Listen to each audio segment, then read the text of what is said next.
stay where you are.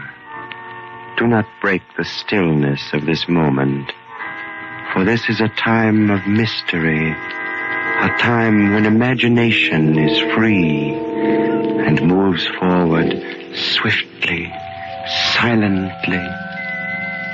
This is the haunting hour.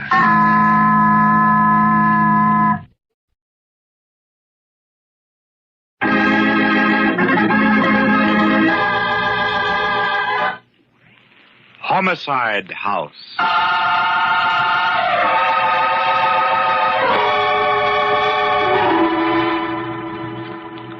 Our story begins late at night in one of the rooms of an exclusive Florida hotel.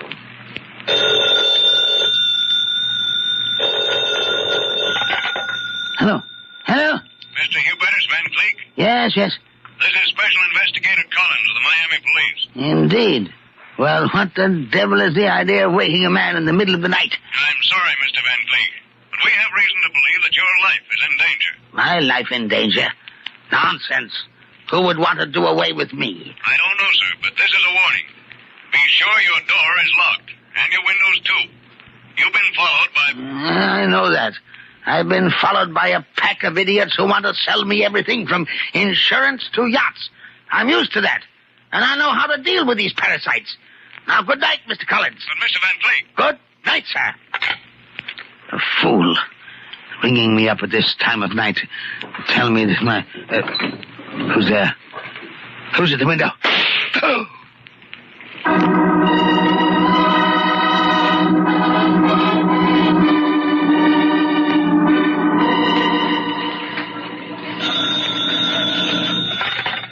Hanson, managing editor. Oh, it's you, Senator. No, sir, the New York Clarion will not retract that statement. This is an independent newspaper. What? You'll take us to court? Go ahead. We've got all the facts on that waterways project, and we can prove them by affidavit. Sorry, Senator, I haven't time to argue with you. I'm a busy man. Hi, Chief. What's doing? Sit down, you two. I've got an assignment I want you to handle together. Say, Chief, if it's about that phony waterways deal, why, that's just my dish. No, Bill, it isn't the waterways project. Oh. You remember the Hubertus Van Cleek murder case down in Florida a couple of weeks ago? Yeah, he was shot in some hotel room, huh? By a murderer. Murder's unknown. That's right. Well, as you know, old Hubertus was the last of his line. One of the oldest and wealthiest society families in New York. Yeah, the Van Cleeks had plenty in the sock, all right. And there wasn't even a will. Yes. Now, here's the angle. Every Van Cleek, from Hubertus right back to old Theodore, the original settler, has died by violence. For some reason, not one ever died a natural death. Remember Claudius Van Cleek? Yeah, I've heard about him. He was a little before my time. A Wall Street speculator, wasn't he? Yes. Well, he ruined thousands of people in the market. And one of them finally stuck a knife into him. Ah. That left 2 sons and 1 daughter. Hubertus, Hector, and Abigail. Well, we know what happened to Hubertus. But what about Hector and Abigail? Well, back in 1898, they took a boat called the Portland for Europe to escape the disgrace of what their father had done. But the Portland went down in a storm off Cape Cod, and so did Hector and Abigail. Yeah, well, all that's very interesting, Chief, but it's old stuff. What's the story? Now, wait a minute. I'm coming to that. I just got a tip that a syndicate in town is going to tear down the old Van Cleek mansion overlooking the East River and build a new skyscraper on the property. That's just as well. That old mausoleum's an eyesore. It's been boarded up for years. I still don't see... I want the whole Van Cleek story from soup to finger bowls for our Sunday supplement. Hit this mysterious tradition of sudden death in the Van Cleek family hard. Give me plenty of color and the flavor of the past. Go down with Maureen here and take a good look at the old Van Cleek mansion so that you can write about it intelligently. And we'll want pictures. Well, doesn't sound very exciting. Look, Chief, if you give us that water... Your assignment, Mr. Foster, is the Van Cleek story. Now get out, and don't slam the door. I knew I should have been a radio commentator. Come on, Maureen.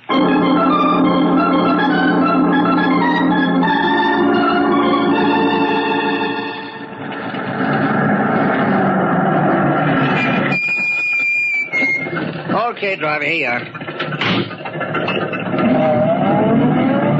Well, this is the Van Cleek house, Bill. Yeah, just a nice, big, gloomy sandstone tomb. Wonder if those boards on the windows are just to keep the light out or the ghosts in. I guess this is the kind of place they call a Victorian monstrosity, huh? It's terribly big. Yeah, I'll bet that syndicate Hanson was talking about will have to pay plenty for this property. Well, they can have it, Bill. No wonder Hubertus Van Cleek closed and boarded it up back in the 90s. I don't see how anyone could live in there. Hey, it's beginning to snow, honey. Come on, let's walk up this driveway. We're not going in, are we? No, there's no way to get in. We'll just take a couple of pictures, front and back, and then scram. I got the flash bulb set in it. What was that? Sounded like a shot. Yeah, and it came from inside the house. Inside? Bill, no one's been inside that house for almost 50 years. There's someone in there now. Then it must be a ghost. If it is, he's up to no good. Come on, Maureen. We're going to get in and have a look around.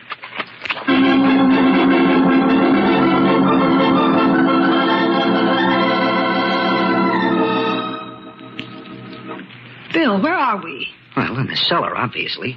But more than that, in the wine cellar. You smell the champagne? Yes. It's funny how the odor of wine would still be here after 50 years. Bill, is it safe to use your flashlight in here? Well, in view of that shot we heard, no. We've got to see where we're going.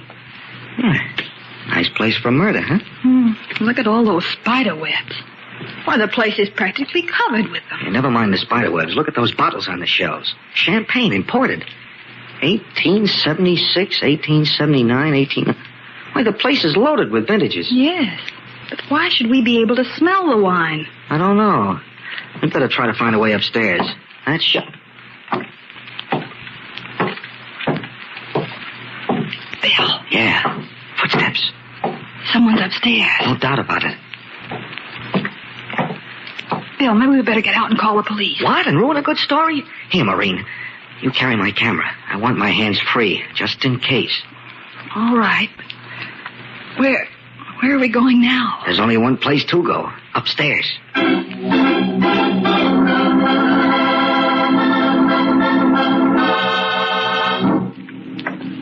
This must be the door leading to the first floor. Uh-huh. It's open, too. Come on. That door makes enough noise to wake the dead. I'm not worried about the dead. It's that live ghost somewhere in this big Victorian barn that I'm worried about. What kind of a place is this? It's tremendous. Looks like the grand ballroom. Shades of the gay 90s. So this is where the 400 played in the mauve decade. Yeah, gaslight fixtures and all. Oh, those awful statues and statuettes. They're horrible. Yeah, they ought to open this place up as a museum. Hey, here's a neat little piece. I can carry it in one hand, too. Why? We're chasing a ghost, do you remember? And he's got a gun. We haven't. This little stone figure might come in handy. See what I mean? He's up there now, on the second floor. Yeah, and sooner or later, we'll catch up to him.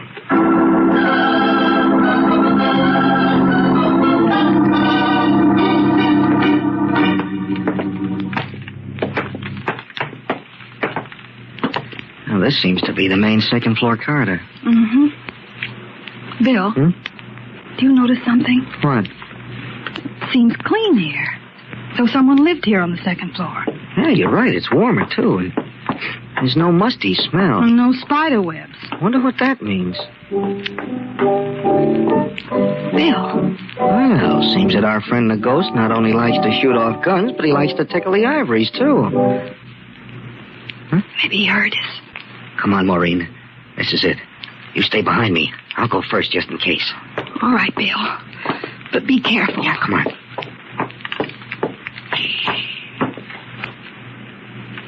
This is the room. I think I can even make out the piano. Yeah, but there doesn't seem to be anyone here. Huh? Bill. I shouldn't move if I were you. You see, it might be quite unhealthy. Bill, there's a man lighting a candle. Yeah. Look, why, he's got mutton chop whiskers and he's dressed in old-fashioned formal clothes. Who are you? My name is Hodgkins. I'm the Van Cleek butler. The Van Cleek butler? Well, that can't be. All the Van Cleeks are dead. I must differ with you, madam. I was just entertaining the Van Cleeks with a piano selection when you interrupted. Maureen, he's nuts. Who are you, and why are you prowling about the premises? Oh, we're from the New York Clarion. Yes, it's the truth. See, the name of our paper is printed on the side of this camera. Well, we heard a shot and I'm sorry, sir, but you heard no shot. Now, there, wasn't that a shot? Only a door slamming shut. This is a large establishment with considerable air currents and drafts. That is no doubt what you heard when you forced entry. Oh, yes, Bill. It must have been a door slamming. And now I must ask you to leave the premises at once. Hodgkins, who is it? We have callers, eh? Undesirable callers, Mr. Van Cleek. Bill, look how they're dressed. The styles of 50 years ago. We haven't had callers in the longest time. How nice. Now, Abigail. Oh, come, Hector. Ask our guests to sit down. Hodgkins, set the table for 4. 4, but Madam... 4 place settings, Hodgkins, please. Yes, Madam. Are you... Do I understand that you're Abigail Van Cleek? Oh, yes. And this is my brother, Hector. But you're supposed to be dead. You drowned back in 1898 when a ship went down. There must be some mistake. As you see, we're very much alive. We haven't had the pleasure, however... Oh, I'm Bill, Mr. William Foster. Oh. This is Miss Maureen Davis. We're both from the New York Daily Clarion. The Clarion? Uh-huh. Oh, I've never heard of it. Of course, we read only the Tribune. Is it a new paper? New? I wouldn't exactly say so, Miss Van Cleek. It was started back in 1903. Well, strange. Very strange. This is 1898, isn't it, Hector? Why, of course, my dear. I'm afraid these lovely people are a little confused. Everyone knows it's 1898. Oh, sure, of course. Well, we better be going. Going? Oh, no. I've already given Hodgkins his instructions. You're staying for dinner. Oh, why, I'm afraid we couldn't. Oh, please, we're so lonely. We haven't had any guests in the longest time. Well, We'd be delighted to have you. Say you'll stay. Well, of course. Thank you very much. We'll be glad to. Yeah, thanks very much. Oh, good. Oh, you people are so kind. I must talk to Hodgkins about the dinner at once. I'll go with you, my dear. You'll pardon me, won't you? Oh, sure, of course. Bill, I just can't believe it. Neither can I. What do you mean? I'm still not sure that loud report we heard was a door slamming. It still sounded like a shot to me.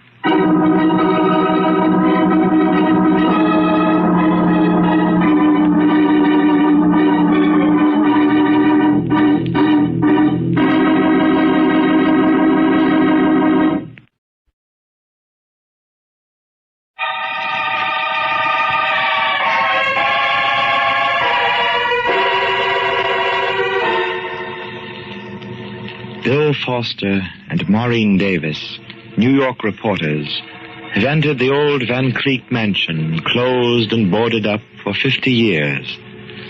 As far as they know, all the Van Cleeks are dead. The last of the line, Hubertus, having been killed in Florida. But now they meet 2 apparitions apparently out of the past and living in the old Victorian house. These are Hector and Abigail Van Cleek, who believe they are living in the year 1898. And look it. Hector wears mutton-chop whiskers, high-button shoes, and Chesterfield coat. Abigail is dressed in crinoline and old lace. Both might have stepped out of tintypes cast in the gaslight era. Abigail Van Cleek has gone with Hector to make arrangements for dinner. Now Hector returns to Bill and Maureen. You're probably wondering about my sister and me, Mr. Foster. Wondering isn't the word for it. We were sure all the Van Cleeks were dead. As far as the world has known, they are. But now I'm afraid we can't keep our secret any longer. You see, we were on the Portland when it went down back in 98. But we didn't drown as everyone thought. Abigail and I were on a raft, and we made the shore. Well, then why? You wonder why we didn't reveal our identity? Well, our father, Claudius, disgraced us in the stock market, Miss Davis. We were, well, ashamed. We wanted to hide from the world. And so I conceived the idea of coming back here to the old house after Hubertus had closed it, and living our lives out away from the accusing eyes of the world. I see. And you've lived here for 50 years, hmm? Yes, Abigail, I, and Hodgkins. Hodgkins, our family's faithful retainer, had volunteered to stay with us till the end. It's he who buys the food and other necessities, going out only at night. It was he who brought us the news of our brother Hubertus' untimely death. You mean you and your sister haven't even left this house for 50 years? That's correct, Miss Davis. And we hope that here we shall die a peaceful and natural death. Contrary to the tradition of our family. There's something further I must explain. Yes, Mr. Van Cleef. My sister, Abigail, she, when the ship went down, she lost her mind. What? That is, it stopped in terms of time. She actually thinks she's still living in the 90s. I see. But you know all about the present. Oh, yes, of course. But you see, I've always been very devoted to Abigail. And that's why I've lived with her all these years, humored her. That's why I wear these ancient clothes. Fashionable in the 90s, but strange to the present eyes. Strange isn't the word for it. We thought we'd seen a couple of ghosts. Of course. I understand. I ask only one thing. Yes, Mr. Van Cleef. Please humor my sister along. Live with her in the past. Even though you know it's ridiculous, I'd appreciate it deeply. Of course, Mr. Van Cleef. Yes, you can depend on us. Thank you. Thank you very much. Oh, there you are. I'm so sorry I was delayed. The curry, you know, is such an exacting entree. And, of course, the champagne. Hodgkins and I always differ on the champagne. Have you been to the opera lately, Miss Davis? Why, no. Oh, what a pity. There's a young tenor named Enrico Caruso. Just a young man, a mere boy. But he sings so divinely. I haven't been so thrilled since I heard Jenny Lind sing. Of course, that must be, 15 years ago. Well, I do go to the theater occasionally. Oh, theater. Theater, I do love it. Oh, those lovely young preachers. Lily Langtry and Lillian Russell. And Edwin Booth. Oh, poor fellow. Died 5 years ago. Oh, what a tragedy. What an actor. Dinner is served. Oh, thank you, Hodgkins.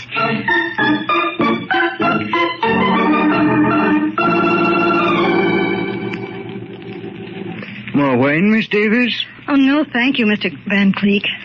Mr. Foster? Oh, thanks. I couldn't touch another drop. You may remove the wine, Hodgkins. Yes, madam. It's been a wonderful dinner, Miss Van Cleef. I haven't had food like that since the war. Oh, yes, the war. Isn't it terrible? Still, we're fortunate in having men like Roosevelt and Dewey to lead us against the Spaniards. Roosevelt? And Dewey? Against the Spaniards? Yes, Abigail's right. Admiral Dewey's victory in Manila Bay. And, of course, Teddy Roosevelt's gallant charge at San Juan Hill. Oh, yeah. Will there be anything else, madam? No, Hodgkins, I don't think so. Oh, yes. You might tell me what the weather is like outside. It's snowing very hard, madam. Oh, then I'm afraid it will be very difficult for Miss Davis and Mr. Foster to get a hansom cab now. Yes, madam, it will. Well, I'd suggest that they stay overnight here as our guest sector. Don't you think that's a splendid idea?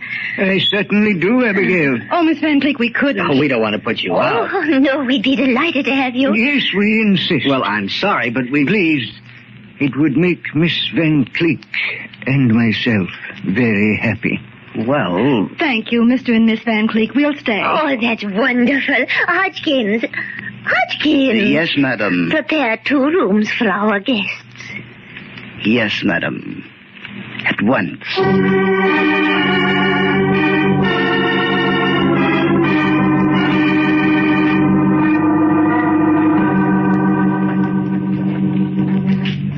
It's incredible, Bill.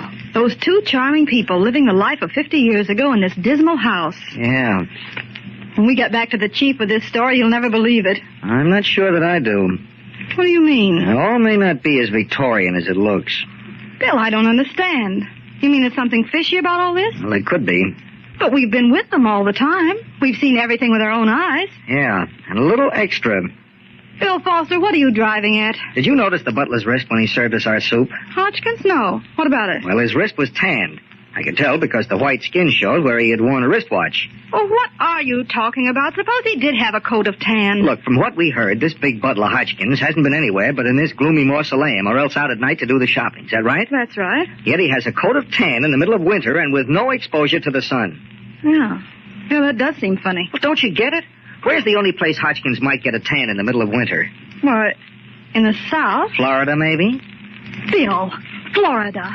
Why, that's where... Yes, that's where Hubertus Van Cleek was murdered. Then you think Hodgkins might have had something to do with it? I don't know.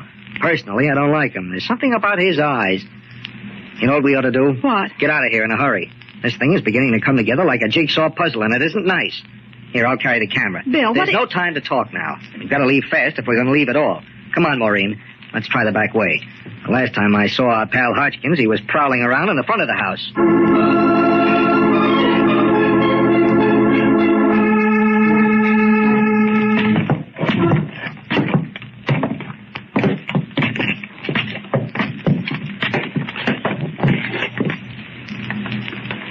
This seems to be the servants' quarters. Yeah.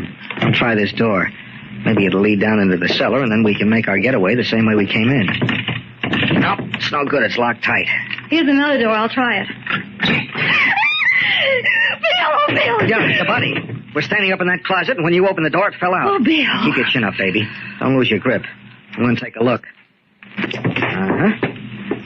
Bullet hole right through the heart. Then that must have been the shot we heard. There's no doubt about it. That door slam alibi was a phone... Hey, wait a minute. The devil's got identification papers. Well, I'll be... What is it, Bill? This guy's name was Collins. He was a special police investigator for the Miami police. Then he must have followed Hodgkins up here on the Hubertus Van Cleek murder. Precisely, Miss Davis. Huh? And, of course, I had to do away with him. Hodgkins? Yes. Now, don't move, Mr. Foster. This gun works very well, I assure you. So it was you who murdered Hubertus Van Cleek. You're a very clever young man, Mr. Foster. Did you nail him, Hodgkins? Got him cold, Nixon. I guess it's all settled about what we'll do with him. It's all settled, Margie. Nixon. Margie. Yeah, in other words, Hector and Abigail. Pretty clever impersonations, too. Thank you, Mr. Foster. Looks like we'll have to give these two nosy newspaper characters the same business we gave that cop, Collins. Yeah, Nixon, looks like. Bill. I'm afraid they've got us, Maureen. I've got to hand it to you, crooks. The neatest inheritance racket I've ever heard about. Inheritance racket? Yeah, this little trio knocked off Hubertus, last of the Van Cleeks. That means that there weren't any existing relatives to claim the Van Cleek fortune, until very recently. That is until Nixon and Margie here brought Hector and Abigail out of a watery grave. That's right. Pretty clever, aren't you, Mr. Foster? Yeah, too smart for his own good, eh, Hodgkins? That's right, Nixon. But, Bill, how could they prove that they were Hector and Abigail Van Cleek? Well, they fooled us, didn't they, baby? It was a beautiful act and a very nice little story. Besides, there was always Hodgkins here to add the final clincher. Oh, you know that too, Mr. Foster. Yeah, I took the trouble to read a few old clippings down at the Clarion Morgue. You really were the Van Cleek butler. As the faithful family retainer, you could positively identify these two phonies here as Hector and Abigail Van Cleek. Then ring yourself in on a nice three-way split on the dough. No use wasting any more time, Hodgkins. Let them have it. Yeah, we'll have our work cut out to bury them in the cellar. Bill. Steady, baby. I've shot plenty of people with this camera of mine, but this is the first time I've ever been on the receiving end of a... Put that camera down. Quick, let them have it. The flashbulb. Blind it for you, Hodgkins. Hodgkins, your gun on the floor. All right, it's gun. I've got the gun, Bill. Okay, let me have it. Well, isn't this fun? Oh, Hodgkins, you fool. You really couldn't help it, Abigail. Or rather, Margie. That flashbulb in my camera just went off and blinded him. Bill, you're wonderful. Thanks, baby. Now, if you'll hurry out to the police, I'll keep these characters entertained. Don't forget to phone the chief an exclusive on this first. I won't. Are you sure you'll be all right, Bill? Oh, I'll be all right. But if any of these lovely people try anything, they'll die a real Van Cleek death by violence. Premeditated.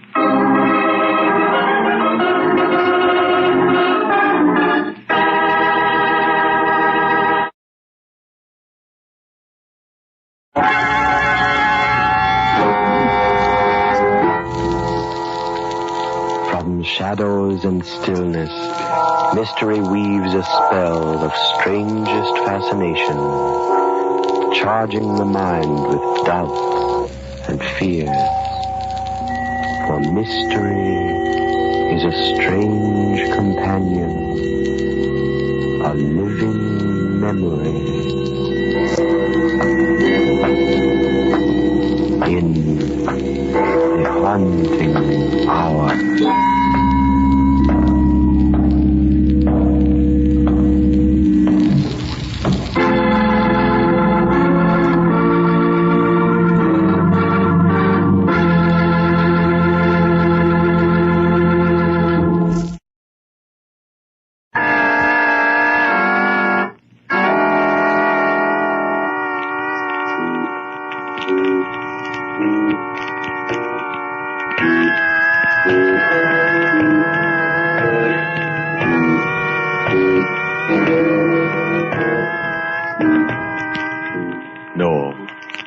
No, stay where you are.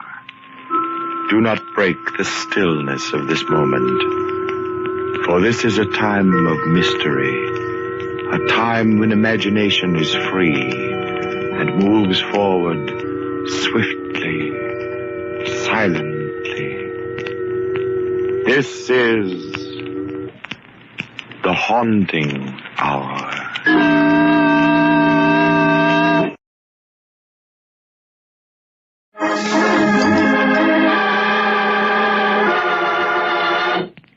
Date in the dark.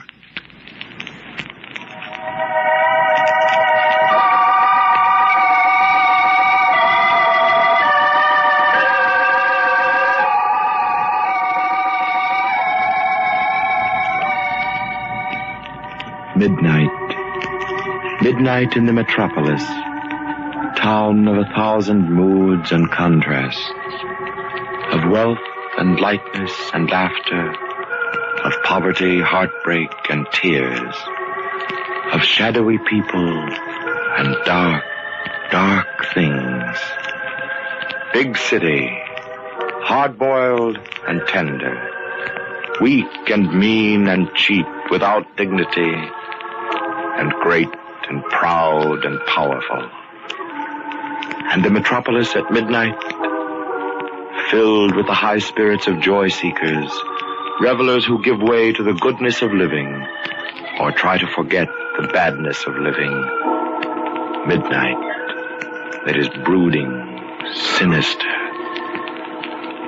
The sounds of the big city at midnight, the squeaks and roars of taxicabs, the rumble of trucks, the moan of river boats, and underground, the subway, and under and above, the sounds of the people, shrill, ribald, futile.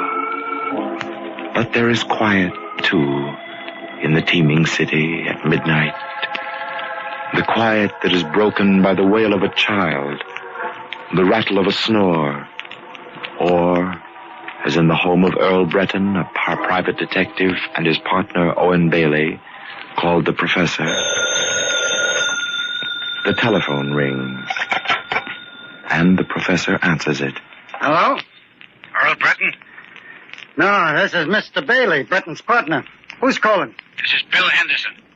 Is Earl there? Just a moment. It's Bill Henderson, Earl. You want to talk to him? Bill Henderson? What does that crooked politician want? Sounds very anxious. Well, that's too bad. Tell him I'm very busy. I gotta go to sleep. Hello, Mr. Henderson. Yeah? I'm sorry, but Mr. Breton is not in... Bailey. If Earl doesn't talk to me, he may be responsible for my death. I can't possibly see how that... Let me have the phone, Professor. Hello, Henderson. Is you, Earl? Yeah, what's on your mind? I gotta see you right away, Earl.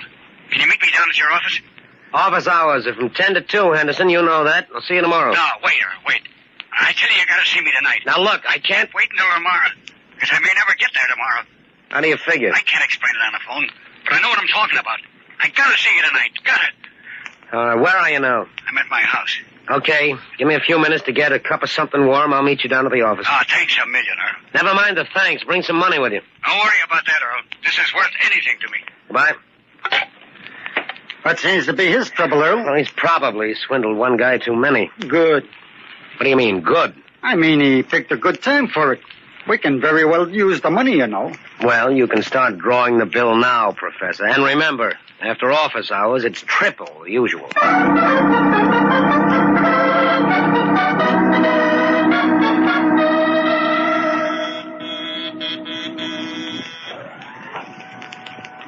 Here comes the elevator now, Earl. If we ever make enough dough, Professor, remind me to move out of this broken-down building. All buildings are pretty much alike at this hour of night. How do they expect one old guy to take care of this whole thing by himself? He manages if you don't rush him. Yeah. What devil has got his finger on it? It's you, Mr. Breton. Faith, you'll never be known as a patient man. I hate waiting for elevators, old-timer. Good evening, Mr. Bailey. Good evening.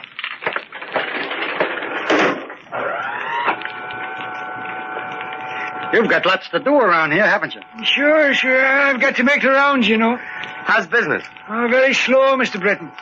You're the only two people I've seen all night. Hey, it's pitch black out here, isn't it? You want me to put the hall lights on? Don't bother, old-timer. We'll make it. It might help if you throw your flashlight beam down the hole. Oh, sure thing. How's this? That's fine. Here. I've got the key, Earl. Right.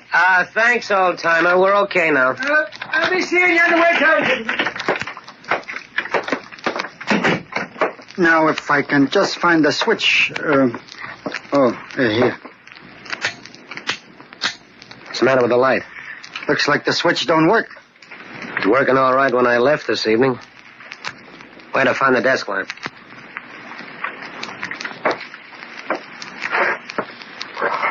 Find it, Earl? Yeah. You didn't take the bulb out of this lamp, did you, Professor? Of course not. I've got an idea, Professor, that we have company. You're a very smart chap, Breton. Who's that? Just stay where you are, both of you, and don't ask any questions. Mr. Breton knows that those lights are not out by accident, but if either of you makes a false move, there could be one. What are you looking for? Information. And why keep us in the dark? There's enough light for me from that street lamp shining in your window. I can see you both. What do you want to know? I understand, Breton, that you got some new dope on the Kennedy murder. Am I right? Kennedy murder? Why, the police gave Kennedy up as a suicide 5 years ago. What would I be... Stay where you are, Breton. I told you I can see. Yeah, sure. Seems kind of... Yeah, I guess our visit is a little touchy, Professor. You didn't believe that I could see you. Next time, I won't miss. Now, give it to me straight. I told you I don't like the smell of a body that's been buried 5 years, and I ain't digging it up. Now, what else do you want? Mr. Breton, are you in there? Don't make a move. Mr. Breton, Mr. Barry, whatever happened... Okay, I hope you get a big kick out of beating up a helpless old guy. That was very tough. Very. That Professor, I got it. What happened, Earl? Where are you? Right over here where that voice was coming from, and he's not here. Maybe he moved over to another corner of the room. Duck behind something, Professor. I'm going to light a match. Careful now, Earl.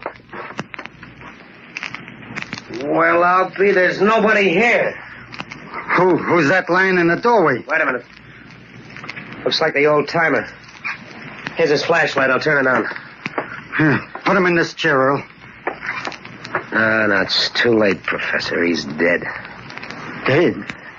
That dirty rat killing a sweet, harmless old man. Wait, what's this here on the floor? Let me see Hotel it. key. Hotel Markham, room 517. Think that fell out of the old man's pocket? No, that's a mobster's hotel. It's full of gamblers and racketmen. Then that means if we go to room 517, we ought to be able to find out the man who did this. You don't find anybody in that hotel. You smoke them out. Besides, that key might have been stolen just so somebody could plant it here. Don't you see that? Then how are we going to know? The voice, Professor. I'll never forget that voice. I'm promising the old man now that I'll find it. Well, what do we do, Oil? You go find Henderson and tell him we won't be able to see him tonight. I'm going to the Hotel Markham. Meet me there as soon as you're through. In front of the hotel. And what about the old man? On our way out, we'll ring the night alarm. That'll bring the police. But aren't we going to tell them what happened? Right now, Professor, we don't know any more than they do. Come on, let's go.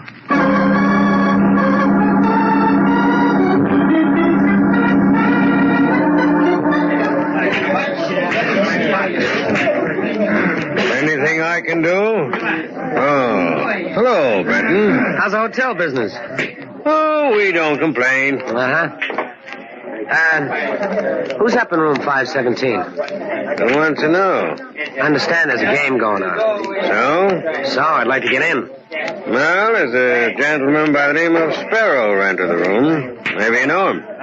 That's all I wanted to hear. You can tell my good friend, Mr. Sparrow, I'm coming right up. Don't worry. I will. Oh. By the way, I hear there's a shortage of keys. You still lose many of them? Certainly we do. Every day. That's very interesting. Very interesting.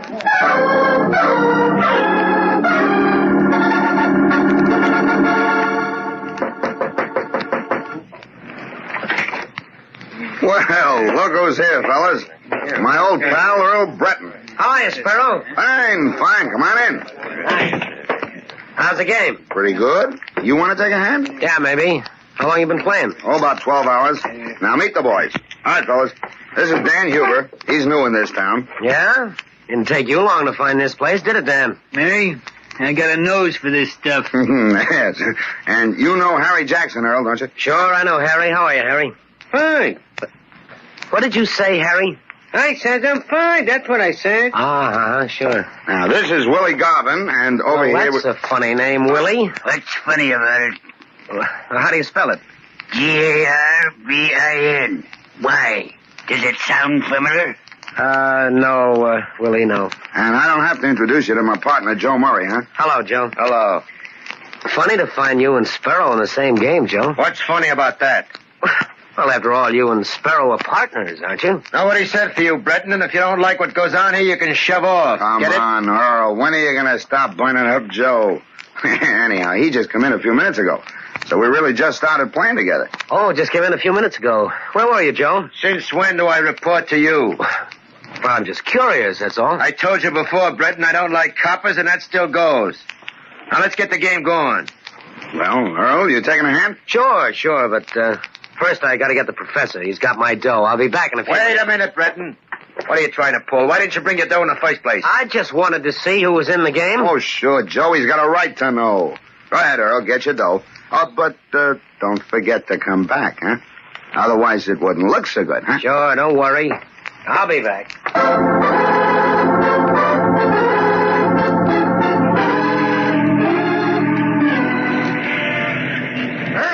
I'm over here. Oh. How long you been waiting, Professor? I just got here. Did you find out anything? No, not a thing. I listened to every voice up there. Not one of them was the right one. How about you? Did you see Henderson? Yeah, that is, I didn't see him, but I found out about him. What do you mean, found out about him? Well, when I got there, Earl, there were a lot of people outside the house, and the police were there. Police? What happened? Henderson was murdered.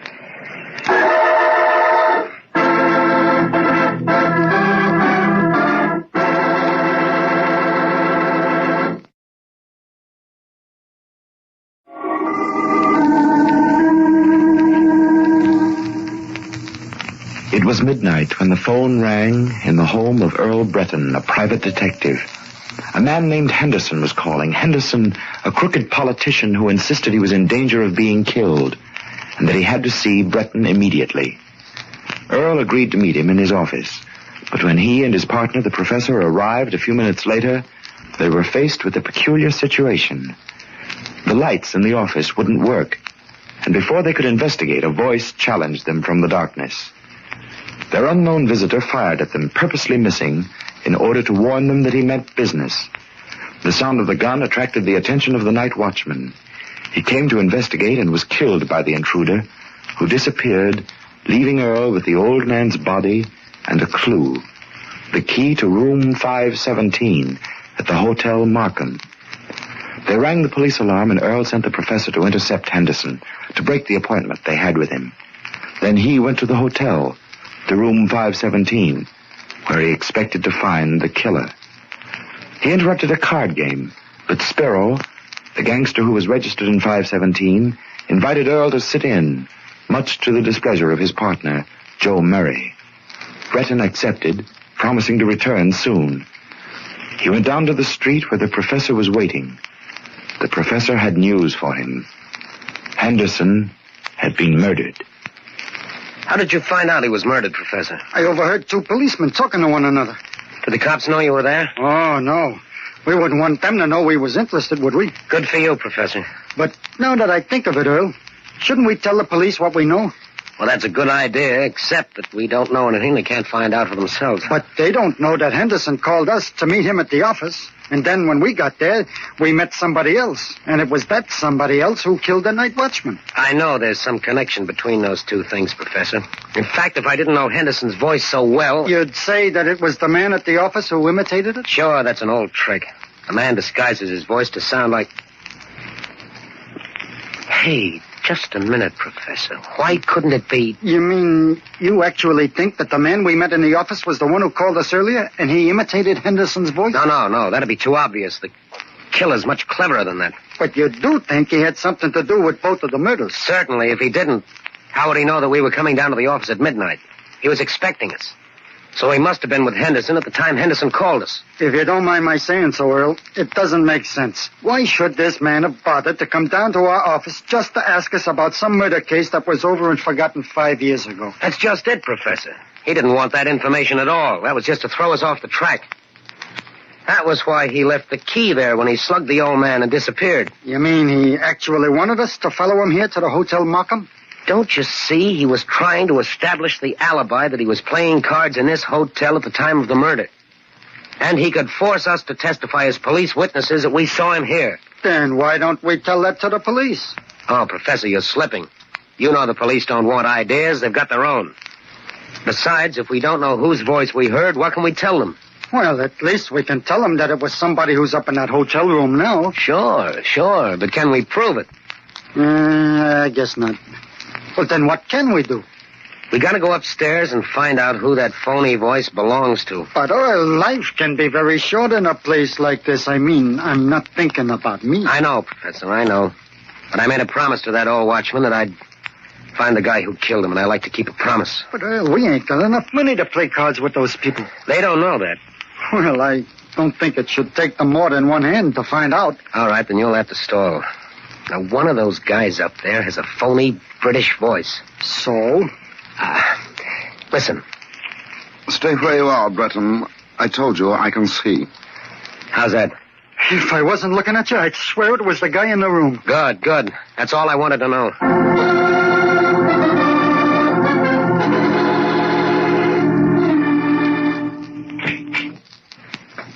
I knew you'd keep your promise to come back, Earl. Oh, why not? This is my night, Sparrow. Well, come on, take a chair. I think I'll let the professor play for me. I do much better when I'm looking over his shoulder. Suit yourself. Let's get going. You're holding up the game. How many chips, Professor? That's up to Earl. Chips? Why, what do you say we start off with $10 worth, Professor? I got a hunch. I guess that's all right. Wait a minute. Who you kidding, Breton? Since when do you figure you can get in on this game for $10? That's just a starter, Joe. I always like to play hunches. But you've got more than that, haven't you, Earl? You know better than to ask me that, Sparrow. Yeah? Let's see.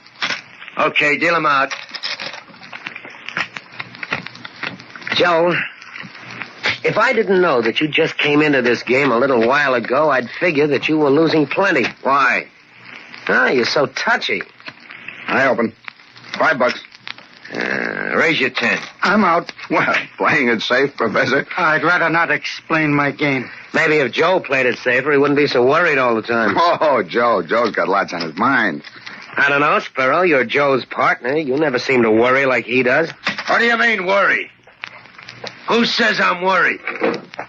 I'm just careful, that's all. I don't trust nobody, see? Nobody? You mean not even Sparrow, your own partner? I said nobody. Oh, Joe thinks maybe I talk too much. That's right. I didn't hear you say anything out of place, Sparrow. He thinks I made a mistake telling you he just came into the game a little while ago. I told you to shut up, Sparrow. Oh, come on, Joe. You don't have to be afraid of Earl Breton. He's a cop, and I told you don't have to know nothing. He wouldn't repeat anything he heard up here, would you, Earl? I always play it safe. I think you're all right, Earl. Mind if I stand up? Where you going? I just want to walk around a little bit, stretch my legs. Just don't go looking at any hands. Okay. I'll stand over here by the wall. You're going to let the professor play by himself? Sure. Hey, this is a very interesting electric light switch. You guys don't cut the chatter, I'll blow this game off. Hey, wait a minute. Who put those lights out? Put the lights on. What are you getting so crazy about, Joe? You act as if you just murdered someone. Put up the lights, I said, quick. I'm sorry, Joe. That was my mistake. I didn't know the light switched off this way. Shut up. And you, Sparrow. What was the idea saying I murdered someone? What are you talking about, Joe? I didn't say anything. Don't give me that stuff. I heard you. You can't fool me with that phony voice you put on. I told you I didn't say anything. Oh, yeah? Well, I happen to know that nobody else but you talks that way. Cut it, you dope. Did you know that wasn't my voice? Sparrow, if you're trying to pull anything... Okay, Joe. Sparrow's right. Now, don't get sore. It was my fault. I didn't know. That ain't the point, Breton. I want to know what he's trying to pull. It ain't none of your business, copper. I just wanted to tell you I'm sorry. It was my voice you heard, Joe. What? Are you? All right, what's the game, Breton? No game, Joe. Just a joke, that's all. Sure, Joe. Just a joke. Very funny, too. Can't you take a joke, Joe? Nuts. All right, Breton. If you want to stay in this game, get up some real dough or beat it. Okay, I'll come clean with you. That's all the dough we got with us right now. If you let me go in the next room and make a call, I'll get some sent up here right away. Why, sure. You want to use the phone, huh? Yes, it's right in the next room. Thanks, Sparrow.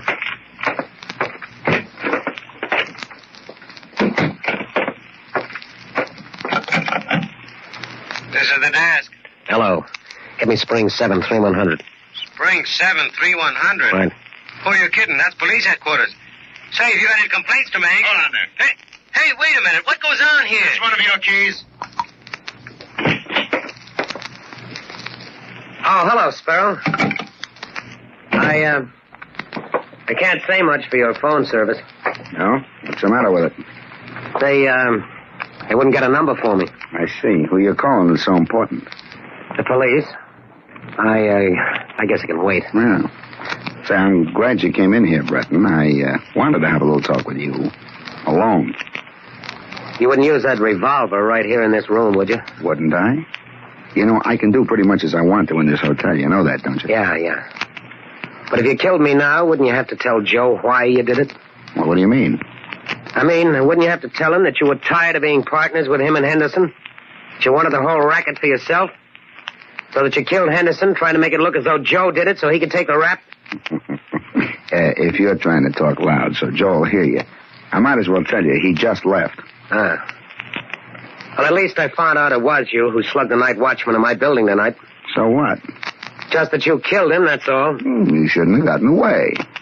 Then you're admitting that you killed Henderson and the watchman. Only to you, Breton. And I'll tell you why. Because I'm going to make sure that you'll never be able to tell it to the cops. See? I don't have to tell them, Sparrow. They know about it already. Oh, sure.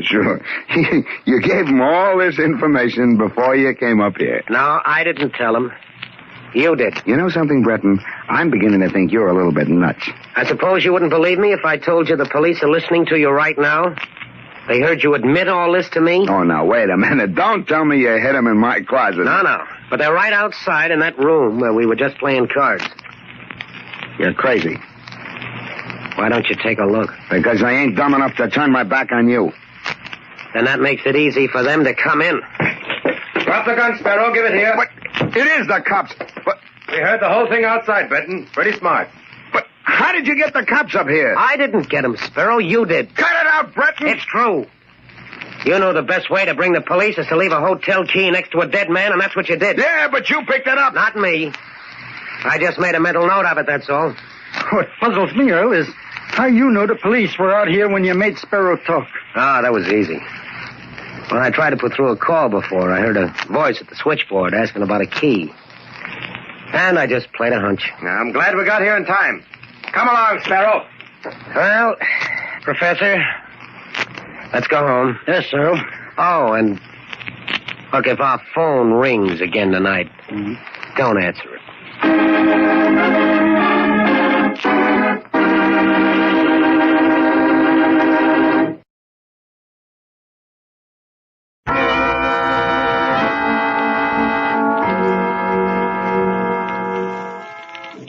From shadows and stillness, mystery weaves a spell of strangest fascination, charging the mind with doubts and fears. For mystery is a strange companion, a living memory in the haunting hour.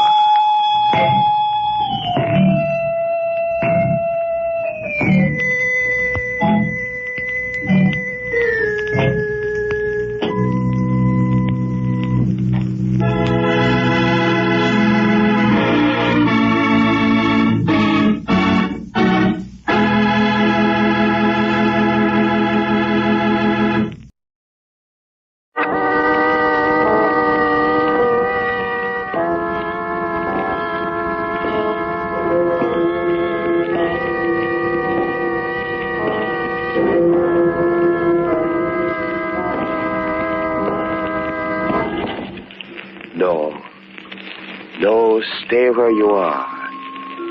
Do not break the stillness of this moment, for this is a time of mystery, a time when imagination is free and moves forward swiftly, silently.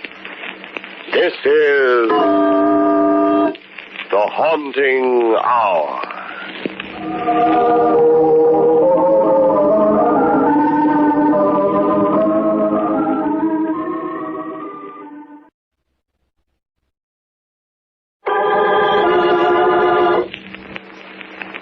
The thought.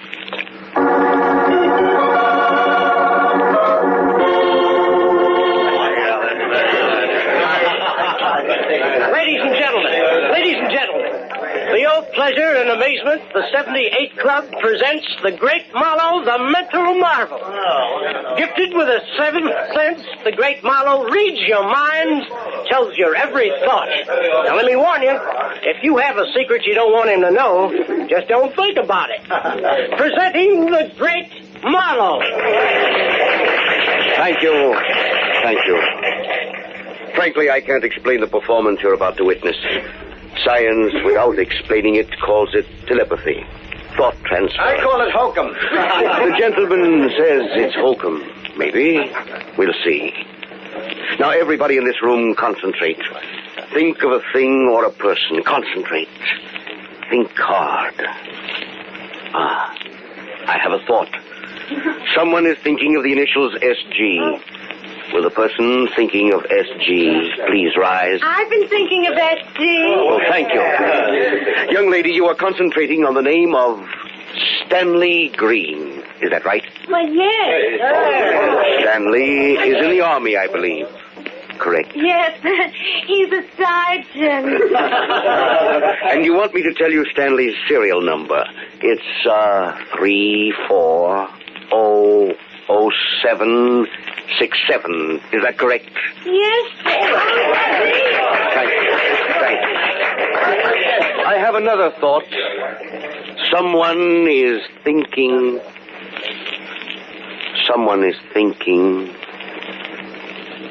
Ladies and gentlemen, please bear with me a moment. I'll have to stop this performance.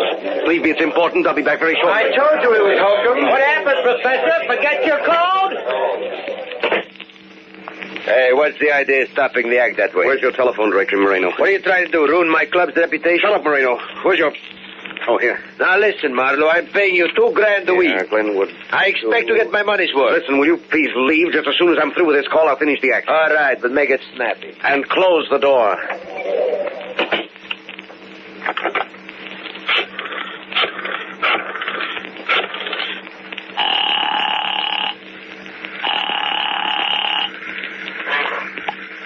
Hello? I should like to speak to Helen Thornton. Well, this is Mrs. Thornton. Helen Thornton? Yes. Who's this? My name is Marlowe. I'm a telepathist performing at the 78 Club. A few moments ago, during my act, I received a thought that is vital to you. Are you alone? Yes. Do as I say, please. Lock all your windows and doors. Allow no one in under any circumstances Is this someone's idea of a practical joke? No, Mrs. Thornton. This is no joke. Someone here in this nightclub is planning to kill you.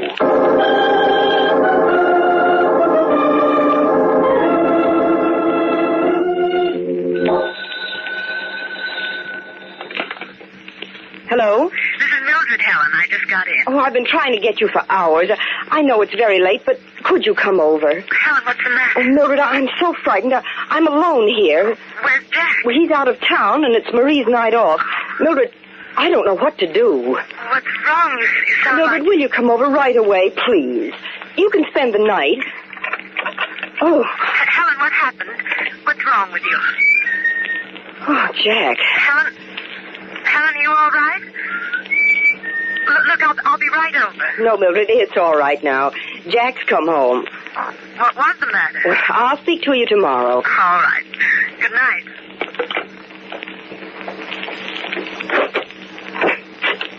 Jack. Helen, what's the matter? What happened, darling? Helen, for pity's sake, what is it? Pull yourself together, darling. Here, come on over here. Oh. There, that's better. Now, what is it, darling? Jack, I'm so glad you're home. It's been awful. I didn't expect you, and when I heard the door... Well, I finished my business in New York sooner than I'd planned. I would have wired, but I thought I'd surprise you. I met Fred Hamilton on the train coming home. Remember the buyer from St. Louis? We stopped off for a drink downtown. Oh, Jack, you should have called me. As a matter of fact, I did try to phone you around 11. I tried to get you just as we were leaving the 78 Club. The 78 Club? You were there? You... Well, what is it, darling? Well, nothing. I'm all right now. Well, something is wrong, Helen. What is it? I guess I was just frightened being alone. Well, you've been alone before many times. Yes, but that call... What call? Well, the police. They called. Oh? There was a robbery in the neighborhood. Oh, so that's it. That's why the door was double locked. Well, darling, there's nothing to worry about now. I'm here, right? Yes, Jack. You're here. There, that's better. Good night's sleep, and you'll be as good as new. Yes, Jack. Now, you lie there and relax, darling. I'll go to the kitchen and make you a cup of warm milk. Thanks, Jack.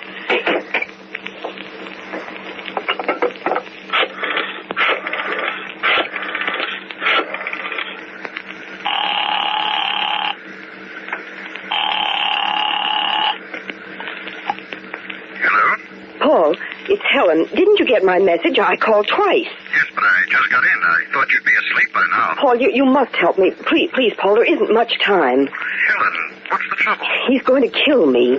What are you... Jack's going to kill me, Paul. He came tonight. Helen, what are you talking about? Paul, you must believe me. Now, listen, Helen. You've probably had a bad dream. Is Jack there? Yes, please. You must believe me. I know what he's going to do. Well, we'll straighten this thing out. Let me speak to Jack. No, you mustn't. Please, listen to me. He's coming now. You'll never see me again, alive. Goodbye, Paul.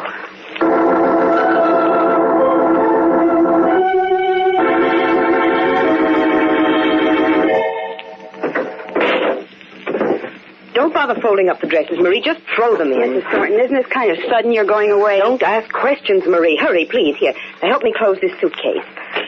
You finish packing the other suitcase. I'm going down to get the car out of the garage. Morning, Helen. Jack. You look so surprised to see me. Well, Marie said you'd gone. I didn't expect... Well, I decided to come back. See, I caught you in time. I was just going over to Mildred's. So early in the morning? We have an appointment for golf. Nothing in those clothes? Well... All right, darling, all right. Helen, I'll tell you why I came back this morning. Frankly, I'm worried about you. Something's on your mind. I know it. Won't you tell me what it is? I'm all right. Okay, Helen. Now listen to me. I had some very important business to settle in the office with Paul this morning, but you come first. You saw Paul this morning? No, I changed my mind on the way down and came back. Helen, you need a rest. You and I are going away. No, Jack, yes? no. Now, there's no use arguing. I've already made a reservation for the weekend. Where are you taking me, Jack? Remember that cabin we stayed at 3 years ago? Oh. It'll be wonderful. Just the two of us, all alone. We'll drive out there tomorrow. Now, there's no need to fuss either. Just a few old duds and my rifle. Your rifle? Yes, darling, my gun. The hunting season is on. The shooting at Lone Acres should be very good this year.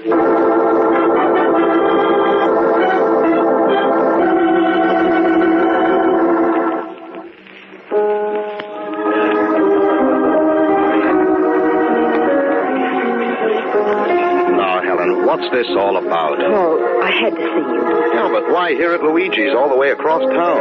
It's safer here. What's gotten into you? Jack's going to kill me. Helen. He is, Paul. Oh, don't be ridiculous, Helen. Why, that's what you told me over the phone last night. He's changed his plan. Oh, I see. And why, Mrs. Thornton, is your husband going to kill you? Because he's jealous of you. Jealous? Jack jealous of me? He knows what we once meant to each other before I married him. Well, of course he does. So what? Why, his winning you is a standard joke between Jack and me. Rivals in love, partners in business, and all that stuff. Come on, snap out of it. I think I'd better talk to Jack about you. No, Paul, you mustn't. Promise me you won't. Oh, all right, Helen, if you say so. Jack's taking me to Lone Acres tomorrow for a rest, he says. Good. It's just what you need, Helen. I'll never come back alive. No, Helen, get hold of yourself. Everything's all right. Your imagination's overworked, that's all. You should go to Lone Acres for a rest. It'll do you a world of good. All right, Paul, I'll go. But I'm so frightened. So frightened. Paul will be alone and he'll have his gun.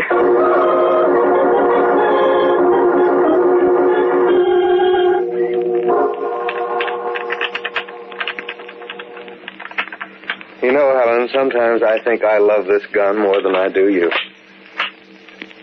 There, it's okay now. Clean as a whistle and fit for the work at hand. Say, look, the fog's lifting. You can see clear across the valley. No, we'll get in some hunting today after all. Helen, what's the matter? You haven't said a word since breakfast. I'm all right. I've been wanting to finish this story. The Golden Goblet Murders. You know, detective stories hand me a laugh. Now, if I were planning a murder, I'd use a gun, like this Springfield. Just say, for instance, I wanted to kill... Well, say I wanted to kill... Me? All right. Say I wanted to kill you. Now, let's see. We have to have a motive, don't we?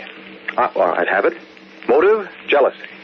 Jealousy? Yes, I'm jealous of Paul Allen. That's it. I'm jealous of Paul. I don't want to talk about it. Oh, come on, darling. Be a sport. Our murder plot is just beginning to get interesting. Now, let's see. We need a locale. Well, Lone Acres, right here. What a perfect setting for a perfect murder. And now for the time. Yes, Jack. When are you going to kill me? Well, I shouldn't really tell you when I plan to kill you, but I'll give you a break. This afternoon. How's that? We'll be out in the woods hunting. No one will be too near. No one to see what happens. The hunting season, a gunshot, you're dead. A regrettable accident. And there's our perfect murder.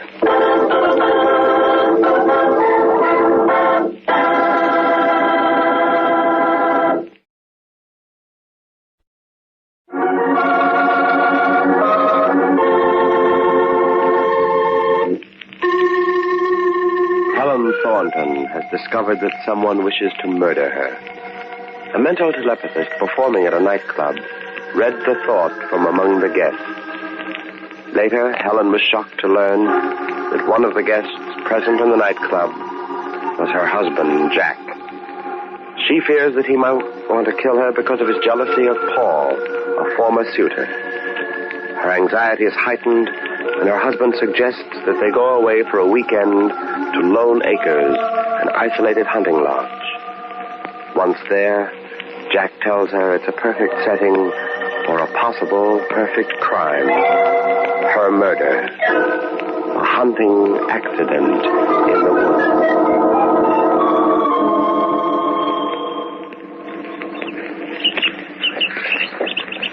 Helen. Here, up this way. Follow this path around the bend here. Jack? Yeah? Would you mind if I went back to the cabin? Well, there's a clearing up here, darling. We'll stop for a rest. Helen? Yes? I'm going to circle this hill. You wait right there for me, will you? Jack, please don't leave me here alone.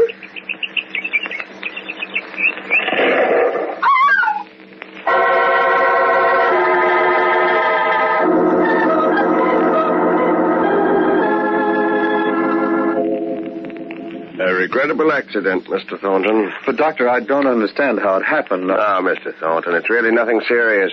Just a shoulder flesh wound. Your wife's perfectly all right. Well, when may I see her? Right now. We'll go in right now. Thank you. She's asleep. Go ahead. Wake her up.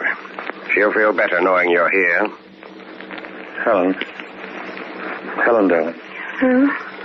It's me, Helen. Jack. Mrs. Thornton, It's your husband. Doctor, get him out of here. He's going to kill me. Please, Doctor, you must save me. Mr. Thornton, perhaps you'd better leave the room for a while. All right, Doctor. I'll wait outside. Doctor, please don't let him in here again. You must believe me. He's planning to kill me. Mrs. Thornton, what happened was an accident. Well, that's what he wants you to think. He planned it that way, but it wasn't an accident. Now, Mrs. Thornton, it's perfectly natural in a case like this that you should imagine strange things. Doctor, you think I'm crazy, don't you? I'm not. I know what I'm saying. You yourself took the bullet out of my shoulder. Doesn't that prove to you that my husband shot me? On the contrary, Mrs. Thornton. At the scene of the accident, they found your husband with a .32 caliber rifle in his hands. The bullet I removed from your shoulder was a .45 caliber pistol cartridge.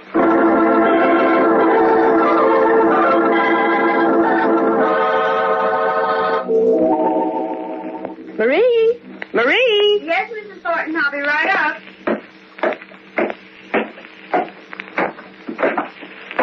I was just cleaning up the cellar, ma'am.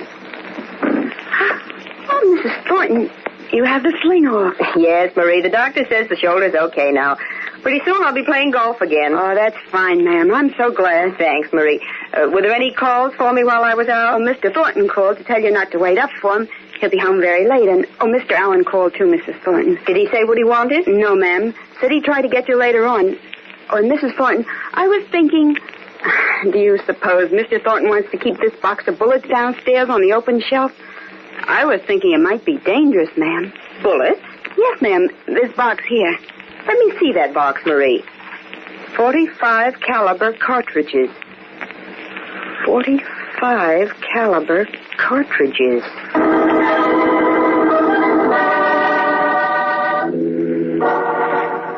the scene of the accident, they found your husband with a .32 caliber rifle in his hands. The bullet I removed from your shoulder was a .45 caliber pistol cartridge.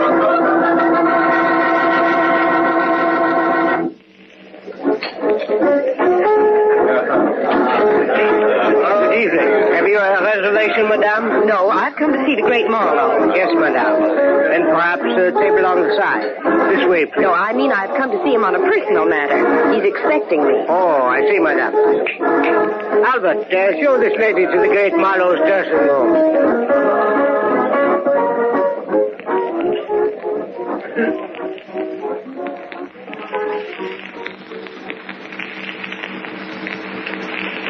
And when the doctor told me about the bullet he removed from my shoulder, I thought it was all a terrible mistake.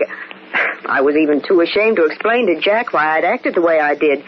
But now, Mr. Marlowe, I'm sure that what you told me over the phone that night is true.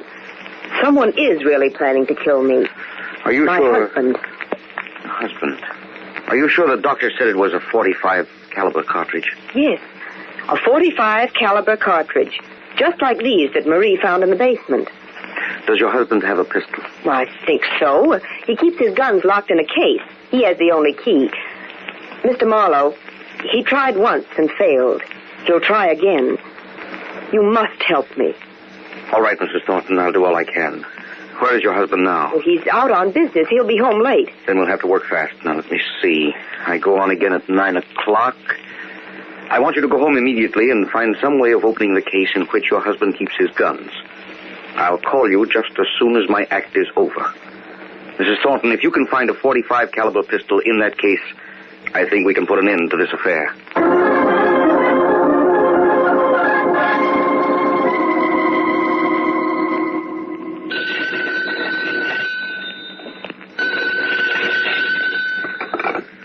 Hello? This is Marlowe. I opened the case. There was no pistol. Mrs. Thornton, I searched all through the house, and I can't find it anywhere. He must have it with him. Mrs. Thornton. What shall I do? I can't stay here tonight. He'll kill me. Mrs. Thornton, listen to me, please. You must come down here immediately. A few minutes ago, during my act, I received the murder thought again. Mr. Thornton is in this nightclub. My husband is there now? Yes, meet me in my dressing room. Be sure to come in through the back entrance, and hurry. All right, Mr. Marlowe. And where am I supposed to be right now? Jack. Oh, but, Jack, he said you were standing there all the time. You heard everything. Enough. Well, it's not you. Well, then who is it at the 78 Club? Me? 78 Club? Helen, are you going to tell me what this is? But Mrs. Thornton and I have told you everything. Yes, well then explain to me why at the very moment I was standing in my own home listening to my wife talk to you on the phone, you were telling Mrs. Thornton that I was sitting in this nightclub planning to kill her. Oh, don't you see, Helen, this man's a cheap trickster. Why, he's never even seen me before. Why didn't you come to me when this all started, darling? Jack, I was afraid. Because she thought you were the one, and so did I. That's why I assumed it was you sitting out there. Of course, I never saw you before you entered my dressing room a few minutes ago. You see, Mr. Thornton, I have a telepathic mind, not a magic eye. I know what your wife and I have told you is hard to believe. I don't know what your game is, Marlowe. But I'll find out soon enough. Come on, Helen, we're going to police headquarters. That won't be necessary, Mr. Thornton. The police know about this. I told them. What? The police are here now in this nightclub. Mr. Thornton, whether you believe it or not, your wife's life is in jeopardy. Someone in this club now is planning to kill her. Perhaps this will convince you. You own a .45 caliber pistol with a serial number 75682. What? Oh, yes, that's right. That's the pistol I reported as missing. Yes, I know. The police told me tonight. Jack, why didn't you tell me? Well, darling, you've been so upset lately, I didn't want to cause you any more anxiety. That pistol is, in all likelihood, the same weapon that was used up at Lone Acres in an attempt on your wife's life. Mr. Thornton, that pistol was brought to this club tonight by the person who is planning to kill your wife. The police found it concealed in an overcoat in the hat check room.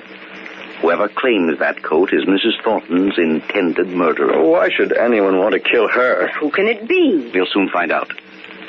Mr. Thornton, do you recall the night you were in this club? The night I first received the murder thought? Yes. That night, did you see anybody here, or were you with anyone who knows both you and Mrs. Thornton very well? Well, let me see. Well, yes. No, it couldn't be. Pardon me, please. There we got him, Mr. Marlowe. Here he is. Will you bring him in, Inspector? All right, you, this way. Come on. Mrs. Thornton, your intended murderer. Paul. That's right. He was with me here the night you received the murder thought. It was Paul all the time. Yeah. And it almost worked, yes. And all the clues pointed to you, Mr. Thornton. But why? We were so friendly, the three of us. Friendly? More than that, Mrs. Thornton. Paul Allen was hopelessly in love with you. Mr. Marlowe, you're on. All right, I'm coming. Let's go, Allen.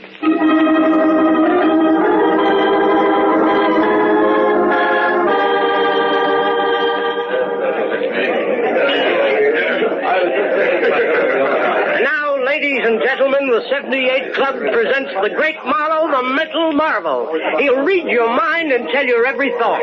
But let me warn you, if you have a secret you don't want him to know, just don't think about it.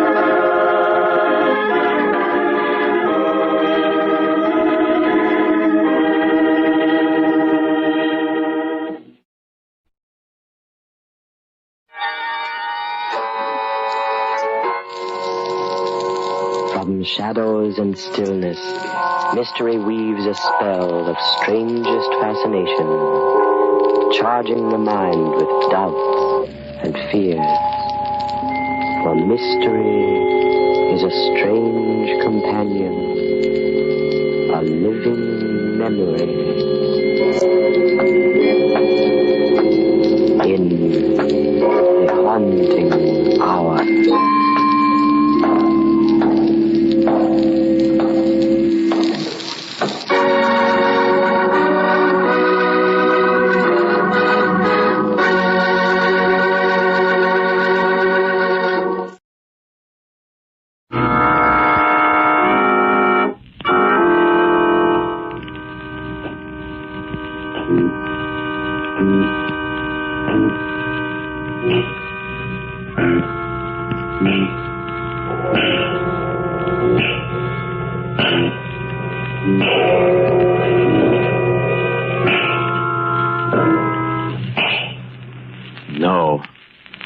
No, stay where you are. Do not break the stillness of this moment, for this is a time of mystery, a time when imagination is free and moves forward swiftly, silently. This is the Haunting Hour.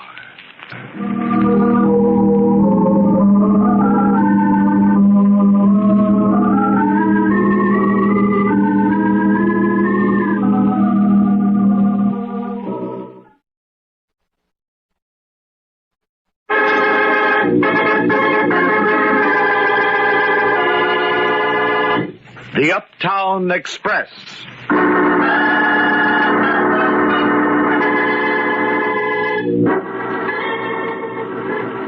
That night didn't begin any differently from any other night. At least it doesn't seem to me that it did. I left work the same as usual, and I hurried because I was late and we were having supper early again so my brother Sid could get to law school on time. I walked down to Broadway and 42nd Street and into the Uptown subway, just the way I always did. I got on, pushed my way in with the crowd. There was an empty seat, and I took it. A girl in front of me was hanging onto the strap. In the other hand, she held the evening paper. I remember looking at it and reading the weather forecast. Fair and somewhat milder, it said. And I thought, tomorrow I can wear my light coat. I was tired. I was awfully tired. I leaned my head back for a minute and closed my eyes. And then... Tired, baby? I sat bolt upright. I'll make you some coffee when we get home. That'll fix you up. What was he talking about? When we get home. I looked at him. There was something I was trying desperately to remember. But I couldn't. He was in his early 30s, dark and very good looking. But his eyes were hard and his lips were drawn back into a tight little smile.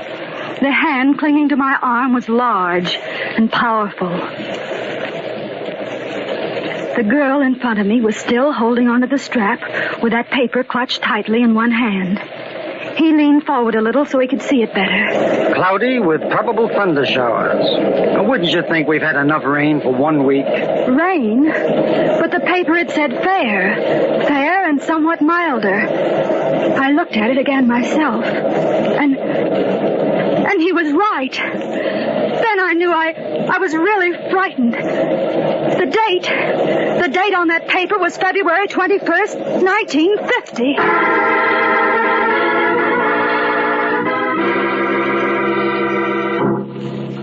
Everything seemed to blur before my eyes for a minute, and I felt a little sick. I looked down and saw a wedding band on my left hand. A simple gold wedding band that hadn't been there 5 minutes before.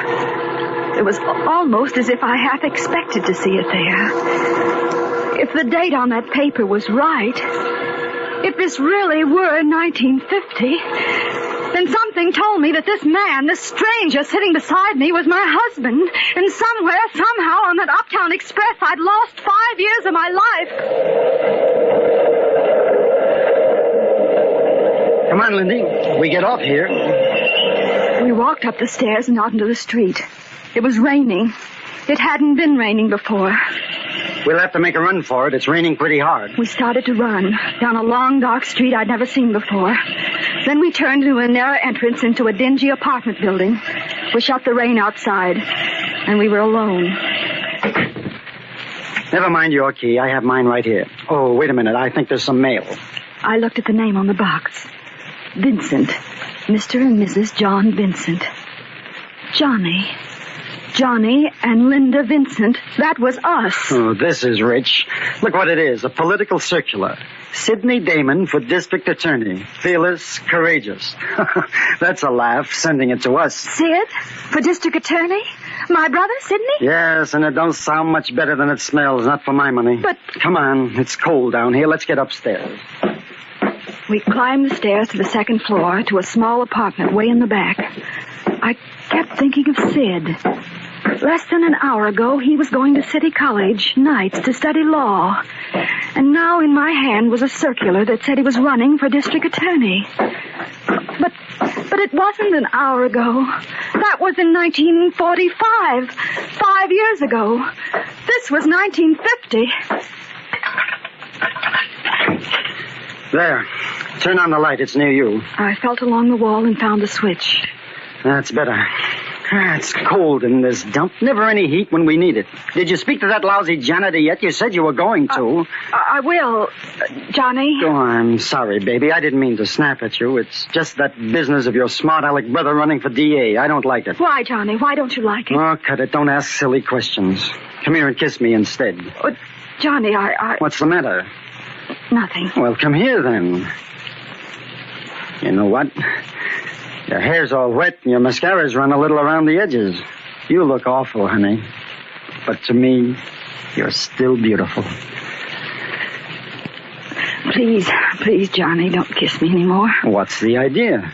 I'm cold. I'm wet. I'll be all right. Sure. I understand. Go in and change and I'll fix you something hot.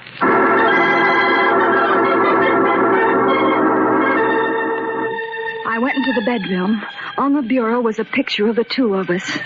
Me, Linda Damon, and this man I'd never seen before. I picked it up.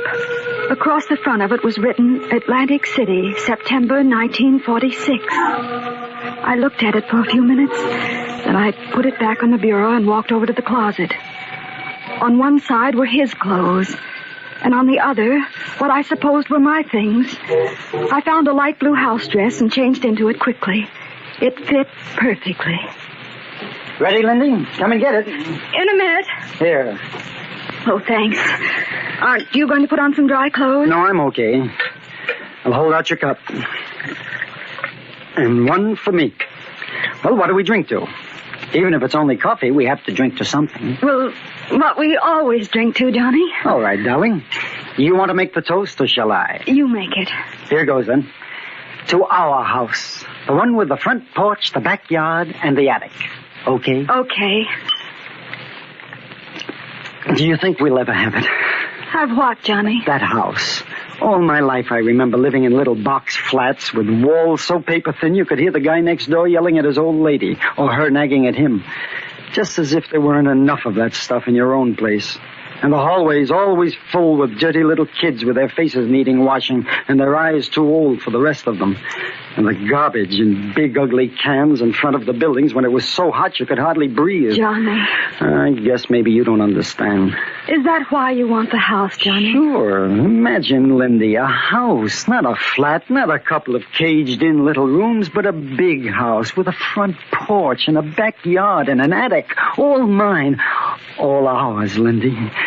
Oh, Lindy, do you love me? Oh, yes, Johnny. I do love you very much. Hey, what got me started? I did. I'm sorry. Oh, don't be.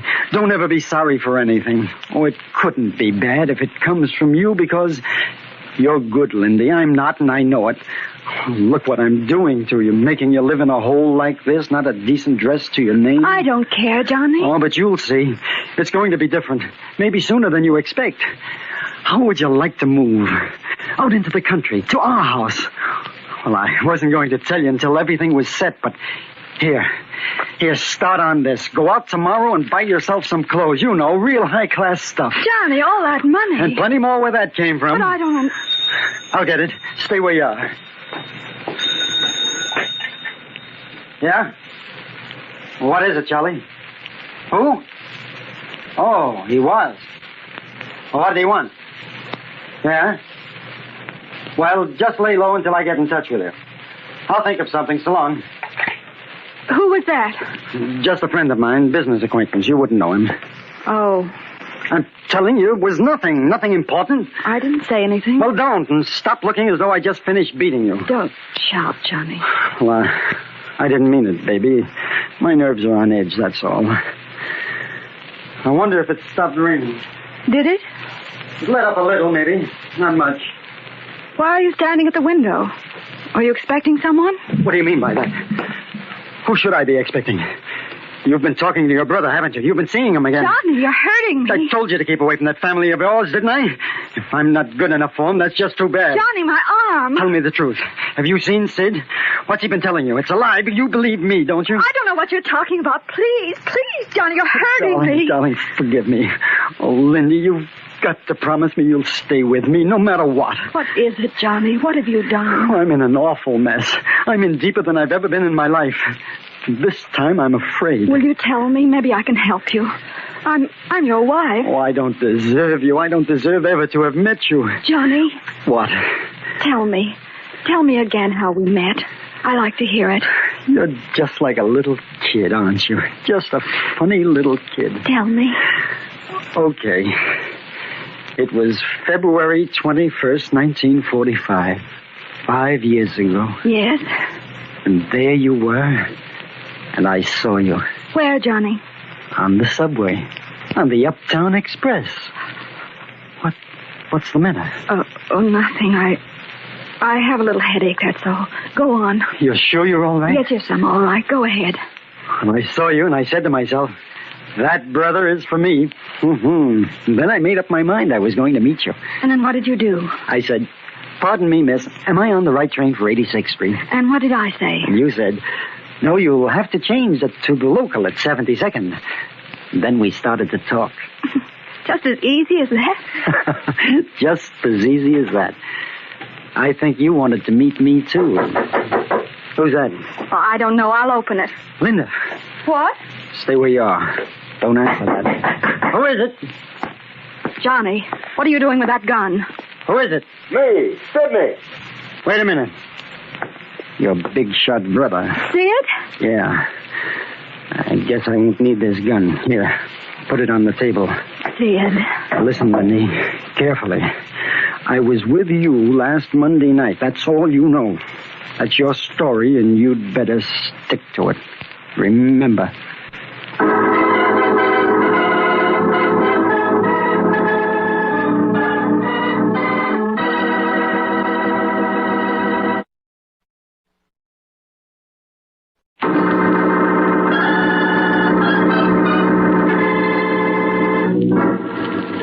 Life is filled with mystery, and it was a strange afternoon when Linda Damon boarded the Uptown Express.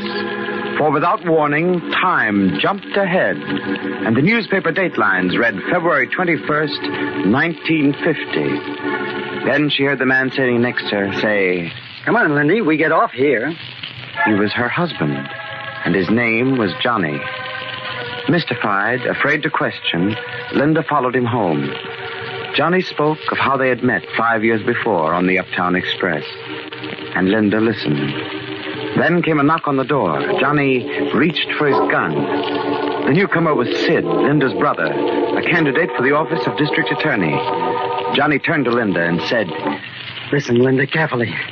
I was with you last Monday night, and that's all you know. That's your story, and you'd better stick to it. Remember.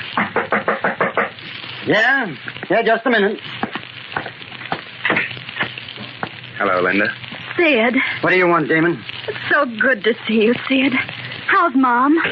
You've got kind of a nerve asking that, haven't you? Oh, please, Sid, I don't understand. Forget it, baby.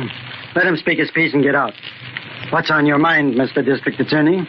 You're a little premature, but thanks anyway. Come on into the living room, Sid. Here, let me take your coat. It's wet. Linda, he'll go into that living room over my dead body. Which is just the way I'd like it, Vincent. Why, you would... Johnny! Sid! What's the matter? What is it? Linda, haven't you had enough yet? Why don't you come home where you belong? Mom's worse. Every day since you left, she gets worse. Doesn't it mean anything to you that you're killing her? Mom? What are you trying to do? Wring blood out of her? Leave her alone. Don't you care, Linda? What's he done to you? Leave her alone. If that's what you came here to say, you said it. Now get out. That's not quite all, Vincent. No? Well, spill it then. Last Monday night, a man by the name of Bucky Stevens was murdered. So what? Johnny, what's he trying to say? Be quiet, Lindy. Go on, big shot. What's it to me? That's just what I wondered, Vincent. Bucky'd been gambling, but I suppose you know the story. Sorry, I don't know nothing. No? Too bad you missed it. It's been on all the front pages, too. Maybe you just forgot, Vincent. I'll refresh your memory. Bucky'd been gambling heavily, and he won. He was pretty tight and made a lot of noise about it. Things like that get around fast. I don't like your story. Maybe it's just the way you tell it. Oh? I'm sorry. But don't worry, it gets better as it goes along. When Bucky left the club alone with that nice fat wallet, 3 men got into another car and followed him. Yeah? See, I told you it got better. Gets better still. They forced his car off the road, took his money, murdered him, and then threw his body in the river. Johnny! Then what? Then nothing. That's all there was to it. The 3 men escaped in their car, and the next morning Earl Marino and his 2 henchmen were picked up and booked for the murder. The police thought they had a case. As a matter of fact, they still do. Thanks for the bedtime story. Are you through? In a minute. You see, Vincent, the police, the DA, everyone was convinced it was Marino and his gang. Everyone except me, that is. So? So I said to myself, I wonder where Johnny Vincent was Monday night. Johnny and those 2 playmates of his, Charlie Rossi and Joe Kagan. Just idle curiosity, you understand. Get to the point. You take too much time. Okay, I will. I did a little private investigating. And I've got proof that it was you and your pals. I've got enough proof to send the 3 of you to the electric chair. There, don't say that.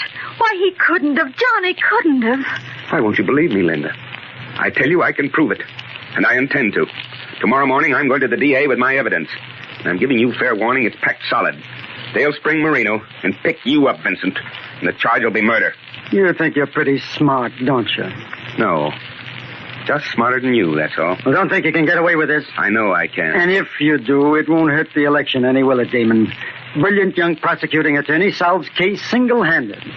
That'll look cute on campaign buttons. Not bad. But to tell you the truth, I wasn't thinking of that so much. I've been out to get you for a long time for what you've done to Lindy. And this is once you're not going to be able to talk your way out of it. And just what do you think you've gained by coming here? I want Linda to be home where she belongs tomorrow, when the police come to get you. Thanks for the warning. Oh, you can skip if you're dumb enough. See how far you'll get. By tomorrow night, every paper in the country will have your picture plastered all over the front page. Johnny's not going anywhere, Sid, and neither am I. He'll stay here and stand trial if he has to, and I'll stand by him. Johnny was with me last Monday night. Linda, you don't know what you're saying. Don't I? Well, I'm sorry, but I don't believe you, Sid. Johnny couldn't have murdered anybody. Nothing I can say will make you change your mind. No, nothing. Please go, will you? Sure. Sorry I bothered you. When you need us, we'll still be waiting for you to come home. So long, Vincent. See you in court. Oh, Johnny, my own brother. How could he? Thanks for trying anyway, baby. But this time he means business. You don't have to be afraid, Johnny, if you're innocent. What do you mean, if? Oh, I didn't mean it that way, Johnny. Believe me. Oh, you're trying to kid. He's got the goods on me, and I know it. Johnny, you mean he was right? He was telling the truth? Johnny, did you? Don't be a little fool. Of course I killed him. No. Oh, no. Oh, cut out the dramatics. I've got to think. There must be something. You murdered him and threw his body in the river? And where do you think that money came from? Use your head. But murder? Johnny. I couldn't help it. He put up a fight and we had to let him have it. I didn't want to kill him. There was nothing else I could do. You know I wouldn't have killed him if I didn't have to. Don't you, Lindy? I don't know anything anymore. What are you going to do now? Do? What can I do? He made this investigation on his own. That's what he said, didn't he? Well, yes, but Then he probably hasn't told anyone yet. No one knows but him. At last, or at least that's the chance I've got to take. I can't be any worse off than I am now. What are you talking about? He'll never live to turn in that evidence. I'll see to that. Johnny! I'll get Charlie and Joe, and we'll make sure he doesn't... No! No, you can't do that to Sid. I won't let you. Me or him, Lindy. I don't have to think twice to decide which one I'd rather have it be. No! Put down that phone. Please, Johnny. Hello. Mike? Let me speak to Charlie, will you? Is he there? Good. I said to hang up, Johnny. And I meant it. Lindy, put that gun back on the table. I said to hang up. You won't shoot. Put it down like a good girl. Hello. That you, Charlie? Something's come up. I want you to get Joe and help me on the job. Yeah, right away. I'm warning you, Johnny. Meet me as soon as you can. Over. Meet me at... Oh. Johnny! Oh, Johnny! I really didn't think you'd shoot me, Lindy. I had to. I couldn't help it. You know, you've got a lot of spunk for a little thing. Oh, Johnny, I'm sorry. I thought I told you not to be sorry for anything. Ever. I told you anything you did would be all right, and I meant it. No. It wouldn't have ended good, no matter what. I'd just as soon have it this way. Honest, baby. But it wasn't all bad, was it? Some of it was fun. Tell me it was. Yes, Johnny. Some of it was wonderful. You know what? What? I guess maybe I never was meant to have a house with a front porch, a backyard, and... Johnny!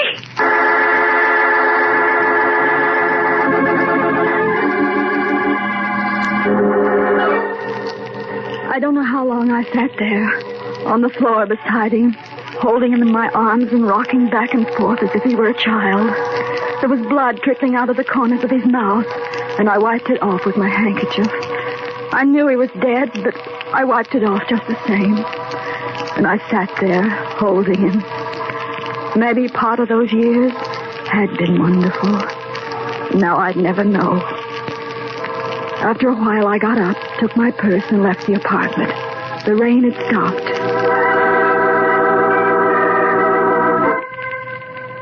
I started to walk, found myself running instead, running down that narrow little street. I didn't know where I was going. I just ran. The subway station was at the corner, and I went into that. I thought maybe I'd try and find my way home again, back to Mom and Sid. Then I'd be all right. I tried not to think of Johnny. Johnny lying dead where I'd left him in a little pool of blood. I dropped a nickel in the slot, and a minute later the train came roaring out of the tunnel. I'm sure I didn't know what I was doing. I just got on and sat down. The car was almost empty. I was tired all over. I leaned back and closed my eyes. When I opened them again, the train was crowded with people, and I hadn't remembered stopping to let them on. Suddenly, I wasn't quite so tired anymore. I sat up straight and looked around. A girl in front of me was hanging onto the strap, and in the other hand, she held the evening paper. I remember looking at it and reading the weather forecast. Fair and somewhat milder. I held my breath. Was it possible? It took every bit of courage I had to force myself to look at the date. And the date was February 21st, 1945. I can't explain how I felt then. I wanted to laugh, but to cry. I wanted to turn to the stranger sitting beside me and say, "Listen, mister, it was a dream. I just imagined it. I didn't kill anybody. This is still 1945, and I'm going home for supper." I did turn, and then I froze. I froze with such terror as I've never known before and will never know again. For the man sitting next to me was... Pardon me, miss. Am I on the right train for 86th Street? Well, no, you'll have to, that is... I'm sorry, I don't know. I'm afraid you'll have to ask someone else. You see, this is my stop, and I'm getting off.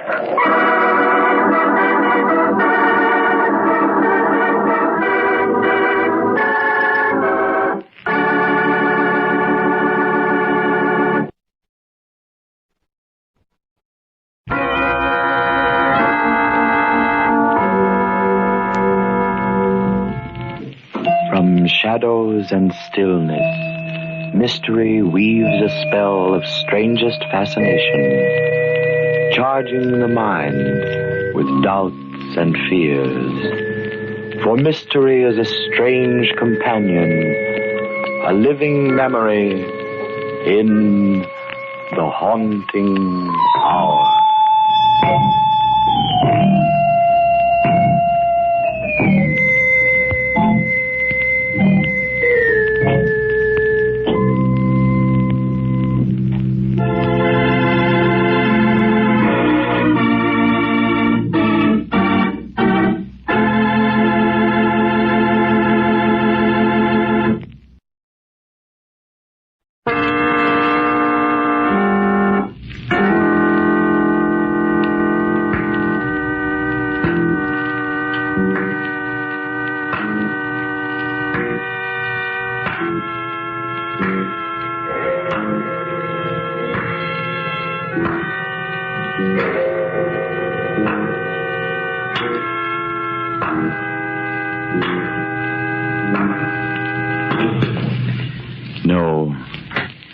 No, stay where you are. Do not break the stillness of this moment, for this is a time of mystery, a time when imagination is free and moves forward swiftly, silently. This is The Haunting Hour.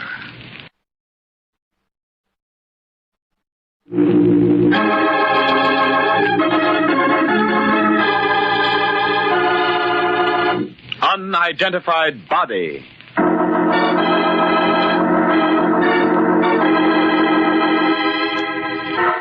A simple situation can become quite intriguing when fate steps in and adds the necessary twists. Take the case of the notorious gang who put a crime reporter on the spot because his articles were dangerous to them. Now, add this twist. The fact that the gang has never seen the reporter. And add this twist. The fact that the gangsters flee from a gunfight, carrying with them the unconscious form of a stranger, a man they do not know, a man who happens to be Jim Briggs, the newspaper reporter they would like to lay their hands on. Who am I? Who am I? Is he on the level, Fred? I think he is, Chief. If you can only teach Schmidt to keep his hands to himself. I didn't do nothing. Shut up. I said shut up. Watch where you're driving. And you still see the cops, Petey? I think we lost him, Chief. It was a close call. Too close. The town isn't safe for us. Not as long as that guy Briggs hounds us in the Daily Herald. What do we do, Al? We've got to get rid of him. It won't be so easy now. It's either him or us. Schmidt. Yeah? Take the next turn and head back to the hotel in town along Route 7. Let me tell you, Fred, this was Briggs' fault. He's got the cops worked up about us. He's got to go. But how? Where am I? What do we do with him? The way things are, we can't risk taking him to a doctor. No, we'd better... Say, wait a minute. I think I can handle him, Al, by myself. Better than a doctor. What do you mean? Just that with Trigger doing a disappearing act and lying low for the time being... You mean maybe this guy... Yeah, you get it. We can use him. Fine. Go ahead, then. He's all yours. I don't want any interference. Don't worry. I'll see that these monkeys clam up. You too, Schmidt. I didn't say it. Go ahead. Go ahead, Fred. What's the matter, fella? My head hurts. How'd it happen? I don't know. I don't know anything. Who are you? You know me. I'm Fred Booth. Fred Booth? I don't remember. Now, look, fella, I'm going to help you. Help me? Look at me. No, look right at me. It's hard to hold my head that way. Hurts. Try. All right, I will. You don't remember anything? No. Let's see about that. Where do you live? I don't know. What was your father's name? His name was... I don't know. Now, look, fella, you're in a bad way. You've lost your memory. You've got a lot of things to learn again about yourself. Yeah, I understand. I'm going to start off with your name, and then later I'll tell you all we know about you. Thanks. Thanks a lot, Fred. Your name is Trigger Martin. Real name Henry, but we've always called you Trigger. That sound familiar? Trigger Martin. You remember now? You ever heard the name? Yes. Somehow it seems familiar.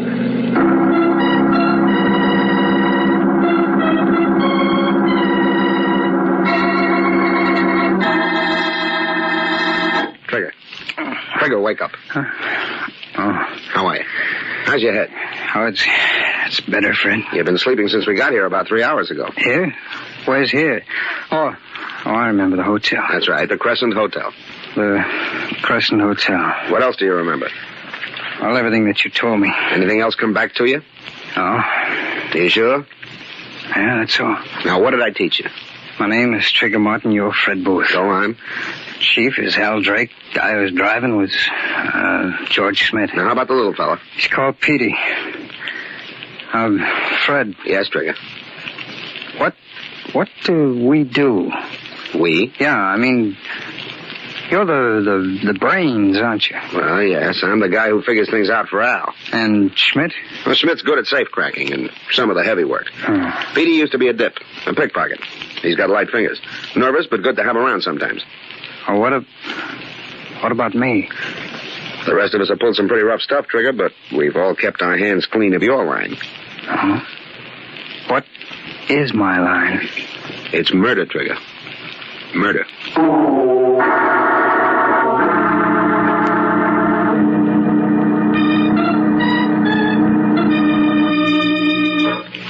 How's he getting along, Fred? Trigger. Okay. Your treatment? Well, what's wrong with it? Risky. Nah, he'll be all right. He'd better. We'll need him, but soon. I told him just now that he was a killer. Yeah? Any questions? No, he just wants to learn all about himself. Great.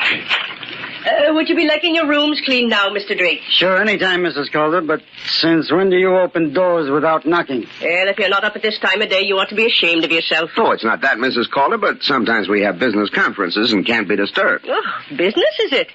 Well, I've got a couple of dollars put away I'd like to invest. Mrs. C., you're a great kidder. And why should I be kidding? I'd like to live in style like you and Mr. Booth and the other gentlemen. Finance is hard work, Mrs. Calder. You'd better stick to cleaning. And that's just what I'll be doing if you gents will let me. Well, I'll start in this inside room and... Mrs. Calder, I don't think you better go in there, not for a couple of days. No? One of our associates is in there sleeping. Mr. Smith? No, a new associate. He was hurt a little. In a hunting accident. He's got to have rest. Oh, you. I'm thinking you just like to be living in a dirty room. Well, I'll be back later then. I think you'd better. And remember, don't go in there. I'll not be forgetting, Mr. Drake. Chief, we ought to get out of town. Really hide out. They can't pin anything on us yet. Besides, I like to live nice. I like to live. What's eating you? You don't have a murder rap against you? So what? Trigger's the only guy in this mob who ever had the chair to worry about. Now... Al, calm down now. You saying something about me, Chief? Trigger, you ought to be taking it easy in your own room. I tried, but every time I lay down, my head started. Something hurting you, Trigger? Not exactly hurting. What then? This business. What you told me before about my killing people. I don't like it. What's the matter, Trigger? You going soft? Maybe I am. You know what happens to pals of mine that go soft? No, I don't. Nothing much. Nothing much that you'd care to hear about, and we don't even notify their families. I don't know if that'd make much difference to me. I can't even remember my family. You can't remember lots of things, but they happened, so what? So I want to quit. Trigger. I want to quit, do you hear? I don't know what I did before or how I felt before, but I know I couldn't go around knocking off guys just because you put the finger on them. Not now. Maybe the sock on the head softened me or made me yellow or reformed me or whatever else you want to call it, but I just couldn't kill a guy, and I know it. Not now. There's something inside tells me. What are you going to do about it, Trigger? There's nothing to prevent me from walking out of here. Why, you... Take it easy, Al. Well, look, Trigger. How many guys have you knocked off? I don't know. I can't remember. Can't remember anything except what you told me. Now listen to me, and listen carefully. I know of 6. Me? 6 murders? Yeah. And I don't know how many before you started working for Al. I heard you'd done plenty. Sure, you can walk out of here if you want to, but it won't do you no good. I don't get it. 6 murders. Practically every cop in the country's got orders to drag you in dead or alive. And with your rap as a cop killer, they're going to shoot first. Now, you want to walk, or do you want to play ball? Well, I'll stay. I have to stay.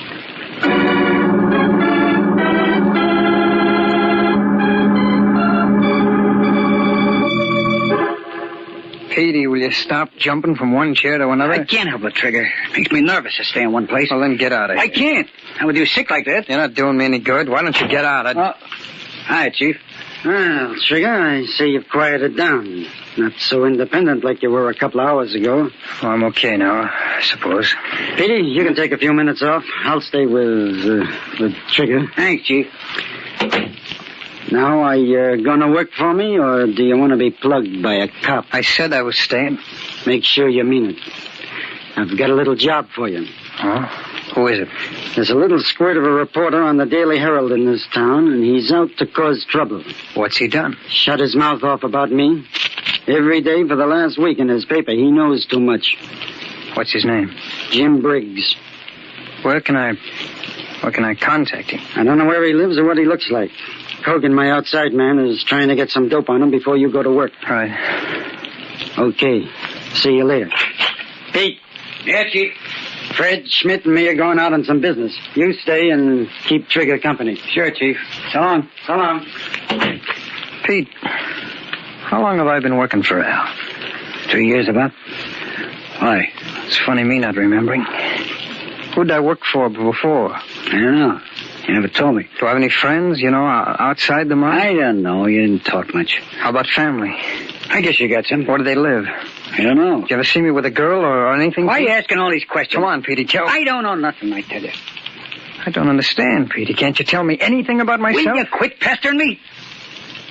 Petey, did I ever serve time? Yeah, I think you did. What prison? Stop it, will you? Don't ask me no more questions. I only asked you what... I can't stand it. I just shut up. Questions. I gotta get out of here. Petey! What's the matter with that guy? Yeah, come in. Excuse me, sir. You mind if I do a bit of dusting? No, not at all. Come on in. Mr. Drake told me not to disturb you, but the dirty room kind of gets you down when you have to stay in it, don't it? Yeah, it does. That's a nasty knock you've got on your head. It's nothing. I just bumped into a door. Oh? Well, if you'd like, I'll send Dr. Reisner up. He's the hotel doctor. Very good he is. No, it'll get better by itself. Just as you say, sir. Well, I'll be on my way now. Just a lick and a promise, but I'll do a thorough job tomorrow. Thanks. Oh, just pick up that piece of paper near the door, will you? This one? Yeah. You want it? Yes, please. Petey dropped it. I'll give it to him. Thanks. Yes, sir. Here. Goodbye. So long. Petey, tell Al everything's set for Trigger's burial. You supply body, Cogan. So they're going to get rid of me. Well, we'll see about that. Trigger. Yeah? Did you happen to see me drop a little piece of paper? Piece of paper? Yeah, when I went outside. No, Petey. No, I didn't.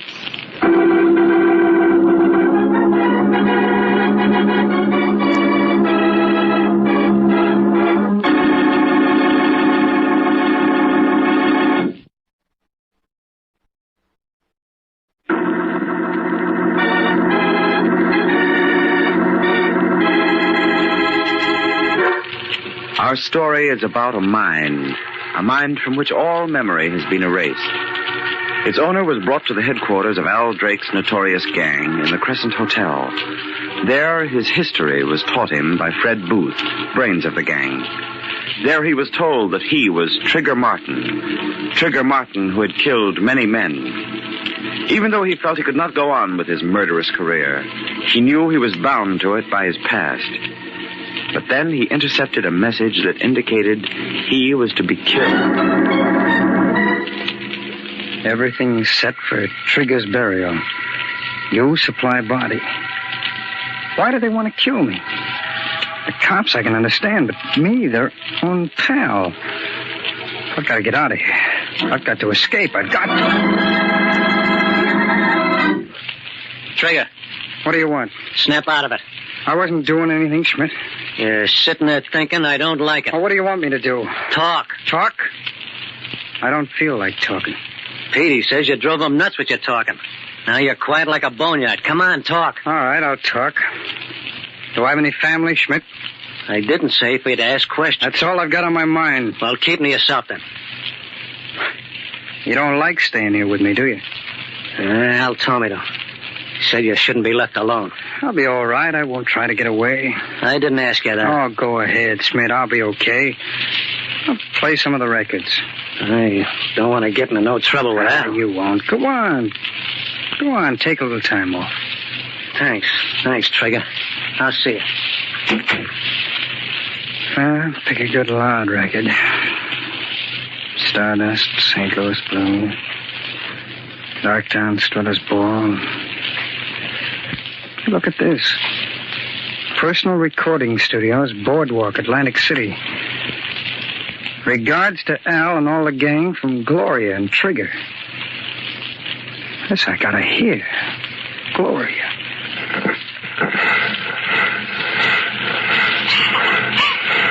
We're having a great time here, and we just thought we'd send you like regards from the boardwalk. Come on, Trigger, say something. It won't hurt you, Say hello. Say anything. Well, I just want to send our regards, Al. I mean, me and Gloria. How long do I have to talk, Gloria? Well, I just want to send our regards, Al. I mean, me and Gloria. How long do I have to talk, Gloria? Say hello. Say anything. Well, I just want to send our regards, Al. I mean, me and Gloria. How long do I have to talk for? I'm not Trigger, then. I'm not. But who am I? Do they know who I am? Why are they trying to tell me I'm Trigger Martin?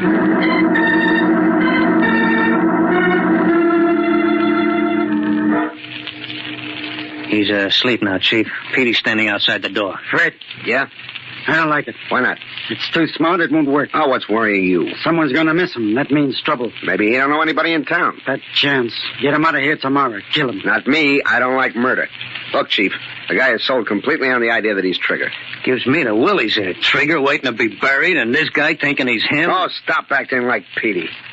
Look, the guy gets in our way when we're doing a job. Schmidt knocks him out with his clumsy mitts. We can't leave him around. None of us wants to bump him off unless we have to. Then I come to the rescue. We should have left him there. If I'd known he'd lost his memory then, I would have. But this way, he's going to bump off Briggs, and we'll be in the clear. It's a perfect setup. You hope. Sure it is. I'll figure it out for yourself. I don't know, Fred. I only wish I knew who he was.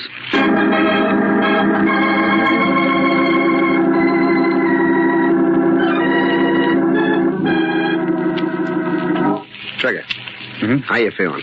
Oh, much better today, Fred. Your head all right? Oh, sure. Al told me he had a job for me. Yeah. I think I could do it today. You better do it today. That's what I came to talk to you about. Al said the guy's name is Jim Briggs. That's right. And if you know what's good for you, Trigger, you're going to get him, but fast. Look what he says in today's paper. The most flagrant flouter of the law in this gang of hoodlums is a vicious gunman who goes by the name of Trigger Martin. Of all the members of this organized crime syndicate, he should be the easiest to convict, for it is rumored that he is responsible for at least 6 cold-blooded murders. How about some action, Mr. Police Commissioner? What do you think about that, Trigger? Let me see that. What do you want to say it for? I read you the part about you. I want to see it. Okay, here, punish yourself. The most flagrant flouter of the law in this gang of hoodlums is a vicious gunman by the name of Trigger Martin. And how do you like that? That guy's going to see that you burn unless he gets shut up. Hey, what's eating you? Fred, did I ever see this article before? No, you couldn't have. Just come out today. For a second, I thought... You got no time to think, Trigger. The only thing that'll do you any good now is to get a hold of that Briggs and... Yeah. You're right, Fred. Briggs. He's my man.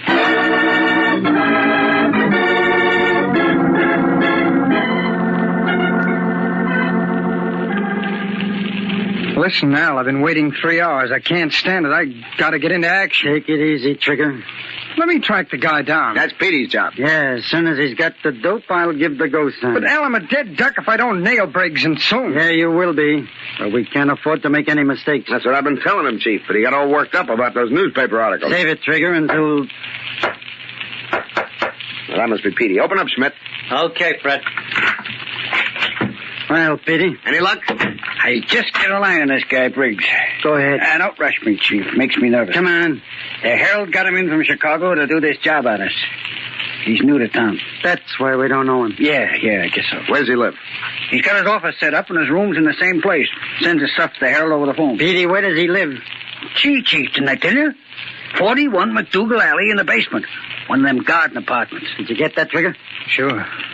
41 McDougal Alley in the basement. Okay, that's right. And here's your gun. Now get going.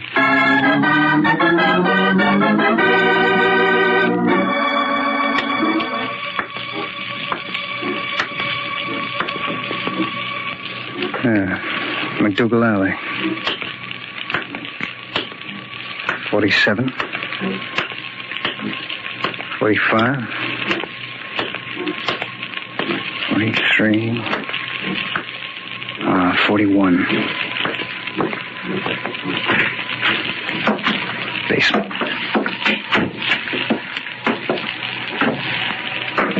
Careful. Maybe a trap. Don't forget they've been lying all along. Careful.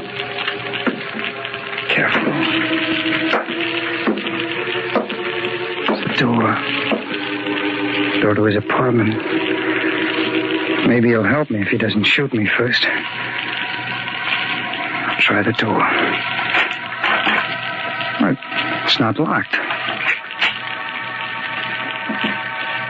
It's dark. Light a match. Jump it, Regan. Okay, Crider. Let me go. No, you don't. Let me, Crider. Let go of me. Watch it, Regan. He's got a gun. I see. Good work. Right on the head. He's out. Well, that'll take care of him for a while. It was a close call. Closest I've had since I joined the force. Yeah, that gun ain't no toy. He's coming around. Better snap the cuffs on him. Right. Wonder what his angle is on the case. Question him. Hey, come on. Come on, snap out of it. Wake up, you. My head. Come on out of it. What? Hey, who are you? What are you doing here? That's just what we were going to ask you. Look, this is my apartment. My name is Briggs, Jim Briggs. Jim Briggs disappeared 3 days ago. We're working on the case. If you're Jim Briggs, maybe you can tell us where you've been. Half the police force has been looking for Briggs. I don't know. I can't remember. All I know is that I'm Jim Briggs, and this is my apartment. Yeah? Do you usually come into your apartment with a gun in your hand? I don't know. All I remember is... I remember watching a gun battle. You sure you weren't in it? And then... Yeah, I remember now. A little. I was in a hotel somewhere in town with some men named Drake and Booth and Schmidt and Petey. Hey, Crider, that's Al Drake's mob. Yeah, and this guy is one of them. He must be that Trigger Martin character. You know, we never got pictures of any of them. No, I'm Jim Briggs, I tell you. Look, give me a chance. I think I can lead you to their hideout. Please. I think I remember where it is.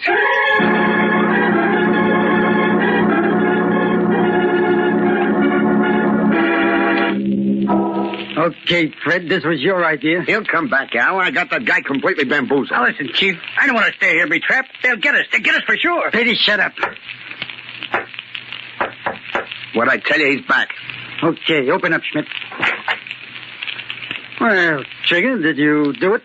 You told me to kill him, didn't you? Stop the dramatics. Of course I told you. Well, I did it. I found the guy in his apartment. I was working at a desk. He looked up, and I gave it to him. Let's have your gun, Trigger. My gun? What for? Come on, hand it over. I threw it away. I don't believe you. Schmidt, grab him. No, you don't, Schmidt. Put up your hands. All of you. Now, Trigger, no point in getting jumpy. How long do you think you'll get away with it? Cut it. You know I'm not Trigger, and I know. Whoever you are and whatever your game is, no one person doesn't stand a chance against four. You won't get out of here alive. I think I will. Petey, open that door, quick. Yeah, right away. Come on in, Crider. All right, you guys. Bundle these hoodlums into the wagon. Did you get what you wanted, Crider? Perfect. Direct evidence tying Drake to an attempted murder. We've been trying to get that for years. Great work, Mr. Briggs. Briggs, Booth, you idiot. We had the guy all the time. Sure you had me. I didn't know it, and you didn't know it. Hey, that'll make a swell feature story. The case of the unidentified body, written by the corpse itself.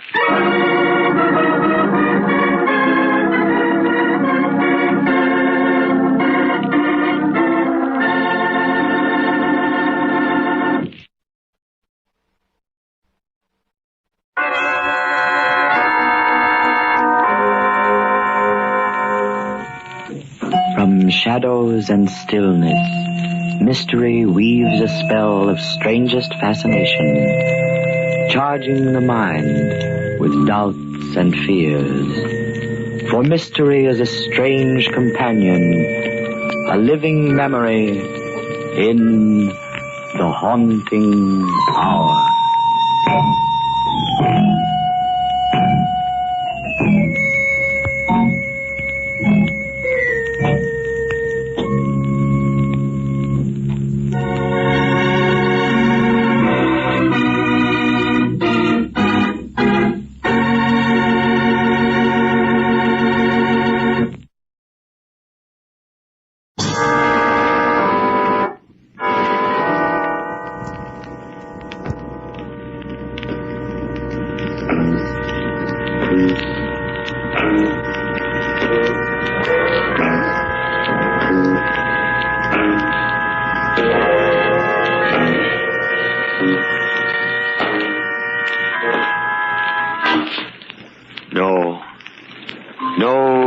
where you are.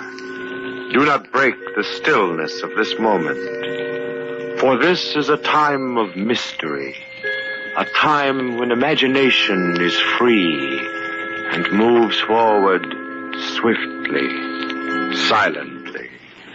This is The Haunting Hour.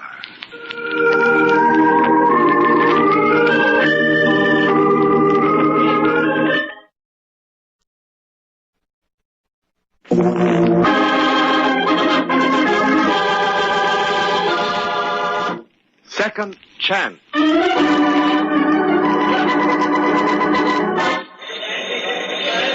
Oh, give us a break, Warden. My city desk is yelling for a story. Yeah, how about that? Don't we read an interview with Duke Malone before the execution? You're wasting your time, boys. After all, it's a condemned man's privilege. If he wants to go out quietly, that's his business. And what a business. Gangster, notorious gambler, racketeer. A record of killings you couldn't pin on him, and now he gets the chair for murder of a nightclub singer. Sure, the Duke's always headline news. Come on, Warden, give us permission to visit his cell, will you? Forget it, fellas, forget it. You wouldn't see anyway.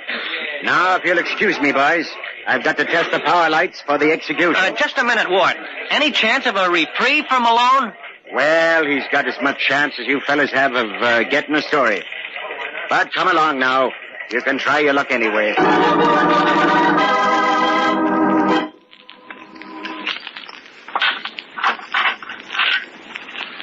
I'd better phone in this story, what there is of it. You're telling me Duke wasn't much help. Okay, Duke. That's the last of them reporters. Much obliged, Yeller. You did me a favor. Hey, somebody, the lights. Something happened to the lights. Now, take it easy, Duke. They're only testing the power. Look, why don't you think of something else? Sort of take your mind off of... well, off of everything. Are you kidding? Were them just getting through testing the juice? Yeah. I know. You don't know from nothing. You never been in this spot. Now, look, Duke. I've been on this job a long time. One thing I'll never get used to is seeing anybody go to the hot seat. You know why? Because I was raised in the slums, too. I know what a slum kid is up against. Yeah? Every time I see a killer getting his legs shaved, I always think it might have been me. But it ain't you. Listen, Duke. My brother robbed a store, killed the owner. He stopped a bullet while the cops was chasing him. And that was when I knew that I was going to head for the straight and narrow. Give myself a chance. Chance? Yeah.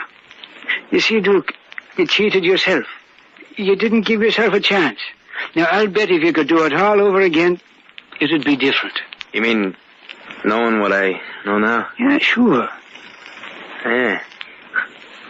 Guess maybe you're right. I know what the score is now. I'm wised up. When it's too late. Well, I just wanted you to know I'm sorry. Yeah, well, thanks anyway. Getting polite in my old age. It's a laugh. Old age. Something I'll never have, because one thing it's too late for me to get is a second chance. Second chance? Second chance, huh? Wonder, would it turn out different? Sure it would. I'd make it. Starting back when I was 14, hanging around a pool room, a punk headed for trouble. I would have made it different. I remember that day. Benny and I were shooting pool in Joe's place. Sure were a couple of tough kids. No tougher than the other kids in the gang. Yeah, I remember that day. Because if I'd said no, I would have said no if I had a second chance. I would have said no.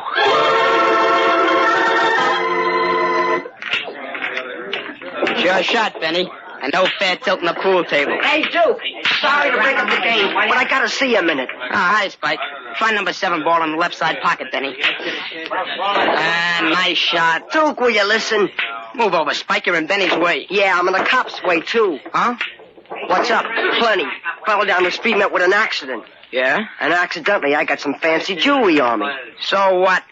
Play it off the corners, Benny. So maybe you can help me get rid of it. My turn, Benny. Did the cops see the accident? I don't know. Maybe the guy squawked. Honest, Duke, I thought he was out like a light. Leave me behind the 8 ball, eh, Benny? Well, that's a cinch. What's the matter with you, Duke? Ain't you sore at me? No. Back him up, Benny. Then I'm still in on that grocery deal tomorrow night, huh? Oh, that. Oh, count me out, Spike. You can do it yourself.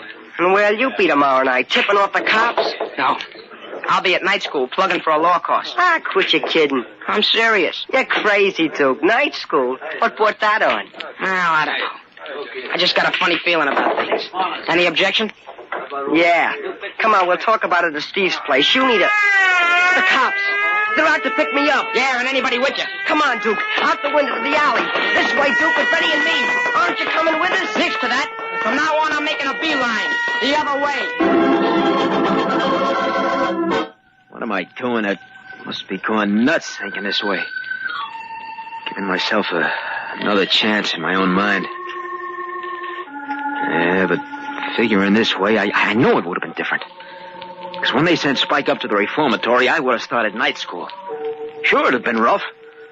But I'd have done it. I worked days, I studied nights. No time to get in trouble. I'd make a lawyer out of myself and stay away from the shady side of the law.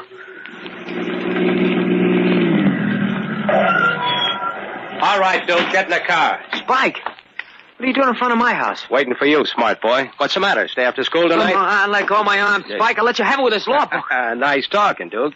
Tough kid's grown up into a tough lawyer. Grab him, Lloyd. Put him in a car. Come on, let go. Get in here. Let go. What is this, another one of your famous rides, Spike? No, we're just going around the block a couple of times. What do you possibly want with me? Just thought you could use some easy money. Not interested. Use your head, kid. I got a proposition that's right up your alley. Yeah? It's this way. Now, the gang's doing fine. Why, we're in big business. Of course, we run into a little jam now and then. Look, where do I fit in? As a mouthpiece. A good lawyer who'll beat his brains out for us. And I'm it, huh? Not a chance. Think it over. You need the dough. Maybe. I want it legitimately. You're a sap. Not much like the kid I used to know. Now, look, if you just tell Louie to drive me home... Oh, sure. You heard him, Louie. Back to Duke's place. Oh. Gee, thanks, Spike. I'm sorry I can't be of service, but it's a case of mistaken identity. I'm not your man. Maybe not. But I'll look you up again. You may change your mind. Look, save yourself the trouble. You won't find me. Oh, yeah? How come? Because I'm putting plenty of neighborhood between you and me. Sure, I can figure it now. Spike was bad medicine. I'd have stuck to the straight and narrow, just like the jailer said. Sure, it'd have been lonely, but I'd have been able to take it until I get my law degree. Then I'd get me a wife for company. Nothing like responsibility to keep us steady. And to take my best girl for a ride on a ferry boat. Nothing like a view of New York from a ferry boat on the Hudson. Bess, you know something? What? I wish I could show you the whole world instead of just the skyscrapers in New York. You will someday, Duke. I'm sure of it. Well, you're going places. And you, Bess? Do you think you could be interested in sharing life with me? Well, Oh, please, before you make your decision, Bess, you know how I feel about you. Honestly, Duke, I've never been quite sure. I thought I made myself perfectly clear. That you preferred Anne's company to mine? Oh, Anne, it's ridiculous. Oh, sure, I dated her a few times, but Yes, dear. What a cross-examination. Look, the whole truth and nothing but is, well, that you're the girl for me. You're positive, Duke? I was never more sure of anything in all my life.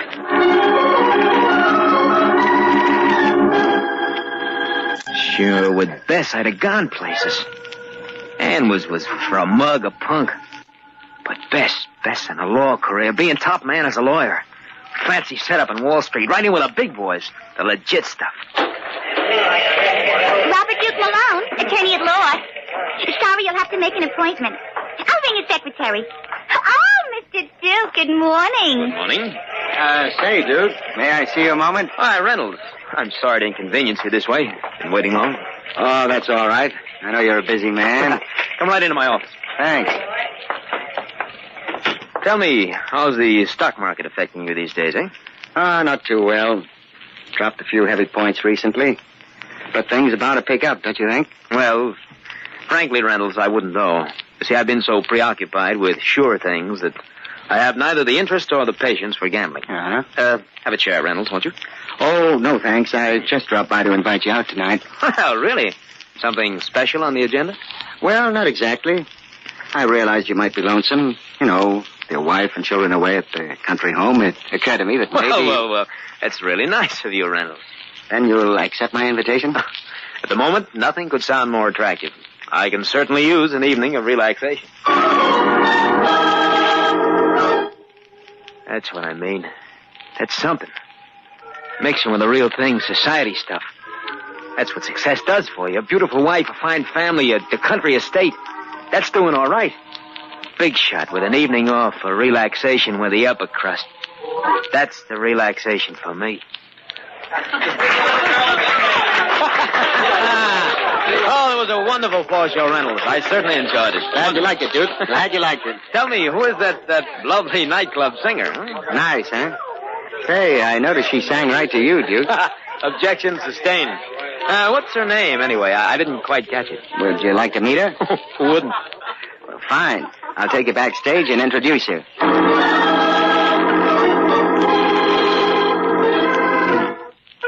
No, wait a minute. Wait a minute, that's wrong. That ain't the way to work out a second chance. I don't want to get mixed up with her again. Made me think of her. She's the nightclub singer that got me here. That's Jeannie Daniels. That's the girl I murdered.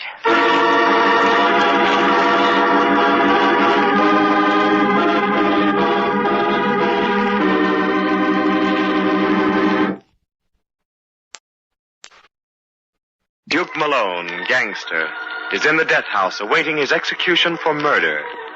Something the jailer says makes him reconstruct his life, based on the premise that, given a second chance, he would not be ending his life in the electric chair. He goes back in time to his 14th year, when he first became involved with the law, changes the circumstances, and mentally builds up an honorable existence. All the trappings of success are there.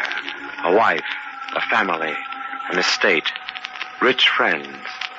But it seems inevitable for him to meet Jeannie Daniels again. Jeannie Daniels, the nightclub singer whose death put him on the spot. The girl he murdered. I don't want to get mixed up with Jeannie Daniels again. That's why I'm getting away from it. My second chance. But I can't shake her. She's staying right there in my mind. I get it. This is going to prove that things would have been different. This is going to prove I ain't going to make the same mistake twice. I'll show her. Come on, Jeannie Daniels. Come on back into my life.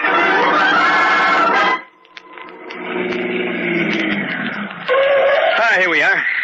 Let's park for a while. Really, Duke, I've got to get some sleep. It's almost 4:30 in the morning. You know, it's funny, but the time element seems completely unimportant when I'm with you, Jeannie. Yeah. We have a swell time together. Oh, incidentally, that reminds me, are you free for dinner tomorrow evening? Hey, what is this, a big rush act? I've been seeing a lot of you, Duke. Yes. And oddly enough, all the time I've been with you, I've had the strangest feeling about us. What are you talking about? Well, I don't know exactly. Call it premonition, if you like. Don't tell me you believe all that voodoo stuff. Yes, but this is different somehow. Well, let's have it straight. Well, frankly, Gina, I'm at a loss to explain it, but... Well, I don't know what to say. Something just keeps telling me to stop seeing Jeannie Daniels. Well, I like that. Listen, Duke, you'll see me, and as often as I want you to. Well, you know, if it weren't for a chance introduction by Reynolds, we'd never have met at all. No, it wasn't Reynolds. It was that thing you're always talking about. Fate. Well, you will admit that Reynolds helped some, eh? And, by the way, just how well do you know him? Just an acquaintance. Met him at the club. Oh, so that's what's bothering you. Oh, no. It's not it at all. I don't know. I'm too confused to explain clearly, but... Jeannie, believe me, there's one thing I'm certain of. Yes, Duke? You and I were meant for each other. What am I doing? I'm getting all messed up again. No. Not this time I won't. No matter what she does, no matter what happens, it won't end the same. That's what I'm proving. There's no such thing as fate. You make your own fate. I'm making it different this time. Well, Duke, I thought I'd find you backstage in Jeannie's dressing room. Hello, Reynolds. How are you? Hey, you're just in time to admire my diamond pin. Isn't it lovely, Reynolds? It's a honey, Jeannie. A little present from Duke? Yes. It's rather in the way of an anniversary gift. Really? What anniversary? 2 brief weeks. And I feel as though I'd known Jeannie for a lifetime. Another bracelet, darling. Oh, you're spoiling me, Duke. You like it, huh? Oh, it's a honey. I'll bet it cost a pretty penny. Oh, what difference does that make? Darling, nothing is too expensive for your pretty face. This is our best selection of white sapphires, Mr. Malone. I see. Well, yeah, I'd say this second ring on the tray seems attractive enough. For Miss Daniels, sir? Yes, of course. Send it, will you, please? I believe you have the address. Certainly, sir. Oh, by the way, I'm sorry Miss Daniels didn't enjoy the diamond bracelet. I beg your pardon? Yes, she returned it this morning. Was there something wrong with it? Well, not exactly. She just didn't like the style. And chose something more suitable, perhaps? Well, no, sir. Miss Daniels asked for a refund. I hope I did the right thing, Mr. Malone. I notified your office at once. Yes, of course. But in the future, please understand. Anything Miss Daniels decides is all right with me. Getting in deep. I'm acting like a sap. Let me get away with murder. No, there won't be any murder this time. I learned my lesson. I'm playing it right. No matter what she does, I'm keeping it in the clear. No matter what she does or says. For heaven's sake, stop beefing about it, Duke. But it's reasonable to expect some kind of explanation. Well, it does happen, that's all. Then why all the mystery? Well, I returned the bracelet and took cash. So what? It was my gift. Yes, certainly it was, but why not tell me about it first? I was going to get around to it, so the jeweler beat me to it. Look, Jeannie, I don't understand this. All right, if you want to play dumb. I'm not stupid, Jeannie. If you needed the money, why did you ask me for it? Because, well, you're so moody these days. I'm afraid to tell you anything. Oh, I'm sorry about that. It's those awful headaches I get. You know, it's strange, but I never dreamed that you wanted cash that badly. Well, it's time you woke up. Yes, maybe you're right. After all, a smart girl needs plenty of clothes and things, and I'm smart enough to want the best. Oh, go on. It's strange. And besides, it's a cozy feeling being in the chips. Of course, if you think I'm too demanding, well, then... No. Don't say it, Jeannie. Look, I don't know what it is that makes me feel this way, but... Well, I know I'd pawn my life to be with you.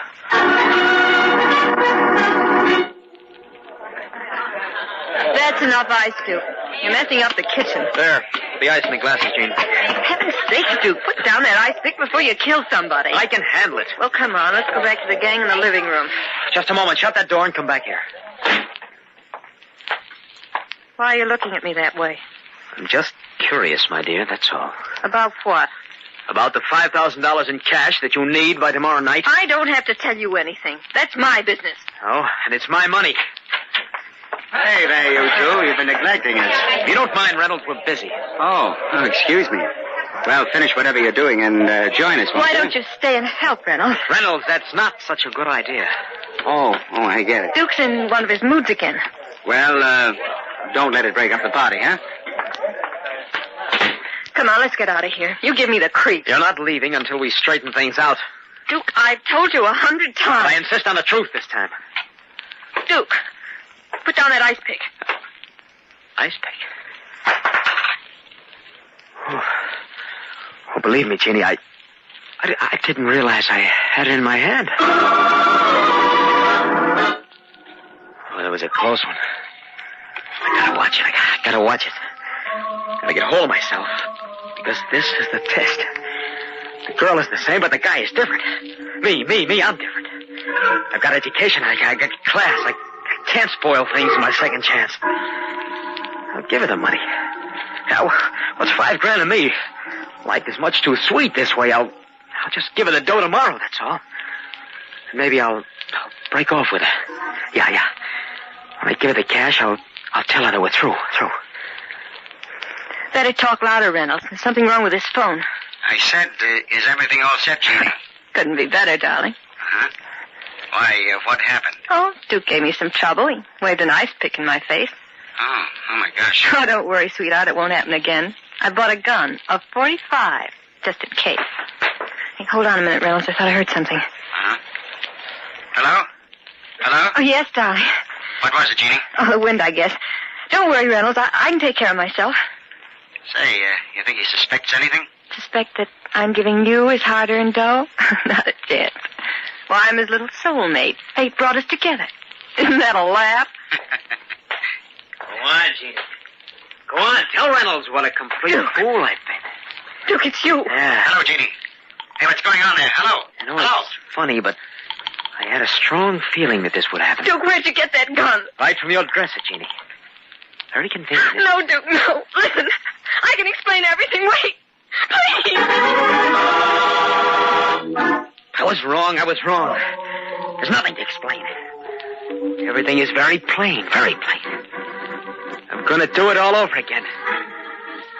I'm going to shoot.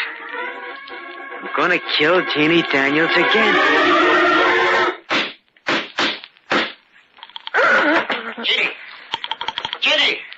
Jeannie has to be.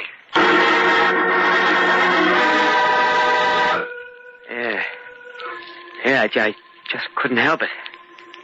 I had to kill her. You see, no matter what kind of life I would have led, the end would have been just the same. Yeah, I know that now.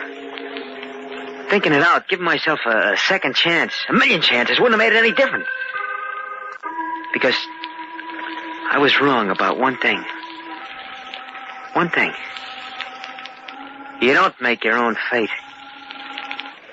It's there all the time. Written out for you long before you come along. Yeah. So let him come. Let him shave my leg and my head. That's the way it had to be.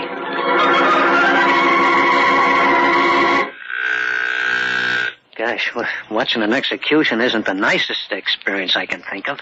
I don't seem to mind this one. Well, they're turning on the final switch. Yeah. I guess Duke's had more than his share of living. And tough luck, too. The brakes were all against him. You never know. He lived the way he had to. But what a way to go out. I think Duke's resigned to his fate by now. I don't know. If he could relive his life, I'll bet he'd think twice before murdering anybody. Perhaps. But you know, life has a way of dictating and catching up with you. No, even with a second chance, he'd probably wind up in the chair. Yeah, maybe you're right. Some guys never learn.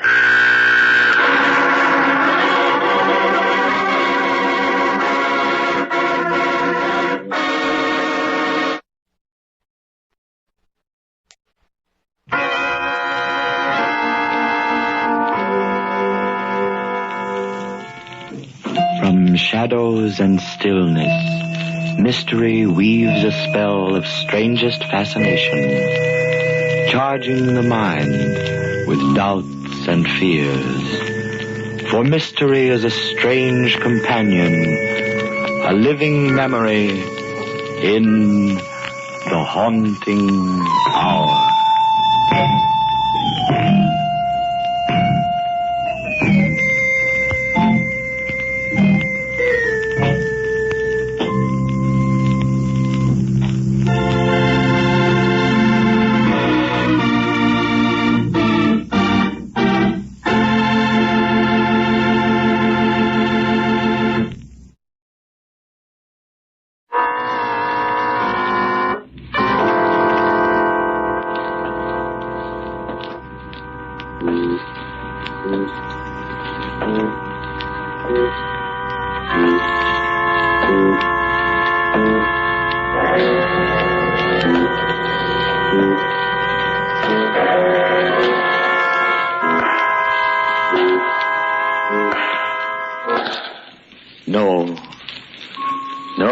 stay where you are.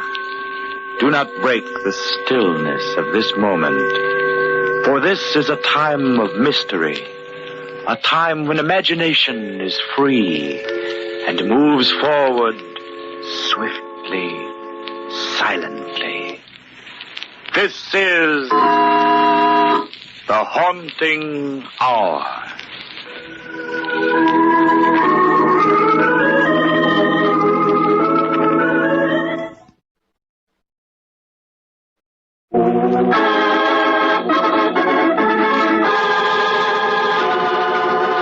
Revenge.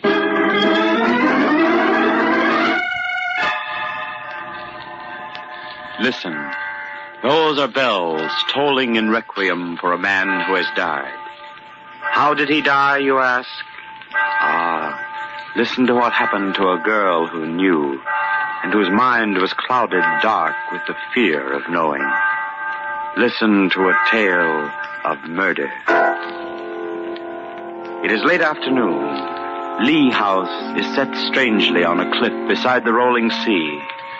Autumn leaves fall, and with them the threads of night. And in a car, parked a little distance from the house at a pillared gate, sits a girl behind the wheel. Beside her stands an old man with sad and beguiling eye. It's a bad night, Miss Anna, to be driving the sea road. I know, Jameson. But I must go. I must. How could I spend another night in that house? What could be keeping him? This young man, Miss Anna, is he... He's a good driver, Jameson. I'll be perfectly safe. I do hope you will be, ma'am. Listen, you can hear the surf from here. How Mr. Jonathan loved the sea. Jameson, don't. Oh, there's rain behind that wind, I bet. Annabelle! He's in my mind. Memory of him. I can still see him. Like that night a few weeks before he died. I mustn't think of it. Not now. Not now. You can't forget me, Annabelle. Even when I'm dead, I'll live in your mind. I'll feed on your fear of my ghost. I'd rather be dead. Jonathan, let me out of this house. Let me go. My dear, you're too lovely for others to see, so I've no choice but to keep you within these walls. Within this prison, you mean? Even that chauffeur's a spy. There isn't a moment of the day when I don't feel a pair of eyes watching everything I do. They even pry into my thoughts. Jonathan, if you have any kindness in your heart... Look, here at the window. The ocean is white capped, far you can see. Why do you torture me? How can you hate me so much? I don't, my Annabelle. And this pleading, it's no use. You'll never forget me. I'll never let you go. I'll never let you go. Miss Anna, why so pensive? Oh, I was thinking. Remembering. Jameson, are you sure you want to be caretaker at Lee House? You won't be lonesome? I wouldn't leave it, Miss Anna. It'd be like leaving my little girl, my daughter Amy. You loved her very much, didn't you? That I did. And the morning we found her at the bottom of the cliff down there in the cove was almost more than my heart could bear. But that was long ago.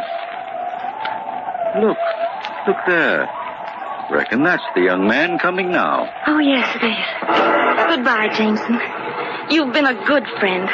Thank you for that. Goodbye. Good luck, Miss Anna, wherever you go. Jim. Oh, Jim, I thought you'd never come. Hello, Anna. Sorry. Here, climb in here. Take the wheel. Okay. A few last things to do at the Hendersons. You know how it is. Oh, Jim, hold me close. I was so worried. I was afraid you might think I wasn't coming. And all the time running over that hill, my heart kept pounding, saying, simpleton Jim Brandt, even late for his elopement. Well, ready to start, Mrs. Brandt?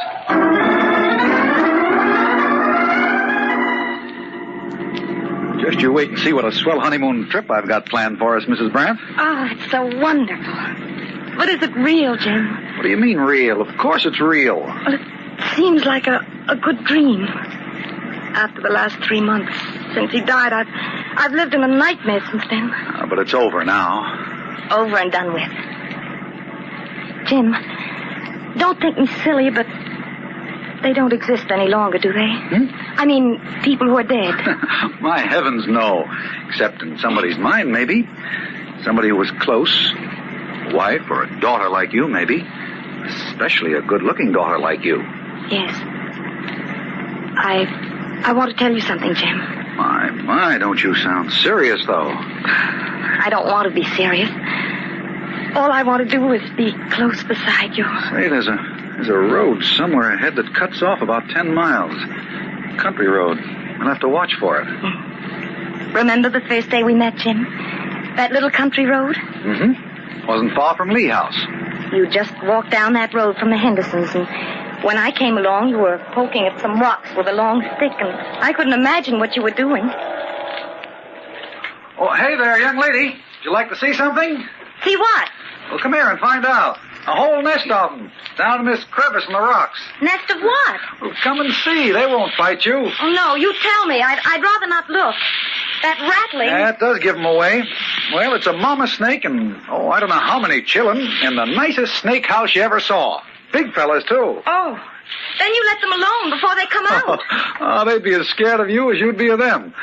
Well, say, you live around here somewhere? Yes, but I must go now. Oh, no, wait a minute. I'm Jim Brandt, architect over at the Hendersons' place. Been adding that new wing and rebuilding the stable. I heard about it. Where do you live? At the Lee House. I've been on lots of walks around here, but I've never seen you before. How come? I don't often go out. Say, you must be Mr. Lee's daughter, huh? Or has he got a daughter? I really can't talk with you, Mr. Brandt. I've got to hurry home. Oh. Goodbye. Oh, hey, Miss Lee. Maybe I'll see you around here again sometime. First time we met. Remember? You know, you were mighty strange that day. I was afraid. Afraid? Afraid of what? Oh, I don't know. I guess because all the days were so full of him.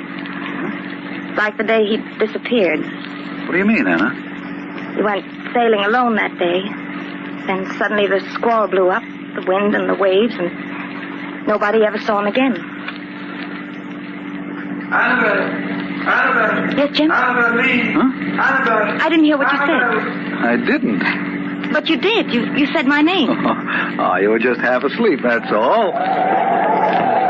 Hey, what's that? Oh, doggone it, Anna. We got a flat tire. Don't stop, Jim. Don't stop here. We have to. I can't ride the rim. But there's nothing to fix it with, Jim. Let's go on, please. I don't care about the tire. Anna, what's the matter? You think I'm going to ruin a perfectly good... Hey, look. There's a little house up there. I'll bet he's got a jack. Hey, up there. Now, darling, don't look like that. What's the matter? Hello. Sorry to bother you. Have you got a jack I can borrow? Flat tire. Sure. Hey, son, go get the jack out of the car. Yeah, you see, Anna, we'll have it fixed in no time. Oh, darling, don't look peeved. You people headed for the turnpike? Mm-hmm, that's right. You're going the wrong way. Shortcut's back about a mile. Oh, you mean we're past it? Well, how do you do there, ma'am? Didn't see you at first. How'd you do? Don't guess you remember me. I come over and helped your husband's man, Jameson, fix the gardens this spring. Jim. It's too bad he's lost in that squall, Miss Lee. He's a fine gentleman, Mr. Jonathan was. It grieved us all to see your husband go like that.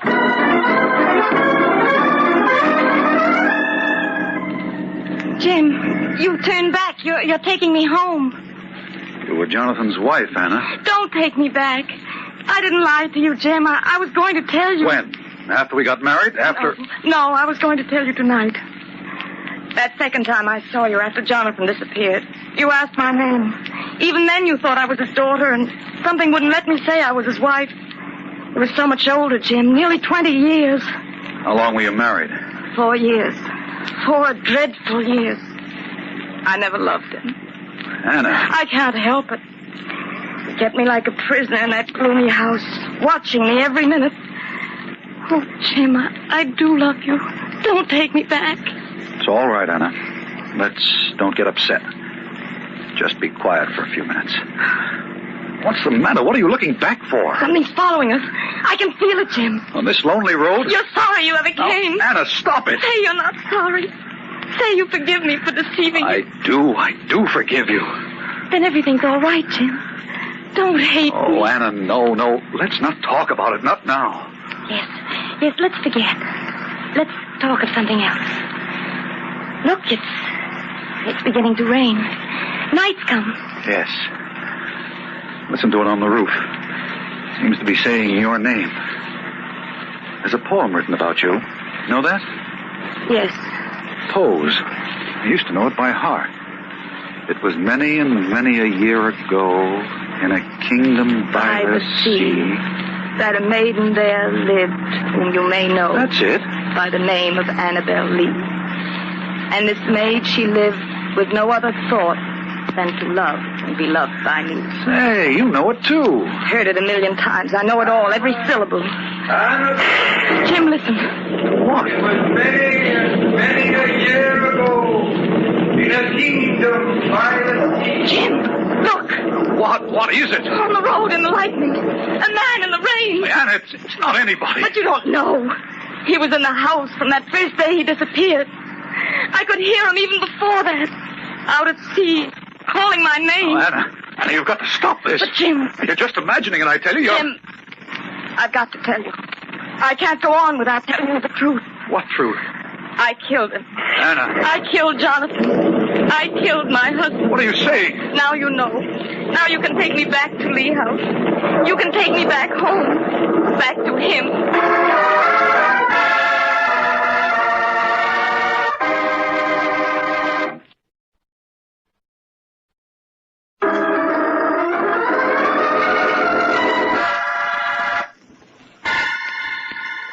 Jonathan Lee is dead.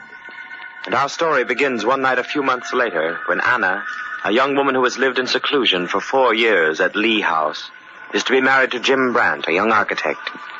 Jameson, the old caretaker, sees her off in the station wagon. And as Anna and Jim drive along, she confesses that she was Jonathan's wife, that she herself murdered him. Her mind is distraught with a terrible fear that the dead man is somehow among the undead, that he is waiting for her. Oh, Anna, I don't believe you. What are you saying? That I killed him. I planned to kill him. No, you couldn't have. I had to tell you. Because Jim, somehow he's not dead. You said the dead only live in somebody's mind. And they do. But they also live beyond the mind. Oh, Anna, please. That's why I couldn't wait to tell you. Calmly and sanely in the light of day. Jonathan's waiting somewhere for listen. me. Now, Anna, listen. Don't you see, Jim? I thought I could run away from him. I thought I could send him out to sea and he'd never come back again. Here, I'm going to stop the car. Oh, no. Jim, please, no.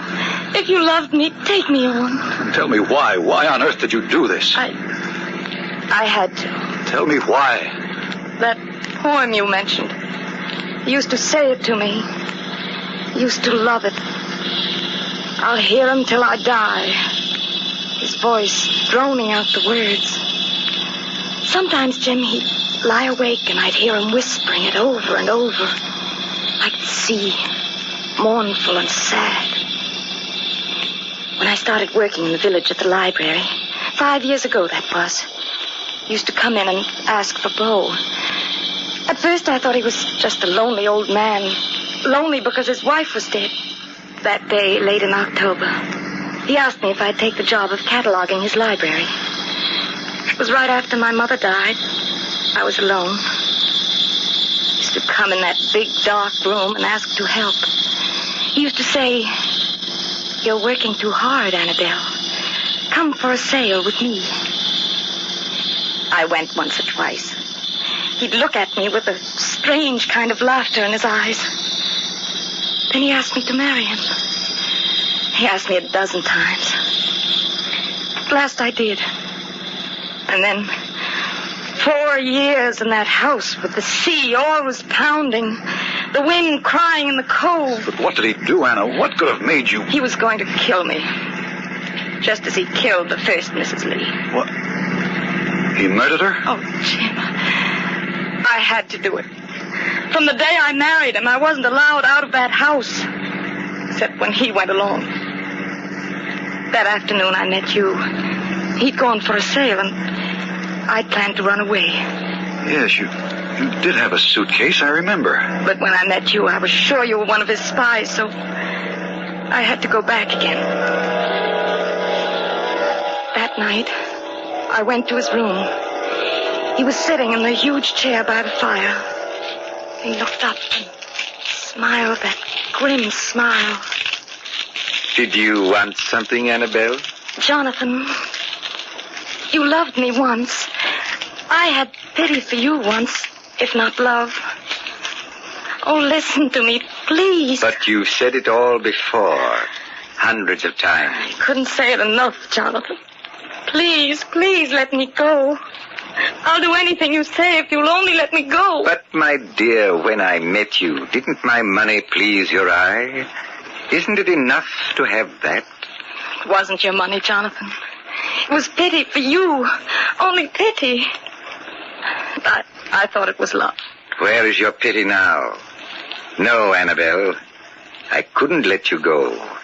You'd find pity for another man and grow to believe that you loved him, too. How could I bear such a thing to happen? No. You see, your pity, as you call it, is only for me. Until the day you die. What do you mean? Jonathan, what do you mean? Soon, I'll let you go, Annabelle. Some day soon you must go for a sail with me. I screamed and ran from him. My mind was sick with terror. What was I to do? The house was like a prison, and everywhere I turned were shadows and gloom, and Jonathan was part of it all. But I had one friend, and he'd come to me when I needed him most. Hannah, don't turn on the light. Jameson, where are you? Here beside you. I've been waiting in your room because I had to see you without him knowing it. Oh, Jameson, you've got to help me. I've got to get out of here. No, Miss Anna. That's what he wants you to do. And that's why I came to stop you from going. Why? He'd follow you. He'd find you. You heard what he said? I've heard it before. The other Mrs. Lee. She begged him to let her go. Time and again she begged him. And one day, she took a boat from the cove. He said she was lost in the sea. Yes, Miss Anna. But Mr. Jonathan followed in a skiff, and then she never came back. He murdered her. Jameson. It's the truth. I believe you. I do. Then wait and plan. I'll help, but he mustn't know about it. Tomorrow, we'll talk tomorrow, if he goes sailing again. Sailing? You're right, Jameson. I won't run away. I know now what I have to do. I know now what I must. So that night, I made my plan. The next day, he did go sailing. And that was when I caught them. With a little cord noose I made myself. I lay on the rocks for a long time, looking down, waiting till I could get the cord over their heads. Caught what? The rattlesnakes you showed me that day. Yeah. I caught them and took them down to the cove in a box. And that night I put them in his boat in a coil of rope. I left them there. Oh, Anna, how terrible. The next day he went sailing again. He didn't see them at first. The motion of the boat and a sharp sting on his leg. And waiting in the dark, I could picture him. Fighting, drawing back, turning loose of the boom, climbing out of the pit. And the squall came. And he was gone. Oh, Anna, what are we going to do? But I had to, Jim. It wasn't because of me. I'd only seen you once. I didn't know you weren't somebody he'd hired to watch me till I saw you again and again after he was dead. Oh, Jim. Anna, look out. Hold on. It's a cliff. We're hanging over the edge, Anna. Get out, quick. Here, take my hand. This side, Anna, this side. That was close. Are you all right? Yes, I'm all right. Look, we nearly went over into the sea. Golly, we'd both have been killed. Jim! What, Anna? We're back where we started. There's the house and the cliff. What? You brought me back. Anna, you know I didn't. Jim, look. Who is it, Jim? Yonder on the road. I don't know. It's Jonathan. He's walked up from the sea. Oh, let me go, Jim. Let me go. Oh, it's only some man. Anna, come back here. Come back. Hey, down there. What's the trouble? Quick, man. Help me stop her. Oh, where'd she go? I'm Jameson. We had an accident, Jameson. She's gotten some crazy notion in her head about a ghost. Look, she's running across the lawn. Down to the sea path. Hurry.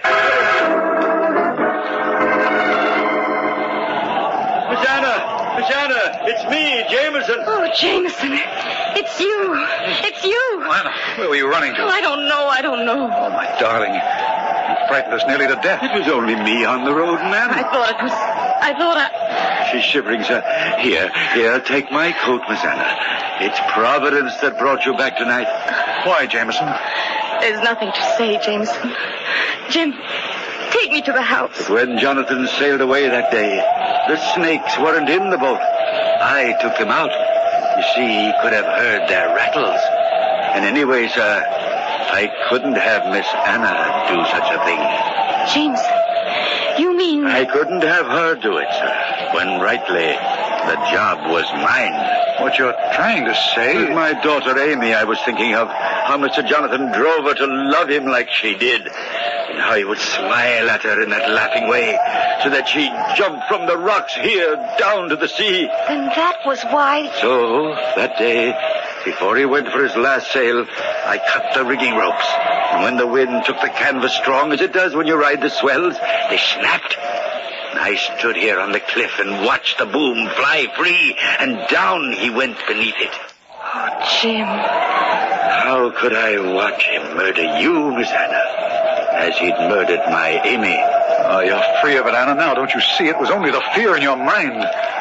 I've got a fire going in the library, Miss Anna. I'll take her in, Jameson. I'll go see if I can get your car off the cliff. Oh, no, Jameson. Let it alone. We don't care about the car. But you two can be on your way again when the rain blows over. Come along in, Anna.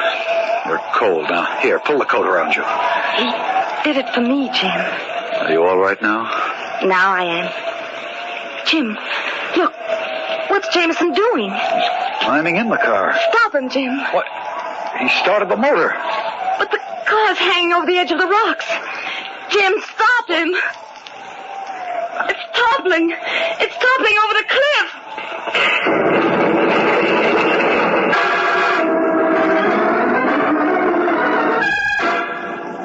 Oh, Jim, how awful. It went over the cliff. Down to the sea in the cold. He did it all for me. And for me, too, darling. But he's made everything all right, Anna. He's made everything all right.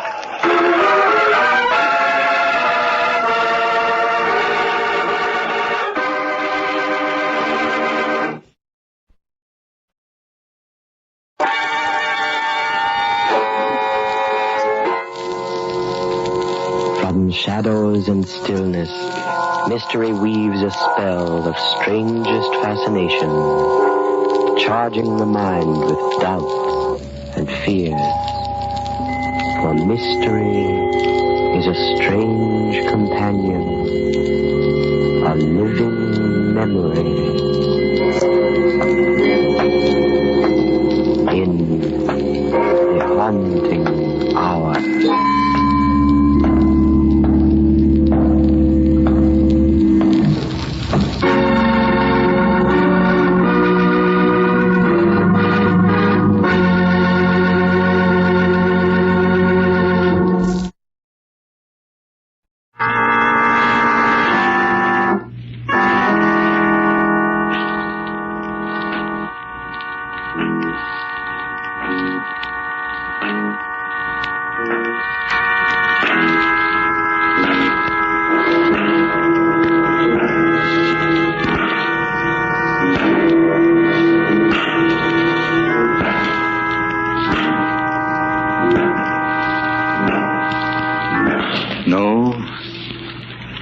stay where you are.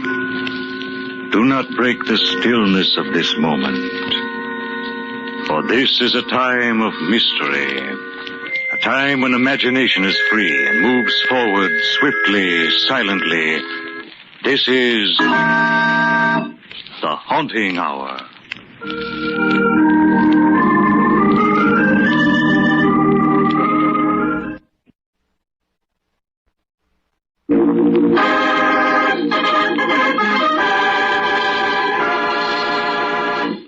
The people in the house.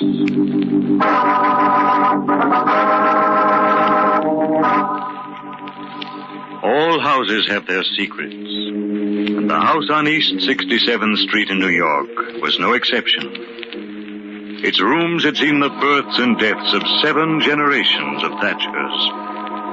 And now they looked down with despair upon the 3 people living within its walls. Evans Thatcher III, his son Kendall, Kendall's lovely wife Margaret. For evil and hatred stalked the rooms and took you by the throat when you entered the house. It was polite and hidden, but sinister. And present so strongly that you felt you could reach out and touch it.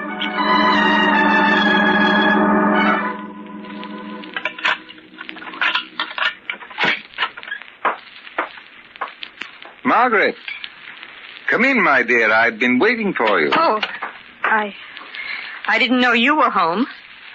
Aren't you forgetting something, my dear? I didn't know you were home, Father. That's much better, Margaret. I only ask that you behave as any daughter should to a father-in-law. Where's Kendall, Father? My dear, Kendall is only my son, but he's your husband. I'm surprised you should ask me his whereabouts. Most wives of my acquaintance are... All right, Kendall isn't home. Let's stop acting. My dear child, I've never acted with you. It is you who pretends to like me. I take little pains to conceal my dislike of you. I hate you. I hate you more than I believed I could ever hate another human being. And if it weren't for Kendall... Why don't you divorce Kendall, my dear? I'd gladly pay for it. Kendall isn't the proper husband for you. You should have married the strong young detective. There was a suitable match for you. By the way, what was his name? Walters. Larry Walters. Oh, yes. I remember the name perfectly. Father. And I didn't marry him because I was in love with Kendall. Oh, come now, my dear. We both know the truth. You could hardly marry a representative of law and order if you told him the truth about yourself. But after tonight, why, I imagine that difficulty should be solved. Oh, you're completely vile. But there's one thing you've never understood. A mind like yours can't understand it. I love Kendall more than I hate you. And I'm not going to leave him alone with you so that you can ruin him completely. Too bad that you can't afford to move out of my house into an apartment of your own, isn't it? I'm sure that if Kendall could get a job and support you, you'd be deliriously happy. Yes, I would. But you've taken good care to see that Kendall is too weak to go out in the world, haven't you? Now, my dear Margaret... Don't think I don't know what you're doing.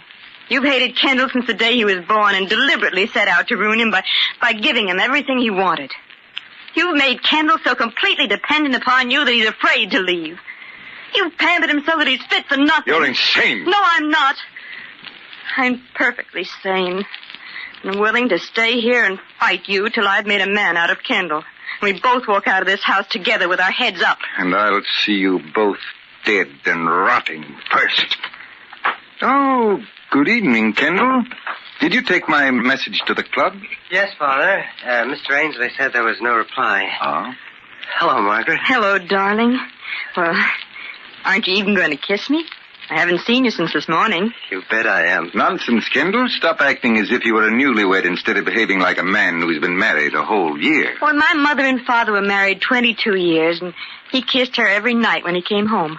There. You see, Father, kissing your wife. Kendall, come along upstairs. I want to talk to you. My dear Margaret, you'd better change. We're dining with some friends of mine. But Kendall and I had planned to eat home tonight, Father. Did you? I didn't. I don't very well see how you can.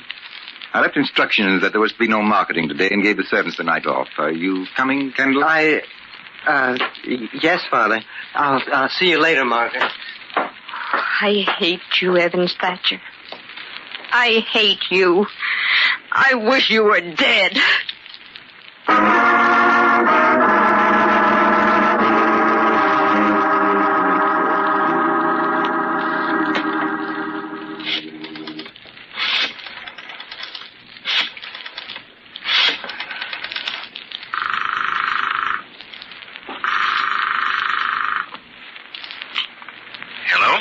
Larry, is that you? Margaret, what is it? What's the matter? Larry, I've got to see you. Foolish child. I must have a wrong number. No, you haven't, Margaret. You're in trouble. I'll be right over. No, you mustn't. You mustn't. Goodbye. Well, are we all ready? Margaret, you look beautiful in that dress. I'm afraid that the dress will have to go back, Kendall. But, Father, why?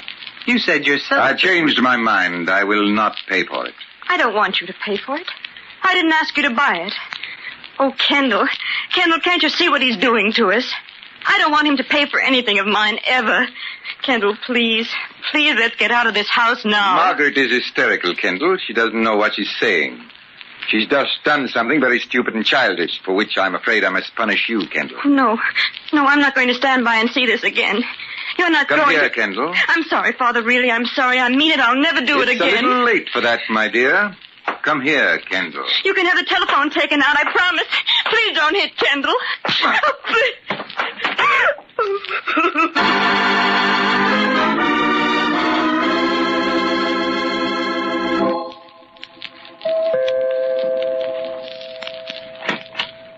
Mr. Thatcher? Oh, come in, Mr. Walters.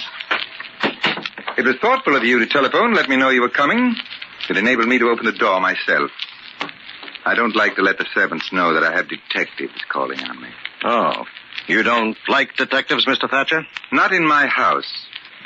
As a matter of fact, though, I've been expecting a call from you for a few days now, ever since Margaret was so foolish as to telephone you the other night. As a matter of fact, Mr. Thatcher, that's just the reason for my visit.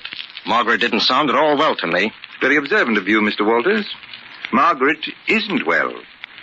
She's a neurotic. That's funny. When I knew her, she was a perfectly healthy young lady. Perhaps. But now she's definitely neurotic. Then, of course, you've put her under the care of a physician. I dislike your attitude very much. Are you implying that my son and I aren't treating Margaret properly? Because if you are, you can get out now. Actually, you have no right in this house. I received you because I wanted to show you that there was no reason for Margaret's call to you the other night. Now I shall let you see Margaret. You can hear from her own lips what I've been telling you. Yeah, I'd like to see her. If you'll excuse me, I'll go up and bring her down myself. Thanks. I won't offer you a drink. However, the radio is over there if you wish to turn it on. It may help you pass the time.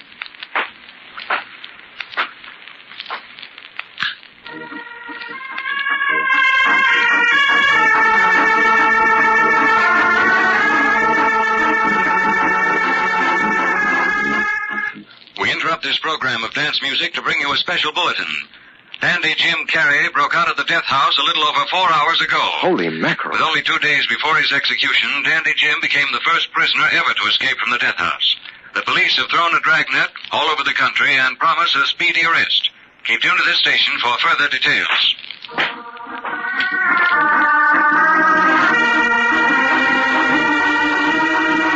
Here he is, Margaret. Please tell him how you feel. Hello, Margaret. Hello, Larry. I don't know what was the matter with me. I was just upset and nervous. That's why I called you, Larry. Yeah, that's what Mr. Thatcher told me. Now, look here, Walters. I've stood for a lot from you because you were a friend of Margaret's. But I'm telling you, I'm not going to stand for any more insinuations. It won't do either Margaret or Kendall any good at all. Remember that, Margaret. I'm not insinuating anything, Mr. Thatcher, but I'm not a fool. I know darn well that Margaret called me for some reason, and I don't believe a word of what you're saying. All right. You've succeeded in making me do something that's very painful both to me and Margaret. Please go, Larry. Please. I don't need your help. I don't want it. Don't worry, Margaret. I promise you that this won't affect Kendall at all. Now, Mr. Walters, here are the facts. Margaret's made a very good marriage. Yeah, I know. Exactly. A girl in Margaret's position has no right to expect to marry my son. You see, Mr. Walters, my son was brought up with everything in the world he wanted. His for the asking. Margaret, on the other hand, had a much different life. Much different. You mean that she wasn't spoiled? That and other things. If I did spoil Kendall, Mr. Walters, it's only natural. When a child's mother dies at the birth of a child, and a man has to be both father and mother, his son is apt to be indulged. Or hated. Have you ever heard of Dandy Jim Carey, Mr. Walters? Of course. He's in the death house now, awaiting execution. You didn't know that he was Margaret's brother, did you? Oh. You see what your insinuations have made me do, Mr. Walters. Uh-huh. I see. But it may interest you to know that Dandy Jim escaped from the death house 4 hours ago. What? Thank heaven. I think that's your phone. I'll answer it. I wouldn't dream of it, my dear. I'll go. Margaret, why didn't you tell me? I can see you're in a jam. Let me help. I can't, Larry. Just leave me alone. It's best that way. Hello? Believe me. Hello. Hello, answer there. But, Margaret, I only want to help. Believe me. Evidently a wrong number. Yeah. You seem to have a lot of them around this house. And now, Mr. Walters, I think there's nothing more for us to say to each other, so... Good night. If you want me, Margaret. She'll know where to reach you. Good night, Mr. Walters.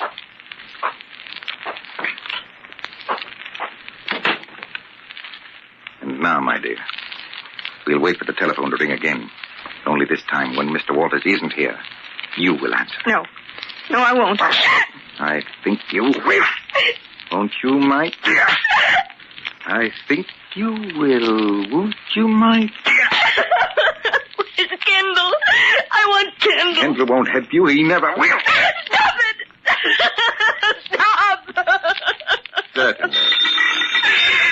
All you have to do is to pick up the telephone and say what I tell you. Well, you wouldn't want to disappoint your brother, would you? He desperately wants to get in touch with you. All right.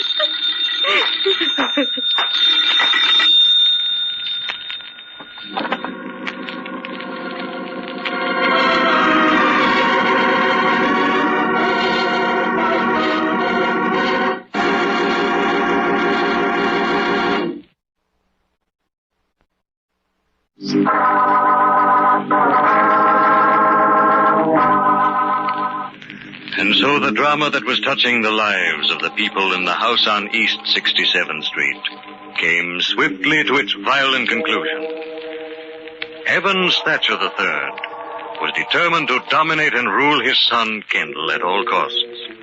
Hating his son from the day he was born, bringing him up a weakling by pampering him, he resented Kendall's marriage to Margaret Carey, a beautiful and strong-willed girl who was determined to break Evans Thatcher's hold over his son.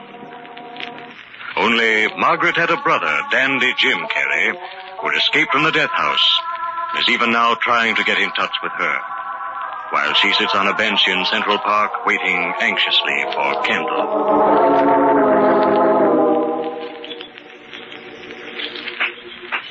Oh, Margaret, I'm sorry I'm late. I tried to get away, but Father... I know, darling. Sit down here right next to me on the bench.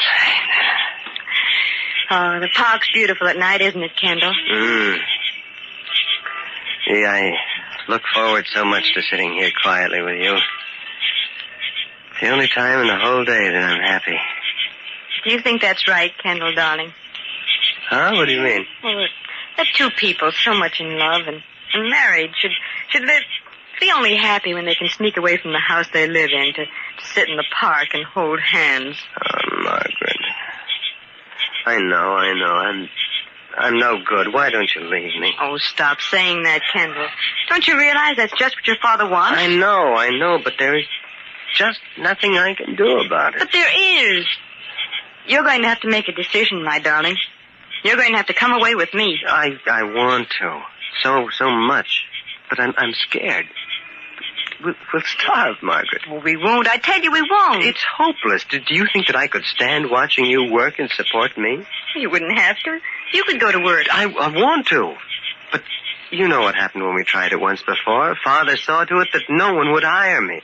And if I did get a job, he had me fired. Well, we made a mistake. We'll have to leave New York. Where will we go? What difference does it make? We'll be together and we'll be happy. But you won't have anything. I don't care so much for myself, but I couldn't stand it for you. That's not true, Kendall. Do you mean I'm lying? You mean that I really don't want to go with you? I mean that you're afraid to face the facts. You have no reason to be afraid for me. I wasn't wealthy before I married you, and I wasn't unhappy. I am now. I won't be because I love you very much if we go away together. I don't care how little we have as long as we're people, living together, supporting ourselves and away from your father. Margaret, I will. We'll go away. We'll never see my father again. Oh, Kendall. Kendall, darling. Oh, when will we go, Kendall? Tomorrow? No, we'll have to make plans. Why? Your mind is made up, isn't it? Of course it is, but we can't just pack up and go like that. Why not? Well, there are things to do. We have to find a place to go, get the tickets. We'll go down to the station and get on a train. What difference does it make where we go? But we can't rush. Maybe... Oh. All right, Kendall. I have an appointment now. With whom? Your father and my brother. I don't suppose you want to come with me. No. I think it's better if I stay out of this. Yes, Kendall. I guess I have to face it. I think it's better if I stay out of your life, too. Permanently. Margaret. Yes, Kendall. I love you very much, but you'll never break away from your father. As he told me, he's done too good a job. Well, you talk as if Father were deliberately You trying don't see it. You'll never see it. Goodbye, Kendall. No, Margaret, wait. Wait!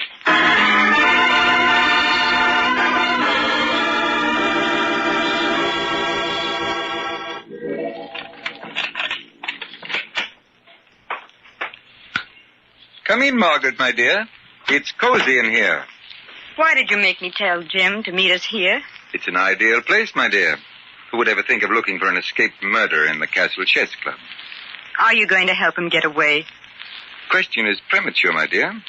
This reunion between beautiful sister and doomed brother appeals to my sense of the dramatic. That is why I brought you to the Castle Club tonight. I hope you realize the honor I've conferred upon you. The first woman ever to set foot in the Castle Chess Club. That was your idea, wasn't it? You're the president of the club, and you made them put that rule into effect. Why, yes, my dear. Now that you mention it, it was. You see, I don't believe that a chess club is any place for a woman. That isn't the real reason. You hate women. You've hated us all ever since your wife died. And that's why you hate the son you think caused her death. Shut up. Silence. Shouting doesn't change anything. I'm right. That's the explanation for you and everything you've done. You're impudent. And you shall pay for it. I don't care. I'll do anything you want if you'll only help Jim get away. Do you realize, Margaret, that you're asking me to break the law? Aiding an escaped criminal? Stop it. I know all about you. How do you think I met Kendall? It was through Jim, of course. I knew that you were the leader in all the crooked business that Jim was doing. I begged him to stop, but he wouldn't. Thank you for being so frank. I often wondered how much you knew about me. And I know that it was your fault Jim killed Mr. Merritt. Rather a bold knock for a man who's hiding. Open the door. Your brother will be glad to see you. Kendall. What do you mean by coming in here? I thought that you should know that... Well, I followed you. You followed me? For what reason? I specifically told you I not... noticed Larry Walters following you, too, and I thought maybe there was some trouble.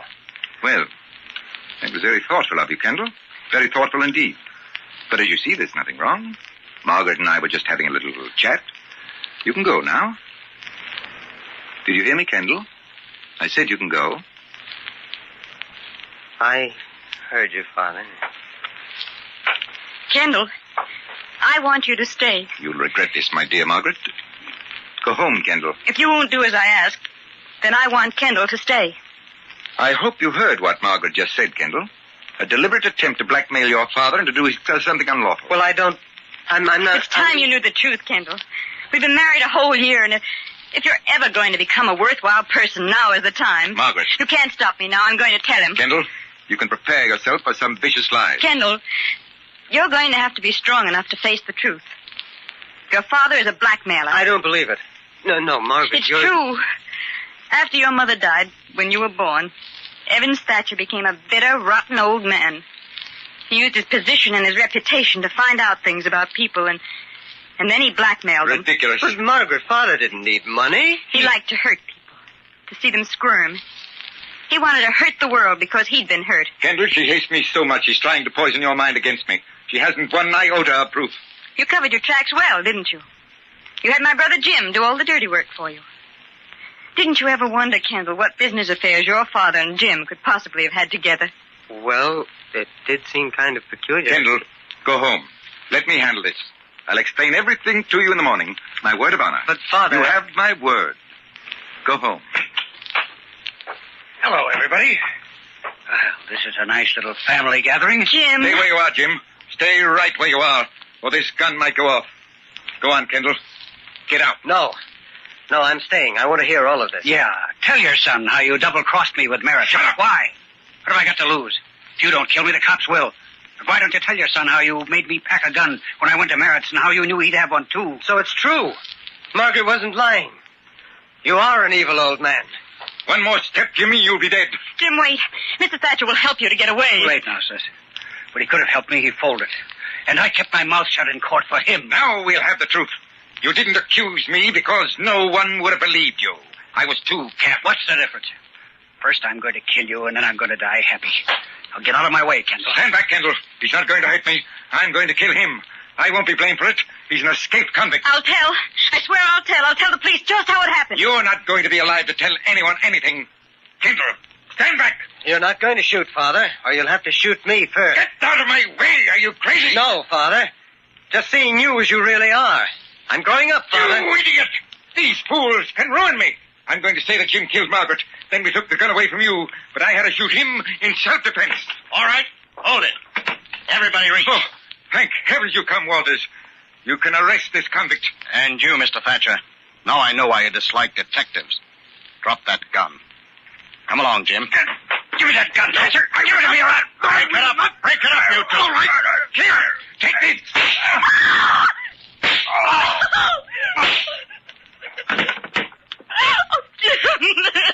Jim, darling. It's all right, sis. It's better this way. You all right, Jim? I'm okay. I'll be dead a little quicker than you thought. And, well, thanks for getting Thatcher for me. I didn't get him for anybody. He took a shot at Margaret. Thanks, anyway. Now Margaret will be all right. Won't you, sis? You mean we'll be all right, Jim? Kendall and me. Yes, that's right, Jim. Don't you worry about Margaret. We'll be really together now.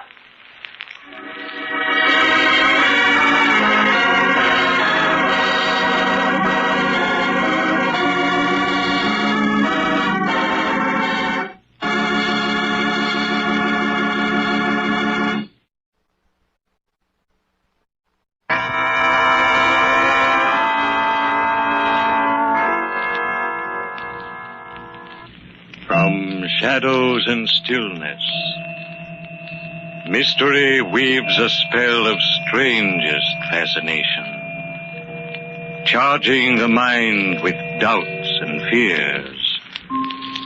For mystery is a strange companion, a living memory in the haunting hour.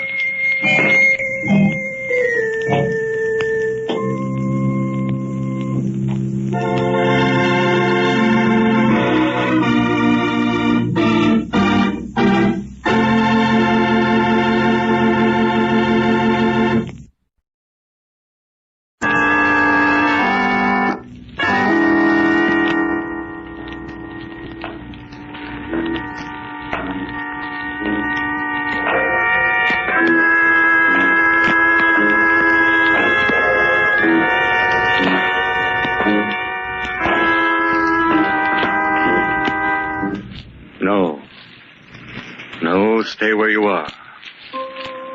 Do not break the stillness of this moment. For this is a time of mystery. A time when imagination is free and moves forward swiftly, silently. This is the Haunting Hour.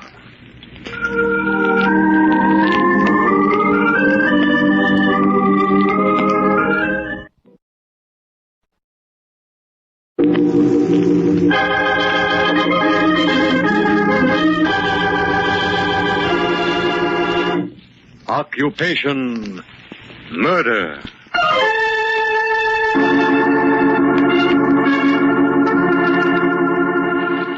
Those of us who have never stepped upon the stage and delved into a world of fantasy might believe that to do so would bring to one's mind and experience all that could never quite be grasped in real life.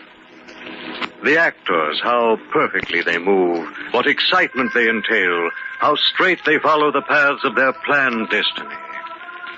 Out of the portrait of real existence into a world of fantasy and fiction. And the players? What of them when the play is done? When they leave the world of make-believe for cold reality? But wait. Gregory Townsend's story can tell you better than I how life itself can plunge a man into conflicts of reality far greater than all the infinite imagination of the stage.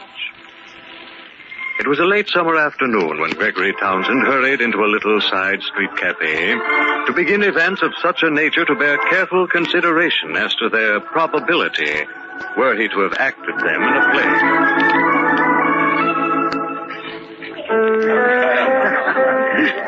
Say, Al Henley. Hi, Greg. I've got to see you right away. It's very important. Can't you see that I've got company? Oh, this, by the way, is Miss Valentine Simpkins. Oh, what a charming stage name. How do you do, my dear? I'm Gregory Townsend. I'm pleased to know you. And Valentine Simpkins is my real name. It's beautiful, honey.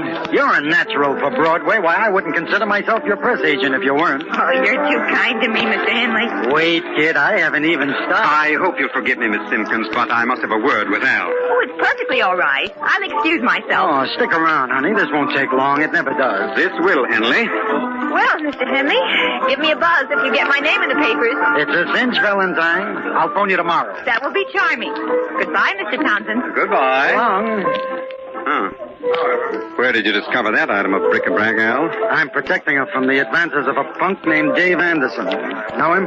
He's a professional shyster. No, he's not a member of my club.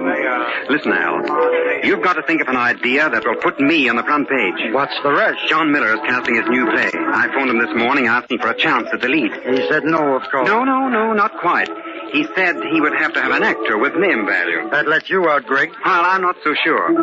Oh, if you can only get me some decent publicity for a change, something spectacular, I can land that part.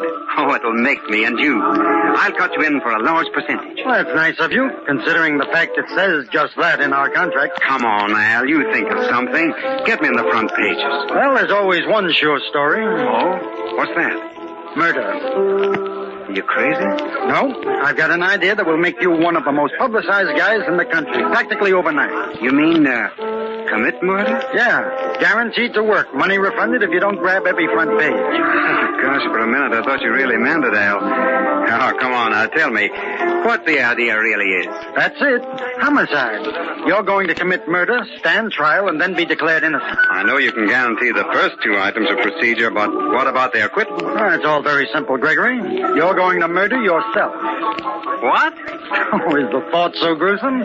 I thought you'd be pleased. All right, Al. Sorry to have taken up your precious time.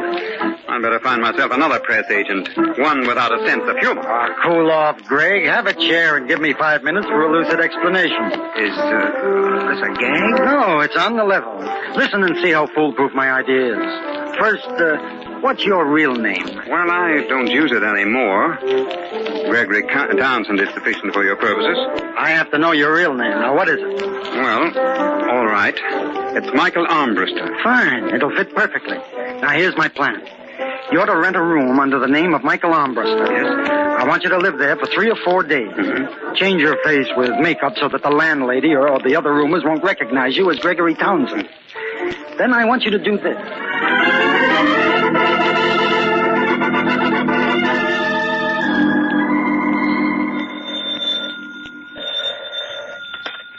Sergeant Callahan, 13th Precinct. I want to report a murder. Don't ask me who this is, but listen to what I say carefully. Go to 2219 South Grove Street. In the rear room on the 3rd floor, you'll find the body of Michael Armbruster. What's that address again?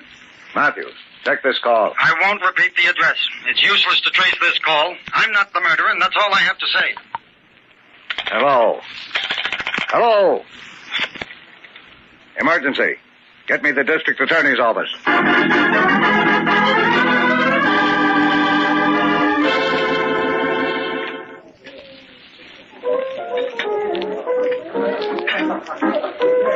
Hello, Greg. Mind if I sit down? No. Help yourself, Al. Well, what do the papers say? Look for yourself, Greg. The front pages are full of it. Well, what's our next move? Just sit tight. I'm running the show and guarantee when the time is right, I'll tip off the cops and send them after Armbruster's murderer. I'm getting worried, Al. Maybe we shouldn't have done it. What if something goes wrong? Oh, relax, Greg. The whole thing's airtight. There's not a chance of a slip. How can a guy murder himself? Just look at this story. The police and District Attorney Ford remain baffled today as to the solution of the murder of Michael Armbruster. In response to an anonymous phone call, the police investigated Armbruster's room, but upon their arrival, it was discovered that the body had disappeared. Among the clues found were a blood-stained jacket, a wristwatch with the initials GT, and an unsigned letter to Armbruster threatening his life. There, Greg. What do you think of that? Gosh, it sounds too real. Naturally, that's the way I planned it. The police have got to think it's real or we won't even get a line in the Pleasant Valley Gazette. Well, what's the matter? Worried about your watch? Yes, I didn't know about that letter. Oh, well, I forgot to tell you. I wrote it. What's in it? The usual kind of stuff. He did you wrong, so you were out to get him. I left it unsigned to make it tougher for the police. You didn't forget anything, did you? Not a thing. It's a terrific mystery. The whole town's talking about it. Why, Armbruster's a celebrated character. What about Townsend? Anytime now, Greg. Anytime now. What do you mean? You see that rather determined-looking gentleman walking this way? The one with the 2 policemen? Yeah. Well, Greg, old pal, that is the district attorney. I'd better get out of here. Sit down. Don't act like a murderer. What should I say? The DA will let you know. I beg your pardon, gentlemen. Not at all. What can we do for you? My name is Ford, district attorney. How do you do? Hi. I'm looking for an actor by the name of Gregory Townsend. Friend of yours? Not exactly. Well, this is him. Are you Townsend? Why, yes. Yes, I am. Will you come with me, please? What's wrong? We'd like to question you about the murder of Michael Armbruster. Better go quietly, Greg. It'll be best. Shut up, you fool. All right, Sergeant. Take him in tow. I think we've got our murderer. Come along, Townsend. Don't let go of me. I didn't do it. I tell you, I didn't do it.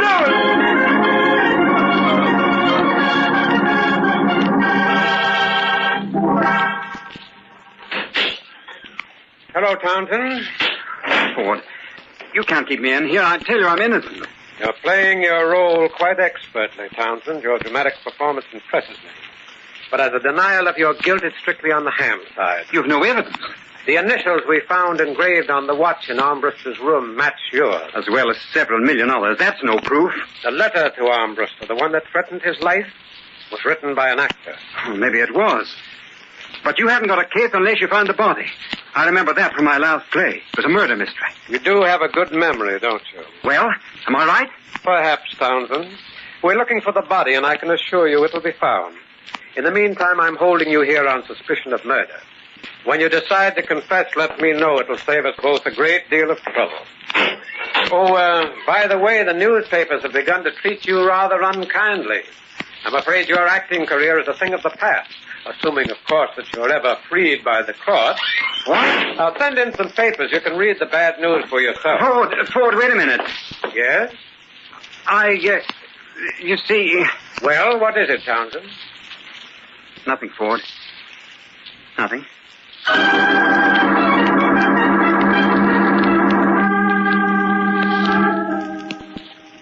This isn't a bad setup, Greg.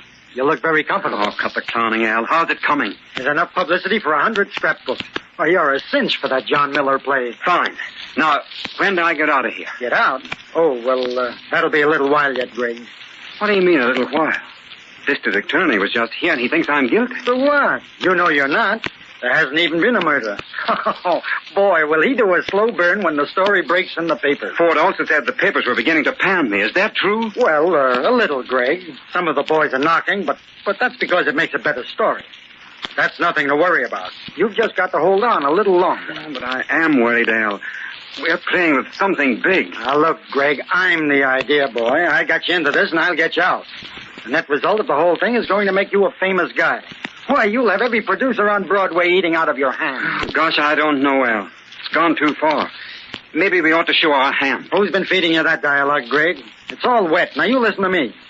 We haven't hit the cream of the press notices yet. I've never made a dime out of you, but I've always thought you had talent. Keep your faith in my judgment, Greg. You won't be sorry. Oh, I know you're trying to sell me, Al, but I have a hunch it's down the river. And if my hunch gets too strong, Al, I'm going to talk to Ford.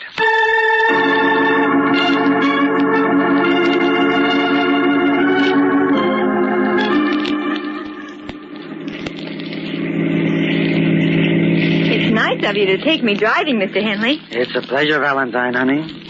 After the cares of the day, there's nothing like a cool evening ride with one's favorite female companion.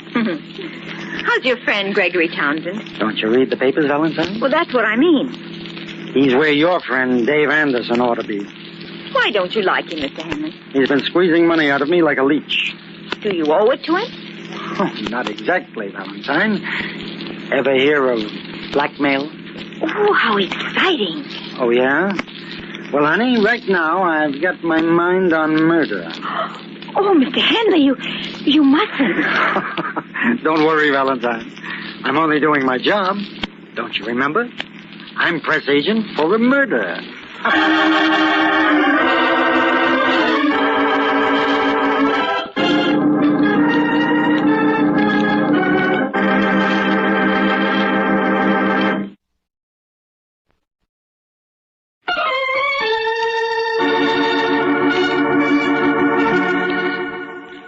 The spinning threads of the web in which Gregory Townsend found himself imprisoned were more unbelievable than any play in which he'd ever acted. In answer to a desperate plea for publicity, Al Henley, his press agent, had conceived the idea of Gregory's committing a counterfeit murder, the supposed victim to bear his real name, Michael Armbruster. But Gregory's ardor for the pretense cooled when the district attorney gave every indication of believing the story. Well, that's the whole story, Mr. Ford. You're a strange sort of fellow, Townsend. What do you mean? You expect me to believe a story such as the one you've just told me? But it's the truth, I swear it. Why, it's fantastic. A man murdering himself. Now, listen to me, Ford. I am Michael Armbruster. Gregory Townsend is only my stage name. Will the landlady identify you as Armbruster? Well, no, I purposely wore makeup.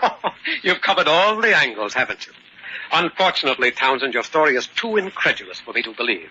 Not even a wild-eyed press agent could create such a tale. Well, that's exactly how it happened. I needed publicity, and Al Henley, my press agent, invented the whole thing. How do you account for your watch being in the room? It was my room, I tell you. I rented it. Only you wore makeup, so it wasn't you. Yes, I know. I don't know what else I can do to prove the whole thing to be a piece of fiction. There isn't any body. Surely that should convince you. But you're wrong, Townsend. There is a corpse. What? What are you talking about? I said there's a body. The body of Michael Armbruster. Oh, you're crazy. We've been told where it is. You shouldn't have trusted Al Henley. He's decided to tell us where you've hidden the body of the man you murdered. I've a car waiting. We'll soon discover who's been telling the truth.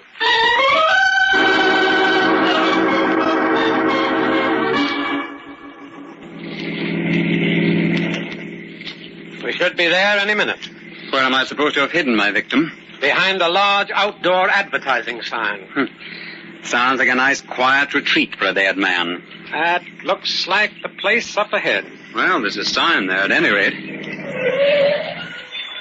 Would you prefer to point out the exact spot where the body's hidden? I couldn't do it with a Ouija board. As you wish, Townsend.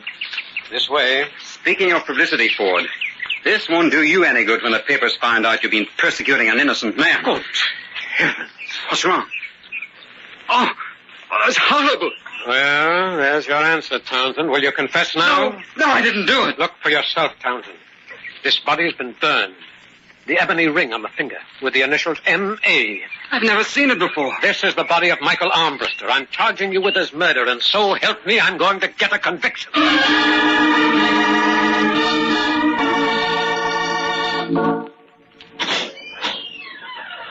Thank you. You're welcome, Mr. Hanley. Just call when you're ready to leave. Hello, Greg. You get out of here before I commit a real murder. Take it easy, Greg. Easy. Why, you cheap little crook. Do you know you're framed me with a murder? Well, it's all according to plan, Not Greg. my plan. I want you to get me out of here. The DA is putting me on trial next week. Exactly, and that's where I'm going to spring my big surprise. Where'd that body come from? A shady character I know tipped me off to it. The guy can supply any kind of body on order. He'd make you an excellent partner. But first, you've got to get me out of this. At the trial, Greg, at the trial. It'll be the biggest news story of the century. I can just see those headlines. Well, I don't know why I should trust you. I have a feeling you've got something up your sleeve. Oh, relax, Greg. You've got a nice room here and 3 meals a day. That should be heaven to any actor. Believe me, you haven't a thing in the world to worry about.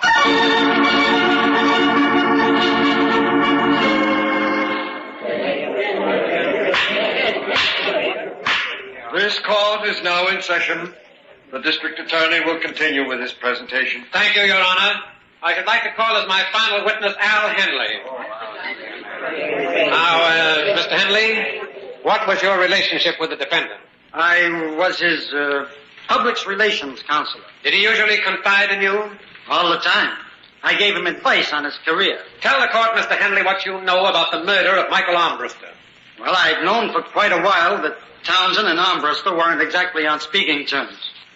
One night, about a month ago, Townsend came to see me at my apartment. Yes? He'd had a good deal to drink and was talking pretty freely. He told me he'd killed Armbruster that night and that he was hiding the body out at the spot where I told the district attorney it could be found. Why did you keep this information quiet for so long? I wanted to protect Townsend. No man likes to convict his friend. You're lying, you rat, you're lying! Order in the court, order in the court. The prisoner will remain silent. Stop me lying! I didn't kill anyone! I didn't kill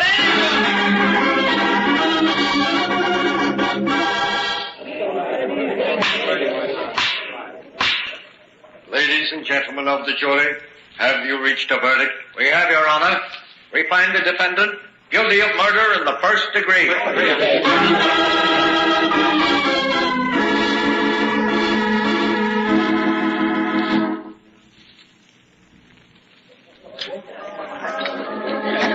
It's too bad about Gregory Townsend, Mr. Henley. He looked like such a nice fellow. Well, that's life, Valentine.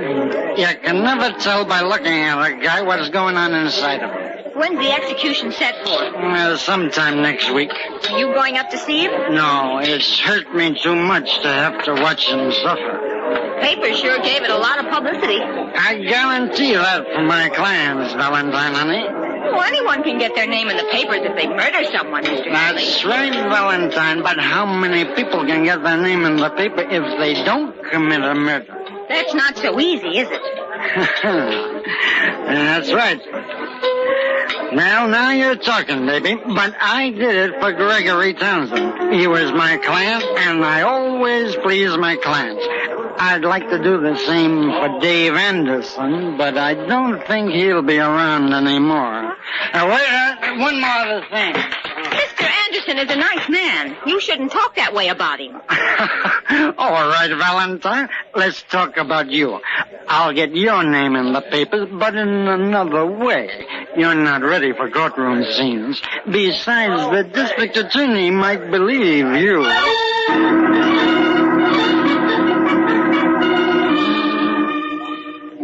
It's nice of you to visit me, Valentine. I'm glad you remember me, Mr. Townsend. You shouldn't keep such unpleasant company, my dear. You're liable to wind up playing the lead in a murder courtroom. That's funny. Mr. Henley said exactly the same thing to me yesterday. Now, you just be careful, Valentine. He's also liable to get your name in the papers, and that, I'm afraid, is a blood brother to the kiss of death. Well, that's another coincidence. Huh? What do you mean? Mr. Henley and I were discussing that yesterday also. How does it happen you decided to visit me? Mr. Henley said it would hurt him too much to see you. But I don't think that's the real reason. I think he feels bad because he's hiding something. What do you mean, Valentine? Well, he said it was easy for people to get their names in the papers if they kill someone. But he said he got yours in the papers and you didn't kill anyone. He told you that? Yes. And I'm worried about my friend, Dave Anderson. Mr. Henley doesn't like him. And he said yesterday I wouldn't be seeing him anymore. Valentine, do you know Mr. Ford, the district attorney? No, but I've seen his picture. How would you like to meet him? Oh, now don't go to any trouble. Oh, it's no trouble at all, I assure you. It'll be a pleasure. Well, what should I say to him? Just smile and tell him exactly what Mr. Henley told you yesterday. You mean about how to get your name in the papers? Yes, that's it. Will you do that for me? Sure, why not? Valentine, honey, whether it's February or not, you're more than welcome.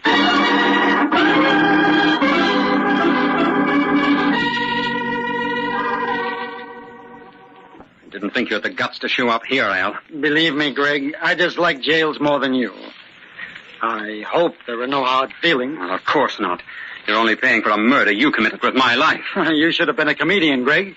The serious stuff never did suit your personality. Well, keep up the good spirits. You're a credit to the acting profession. Laugh, clown, laugh. Or should I say, sucker?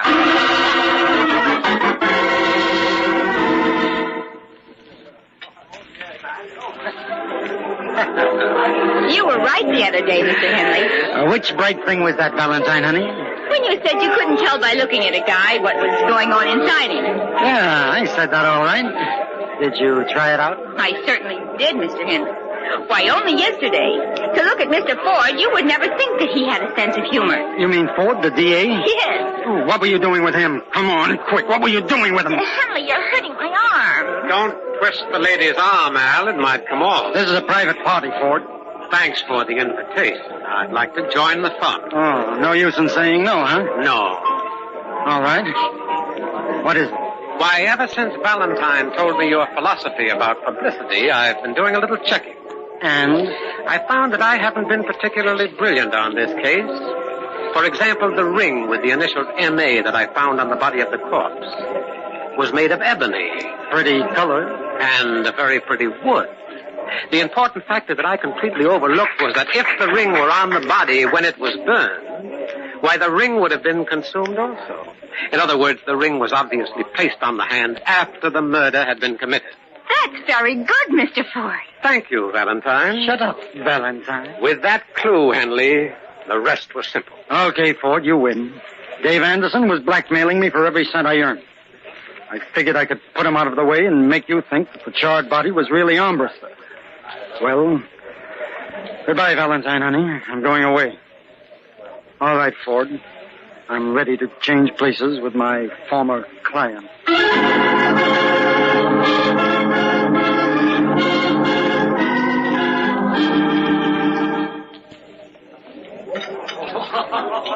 It was very nice of you to invite me here, Mr. Townsend. Well, I can't think of anyone else I'd rather celebrate with, Valentine. After all, you saved my life. Oh, it wasn't anything much. I just listened to Mr. Henley, and he practically gave it all away. But even for the killing of your friend, Dave Anderson. I only wish I could have found out in time before Mr. Henley got to him. Well, it's all over now, Valentine. The best thing to do is to forget. Why, you're a famous girl now. Your name's in every newspaper in the country. Yeah. Wasn't that funny, though? Mr. Henley always said he'd get me in the headlines. He kept his word, Valentine, even if he had to commit murder to do it.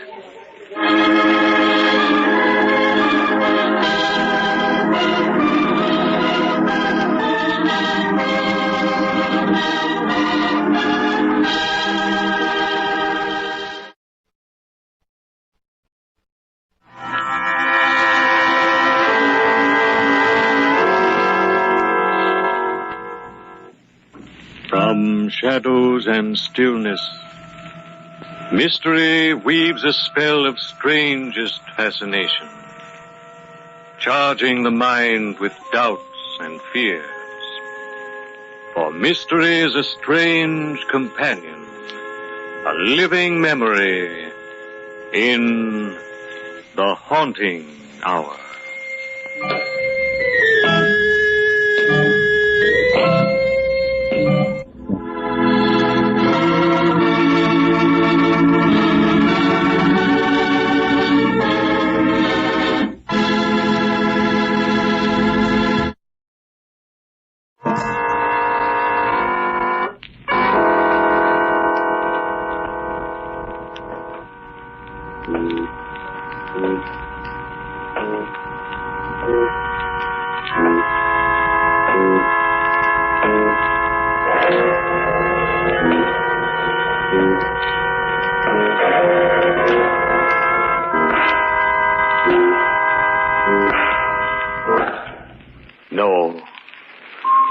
No, stay where you are.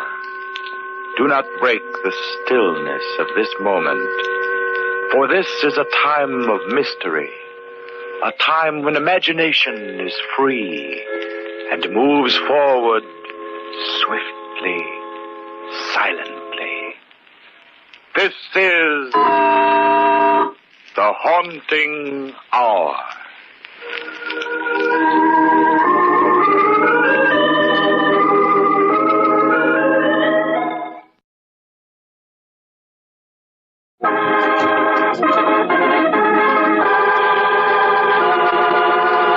No escape.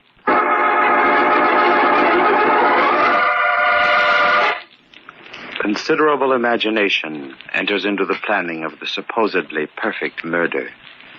Considerable imagination is used so that time, place, alibi, and evidence are dealt with conclusively. Yet the most important piece of evidence that can expose the murderer and his crime is most often left intact. His imagination. His mind. 8 o'clock of a foggy April evening. Paul Perry, in his penthouse apartment overlooking a backyard of rubbish and the East River, is very busy tonight, planning murder. Simple murder. First, he prepares his props. A chair is in the way. An end table obscures the path just a little. And that floor lamp might be turned over and broken in his rush to the window. The window. That's right. The window. The window through which Paul Perry will fling his wife and watch her plunge 16 floors to the yard below. Simple and final murder. The stage has been set. But first, there is a witness to dispose of. Excuse me, Mr. Perry, but what should I do about Mrs. Perry's dinner? It's getting cold. Never mind, Hannah. Mrs. Perry is probably eating out. Yes, sir. Will there be anything else, Mr. Perry? No. No, I don't think so. As soon as you finish your work, Hannah, you can take the evening off.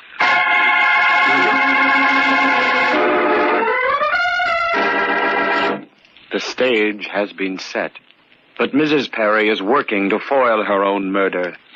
Wearing her gray coat and a red pork pie hat, Mrs. Perry left her penthouse apartment in the afternoon. Now it is after 8 o'clock. And where is Mrs. Perry? 4th Precinct, Homicide, Lieutenant Dugan speaking. Yeah. Yeah. Okay. My name is Joan Perry. Mrs. Joan Perry, and I want you to protect me from my husband. Hold everything, lady. You're in the wrong division. This is homicide. I know. My husband is planning to murder me. How do you know? I know. Has he threatened you? No. Have you any evidence of his planning to murder you? No. Well, I give up. Why does he want to murder you? Because I won't give him a divorce. Oh, you've got to protect me. He's going to kill me. I know, I tell you, I know. Has he hit you or beaten you at any time? Oh, no. Are there any grounds on which we can issue a warrant for his arrest? I don't want him arrested. Then he'll suspect that I know. Then what do you want from me? I want you to protect me. Well, lady, you're in the wrong place. What you need is a private bodyguard. Excuse me. 4th Precinct, Homicide, Lieutenant Dugan speaking. Yeah. Hold it. Mrs. Perry! I'll call you back in a minute. Mrs. Perry! Give me the front desk. Hey, Joe, a lady wearing a gray coat and a red hat is leaving the building. Stop her. Oh. No, never mind.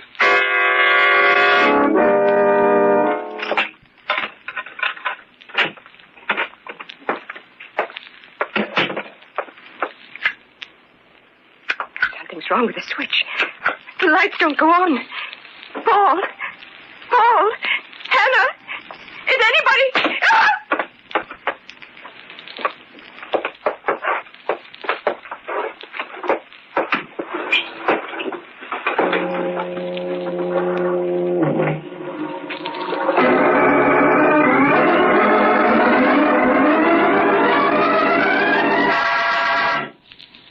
Good morning, Mr. Perry. Good morning, Hannah.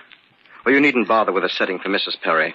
She called last night to say that she was staying at her mother's for a few days. Yes, sir. Well, what's on the menu this morning? Orange juice, eggs and sausages, cake and coffee. Great. I'm hungry. I'll get it, Mr. Perry. It's the delivery boy from the cleaners to pick up Mrs. Perry's clothes. It's the... what? The delivery boy for Mrs. Perry's clothes. Tell the boy to come in here. Oh, you want the delivery boy in here? Yes, bring him in. Oh, yes, sir. Yes, Mr. Perry.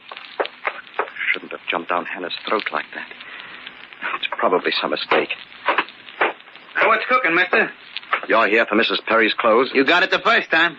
Well, when did she give you the order? She was in the store first thing this morning. She came into your store this morning? That's right. Hey, what is this, a third degree? Huh? Oh, no. No. You see, Mrs. Perry is staying at her mother's for a few days, and this sounds like a practical joke. Can you describe her? And how? She's kind of neat looking, and she was wearing a gray coat with a red hat, if you call that a hat. That's Joan. But last night... Look, do I get the clothes or don't I? What? Oh, you'd better come back some other time. Well, why didn't you say so in the first place? I haven't got all day to hang around.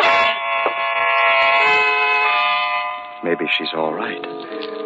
Maybe she didn't get hurt. Oh, but that's ridiculous. 16 stories down to the yard and no ledges to land on while falling. But I'd better make certain.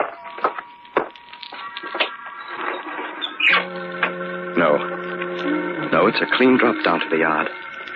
Can't see her from here with this fog. Maybe she's not there. But she's got to be. She's got to. Better go down to see for myself.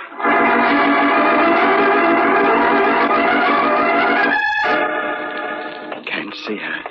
But she's here someplace. You just don't get up and walk away after you fall 16 floors.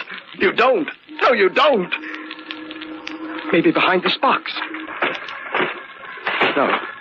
No, she's not here. She's not here. Joan, where are you? Why are you hiding? I better watch it. I'm starting to act like a lunatic. There must be a logical explanation to all this. Maybe she fell into the river. Yes, that's it. She fell into the river and was swept away with the current.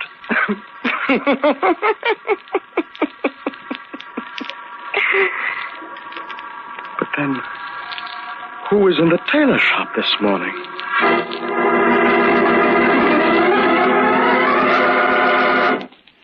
Yes, Hannah. What is it? There's a man here to see Mrs. Perry. Well, did you tell him she's away for a few days? He says that Mrs. Perry made an appointment to see him here. Where is he? In the foyer. All right, tell him I'll see him. Yes, sir.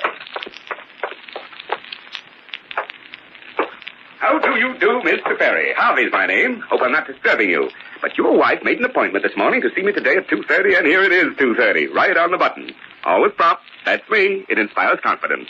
You saw my wife this morning? Just missed her by a few minutes. I get to my office at 10 every morning, right on the button. Always prompt, but yes, I was a little late this morning. Well, then, with whom did she make that appointment? My secretary took care of the details. She opens the office every morning. A very efficient young lady, Miss Shepherd is. Yes, sir, very efficient. Mr. Harvey, I think your secretary made a mistake. What? What do you mean? Well, you see, my wife couldn't have been in your office this morning because she's with her mother in the country since last night. It must be two other people. My gosh, this is something, isn't it? I wonder how Miss Shepherd made such a mistake. She's very efficient. Do you mind if I use your phone? I'd like to call my office. Help yourself. Thank you. I'm sorry to be such a nuisance.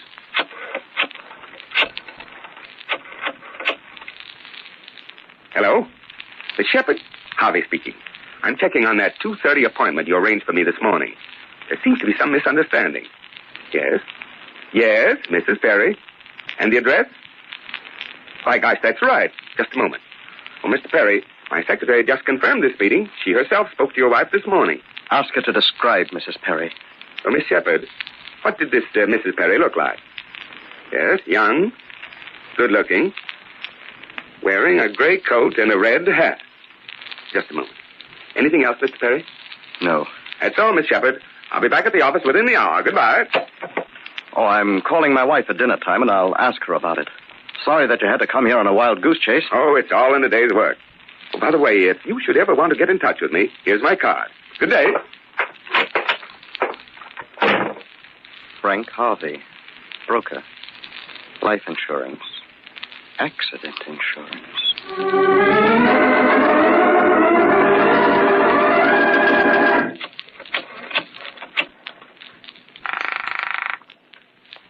Hello? Hello, Mimi, darling. I was wondering when you'd call. What time are you coming over? About 7. Mimi. Yes? Do you know a man by the name of Frank Harvey? No.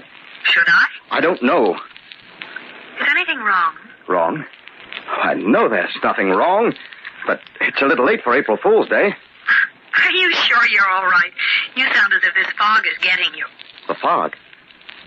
Yeah. Yeah, that's it. See you at 7. I'll be waiting. She said the fog is getting me. The fog. Maybe it is. Hello? I'd like to speak with Mr. Paul Perry. Speaking. My name is Baxter. I'm the credit manager at the Mapleton department store. Very interesting. There's a Mrs. Perry here, and she wants to open a charge account with us. She told... There's who?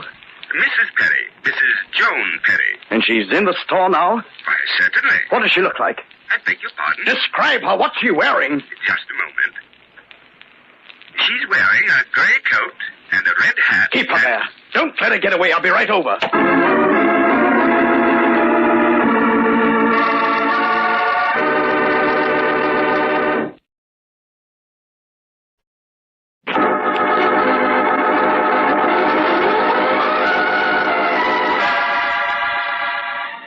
Paul Perry had planned the perfect crime. He decided to do away with his wife, Joan, in order to marry Mimi Foster. He hit his wife over the head and threw her out of the window to the backyard, 16 stories below. But, strangely, the next day, there were indications she might not have been killed despite her fall. First, her body was not to be found when Paul went to the yard to look for it. Then, several people told him they had spoken with his wife that very day. And finally, when Mr. Baxter, the credit manager of the Mapleton department store, called him to say Mrs. Perry was in his office to open a charge account, Paul frantically told him to keep her there. Which way to the credit manager's office? Second aisle on your left. Yes? Well, where is she? Where is who? My wife, Joan Perry. You called and said she was here. Well, where is she? I'm sure I don't know. Well, someone called me a few minutes ago, said his name was Baxter. Is your name Baxter? Well, yes, but I didn't call you. It's a trap. That's what it is. A trap. And I walked right into it. But who wants to trap me? Who? That man on the phone said his name was Baxter. It wasn't Baxter. But whoever he is, he can't know anything. Say, maybe I didn't get a phone call from Baxter. Maybe I'm just letting my imagination run away with me. Yes. Yes, that's it. No one called. No one. It's the delivery boy from the cleaners to pick up Mrs. Perry's clothes. Look, do I get the clothes or don't I? Harvey's my name. Your wife made an appointment. Always prompt. That's me. Stop it! Stop it! I've got to get hold of myself. I can't give myself away to Mimi.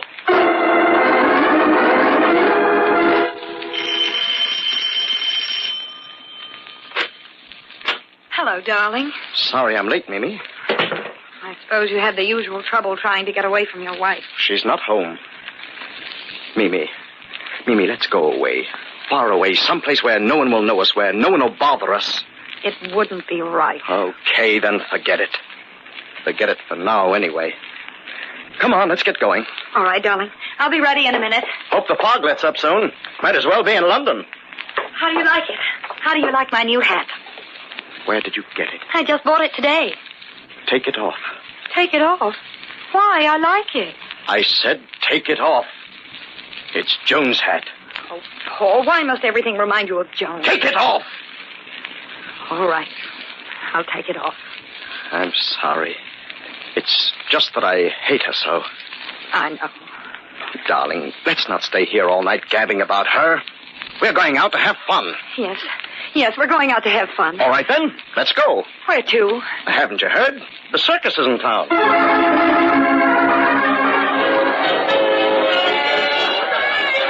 I haven't had such fun since I was a kid. I'm glad.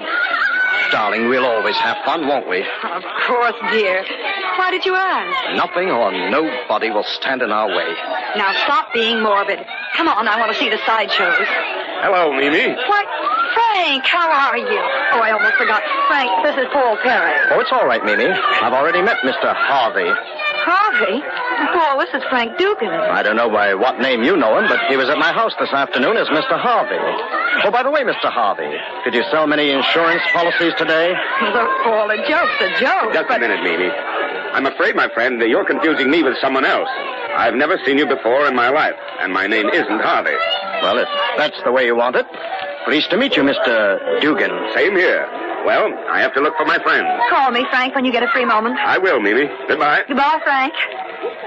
Now, Paul, what was all this nonsense about some insurance? I tell you, Mimi, that man came to see Joan this afternoon about some insurance. Either you're drunk or you're imagining things. And I haven't seen you take a drink in the last 2 hours. That Dugan or Harvey even gave me his business card. So what? So what? That card said Frank Harvey, broker, life insurance, accident insurance. Harvey may have given you such a card, but I'm certain that Frank Dugan didn't. What makes you so certain that Dugan and Harvey aren't one and the same person? Because Frank Dugan happens to be a police lieutenant with the Homicide Squad.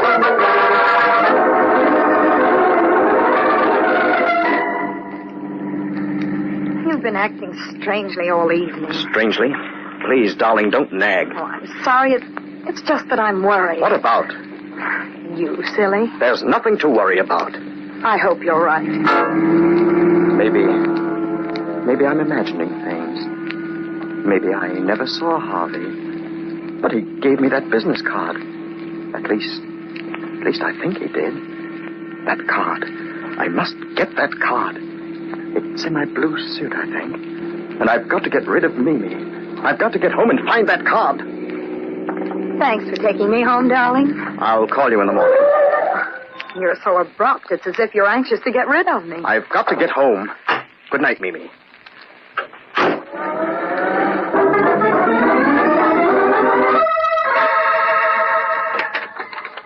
That card. Oh, Frank Harvey, broker, life insurance, accident insurance, 75 Johnson Place. So I wasn't dreaming. I wasn't having nightmares. For a while I was beginning to doubt my own sanity. But here it is, all right. And now to find the house. 75 Johnson Place.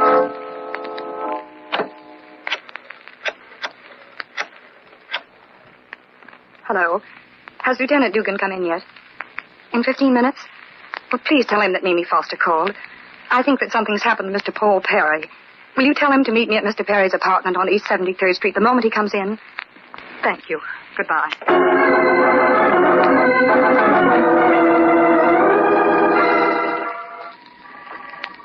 Hey, buddy. You help a fella out? What's that? I ain't had nothing to eat all day, mister.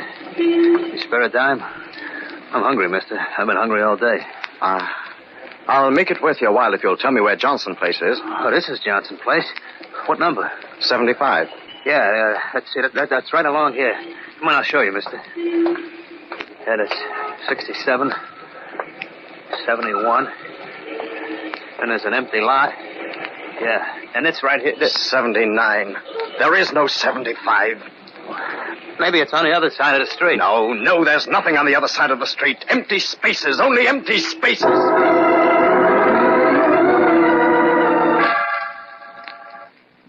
Hello, Paul. What are you doing here? In front of my door. I was worried, and when I called and there was no answer, I came right over. I didn't phone from the lobby. I came right up in the elevator. I was just ringing your doorbell. Where were you? I just stepped out for a pack of cigarettes. Come in. Sit down. Paul? Yes. What's eating you? Not a thing. I feel great. But Before, at the circus, I took a walk and the fog cleared my head. Sit down. I'll get you a drink. You look as if you could use one. Just like last night. The same scene, same fog. The path to the window in the living room. Hannah out for the evening. But tonight I have a new leading lady.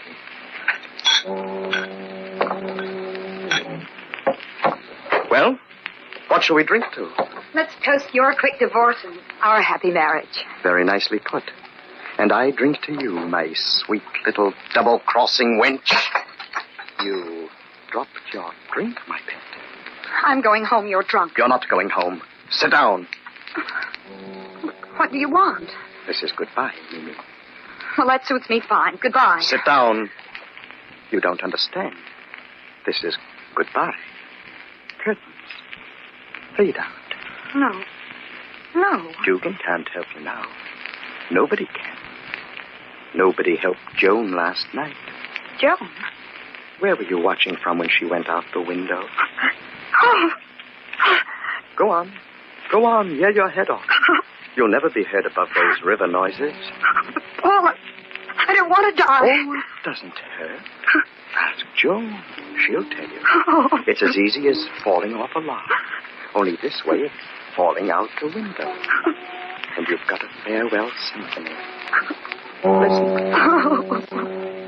That's beautiful music. Why? Why do you want to kill me? Because you're the only witness to last night. No. Because you're trying to throw me over for Dugan. No. Because you're going to turn me in so that I can't stand in your way. No. Because I killed for you in the first place. No, that's not true. I didn't know about Joan until you told me, and I love you, you poor fool. I love you. You lie. I don't believe you. It's the truth. You think you can trick me again like you've been doing all day? I don't know what you're talking about. First for the cleaners, dressing up as Joan, then getting Dugan to pose as a phony insurance salesman. No, tonight at the circus was the first time I'd seen Frank in a month. It's a shame. You would have made a great actress. You've got to believe me. I'm telling the truth. No, please. Paul, no! I got here just in time. Frank, he suddenly went crazy. No, he didn't. He's as sane as you are, Mimi. Wait till I put the cuffs on him. And he's not dead? No, I'm not dead. Well, that'll keep you, Perry. You're under arrest. I'll sue the state for this. Oh, no, you won't. Murder is a tough rap to beat. You're crazy. You can't prove murder without the corpus delicti. Mrs. Perry, or what there's left of her, is on a slab at the morgue. I was too late last night. But she jumped. Just as Mimi almost jumped. No good, Perry. Besides, I heard your confession. Frank, how did you know? We expected this second attempt at murder. We couldn't prevent the first, but you weren't in any danger, Mimi. We knew exactly what he would do, step by step. We planned it so. What do you mean? We knew he killed his wife, but we needed a confession. So we worked on the only part of him we knew would be vulnerable, his mind. No matter how well planned a murder may be, the murderer can't escape himself. No matter how you look at it, there's no escape.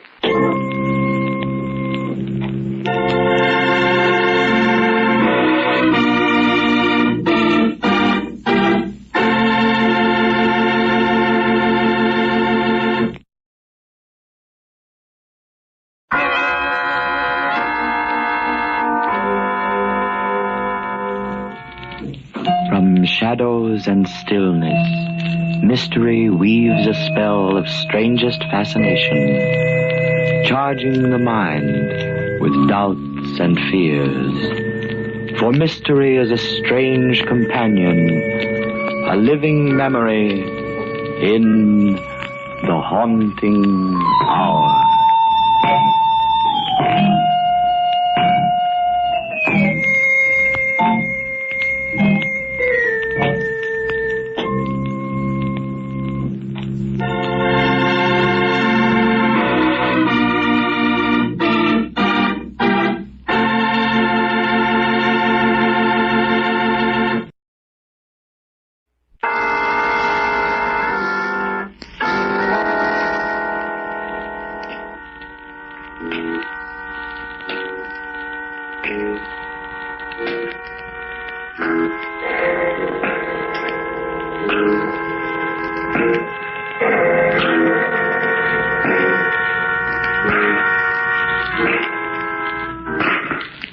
No.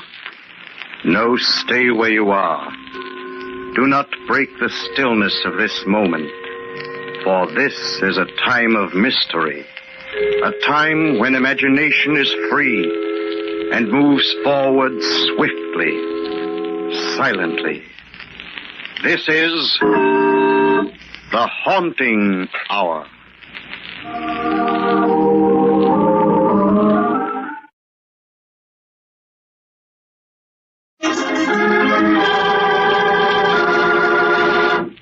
Death by request.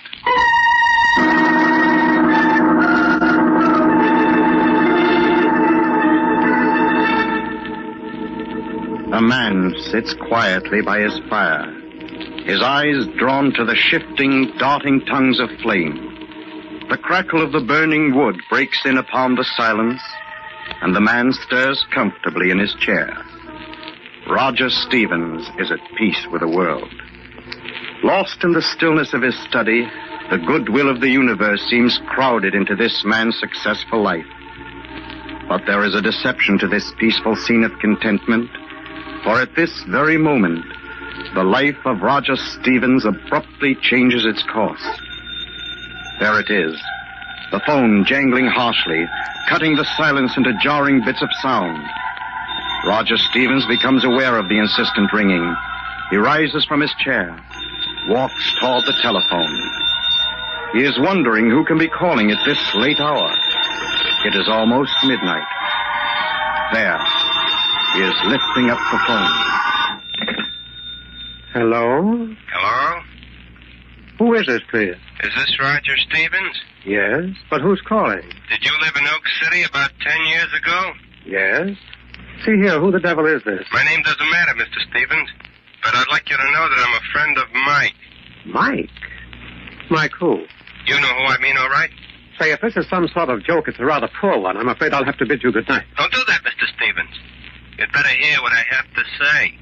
Who are you? I guess you wouldn't know me without my wings, Mr. Stevens, but you might call me an avenging angel. And, oh, you're drunk. Go home and sleep it off. I've been looking for you for 10 years. I thought you might have changed your name, but you played it smart. After the verdict of suicide, you figured you were in the clear. Now, look here, whoever you are. This ceases to be an amusing situation.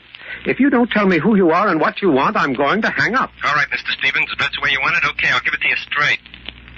10 years ago, Mike was in business with you. He found you were stealing from company funds. You killed him. Forged the books to make it look like you'd been the guilty man. And planted the idea of suicide. I never believed it.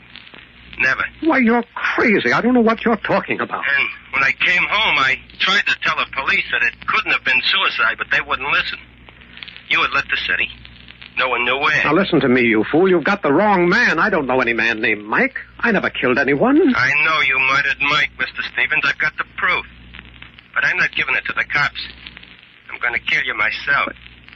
I'm going to make you suffer like Mike. Now, look, I tell you, you're wrong. I don't know who you are or what you want. If this is some joke... You know it's not a joke. Now, look, if you don't leave me alone, I'll call the police. It's a good idea, Mr. Stevens. Why not tell the police you're a murderer? It might be better that way. It would clear Mike. Okay, then. 2 days are all you get. What? Confess the murder in 2 days. Or I'll kill you myself. Confess to what? I've done nothing. 2 days, Mr. Stevens. 2 days. Hello. Hello. Hello. Hello.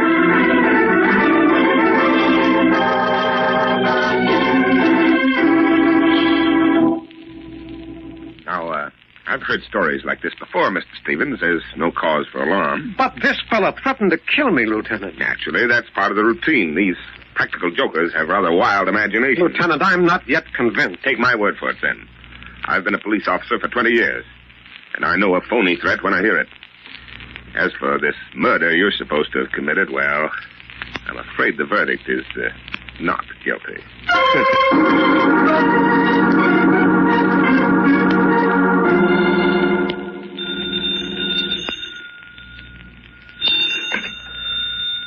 Hello? Sorry to bother you again so soon, Mr. Stevens. What is it? Why don't you let me alone? I'll be around for 2 days.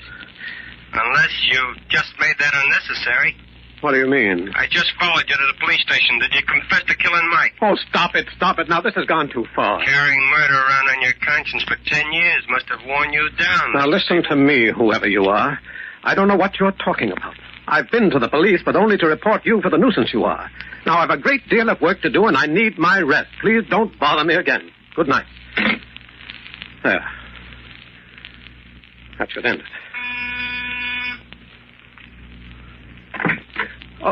Oh, Walter, come in. I'm glad to see you. Sorry to disturb you this late, Roger, but I noticed a light in your window as I was passing by. Say, you look rather drawn. Huh? Been reading a mystery or something? Worse than that, Walter. I've been in one. You what? Oh, well, that's wonderful. Here, let me sit down by the fire. Tell me all about it. It's not that amusing, Walter. Oh, I'm sorry, Roger. I didn't realize you were so upset. Well, tell Professor Stone all about it. Well, it began about 2 hours ago. Some fellow called me up on the phone and insisted that I'd murdered a friend of his. Roger, are you making this up? Of course not. I told you it was incredible. This fellow, whoever he is, claimed that his friend used to be a partner of mine, that he supposedly committed suicide, but in reality, I'd killed him. Roger, I've only known you for a few years, but it's never quite struck me that you were a Jekyll and Hyde character. I went immediately to the police, but they insist it's only a practical joke. What else could it be? Well, then how do you account for the fact that a few moments after I returned home, this madman phoned me again? He insisted that I confess the murder, and he's given me 2 days in which to do it. And if you don't confess this imaginary murder... He's going to kill me. Say, he's covered everything. A very thorough fellow. But who can it be? Oh, probably one of the boys down at the office. You've been driving him pretty hard, you know. Well, I've got to, Walter. I promised the architectural blueprints for the new Wilson skyscraper by next week. If I don't deliver, I might as well declare bankruptcy. That's the biggest job I've ever gotten. Yes, I know. Your bid was a few thousand lower than mine. I hope you make it, Roger. It's a wonderful chance for you. Don't I know it? Everything was going along beautifully until this maniac began to bother me tonight. I'm worried about this. He must have me confused with someone else. Oh, forget about that, Roger. You heard the last of him. Ah, there it is again. Shall I answer? No, I will. Maybe it's someone else. At this time of night? Hello? I'm outside the house, waiting. Why don't you tell me who you are? Here, let me have it. Hello. There's no one on here. Hello. You're not hearing things, are you, Roger? Please, Walter, not from you. I couldn't stand it. Couldn't you recognize the voice? No, I can't. It's not familiar at all. I wonder why he left the wire when he heard my voice. Perhaps he knew you would have recognized him. Yes, that's probably it, Roger. Well, whoever it is, you'll be able to dress him down properly when you discover his identity. Then it'll be your turn to call him up all night long. If it were only as simple as that. If only... If only what, Roger? Oh, nothing, Walter, nothing. Well, I'll be getting along, Roger. You look as if you need some rest. I hope I can get it. Better see to it that you do. You have to be in shape for those Wilson building blueprints tomorrow. Somehow they seem unimportant now. Look here, Roger. You're letting this thing get the better of you. Now, hold on to yourself. Don't let this jokester upset you. Thanks, Walter. I'll be all right. That's the boy. Well, have a good night's sleep.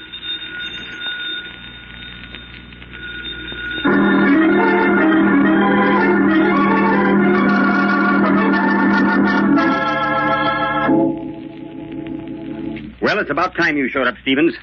I've been waiting here for you at my office for an hour. Well, I'm very sorry, Mr. Green. I came as quickly as I could. Do you have the blueprints for the Wilson building? Well, you know, it's quite an assignment, Mr. Green. I'm aware of that, Stevens. But your company promised those plans would be ready for me this week.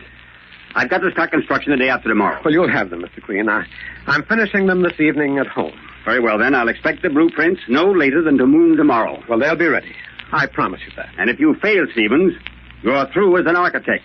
I promise you that.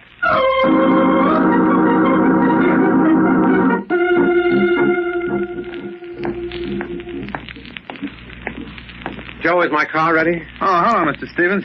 Yeah, sure. It's all serviced. Oh, thanks, Joe.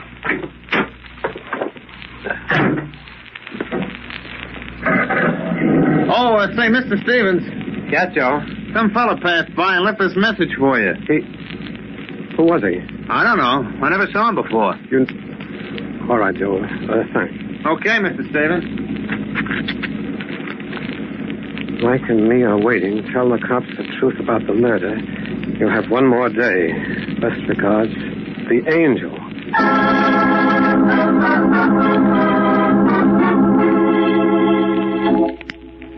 I've never heard of any criminal called the Angel. Well, this fellow's no ordinary crook, Lieutenant. He's got me confused with someone else, someone who really murdered his friend. We could check with the police of Oak City, but you don't even know the name of your hypothetical victim. Besides, it's obviously a hoax. You're a reputable citizen. But can't you trace this man by his note? Even a Ouija board couldn't help me with this, Mr. Stevens. It's printed, and there's no legitimate signature. Any man in this city could have written it. Well, isn't there anything you can do? Frankly, I don't think anything's necessary. I still feel this is nothing but the work of a practical joker. Look, can't you give me a police guard? Tell you what I'll do, Mr. Stevens. I'll post a man outside your house. That's the best I can do at the moment. Well... That's all I can do. What about the telephone call? I can't stop calls from coming through. But don't worry too much about that. Your Angel is bound to get a wrong number sometime.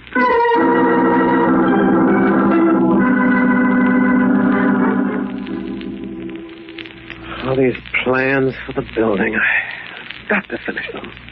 If he'd only leave me alone. I can't think. Green must have them. Construction the day after tomorrow. No, I won't answer. Why doesn't he let me alone? If it only stopped ringing. Hello, Mr. Stevens. I've been waiting for you to pick up the phone. I know you're there. That's all right. You don't have to answer. I guess you're tired. 10 years of hiding would be tough on any man. But it'll soon be over. Just one more day. Good night, Mr. Stevens. It won't be long now. Hello. Hello. Yes, Mr. Stevens. Operator. Yes, sir? Quickly, trace that call that just came to my apartment. What was that, Mr. Stevens? I said trace that call I just got. I don't understand, sir. There hasn't been a call to your apartment for 2 hours.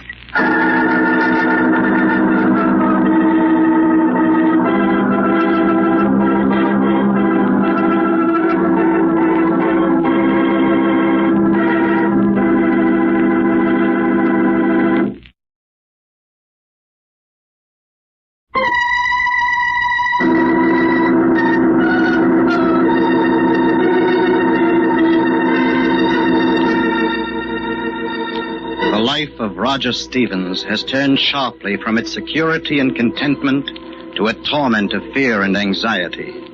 A strange man has been phoning him constantly, threatening him with death unless he confesses a murder to the police. Stevens has one more day left in which to confess this crime of which he knows nothing, or he will be killed. Roger Stevens feels a growing terror in his heart.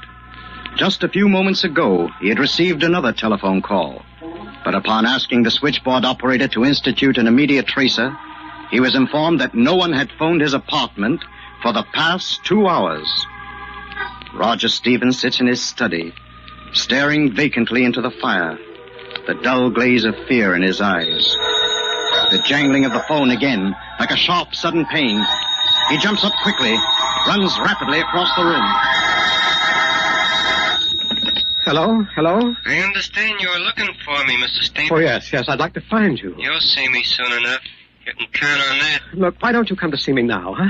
Maybe we can talk this over. I made our bargain, Mr. Stevens. There's nothing else to say. I'll pay you anything, only go away. Leave me alone. You haven't much time left. Better make up your mind. For the last time, I tell you, I don't know your friend, Mike. You won't even let me know his last name. You know his name. Tell it to the police. Hey, look, I'm carrying a gun. If you try to touch me, I'll kill you. Put it back in your desk. It won't do you any good. You're going to die. And without any company from me. You're a brave man hiding behind a voice. I won't have to much longer. Goodbye, Mr. Stevens. This is the last time I'll be calling you. The next time we talk, you'll see me much better than you do now. No, wait. I have, too long.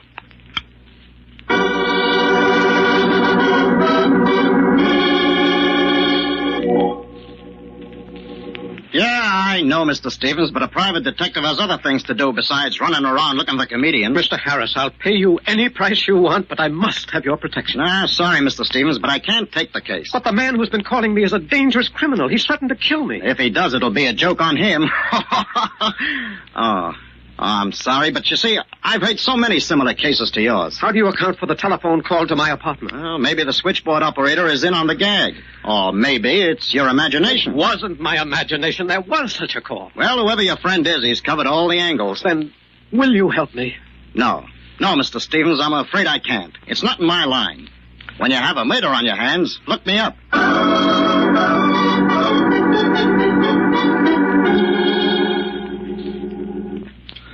Take hold of yourself, Roger. You're going to pieces. What would you do? Somebody's threatened my life. I don't know him. I don't know what he's talking about. You know, it's just possible that this whole thing is real. I know it is. I know it is, Walter. You've got to help me. What can I do? Stay here in my office with me, Walter. Stay with me. You'll never come near me with you around. I can't do that, Roger. Oh, it's ridiculous. He wouldn't dare harm you. He's just trying to frighten you. I'm not sure. I don't know. How can I take a chance with my life? Listen, Roger. You've got to get a grip on yourself. Green wants those blueprints by this afternoon. You know what it means if you fail to deliver them. I don't care. I can't finish them. But you must. It'll mean the end of your business if you don't. I don't care. I don't care. I can't do it. Roger, come to your senses. Green will be here at any moment. Now, what did you tell him? Tell him just what I've told you. I'm giving up the plans. The Wilson building can be built by somebody else. You take it over. Are you sure of all this? Yes. You've made up your mind? Yes. Good heavens. Leave me alone, will you? All right, Roger. You know what you want. You go over to my place and wait for me there. I'll speak to Green when he arrives. I can stay with you, Walter. Of course you can, Roger. Now, don't worry any more about those telephone calls. We'll fight this thing together. Thanks, Walter. You'll hurry, won't you? As soon as I can, Roger. Here, I'll walk to the elevator with you. He said I had until tonight. It'll probably end then. He's tired of the whole thing himself. Oh, if I could only be sure. Here we are. Look, why don't you come home with me now, huh? Be reasonable, Roger. I've got to talk to Green about new blueprints for the Wilson building. Going down, sir? Goodbye, Roger. And don't worry. All the way, sir? Huh? Oh, street level, yes.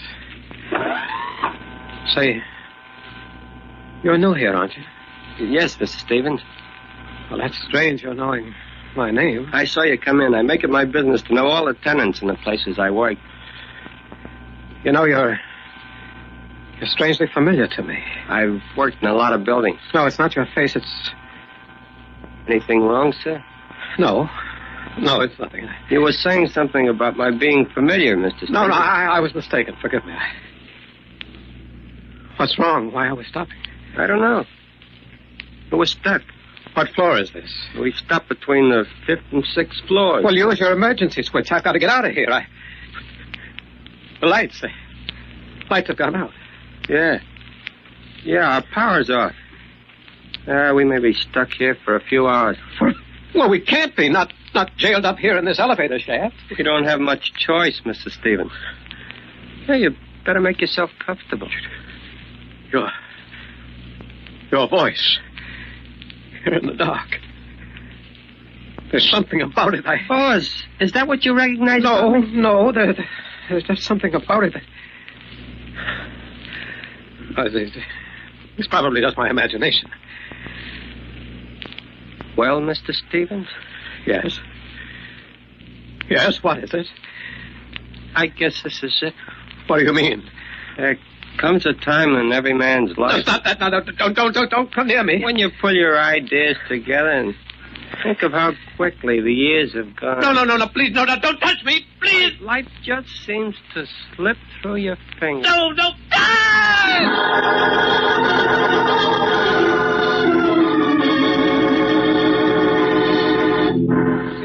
All right, everybody, stand back. Give him a little air, will you? What's wrong here? What happened to Mr. Stevens? The elevator got stuck in the shaft, sir. Mr. Stevens, well, he sort of went to pieces. Stevens, wake up, man. Wake up.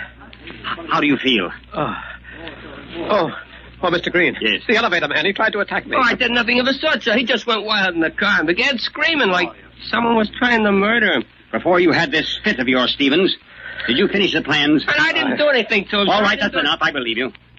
Well, Stevens? No, Mr. Green, I'm sorry. Walter Stone is up in my office. He's taking over. He had better take over everything, Stevens. You're through in this town. I'll see to that.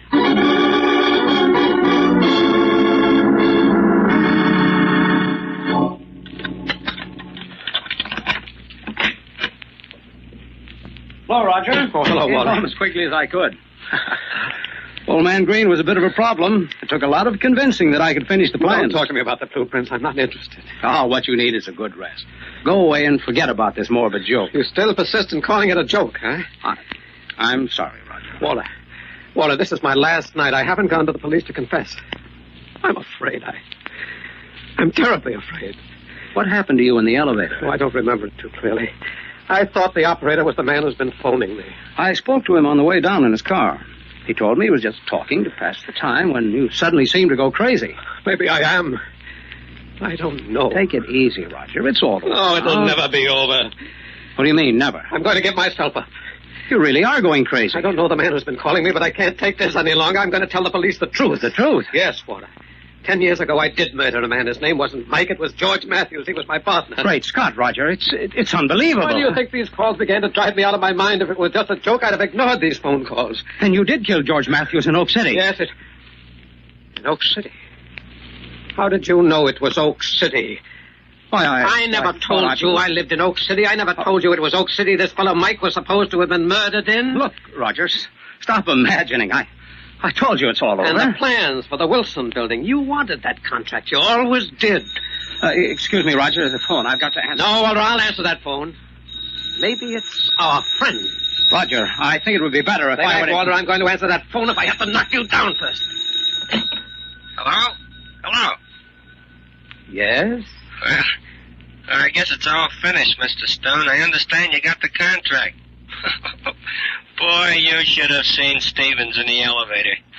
He almost went nuts. Would you mind repeating that? I said he almost... Wait.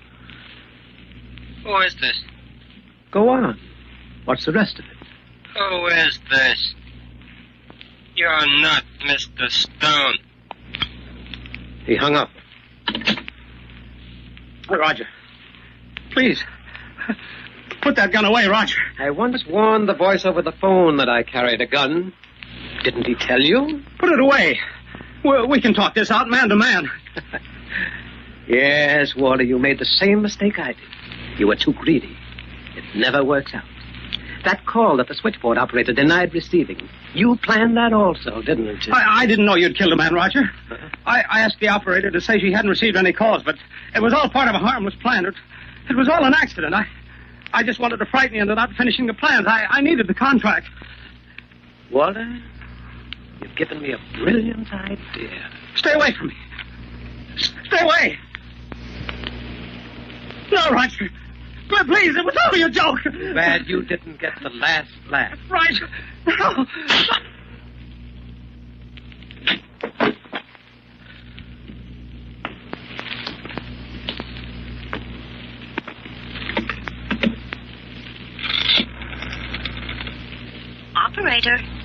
Operator, get me the police. I want to confess a murder.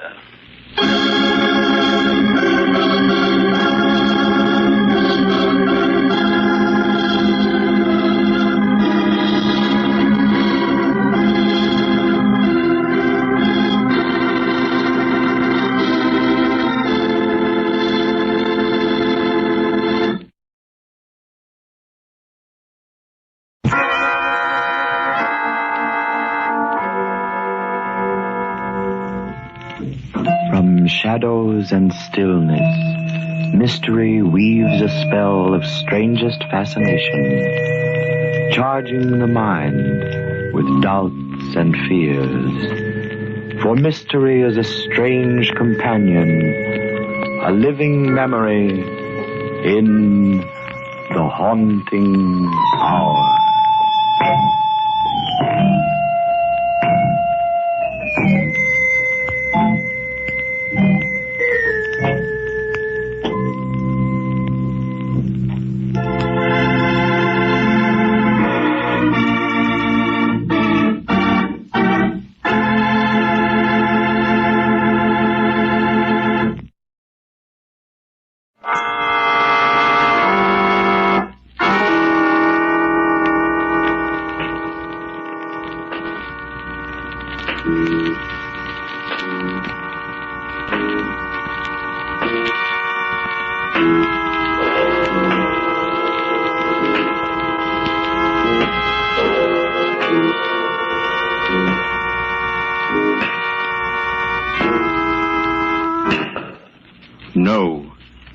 No, stay where you are. Do not break the stillness of this moment, for this is a time of mystery, a time when imagination is free and moves forward swiftly, silently. This is the Haunting Hour.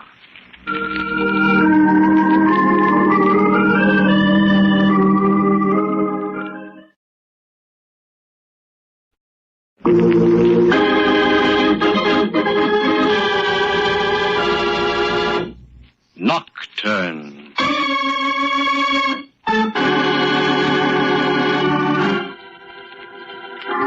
Exceedingly strange is this world, and of all the things in it, the strangest are the ways of men. There are those who harbor up bitterness, along whose network of nerves, taut as fiddle strings, lurks the primordial passion which branded Cain. And there are those whose thoughts are like lighted shadows against the stars, and the fiber of whose individuality throbs to beauty and the revelation of music. This is the story of two men, and of the role a piece of music and a searing flame played in their destiny.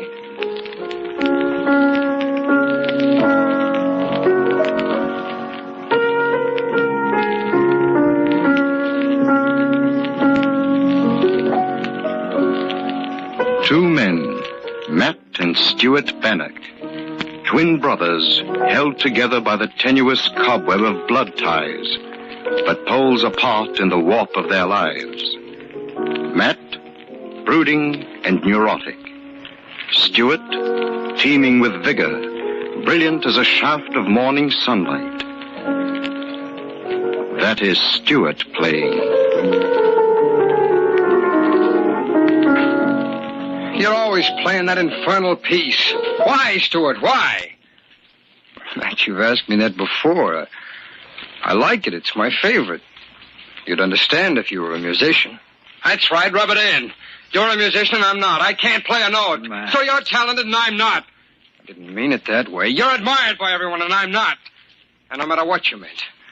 The fact is, I'm just a forgotten half of twin brothers. Everything conspires against me.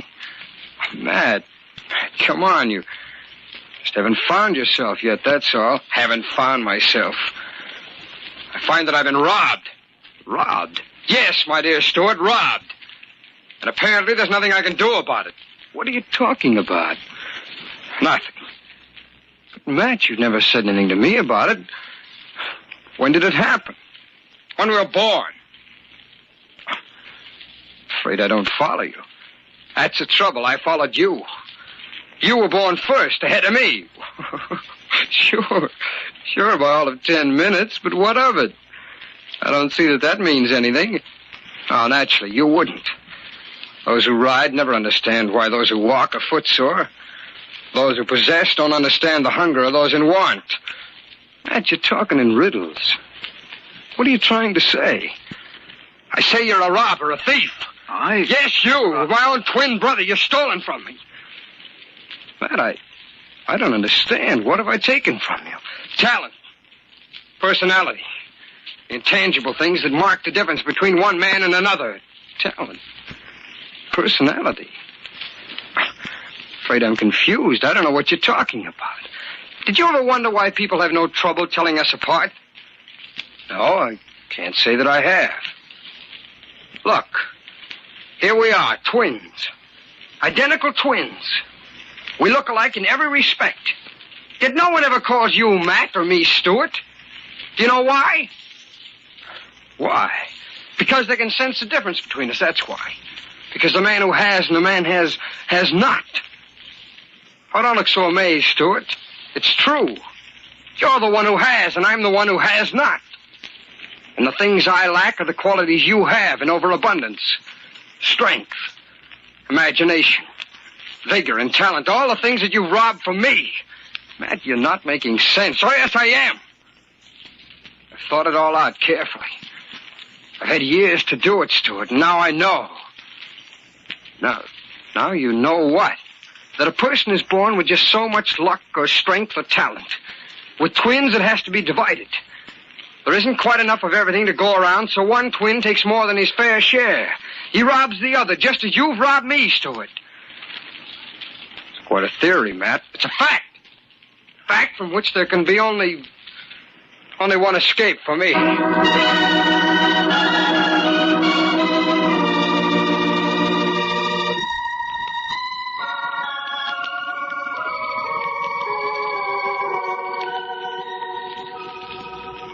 Mavis? Yes, Matt?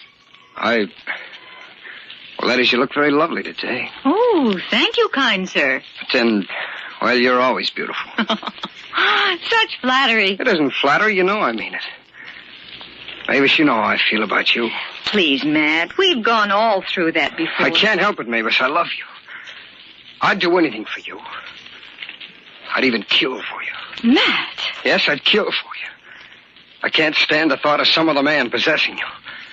I tell you, I won't allow it. Please, Matt, you're all excited. Well, why shouldn't I be? You expect me to stand by and do nothing while another man steals all the things that I want? No one is taking anything from you, Matt. I just don't love you, that's all. Tell me the truth, Mavis. Is there someone else? Yes. I thought so. He always stands in the way of my happiness. He? But I haven't said who it is. You don't have to. I know. Well, then you must be psychic. Don't joke, Mavis. It isn't funny. Not to me. I'm sorry. Everyone is always sorry for me. Poor Matt, they say. He's not at all like Stuart, his twin brother. Oh, poor Matt. Isn't it too bad he isn't a musician, too? Oh, poor Matt. Matt, please. It's Stuart you love, isn't it? I didn't say. You don't have to. I can see it in your eyes. Why are you afraid to tell me? I don't know. Maybe it's because of what I see in your eyes. I'll tell you what. I'll make you a promise. As soon as the news of my engagement is ready to be released, you'll be the first to know. Thanks. No. Now do you feel like killing anyone? Yes, more than ever.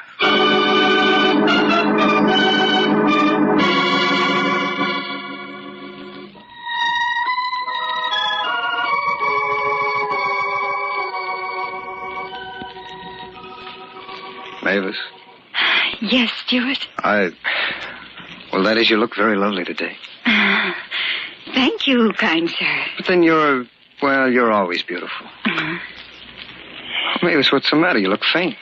Oh, it's nothing. I just remembered something that someone else said. You mean there are others crazy enough to think you're beautiful, too?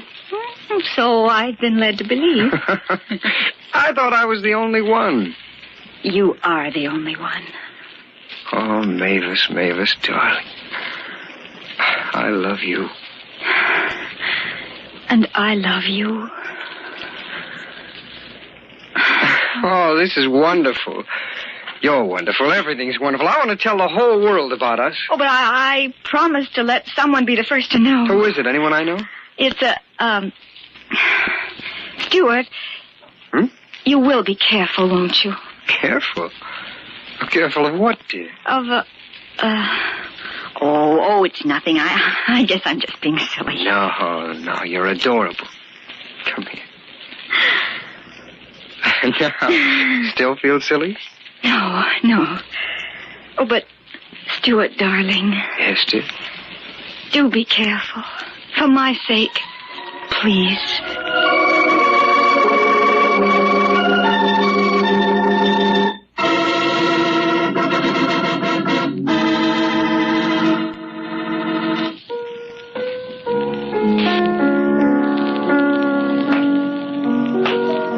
Who's there? I said, who's there? It's I. Oh, Matt. Had me worried for a moment. I didn't know who it was. Guess I'm kind of nervous tonight. Mavis said something about being... Oh, Matt. Matt, what's that you're carrying? A bottle. What's in it? A liquid? A what? Gasoline. Matt, what's the big idea? See this match in my hand? That ought to give you your answer. That's dangerous. For you, not for me. What are you saying? You won't rob me this time, Stuart. You're taking talent and personality from me. Now you want the girl I love. But I can't stand the thought of some other man possessing Mavis, I tell you, and I won't allow it. That I didn't know. Well, you do now! I'm going to set the house on fire, and you're going to be burned alive, dear brother. You can't get out. The flames will have you trapped there in the corner, but I can get out. I'm standing here by the door. Matt! Don't strike that match. Goodbye, Stuart. I'm paying you back for robbing me. Matt! All I have to do is throw the burning match into the liquid at your feet. Like this! Oh, my face! Exploded my face! I can't see! Matt! Matt! Stuart! Matt, where are you? Stuart! Don't save me! I can't! Save me! Matt, Gordon! Stuart!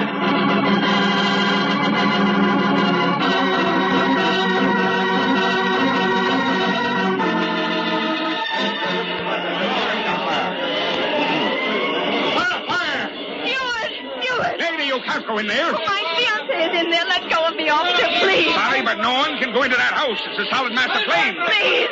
Nothing doing.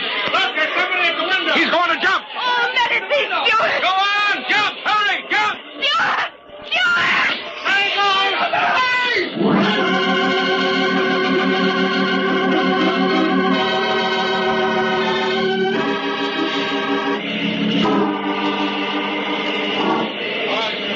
Devil.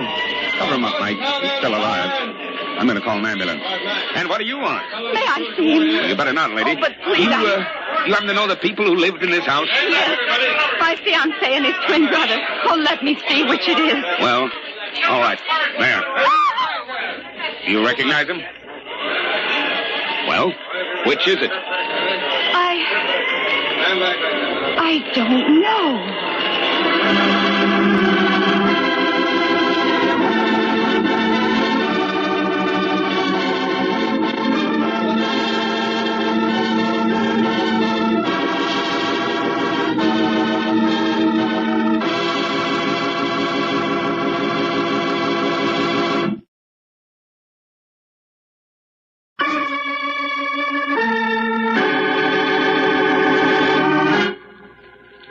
Matt and Stuart Bannock, twin brothers, yet different as day and night.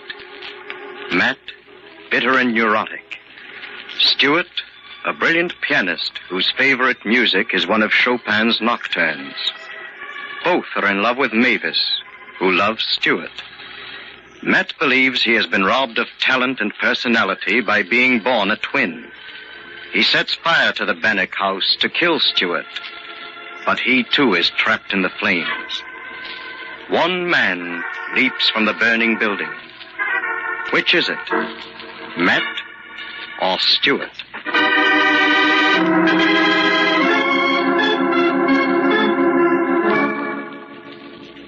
And the chief says there's no doubt it was a case of arson. That so? Yep. We found the fellow who sold the gasoline. He swears it was Matt Bannock who bought it. He's positive, huh? Yep. Says he knew both Stuart and Matt all their lives. Has never mistaken one for the other. Makes the case pretty easy then, doesn't it, Kelly? Bain, how long you been on the arson squad? Oh, about 2 months. Well, Bain, when you've been on it as long as I have, you'll know there's no such thing as a really easy case. We've got the survivor, haven't we? Yep. Got him under guard in the hospital. Then all we have to do is identify him. What's so tough about that? Oh, nothing. Nothing at all. Except that the guys were identical twins and this fellow's badly banged up. And nobody knows whether it's Matt or Stuart. No way of identifying him? By fingerprints or something? No, we've checked everywhere. Their prints have never been filed. Well, Yeah, go on, I'm listening. Why can't we get him to talk and identify himself? We've tried that. He talks all right. He'll talk your arm off if you let him. But getting him to make sense, that's a different story.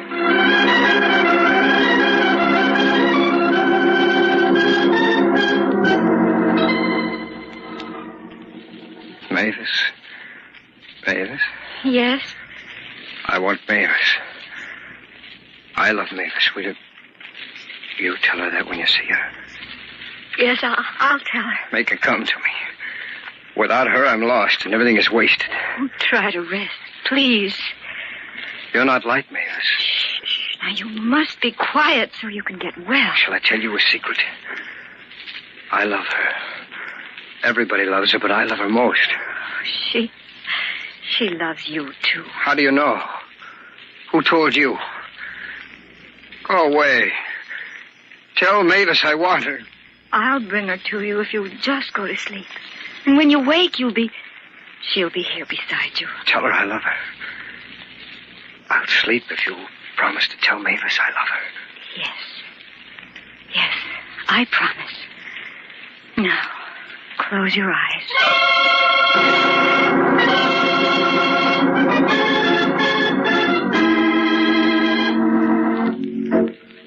And that's why we can't get him to identify himself. He doesn't talk sense. His mind's deranged. I see. Well, you got any more brilliant ideas on how we can find out if he's Matt or if he's Stewart? Well, Go on, I'm still listening. I got nothing else to do. Have you asked the doctors at the hospital how long it'll be before he recovers his senses? Of course we asked the doctors. That's one of the first things we did when we found we couldn't get anything out of the man ourselves. What'd they say? Oh, they were very helpful. Very helpful indeed. They said as far as they could tell, he might be like that the rest of his life. Oh, gee, that's tough. And then again, he might snap out of it at any time. A shock or something might restore his mind to normal. That gives us some hope.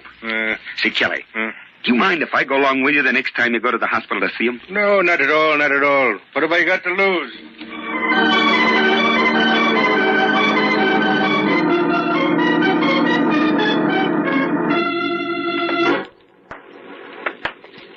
There it is. 802. This is his room. It'll be wasted. Wasted, I tell you. She won't let it. She won't let it. She's good. Listen to She him, will won't. you? It's dark most of the time. Lights go out. She makes it bright again. Kind of gives me the creeps. Tell her to make it bright again. Tell Hello. her. Someone's here. How are you feeling? I don't know you. Who are you? Oh, just a couple of friends. Who are you? You wouldn't understand. It's the darkness, but she makes it bright. Poor devil. She's Mavis, and I... You're Matt. You're Matt, aren't you? I'm Matt? I'm Matt. Huh? I'm tired. I'm tired. But you are Matt Bannock. We know that now. I love Mavis. Stop bluffing. You're Matt Bannock. You know you are. I know I am. I am Matt Bannock? Yes. Yes, I am Matt Bannock. I'm Matt Bannock, and I've been robbed. Mavis makes the darkness bright. Stop that. Now repeat after me. I am Matt Bannock. Go on, say it. I am... It's no use saying he's cracked. I think he's faking. What's your name? I'm Stuart Bannock. I'm Stuart Bannock, and I have everything. What's your name? I'm Matt Bannock. I'm Matt, and I've been robbed of my heritage. What's your name? I love Mavis. I love Mavis because she makes everything right. Oh, I give up. He's I love cracked. her. Yeah, but let's get out of here. I love Mavis.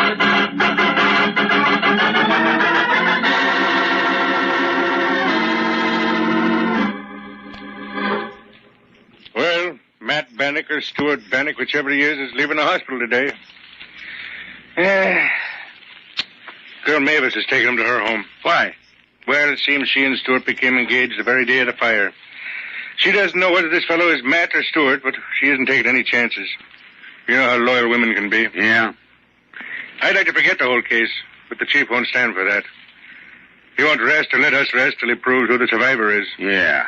But even if he is Matt, we can't get a conviction. The man is mentally unbalanced. Or else he's putting on a darn good act. And an act always has a flaw that shows up in time. But whatever it is, he's still getting away with murder.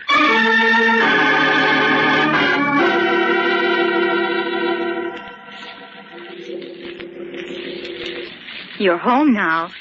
This is your new home. Home? Yes. I am home. Yes. This is where you'll get well and strong again. Strong? I will be strong again. You see? You've spoken 2 rational sentences in succession. Home. Maybe the association of ideas and objects will help. Come along. Come along with me. That's it. I like to be home. I like to be home. Now, sit right down here. That's it. Look what's in front of you. See? It's a piano. A piano? Yes, a piano. Play it. play the piano. Piano. Watch me. See? Like this. Now you do that. Piano. Here. Let me help you. Put your hands on the keys. Like this. That's it. Now play. Please. Piano. Please try.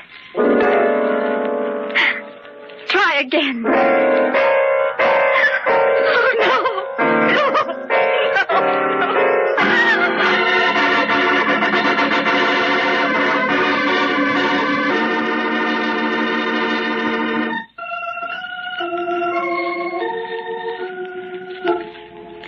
Here, drink this glass of milk. If you see Mavis, you tell her I love her. Yes, I'll tell her. But first take this glass. There, that's better. Oh, I'm so sorry for you. Everyone is always sorry for me. What? I don't want to drink this. I'm tired. I'm tired of this. Oh, you sound like me. Tired of it all.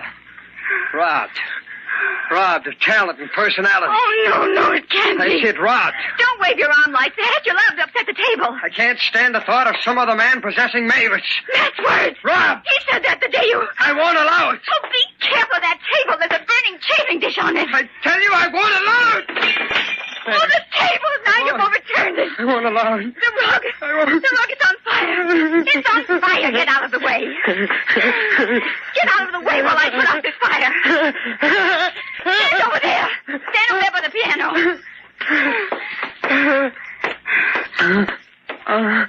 There. There, the fire is out. Do you hear? The fire is out. Fire? Fire? Don't come near me. Stay there by the piano. Piano? Yes, by the piano. Piano.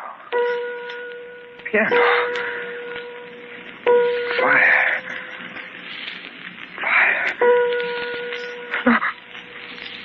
Piano!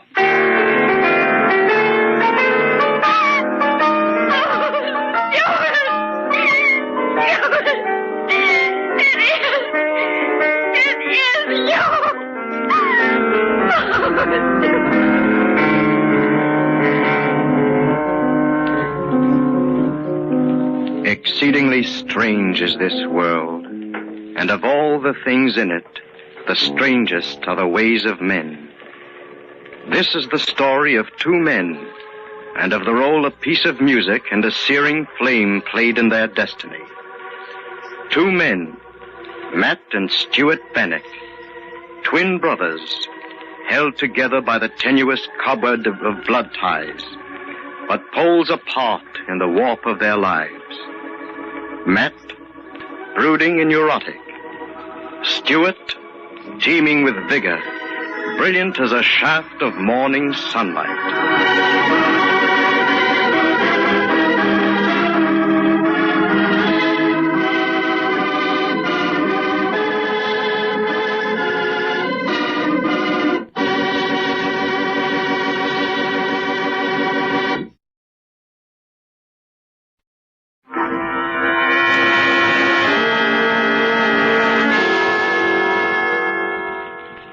From shadows and stillness, mystery weaves a spell of strangest fascination, charging the mind with doubts and fears. For mystery is a strange companion, a living memory in the haunting hour.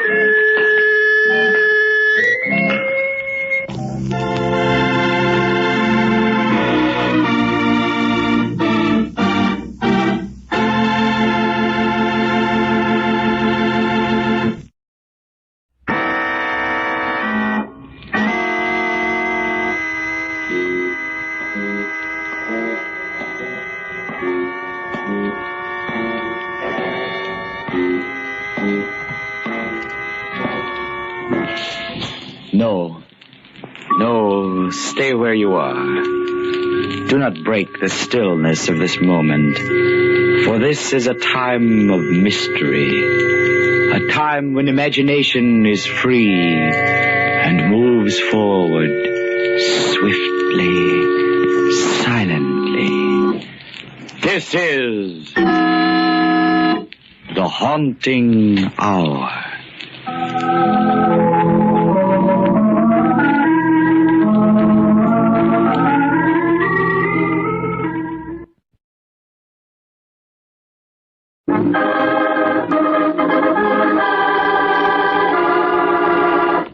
The Skyscraper Mystery.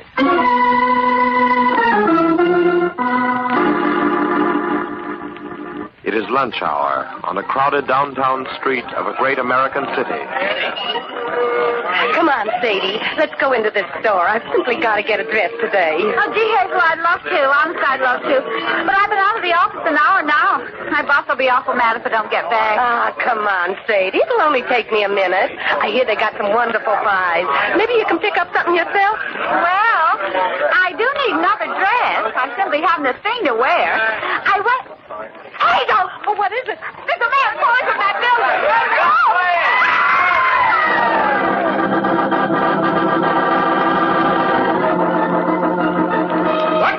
Watch there, read all about it. Third window cleaner plunges to death in 2 weeks. Mysterious accidents continue. Watch there, read all about it.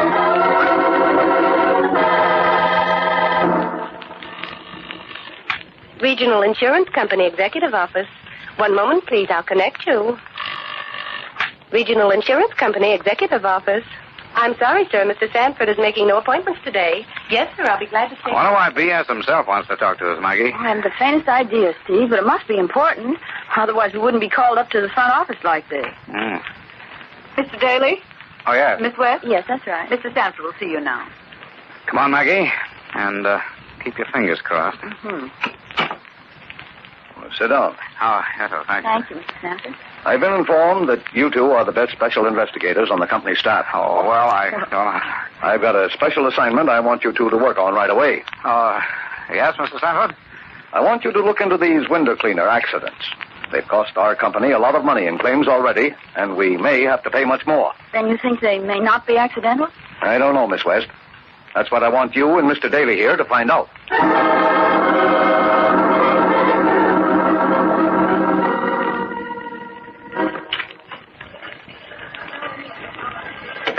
Steve, I've just got to report. No window cleaner has died by accidental fall in over 10 years. Thank you, Maggie. Yeah.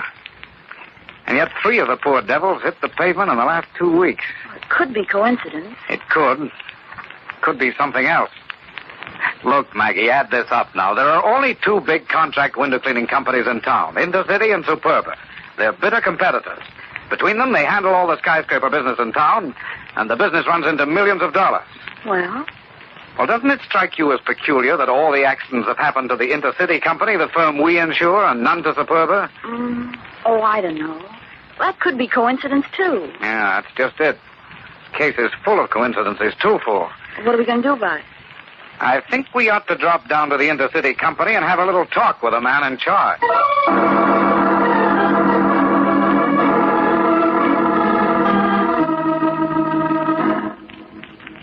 You understand, Mr. Daly, Miss West. I'm just the superintendent of Intercity Company. The firm is actually owned by hundreds of stockholders and operated by a board of directors.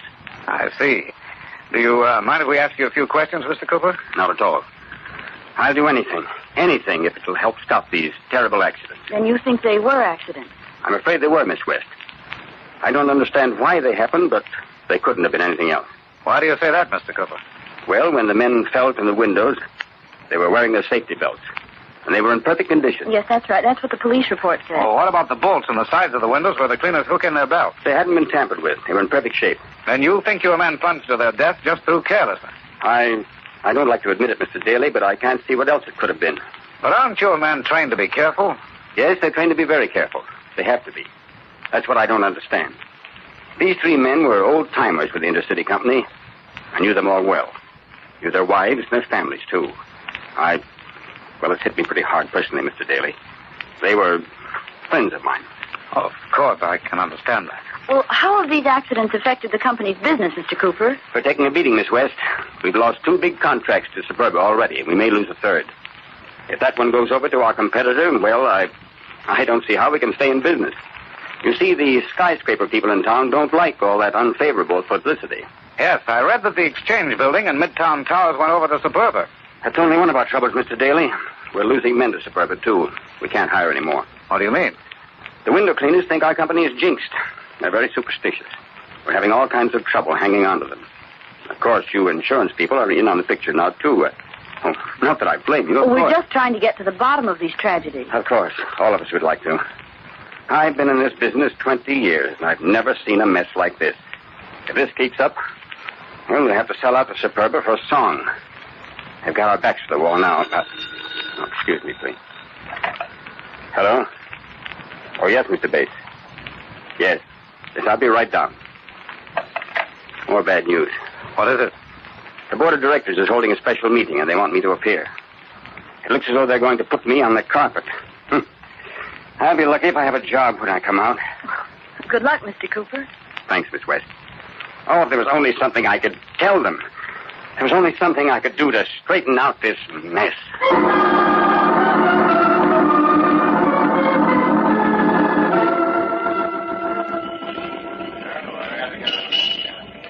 Taxi! Hey, taxi! Where are we going now, Steve? Back to the office? No, Maggie. Taxi!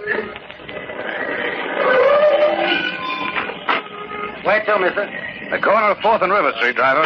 Okay. Corner of 4th and River? What's there, Steve? The Superba Company, Maggie.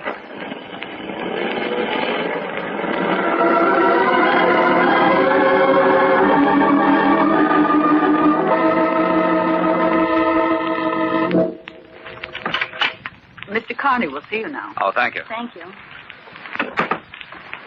You asked for a minute of my time. That's all I can spare. What is it? Mr. Carney, my name is Daly, and this is Miss West. If you're a salesman, you're supposed to see our purchasing agent. We're not salesmen, Mr. Carney.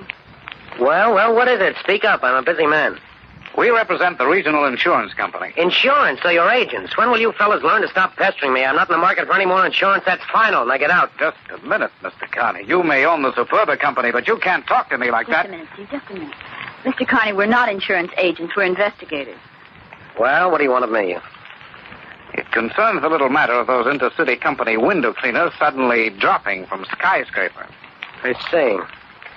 But why come here to Superba? Our window cleaners aren't suffering any accidents. Why don't you go to see the intercity people? We've already been there. That still doesn't explain why you came to see me. We don't quite understand, Mr. Carney, why their men are having all the accidents and not yours.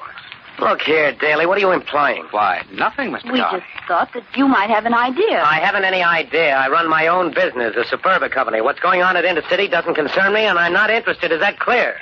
It's clear enough, but we've heard that you may be interested in the Intercity Company very shortly. What do you mean? Well, it's common knowledge that the Intercity people have lost several contracts to you. If they lose a few more, they may be forced to sell out to you. I'm not in the habit of discussing my business with anybody. I haven't any information to give you, and I wouldn't if I could. Now get out. I'm a busy man.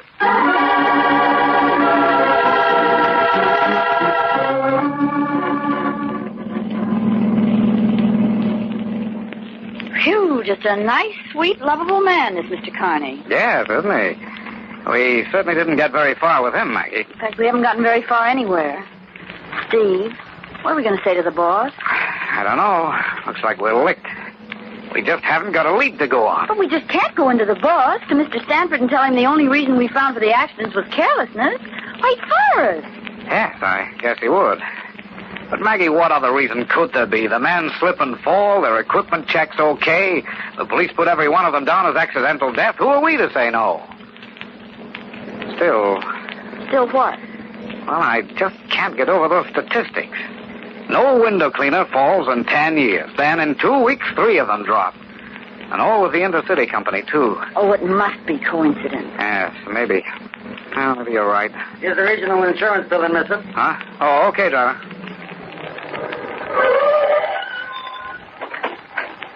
Here you are. Keep the change. Thanks. Well, Steve, I suppose we might as well report to the front office. Yes. Steve! What is it? Up there, that window in our own building. On that. Hey, look out! Wait. smashed right through the awning and onto the sidewalk. Oh, horrible. Hey, it's another window cleaner. Hey. All right, Maggie, it's all right. Pull yourself together, Maggie. We've got work to do. Steve, Come on. We're going up into our building and find the office that poor devil dropped from.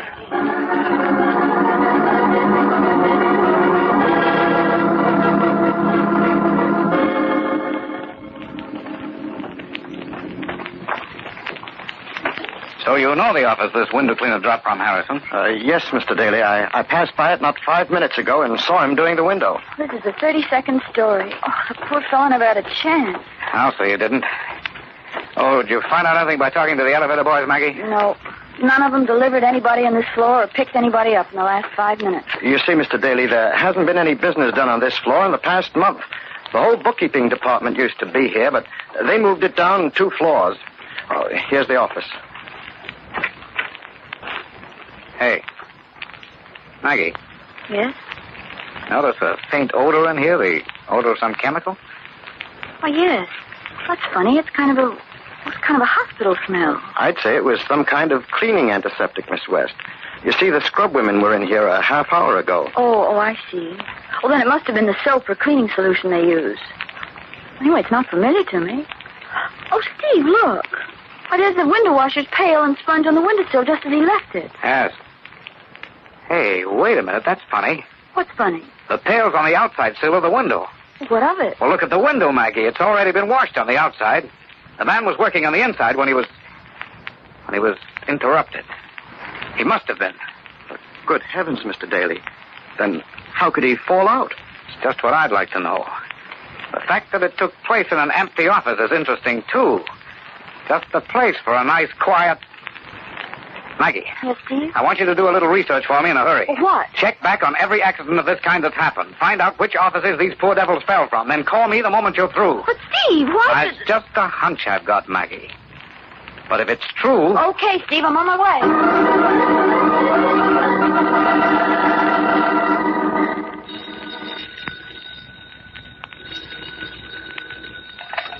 Hello? Steve, this is Maggie. I think I've got something. Yes? Every one of those accidents took place from the window of an empty office. Just what I thought. What, Steve? Murder, Maggie. Murder.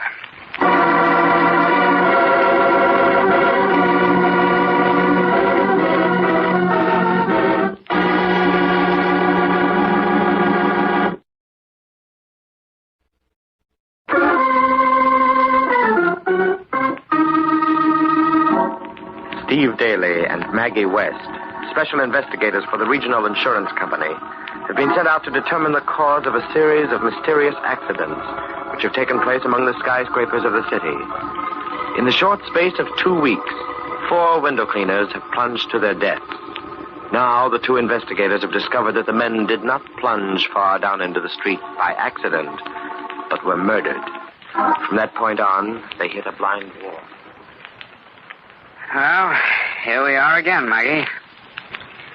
Look, we know these men were murdered. The window in our building and the fact that all the offices from which these window washers fell were empty proves that. Yes.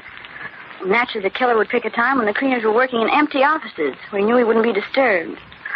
Oh, gee, I wonder who he is, Steve. Well, if we knew that, we'd know everything.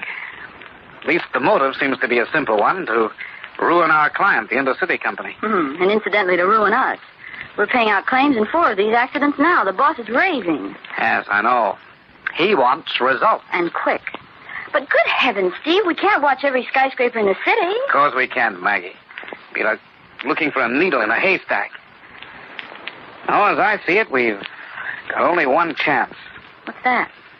Did you ever hear the old saying, if the mountain doesn't come to Muhammad, then Muhammad must go to the mountain? Mm-hmm. But I don't see where it applies here. What do you mean, Steve? I mean that I'm going to ask Cooper at the Intercity Company for a job, washing windows. What? Yes, if I can't find this skyscraper killer, maybe he'll look me up. Oh, now, Steve, for heaven's sake, you must be out of your mind. Maybe. But it might work. But you don't know the first thing about window cleaning. Well, I could learn. It doesn't look very complicated. Oh, now, listen, Steve, I won't let you do it. Sticking your neck out like that, why, it's perfectly ridiculous. What isn't only the chance you'll be taking running into the murderer, it's the idea of working 30 and 40 stories above the street. Don't worry, Maggie. High places don't bother me. Why, I used to be a champion high diver when I was a kid.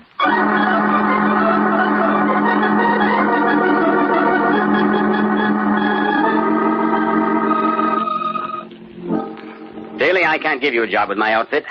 This idea of yours, well, it's fantastic.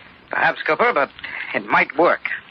And it's our only chance. But you've never had any experience. Oh, now, how long does it take a green man to break into this business? Well, a couple of weeks.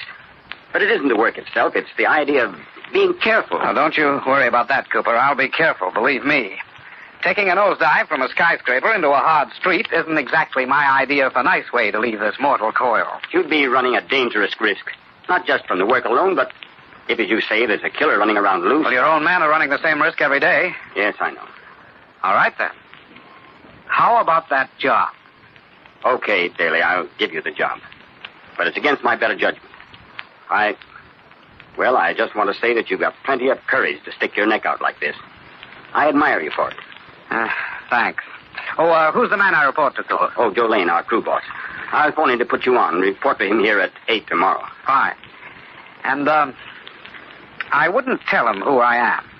As far as Lane is concerned, I'm just an unemployed looking for a job as a window cleaner. All right. There's only one thing I'm asking you to do, Daly. Yes? What's that?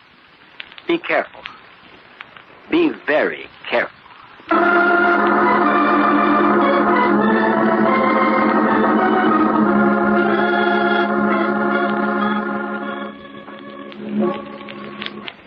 Morning. Are you Joe Lane? Yep. Oh, my name's Daly, Steve Daly. Oh, yeah, the boss told me about you.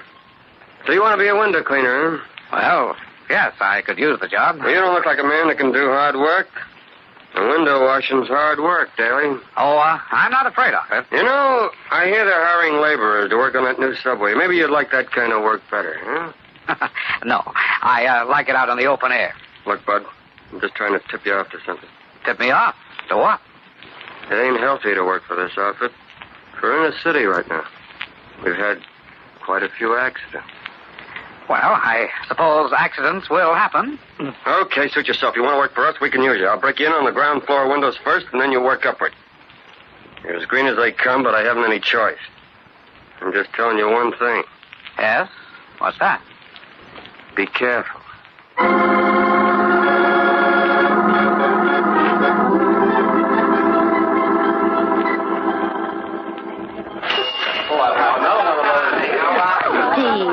Yes, Maggie? You hardly touched your food. Oh, I know. I'm too tired, I guess. Now, I've been using a lot of muscles that never belonged to me. By the way, young lady, you've hardly touched your foot either. I'm too scared. Scared? About what? About you? I haven't had a good night's sleep in the 3 weeks you've been working for Intercity. Oh, now, wait a minute, Maggie. And last night I had a terrible dream. I dreamed that you were a human fly. A what? A human fly. You were climbing up the wall of a new skyscraper 100 stories high, and there was one little window at the top you had to clean before you quit. Well, it looked like a little evil eye shining down at you, mocking you. Well, there you were, climbing up the side of that blank wall, and you'd almost reached the little window when you started to slide back down. You slid further and further, and then suddenly you couldn't hang on anymore and fell into thin air. Oh, that's a great place to stop. What happened then? I don't know. I woke up while you were still falling down. Oh, Steve, why don't you quit? Nothing's happened to you. Let's keep it that way. No, nothing's happened to me, but we've got one result anyway. What's that? There hasn't been an accident in 3 weeks. Oh, then you think the killer's lying low? Yes, but only for the time being. I'm quite sure he'll strike again. Mm-hmm, and you may be just the one he's looking for. Well, if he's interested, he'll find me on the 40th floor of the Syndicate building tomorrow.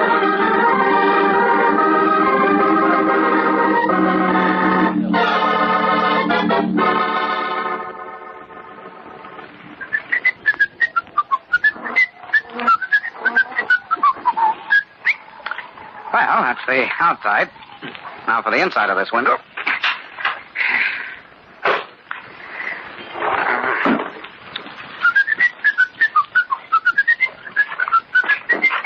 Don't turn around, Daly.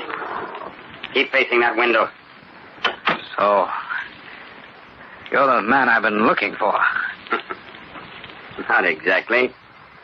You're the man I've been looking for. No, keep your hands up or I'll drill you with this gun. I see you picked a nice empty office where you wouldn't be interrupted. Naturally, my friend.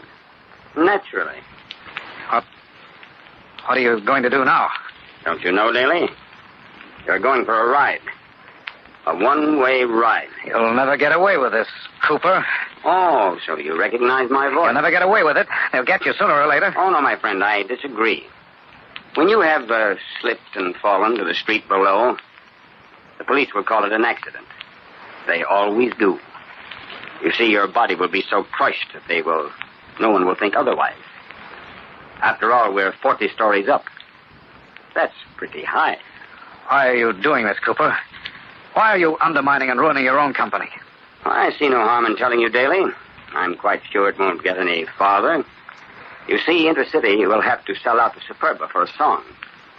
And then I'll get a dividend from Superba for my work. Yes, sir, quite a dividend. So Carney of the Superba is paying you for these killings, huh? Killings? Oh, that's such a crude word, Mr. Daly. You mean, accidents. However, this is no time for talk. Work to be done. I have a new cleaning fluid here in this little bottle. I'm going to demonstrate it to you. Chloroform, huh?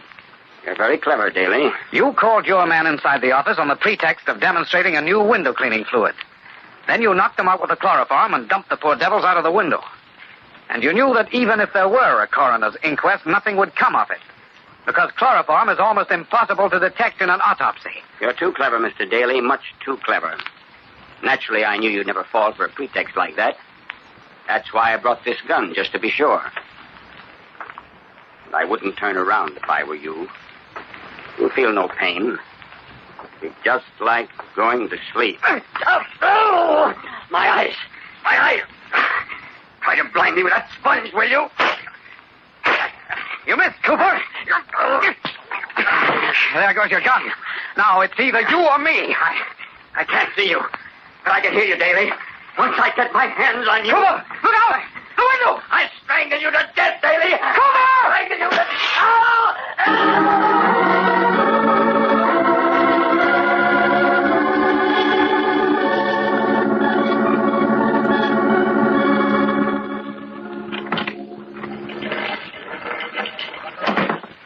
Well, Steve, they caught Connie at the airport. He booked passage for the West, trying to make a getaway. Well, that seems to tie it all up, Maggie.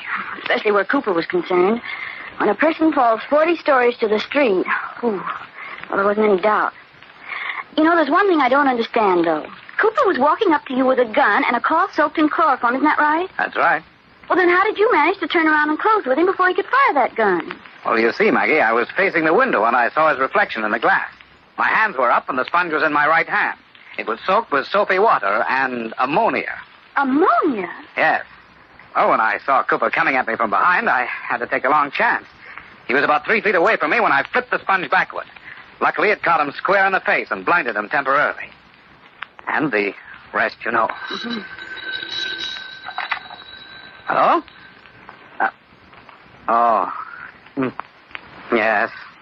We'll be right up. What was that? The boss, B.S. Sanford, probably wants us to start on another investigation. Well, if he does, I hope it's in a nice deep subway this time.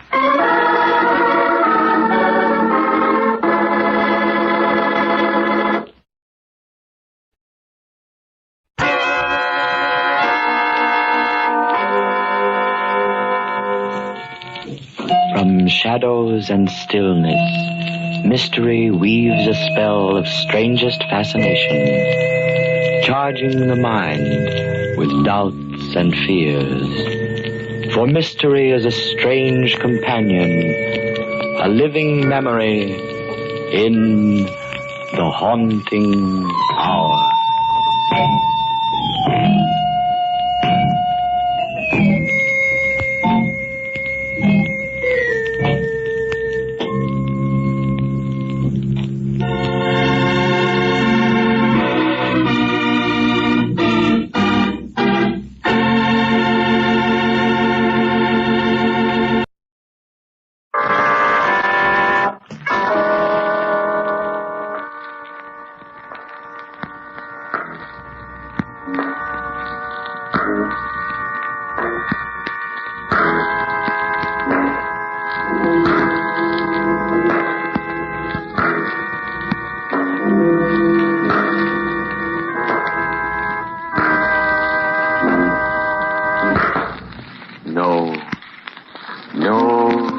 Stay where you are.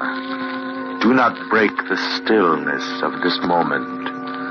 For this is a time of mystery. A time when imagination is free and moves forward swiftly, silently. This is the Haunting Hour.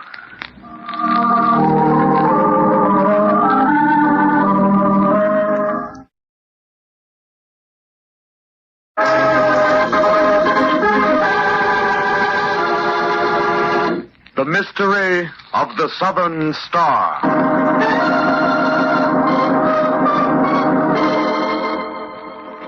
An ocean liner, several days out of South Africa, plows through the Atlantic toward America.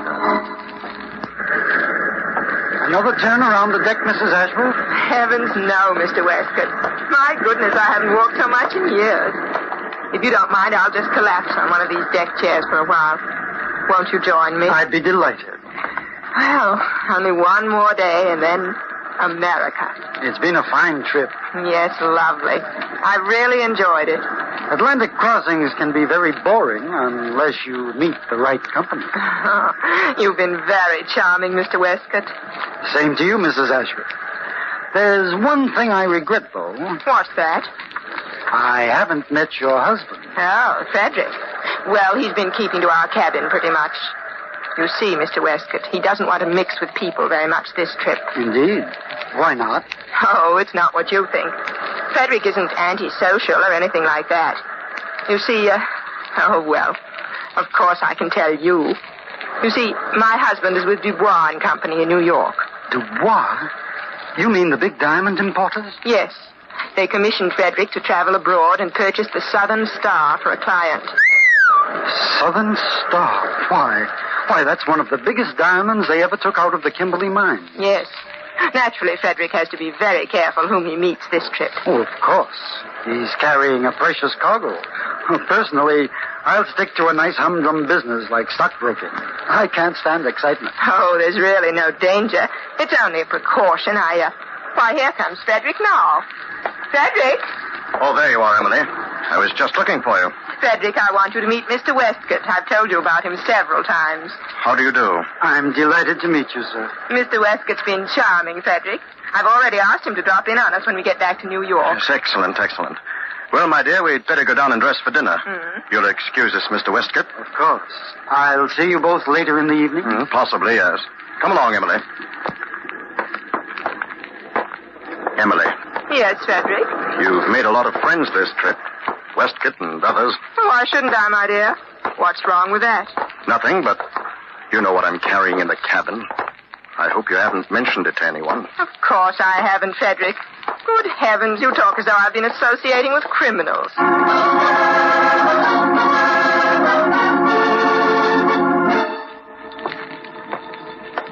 Radiogram, Captain. Just in from communications. Thanks.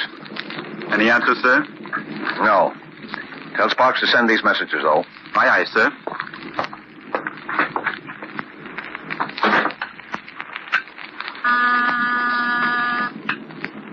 Captain Miller. Oh, good evening, Mr. Randall. What's the weather report? Good. We ought to be in right on schedule. Yes, it's been a nice, quiet trip. Captain Miller! Captain Miller! Yes? Come in. Why, Mr. Ashworth, what's the matter? What's wrong? My wife's disappeared. What? Are you sure? Yes, I can't find her anywhere. I was in the lounge late, and Mrs. Ashworth had retired to our cabin. When I returned, I found the lock broken, my belongings rifled, and my wife had disappeared. And not only that, the diamond's gone. The Southern Star? Yes, but that doesn't matter now. It's my wife, Captain. I've gone all around the deck, asked the stewards, everything. No one's seen her. I'm afraid there's been foul play. The diamond... Steady, Mr. Ashworth, steady. Easy does it. I'll issue an order to search the ship at once. And then we'll take a look at your cabin. Well, whoever forced an entrance into your cabin here, Mr. Ashworth, certainly left it in an awful mess. Tell me, where did you keep the diamond? In my wife's powder box. She kept it in a locked dresser case. It's gone. Well, what happened seems fairly simple. Someone aboard got wind that you were carrying the Southern Star, broke into your cabin, surprised your wife. Come in. We've searched the ship, Captain. We haven't found a trace of Mrs. Ashworth. You've made an exhaustive search, Mr. Dennis? Yes, sir. We've looked into every nook and cranny of this ship, sir. I'm afraid she's gone. Overboard. Emily. Then it's true. She's really gone. I'm sorry, Mr. Ashworth. I know you want to be alone. But first, there's something I must ask you. Can you give me the names of the people your wife met on this trip? The ones she kept company with? Yes. Yes, I think I can. There were at least 5 I knew about. Mr. Dennis. Yes, sir? Stand by and take down those names. I want to send a radiogram to the police in New York.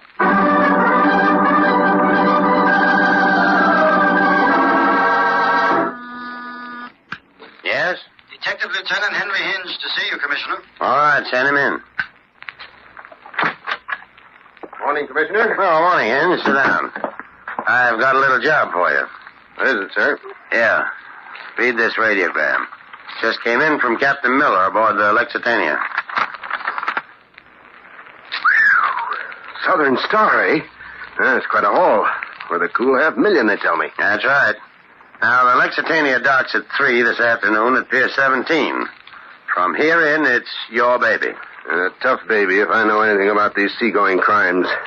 In order to prove murder, usually, you have to produce a corpus delicti. The corpus delicti is always somewhere in the Atlantic. Yes, you're right, Hinge. But one thing we can be sure of. That big diamond isn't in the Atlantic. Someone aboard that liner's got it and hopes to get through with it. Well,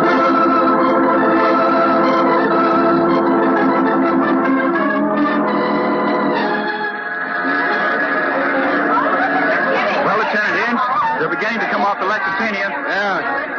Everything settled, Hearn? Yes, sir. We've got a quarter of the men thrown around the boat. All right. Now, there were 5 names in that radiogram, Hearn. Be sure you get them all and find out where every person on that passenger list is staying. Right, sir. Oh, here comes Mr. Ashworth, Lieutenant. It must be him over there by the customs examiner. The reporters are ganging up on him.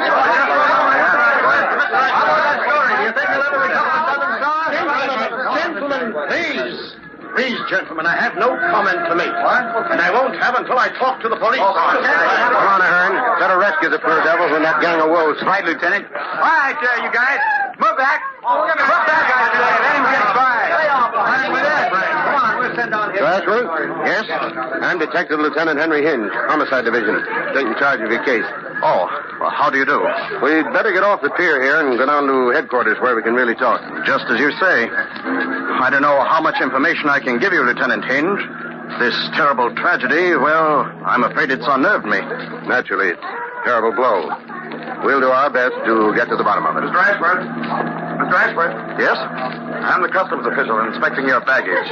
There's one item you haven't declared. It's in this large trunk. But I don't understand. I'm quite sure I declared everything.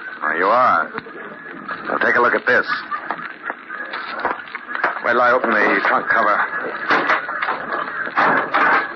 Now, have you declared this? Good heavens. It's my wife.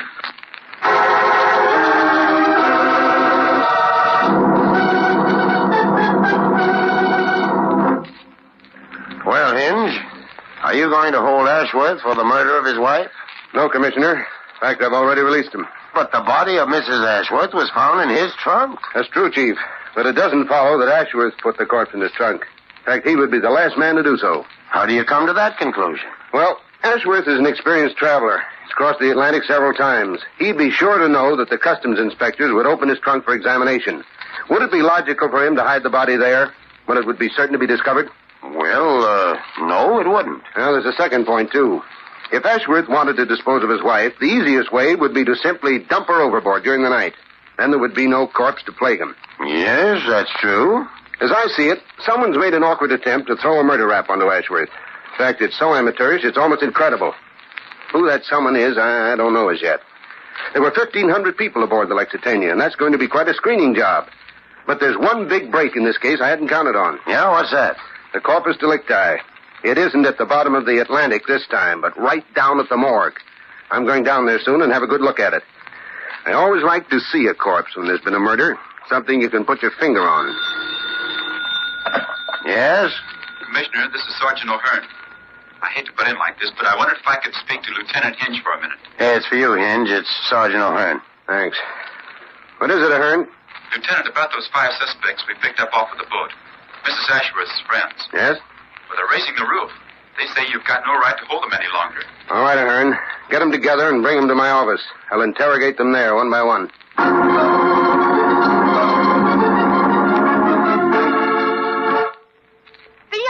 Asking me all those silly questions just because I happened to meet poor Mrs. Ashworth on the boat. It's a shame and a disgrace, that's what it is.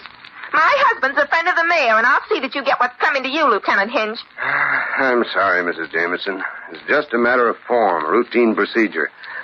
You're free to go now. Giving me the 3rd degree is always a common criminal, as if I knew what happened to that poor woman on the boat. What a business. What a way to make a living.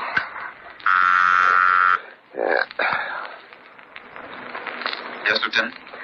There's one more of those ship's passengers waiting, isn't there, O'Hearn? Yes, the 5th and last. Any luck, Lieutenant? No, they all seem to be on the level. Send in the last one, will you? Right. Lieutenant, I wish to register the most violent protest at this unwarranted examination. This is an outrage. I'm sorry, sir. Sit down. Try to make this as brief as possible. Merely a matter of routine. No, you're just off the boat and that you're anxious to get home. Well, what do you want to know? Your name? Leonard Westcott. Occupation? Stockbroker. How well did you know Mrs. Ashworth? Not very well. I just met her aboard the Lexitania. We spent some time together and... look here, Lieutenant, you're not implying that you what, Fingers? What? What did you call me? Fingers. Fingers Faraday. You ought to know your own name. Well, I don't know what you're talking about. So you're a stockbroker now, eh, Fingers? Pretty dull occupation for one of the world's cleverest jewel thieves. I tell you, my name's Westcott. Don't waste my time, Fingers. I've got a long memory for faces. That scar on the thumb of your right hand hasn't changed a bit. Okay. So you know. What of it? I haven't done anything. Where's the Southern Star? I tell you, I didn't have a thing to do with it. I don't know where it is. Better talk now, Fingers. This isn't just a diamond theft. There's a murder rap that goes with this one. Look, Hinge, you've got to believe me. Sure, I knew about the Southern Star, but I never got a crack at it, honest. I don't know where it is or how Mrs. Ashworth got knocked off. The jury might not believe a man with your record, Fingers. Better talk now. I'm not saying anything. I don't know anything, and you can't prove anything, see? All right, we'll put you on ice for a little while. Maybe your memory will come back to you.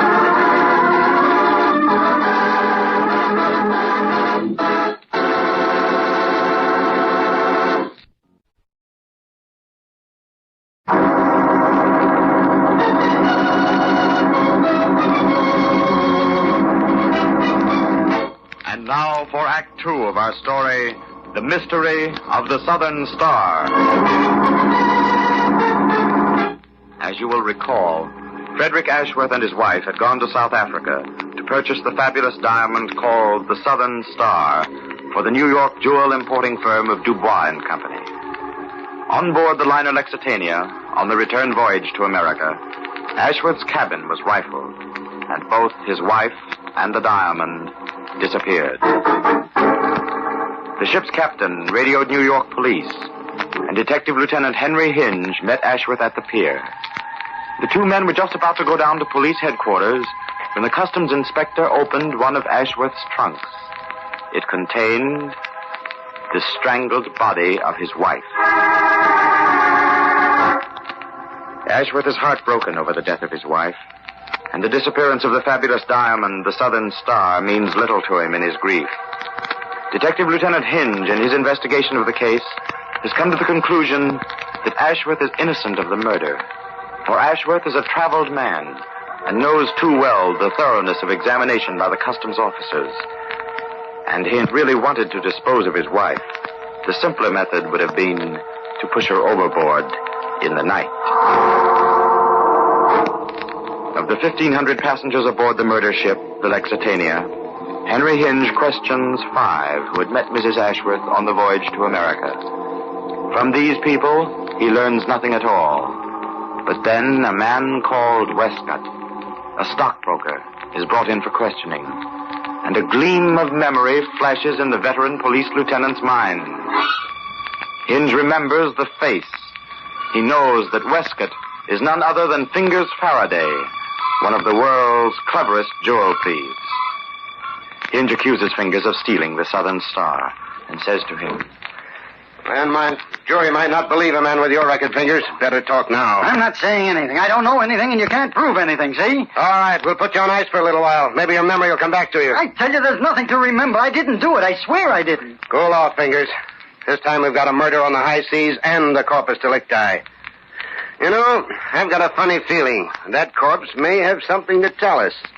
You have any idea what it could be? No, I tell you... Okay, suppose you cool your heels in the cell while I go down to the morgue and have a little talk with the corpse.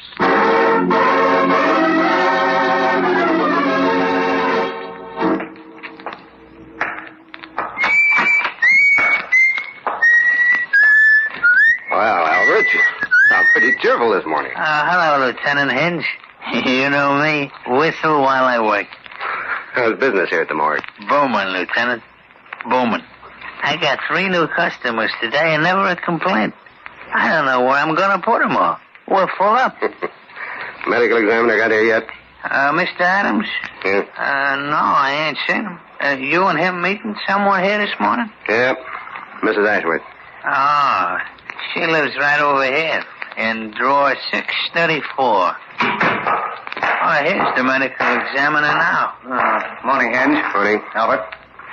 Are we all ready to look at the body? Yes, sir. I'll bring her right out.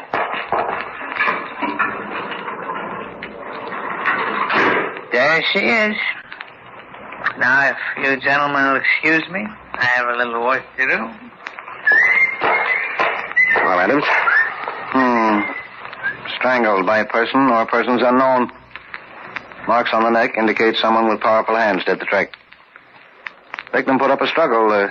Note the bruises on the back and face. Yeah. My guess is that rigor mortis set in about... Wait a minute. That's strange. Very strange. What? The victim's mouth is shut tight. That's right. Strangled victim always dies with his mouth wide open, fighting for air. Precisely. It's quite clear that the killer forced Mrs. Ashworth's mouth shut after she was dead. Although for what reason, I haven't the faintest idea.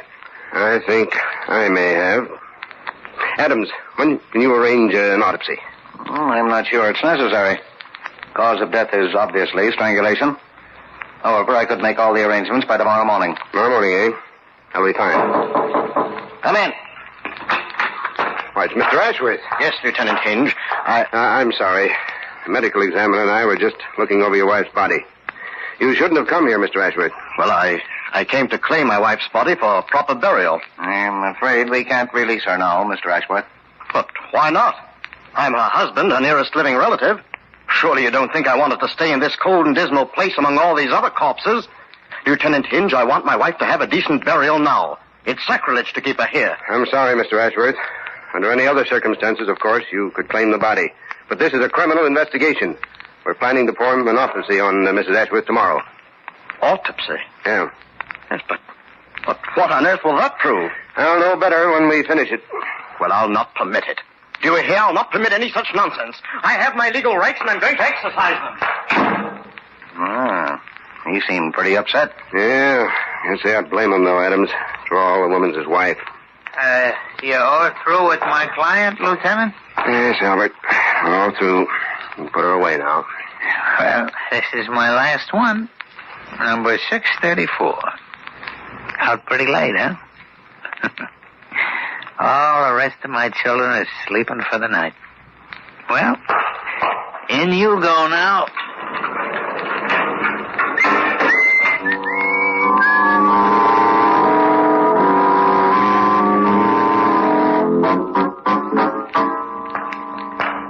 I don't know why it is, Adams, but the morgue depresses me more in the morning than it does at night. Yes, me too. I've been in here 1,000 times, and I can never get used to it.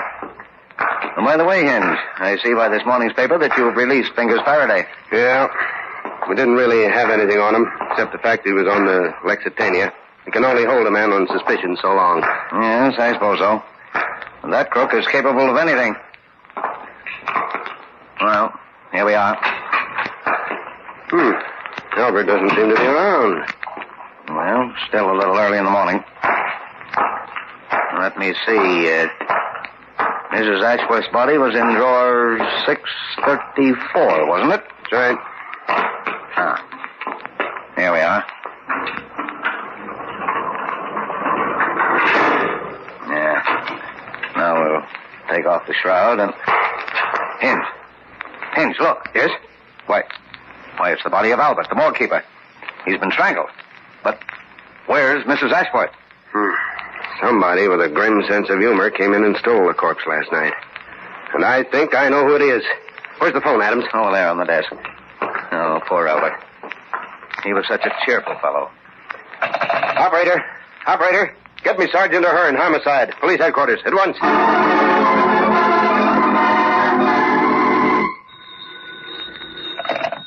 Hinge talking. Oh. Now, look, I told you newspaper boys I'd break this case within 24 hours, and I will. That's a promise. Yes, I'll even tell you why anybody would want to steal a corpse. Now, be a nice fellow and leave me alone for a while, will you? I've got a lot to do. Lieutenant Hinge. Oh, it's you, Mr. Ashworth. The newspapers are full of this terrible episode down at the morgue. If you'd have turned over the body to me yesterday, this wouldn't have happened. It's disgraceful, sir. Disgraceful. I demand action. Where's my wife? Suppose you tell me, Mr. Ashworth. What did you say? I said, suppose you tell me. You know where she is. Why, this is absurd. Ridiculous. Is it, my friend? Well, you can't prove one word of this preposterous accusation. Can't I? Certainly not. I defy you to try. All right. Let's begin at the beginning with the motive. In the first place, you needed money badly. You lost heavily at gambling and also through bad business investments. Very heavily. How did you know that? Investigated. Routine here at the department. All right, let's go on. Your wife was heavily insured, and you had the Southern Star aboard the Lexitania. They both added up to money. So you strangled your wife, forced the gem down her throat, and closed her mouth so it wouldn't be detected. Then you stuffed her in your trunk, messed up the cabin, and reported to the captain. Am I right? You're talking nonsense. I'm talking logic. The trick was clever. Point number one, it diverted the attention of the police, including myself, from you as the killer, just as you figured. Naturally, a man in his right mind wouldn't use the trunk to hide the corpse, knowing that customs would surely open it. Go on, Lieutenant Hinge. I find this very funny. I don't think you will later. But to get back, hiding the Southern Star in your wife's throat was a clever way to get it by the customs officer. An almost foolproof way, and it worked. You reasoned that all you had to do was claim your wife's body for burial, take it home, and recover the diamond. When you were balked in this, you entered the morgue, killed Albert, left him in the drawer, and took the body of Mrs. Ashworth away. Very pretty. Very pretty and rather macabre. But you can't prove it. Oh, yes, I can. There's one little detail. One little detail on which a jury will send you to the chair, Mr. Ashworth. And what's that? You were the only outsider who knew in which morgue drawer your wife's body was located. Drawer 634. It would have taken you hours to find it otherwise. You saw the number when you came in to claim the body, and you went straight to it when you returned. No, it could have been someone else, I tell you. That's not enough. You'll never convict me on that. Hinge speaking. Lieutenant, we found the body. It was buried in the cellar of the Ashworth place here. Good work, O'Hearn. What about the diamond? We got that, too. Found it in a bureau drawer upstairs. Well, that's that.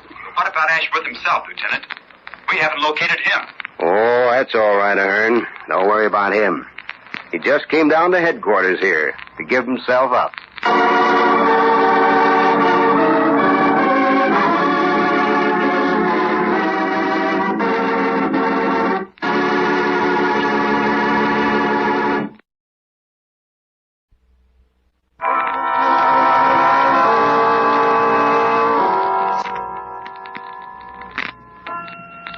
From shadows and stillness, mystery weaves a spell of strangest fascination, charging the mind with doubts and fears.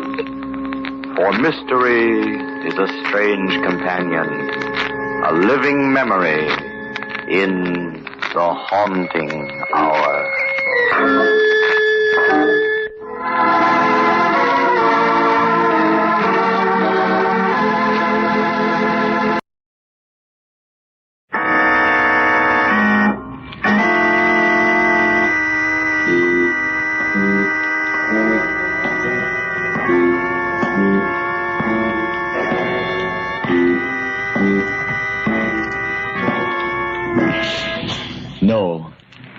No, now, stay where you are.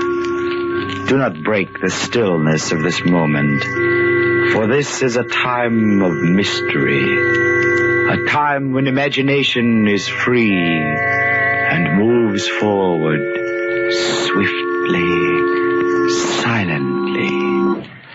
This is the haunting hour.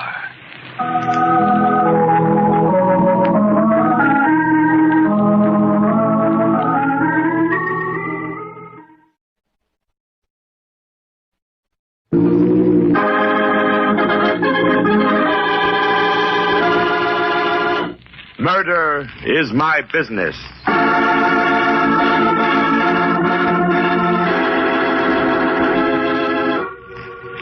Tomorrow is a word full of mystery, for not even the wisest seer can tell you what tomorrow brings.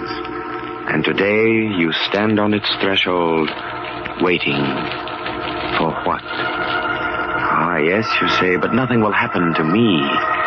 And I say in reply that as surely as you doubt, one of your tomorrows, and maybe more, will be filled with adventure beyond your maddest dream, and I have proof. Listen. This is the story of one tomorrow, of what happened to a girl named Maggie Stewart. And like all stories of sudden, unexpected adventure, hers has a prologue. You will not understand this prologue, for like Maggie, you are shrouded with the darkness of the unknown that is tomorrow. It begins on a streamliner, its silver nose pointing south, its wheels humming with speed. And in the prologue are two people, identities unknown, a man and a woman. The man sits stiffly on seat 7 in car 13. He is silent, on his face an expression of impatience. At last he gets up, walks quickly to the end of the coach, turns down the narrow corridor, and stops at the curtained doorway of the ladies' lounge. And then he says, Maggie, don't be a fool. Come to your seat. I won't, Carl. I won't. We've got to get off this train at the next stop. I tell you, I can't go on. That imagination of yours is driving me crazy. For heaven's sake, stop thinking about it. Come to your seat. I won't. I don't want to be killed. I'm not ready to die. Good night, Aggie. You're just plain silly. But he's on the train. I know he is. You've got to believe me, Carl. Well, I don't. You've seen him dozens of times before. I thought you did. He got on this train when we did in New York. You're scaring yourself into a fit. Now stop it. Somebody's going to notice. I don't care. I'm getting off this train, do you hear? I'm not going to stay here and be murdered. All right. The next station. Anything to stop all this foolishness. We can take another train. We can watch and see if he gets off, too. And if he does, we... What is the next station? Little town. Roslyn, I think. Then it's settled. Are you coming to your seat? No. Well, I'm going to take a nap. You'd better wake me when we get there. I paid for that bloomin' seat, and I'm going to sit in it. Two people on a train, and their companion is dead. But what has all this to do with Maggie Stewart? Give patience to your ear. Listen. The streamliner comes to a stop. The station is marked Roslyn. It is strangely empty. A girl comes running up the platform stairs, a small suitcase in one hand, a white silk scarf in the other, and a large black purse under her arm. She looks hastily down the line of coaches. A single porter is leaning out from the steps of a car just ahead. No one is getting off the streamliner. The girl catches her breath. This way, miss. All aboard. Train to Greenville? Sure is, miss. Oh, I made it. She climbs the steps of car 13. The porter reaches for her suitcase, but she darts it onto the platform, peers through the door window. The coast is clear. So far, so good. She pushes hard on the stubborn door, makes a few cautious steps in the narrow corridor, and quickly goes through a curtained doorway into the washroom. She has escaped the porter, but still she is not alone. A woman stands against the wall, her face strained with fright. Was that town, Rosalind? Yes, it was.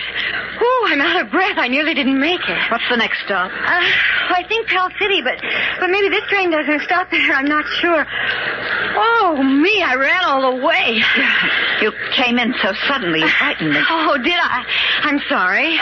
Ring the porter's bell there, and he'll come for your bag. Oh, no, I'll just slip it in here against the wall. I'm not going very far. Oh, that's a gun. Oh, don't think I'm a criminal or something. I I had it wrapped in this scarf so nobody would see it until I could put it away, and now What would a young lady like you be doing with a revolver? Well, now, that's exactly what I told Aunt Margaret people would say. Oh, here, I'll put it in my pocketbook. Aunt Margaret's so old-fashioned. Imagine. She came flying down to the station just to give me that revolver. Why? Oh, I don't know. Uncle Jim used to make her carry it. He was on the road so much, so Aunt Margaret, well, she's very fond of me, and I took it just to please her. Is something the matter? You look... Oh, no, I'm all right, thank you. It's the train, the motion. Oh, maybe a cup of water. Oh, no, it's nothing. Don't think about it. You said you weren't going far. How far? Just 4 hours from here. To spend a whole week on a farm a few miles outside of Greenville. A girlfriend of mine has it. Oh, vacation? Mm-hmm. Oh, it's all so unexpected. That's why I nearly missed the train. Maybe... Why don't you sit down here? Maybe you'll feel better sitting down. Oh, I'm quite all right now. I'd rather stand. Oh. Well, I work in the Roslyn Library. I didn't start there till last March, so I'm not really entitled to a vacation this year, but with the holidays coming like they do, Mrs. Hart said I might have the time off. Is this a vacation for you, too? You might call it that. Guess you're used to riding trains. Oh, has the conductor been by to take the tickets? I don't know. I can't really remember. Oh, I really am in a fix. At the last minute, I couldn't get a reservation. Only a ticket for the coach train tonight. You mean you don't have a seat? Wait, listen. What is it? Well, there's a man on this train that I've been avoiding. Would you look out in the corridor for me? I think I heard him. Just see if there's a man out there. All right. Is he somebody you know? Not a soul there. Well, to tell you the truth, he frightens me a little. But it's nothing. So you don't have a reservation? No, do you think they'll put me off? Oh, Aunt Margaret said they were sure to, but I do have a ticket. I don't know. I hear they're very strict. Well, I thought because I'm not going very far that I could just stay in here. Well, there's no need for you to do that. Take my seat for a little while. Oh, no, I couldn't do that. Oh, I insist. I'd be happy for you to have it. In a way, you'd be doing me a favor, and I really can't sit there, the motion of the car. I'd be much better off in here lying down. Oh, but I don't think it's right for me to deprive you. You're not depriving me. And this trip means more to you anyway. I would hate to be kicked off. Then you run along. Number 7 on the right. There's a middle-aged man on the opposite seat. He's probably sound asleep snoring. Well, you're sure now that I'm not... Well, I suppose I could wait till we're nearly to Greenville and then give the conductor my ticket and explain Of course. And then if it puts you off, it'll be all right. You'll be where you're going. You run along now. Well, I will then. Thank you so much. Oh, I suppose my suitcase will be all right here. I'll watch it for you. Oh, here, don't forget your purse. And Aunt Margaret's ominous revolver. Thank you so much. Goodbye for now. I'll see you later on. And I do hope you're better. Number 7? That's right. Where the man is asleep.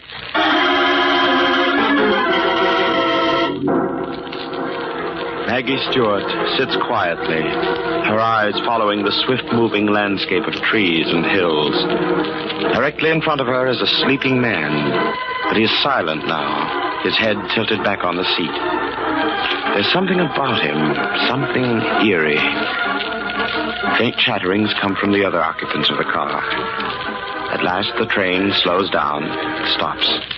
And Maggie notices the station is Pell City. Still, the man opposite her does not move. The train starts again. The cars groan and jerk. And then, like a picture in slow motion, the man slides from the seat into a limp mass of death at her feet. Fred, what's happened? He's dead. Somebody help me, please. Oh, look. Somebody. Why, look, the seat's covered with blood. Don't touch him. Don't touch him. What's the matter here? Now, don't crowd the aisle. Some of you get back to your seats. I thought he was sleeping. He was dead all the time. Yeah, now, don't get hysterical, young lady. Everybody be quiet. Quiet, please. Now, maybe I can find out what this is all about. No use looking for his pulse, conductor. Man's stone dead. Oh, please. Please help me out of here. Here, step up on the seat. Stand back, please.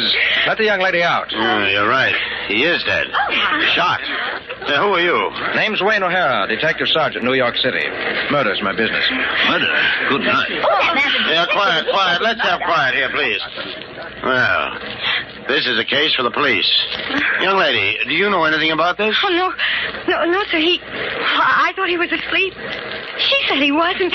And then when the train jerked like that... Who said he was asleep? Oh, the woman in the lounge. This is her seat. I was only sitting in it. Well, where's your seat? I don't have one. I got on at Roslyn. No reservation, huh? Do you know this man? No. I never saw him before. Never. You got a ticket? Yes, sir. Right here in my purse. You see, I'm only going to Greenville, conductor, and I thought... Yeah. What's the matter? This purse. It isn't mine. It belongs to that woman in the lounge. I must have picked it up by mistake. Mighty funny. Well, she's there in the lounge. She wasn't feeling well. My suitcase is there, too. Well, we'll soon find out. Detective... Sergeant O'Hara. You take charge. I'll be right back. Stand back, please. Let me by you. Stand back. What's your name? Maggie Stewart. I don't know anything about this, honestly. Let's see that first. Here. Must be a card. Some kind of identification. Yes, here's a wallet. Mrs. Leonard Carl Tatum, New York City. Is that the woman's name? I don't know. I didn't ask her name. Let's see. Bag up there on the rack. Initials LCT. Well, might be hers. Oh, please. I can't stand here looking at him. Well, then sit down, Miss Stewart. Over here. Oh, please, lady, don't block the aisle. Oh, that poor girl. She's white as a sheet. I have some smelling salts in my bag up there. Oh, no, I'll be all right. Thank you. There's nobody in the ladies' lounge. Nobody at all. Oh, but she must be. Would you know her if you saw her again? Oh, yes, of course I would. No suitcase in the lounge either. Nothing. Then where is it? I left it there, right there. Oh, you just didn't see it. Well, here's the dead man's wallet, conductor. It was Leonard Carl Tatum, also of New York. His purse belongs to his wife. Well, then she's the woman I talked with, don't you see? Oh, you've got to find her. She's on this train somewhere. There now, young lady. Take it easy. Oh, look. Look, they're under the seat, the one I was sitting in. Well. Don't touch it, conductor. It might be fingerprints. Here, let me. I'll use this handkerchief. The murder weapon. A six-shooter. Equipped with a silencer. Well, don't look at me like that. I don't know how it got there. I never saw it before. Oh, please search the train. Yes, I suggest you do, conductor, before the next stop. Oh, she killed him. I know she did. That's why she said he was sleeping. She wants you to think I did. No. That's for the police to decide. Oh, but it's so true. It's so clear now. There's no use searching for her. Why do you say that? Because now I understand what happened. She switched pocketbooks with me. She insisted I take her seat. And then when the train stopped at Pell City, she took my suitcase and got off. She planned it all so I'd be accused of murder.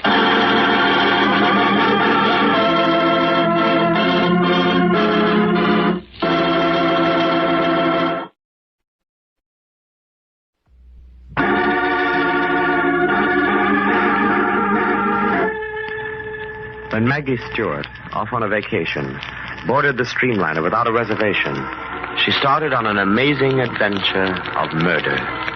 In the ladies' lounge, Maggie met an older woman who offered her reservation. And sitting there, Maggie was horrified when the man on the seat opposite, whom she had thought asleep, fell in a heap on the floor, dead. When the conductor arrived, and with him a man who identified himself as Sergeant Wayne O'Hara of the New York Police, Maggie discovered she was carrying the pocketbook belonging to the woman, a Mrs. Tatum, who had disappeared from the lounge, taking Maggie's suitcase with her. Then she realized it was planned. Planned so that she, Maggie Stewart, would be accused of murder. It is a few minutes later, when the conductor, Sergeant O'Hara, and Maggie have gone the length of the train in search of the mysterious Mrs. Tatum, wife of the dead man. Well, that does it. If she's not here in the club car, she's certainly not on this train. I knew it was no use, conductor. I tell you, she got off at Pell City. I know she did. I think Miss Stewart's right, conductor. Well, then I'll have to turn everything over to the police in Greenville as soon as we get there. 45 minutes from now. And they'll arrest me. What'll I do? Now, might be the whole thing will clear itself up. Sergeant O'Hara, since you're a representative of the law, you mind taking over the custody of this young lady till we get to Greenville? Glad to, conductor. And that lethal weapon, you better hold on to that, too. All right, conductor. I guess I better go then and get my passenger settled down. Mr. O'Hara, what am I going to do? Now, just sit down in this chair. Relax. And don't worry. But what'll they do to me? Oh, it's my scarf. It's caught on something you're typing, I think. Oh, that's a novel way of handcuffing a young lady, isn't it? There. Now you're free again. And just sit down. Take it easy. But I don't I mean... What's the matter? Mr. O'Hara. That is your name, isn't it? Detective Sergeant Wayne O'Hara, New York. You don't think I killed the man, do you? Frankly, no. We could only find her. It's awful when your hands are tied like this, when you can't... Oh, but you can, Miss Stewart. Can what? You can at least look for her yourself. Oh, but we have. We look... No. I mean back in Pell City where she got off. Oh. Why not? Find her. Prove your innocence. You wait till the Greenville police get going, it might be too late. I haven't got cuffs on you. You'd go back with me? Back to Pell City? If you say the word. Yes, but how'd we get off the train? Oh, that wouldn't be hard. Look out the window. We're in the mountains. On the upgrades, we'll slow down. Oh. And it's only a suggestion. Always been a man of action myself. Murder's my business, and I like to see these things through. And now I'm afraid murder is my business. All right, Sergeant O'Hara, let's go.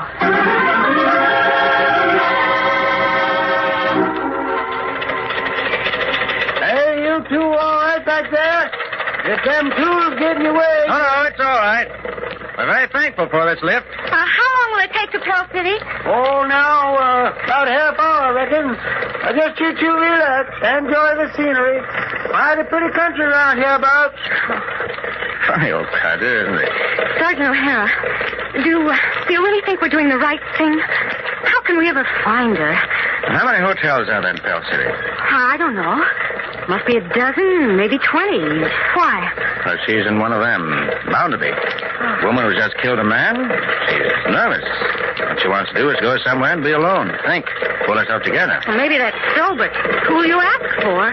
She's certainly not going to be registered as Mrs. Tatum. No, you're quite right. But it's really very simple. Simple? What do you mean? She walked off with your pocketbook, didn't she? Well, we'll ask for Maggie Stewart.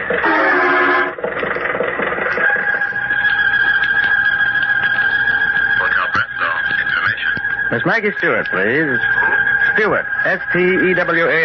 Maggie Stewart. Hello?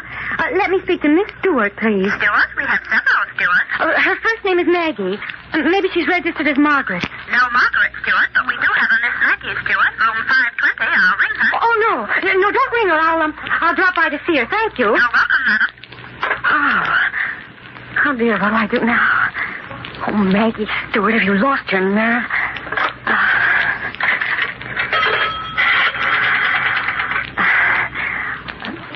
Operator, give me the police, quick. Hello.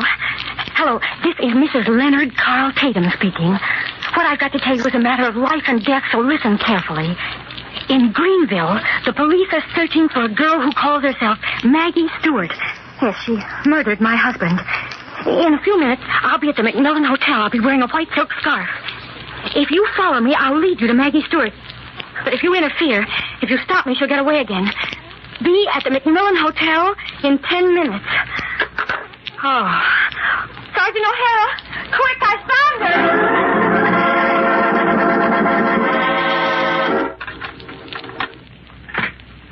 After all, mister, I'm just a bellboy around here. I ain't supposed to let anybody in these rooms. Sergeant O'Hara, look.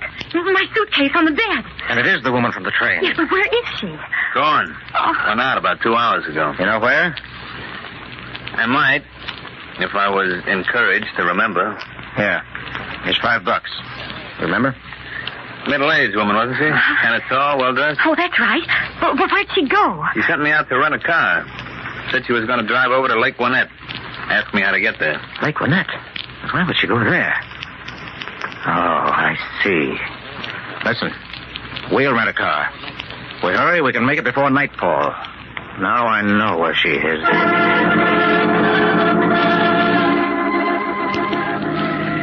But I don't understand, Sergeant O'Hara.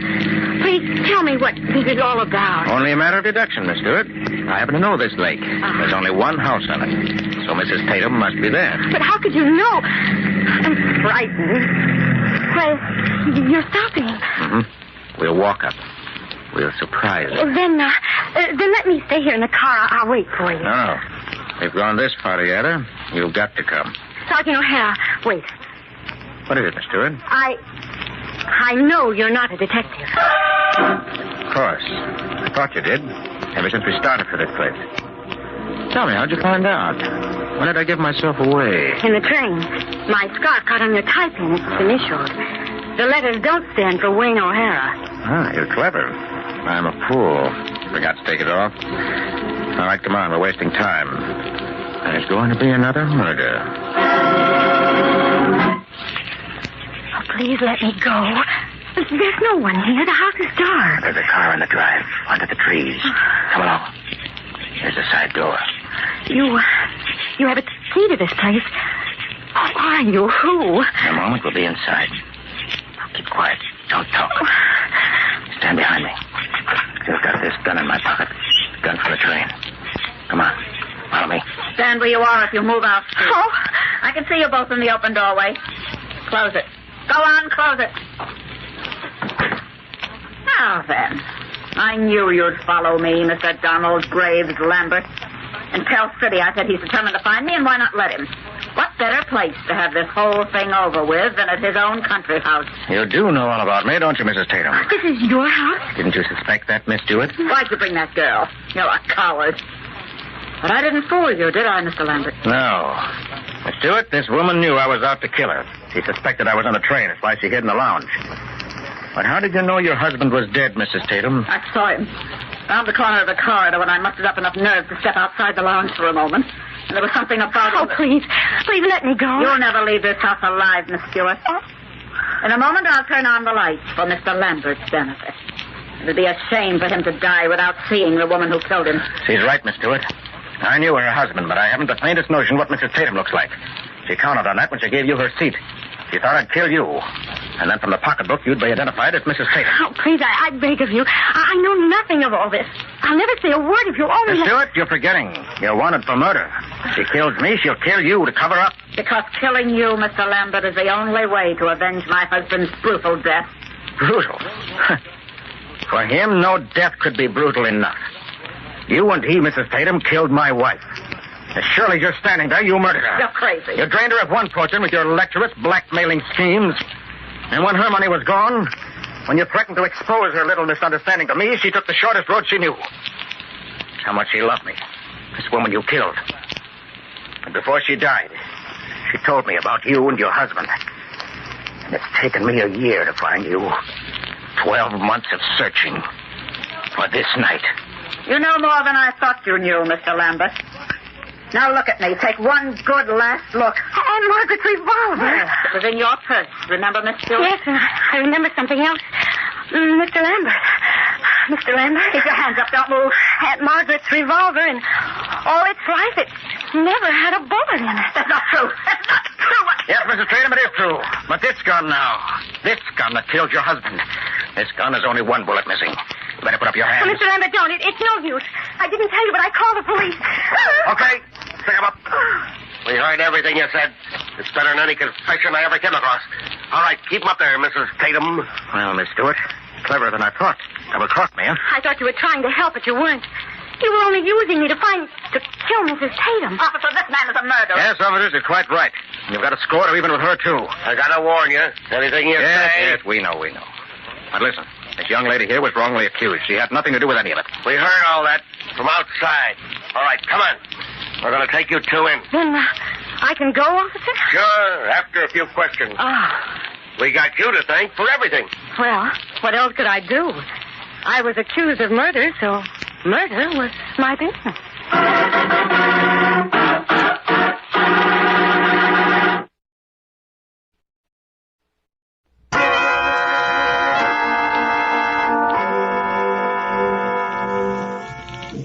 From shadows and stillness, mystery weaves a spell of strangest fascination, charging the mind with doubts and fears. For mystery is a strange companion, a living memory in the haunting hour.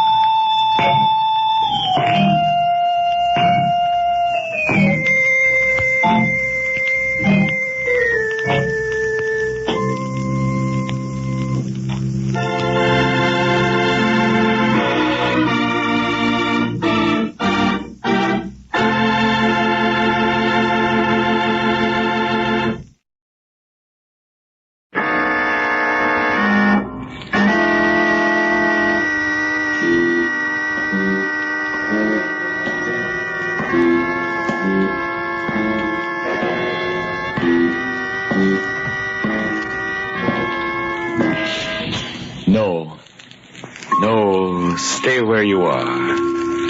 Do not break the stillness of this moment, for this is a time of mystery, a time when imagination is free and moves forward swiftly, silently.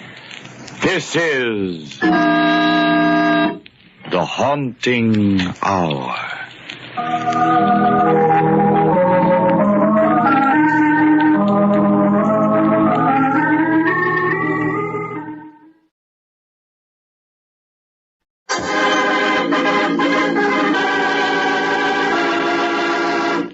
The Catman.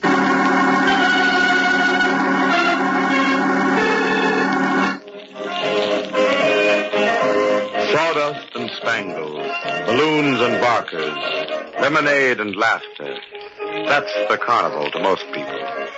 But beneath the hoopla and ballyhoo, sometimes there lies a sinister strain. A force as elemental as the strength and cunning animal trainers pit against the jungle beast they subject to their will.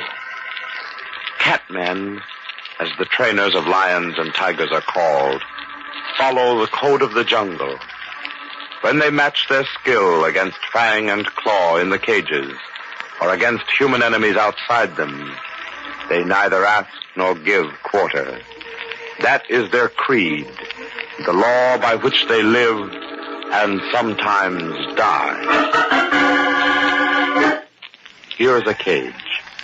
In it, a huge tiger is pacing back and forth.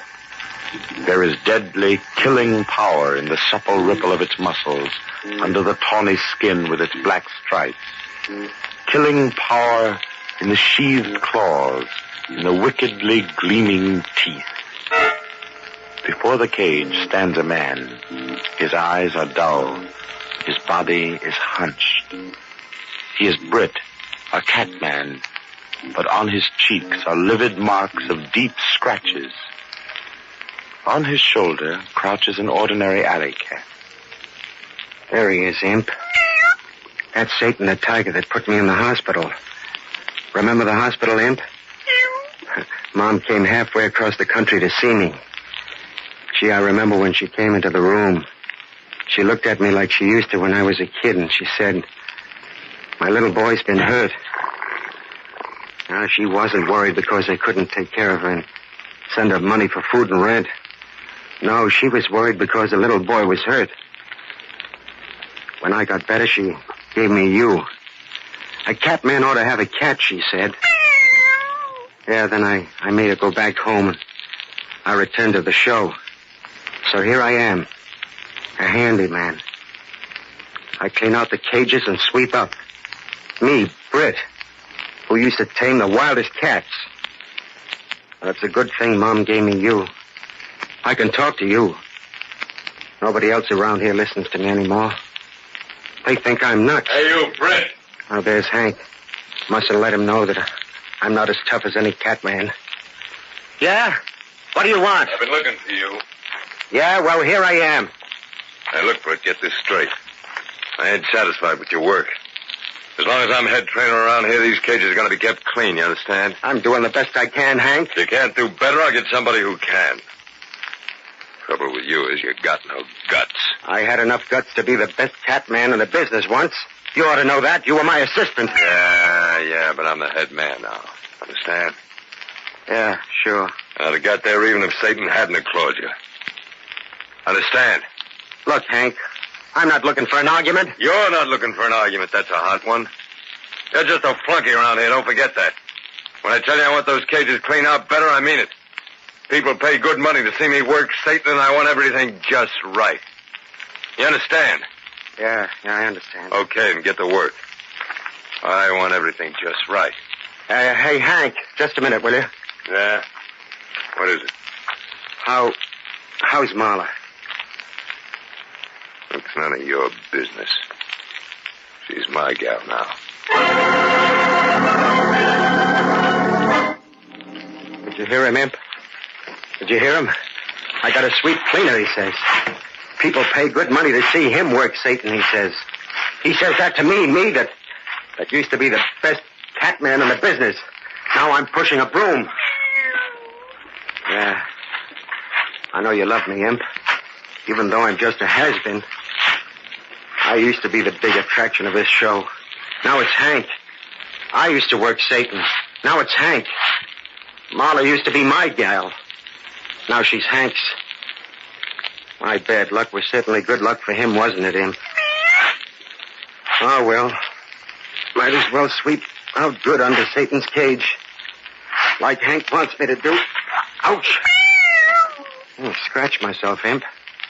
Scratch myself on those little shreds of copper wire sticking out at the bottom of Satan's cage. Say, what are these wires doing here anyway? There are 2 little holes drilled here in the floor. There must have been electric wires in them.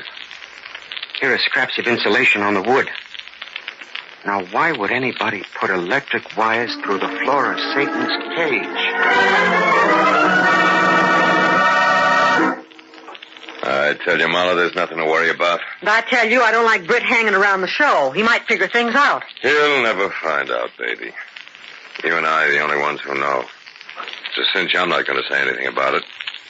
And you aren't either. Are you, Marla? Hey! Well, are you? Hank, you're hurting my arm. Answer me, you're not going to go soft and blab, are you? Oh, can I? Even if I wanted to, I was in it from the beginning, wasn't I? Yeah. Better. Still... What are you afraid of? I don't know. Even if Britt should find out, what can he do about it? Well, he might kill you. Don't make me laugh. He's all bunged up. He's hardly got enough strength to push that broom around. It's all he's fit for now, that and talking out loud to his alley cat. Maybe. What do you mean, maybe? He might use a gun. He's strong enough to pull a trigger, you know. What are you trying to do, scare me? No, but... I told you 100 times there's nothing to worry about. He ain't even got enough spirit left to use a gun. Yeah, you should have heard the way I brought him out this morning. He took it like a broken-down bum. You wouldn't have talked to him like that before when he was the number 1 cat man of the show. Hey, you ain't still stuck on him, are you? Me? Stuck on Britt? Hank, would I have done what I did if I was? Why did you do it? How did you help me plan this job? You know why. I was engaged to Britt. And then I fell for you. You know he wouldn't give me up unless something happened to him. So we saw to it that something happened, okay. So what are you beefing about? I still say he might find out. I still say he won't, and even if he does, what can he do about it? He might go to the cops. He couldn't prove anything. It'd be his word against ours. Who believe a guy like him? Guy that's half nuts.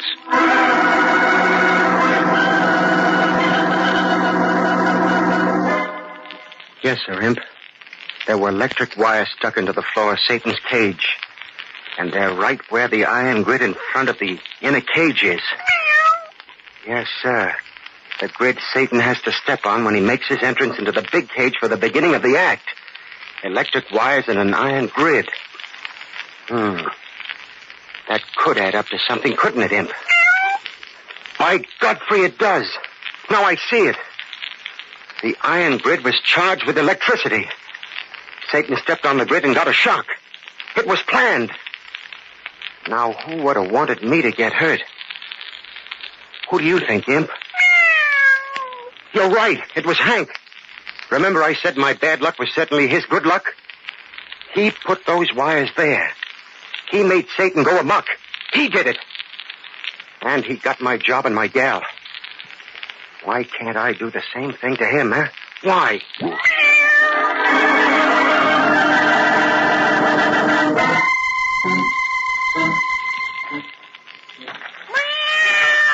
Quiet, Imp. The night watchman mustn't see us. Here's an AC outlet, Imp. Now we just screw this socket in and take these wires to Satan's cage. And connect these wires to the iron bars of Satan's cage. There. That's got it. Now we go back to the socket and we wait. The current has been pulled down so it won't hurt Satan. It'll just scare him when he rubs against the bars of the cage. Now, we turn the juice on.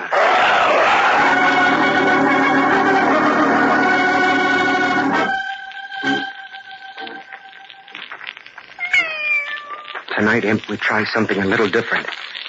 Tonight, we try 2 wires tied to a stick and attached to a storage battery. It's called a hot shot, see?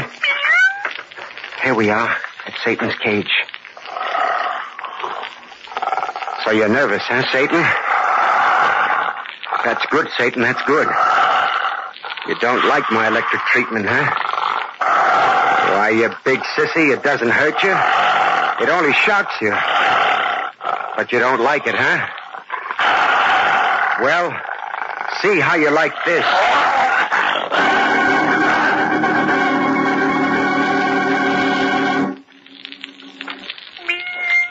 Look at him, Imp. Look at Satan. He's more nervous than ever. He knows what we did to him the day before yesterday. He's afraid of us. Look at him cringing. He's sulking to the back of the cage.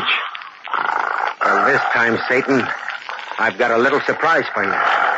This time you won't be shocked by electricity. You see this little black stick? You don't know there isn't any current in it, do you? You think it'll burn you like the other sticks I've shoved through these bars, huh? Okay. Now let's see what just a plain little wooden stick will do. Satan, here it comes at you. We've got him where we want him, Imp. And it took less than a week to do. I can make Satan go berserk any time I want to. All I've got to do is point this little black stick at him. No law against holding a little black stick in my hand when Hank does his act, is there? Is there, Imp? Now we're ready to pay off a debt.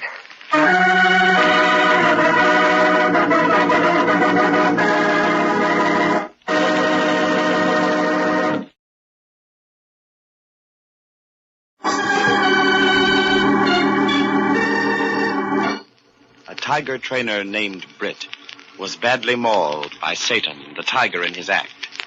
While in the hospital, he acquired an ordinary alley cat, which he called Imp, and to whom he talks as though it were a human being. When Britt left the hospital, he found that Hank, his former assistant, was now head trainer and engaged to Marla, who had always been Britt's girl.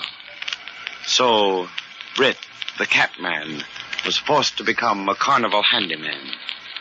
Then he found evidence that Hank had tricked Satan into attacking him by attaching electric wires to an iron grid in Satan's show cage, so that when Satan stepped on it, the shock drove him berserk.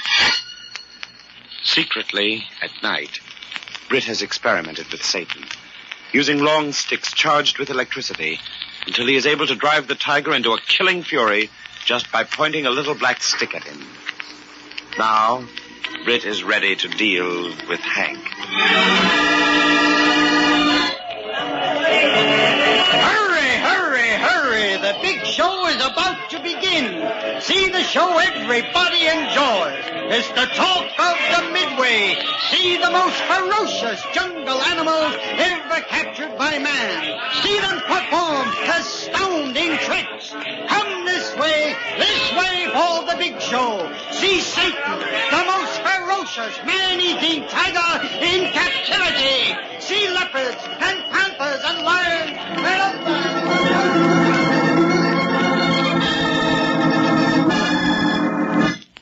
Yes, sir, Imp. The big show is about to begin. It's about to begin the last performance of Hank as a cat man. Now is the time to pay him back for what he did to me. Now, while Satan is nervous and mean. All I have to do is point this little stick at him, and he goes nuts. Oh, what a surprise Hank is going to get. You know what I mean, Imp? You and I are the only ones who know. Maybe we ought to let somebody else in on the secret. Maybe we ought to let Marla know about it and watch her eat her heart out because there's nothing she can do to stop me. No, that wouldn't do. She might be able to warn Hank. No, I've got a better idea. Let's go find Marla. I've got an idea that maybe she might have known all about this.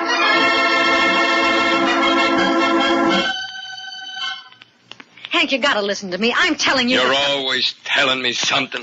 If it ain't one thing, it's another, and I'm getting sick of it, Marla. Fed up, you understand? But, Hank... Shut up! I have to slap you to make you understand I want any more talk out of you? No. All right, then keep quiet. But it's important. What's important? What I was going to tell you. All right. Spill it. What is it this time? Hank, I don't like the way Satan's been acting lately. Hey, look, Marla, why don't you take care of your business? Let me take care of mine. But that cat's dangerous. Ah, nuts. Britt used to be able to tell about those things. He could sense when a cat was in an ugly mood. Yeah, well, if he's so smart, why did you leave him? You know why. Because I fell for you, Hank. Yeah, I know. But I tell you, he could feel when a cat was ready to act up. You're trying to say that he was a better cat man than me? No. If he was so darn smart, if he could tell when a cat was ready to run amok, why didn't he know it before Satan clawed him up? You know the answer to that. You know there was nothing wrong with Satan. It was what you and I did that made him go berserk all of a sudden. You know that. Yeah, I guess you're right. Of course I'm right. And I tell you, Satan's been acting funny the last few days. You noticed it too, huh, baby? Sure. He acts kind of nervous and edgy. Yeah, he's been pretty hard at work in the act, but what do you expect me to do about it? Stop working with him for a few days, Hank. Look, baby, you know as well as I do, if I let that cat worry me, he'll know it. Animals are smart that way, they can tell. Yeah, I know. You know, if he ever gets the idea I'm just a little bit afraid of him, he'll take advantage of it and really get dangerous. Now, if I stop working him a few days, he'll get even tougher than he is now. Then what are you going to do? Gonna do my act same as always. Hey, it's almost time for me to begin. Come with me? Not this time, Hank. I think I'll take a little walk. Maybe the exercise will do me.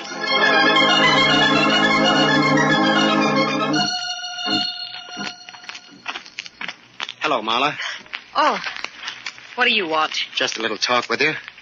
We haven't had a talk since you walked out on me. Look, I can't talk to you. Hank won't like it. Hank isn't here. Yes, but No, Hank isn't here. He's in the cage with Satan. Has anything happened? Happened?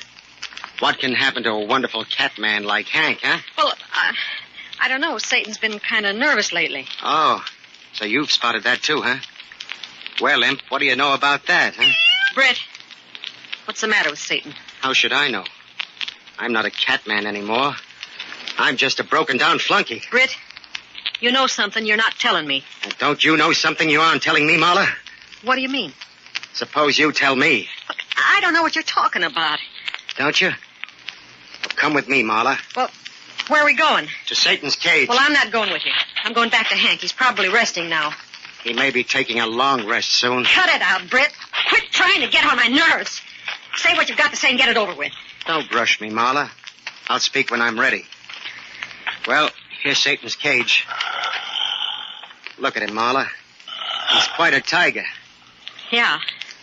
Have you ever noticed things about cats? Take Imp here, for instance. He's a little fella, but he has claws. They're sharp, too. Look, when I unsheathe them... Ow! Ouch, you made him scratch me. Yeah. They draw blood, don't they? What's the big idea? Now take Satan there. His claws are just as sharp and hooked. Only they're longer, much longer. When he sinks them into a person's flesh, he doesn't just scratch the skin. He digs right down to the bone. All right, so what? So he can cripple or kill a man in the cage with him. I know. Oh, Britt, I'm sorry he got you. That's very considerate of you, Marla. You'd be sorry if he got Hank, too, wouldn't you? Britt, please. Because I can make him do it. Just watch what happens when I point this little black stick at him. Oh, no. Oh, yes. No. I can make him do that any time I want to. Want to see me do it again? No, please. I can make him go berserk like that when Hank's in the cage with him. Britt, what do you want from me? From you, Marla? I want a written confession. A confession? Yeah, you see. I know all about the electric wires that connected with the iron grid in Satan's cage. Electric wires? I don't know what you're talking about, Britt. Don't you? That's too bad. Because some one of these days when Hank's doing his act with Satan, I'm liable to poke my little black stick into the cage. No, you mustn't do it. You know what'll happen to Hank then, don't you? Britt, you mustn't. How about that confession? I didn't have anything to do with it. You gotta believe me, Britt. I believed in you once, Marla. And what did it get me? No, I don't believe you. Because I know Hank's too dumb to have figured out that electricity trick by himself. All right, Britt. You win. I'll write the confession.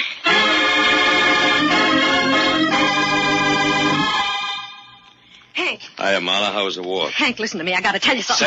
Save it. If there's anything I can't stand, it's a woman who's always shooting off her mouth. You know that, don't you? Yeah, I know. And just remember one thing, baby.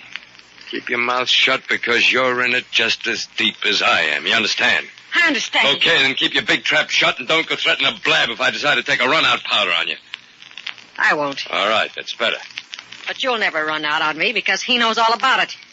What are you talking about? Who knows all about what? Britt. He knows about what we did to him. Who told him? He figured it out for himself, I guess. I told you before, that doesn't mean anything. He can't prove a thing. Yes, he can. I wrote a confession. You wrote... Where is it? Give it to me. I haven't got it. Tell me where it is, or so help Britt's me. I'll got it. Why, you two-timing lady. Please, Hank. Please don't hit me again. I wrote that confession to save your life. Britt showed me how he can make Satan go berserk any time just by pointing a little black stick at him. What? Yeah. All he's got to do is poke a little wooden stick through the bars and Cat goes wild. Britt threatened to do it sometime when you're working your act. If I didn't write that confession. I tried to kill Britt once before, but Satan didn't do a good job. Next time, I'm not taking any chances. Next time, I'm going to do it myself.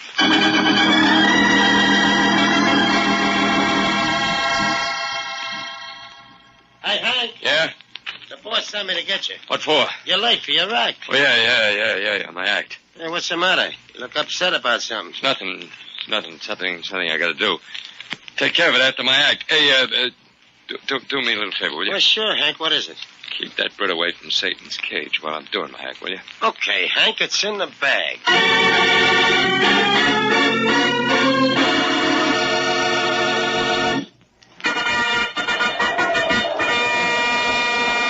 And now, ladies and gentlemen, one of the most sensational wild animal performances of the century. Presenting the daring king of the Catmen, Hank Chandler, and the ferocious tiger, Satan. My, he must be awfully brave. That sure is a big tiger. The trainer is in a cage now. Oh, he looks mean, doesn't he? I wouldn't want to be in there. He's down. The trainer's down. They're shooting at the tiger. Why doesn't he let go of the man? They use only blank cartridges. Look, another man's getting into the cage. He's only got a little stick in his hand. The tiger's backing away. He saved him. He saved the trainer.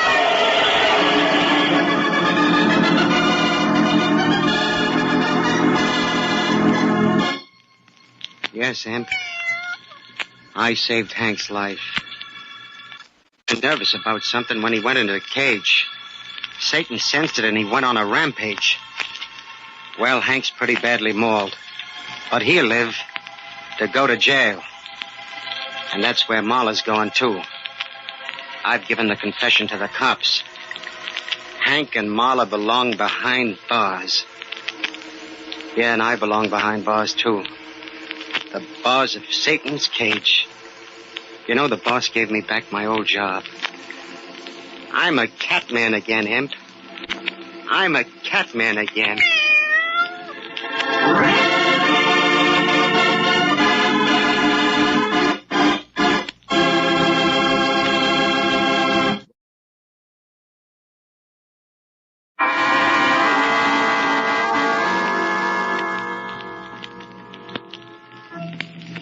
From shadows and stillness, mystery weaves a spell of strangest fascination, charging the mind with doubts and fears. For mystery is a strange companion, a living memory in the haunting hour.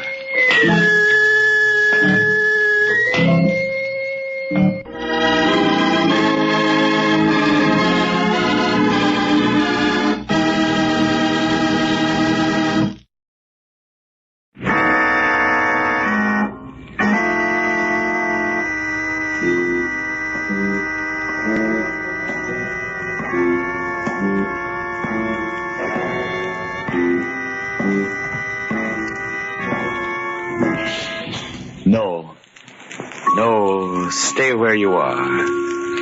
Do not break the stillness of this moment, for this is a time of mystery, a time when imagination is free and moves forward swiftly, silently.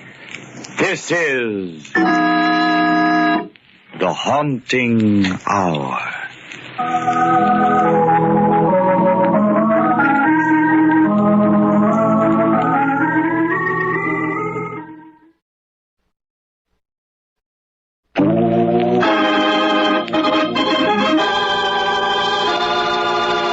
The Devil's Deep.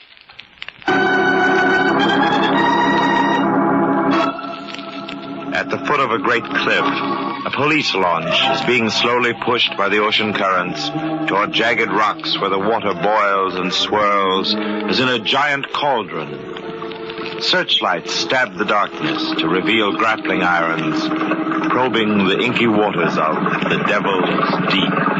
Hey, Inspector Bowman. Captain wants to know if he can turn a launch around now.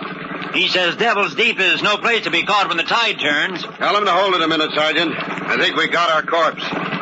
Give me a hand pulling that rope. Okay. Why is it they always seem heavier when they're dead? Never mind the questions. Just get them over the side. Right. Okay? Yep. Take her out, Cap. We'll stretch him out on deck for you, Inspector Bowman. Drowned, eh? Maybe. Fell off the cliff up there. Swing that searchlight down here. He's the one I want, all right. Good gravy. Was another one? Yeah, two of them. Help me unbutton his coat. Well, in that case, you're lucky to have dragged up the one you wanted. You're telling me? I have two suspects back at headquarters. One of them is lying about how this guy was killed. Well, which was it? The fall from the cliff or drowning? Neither, Sergeant. Take a look at this bullet hole.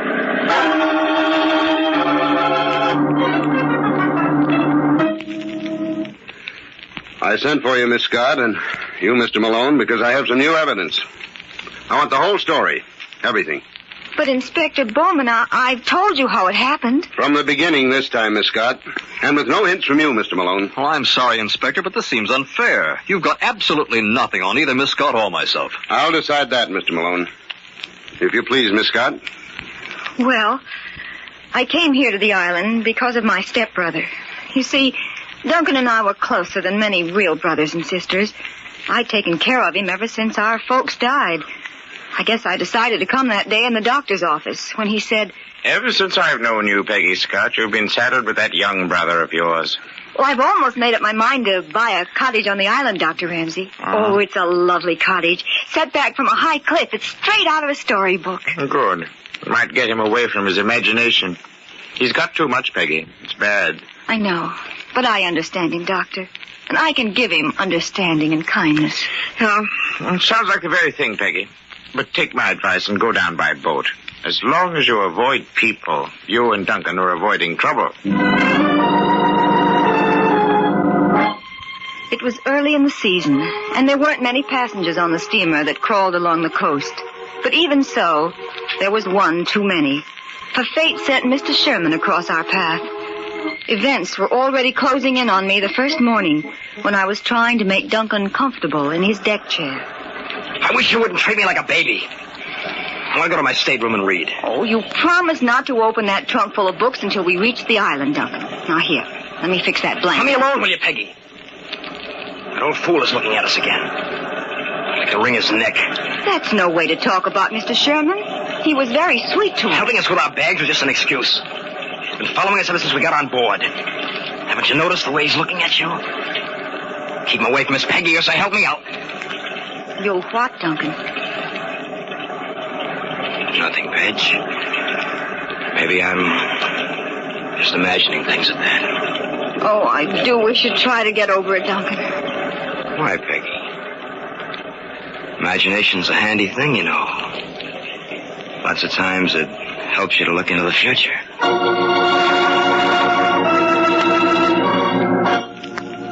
The future fast became the present. And on a ship, there's very little chance to escape it. Certainly, I never expected the train of events that harmless little Mr. Sherman's attention was to bring. I can still remember how apologetic he looked the next day when he finally found me alone. Well, it's a lovely day, Miss Scott, isn't it? You mind if I sit down? Oh, why, no, Mr. Sherman, of course not. Well, I confess I'm relieved your brother isn't on deck today, Miss Scott.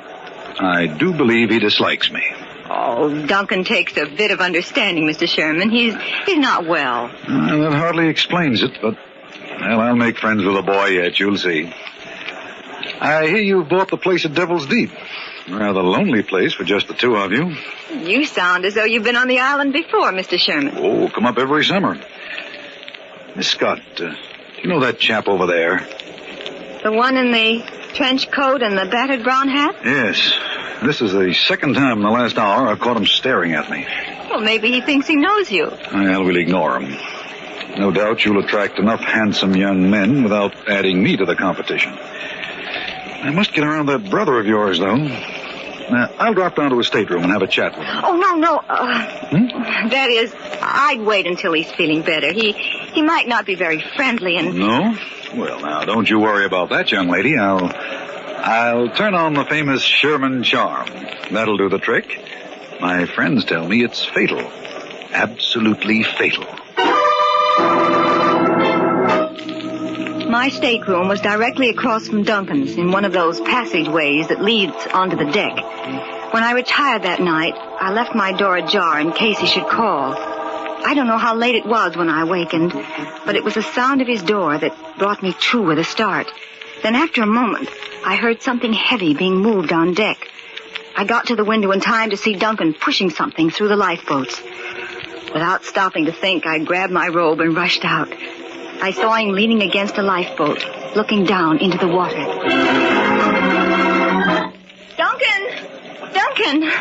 Duncan, are you all right? Well, hello, Pegs.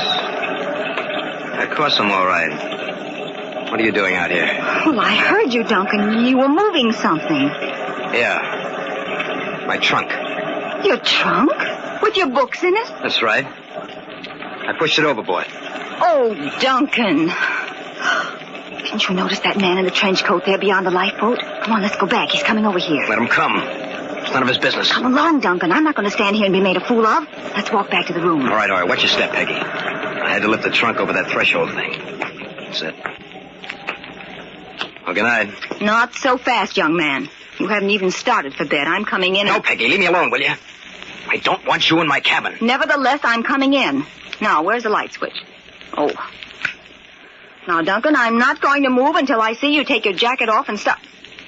Duncan! Your books are piled up against the wall. They weren't in the... Duncan, what was in that trunk?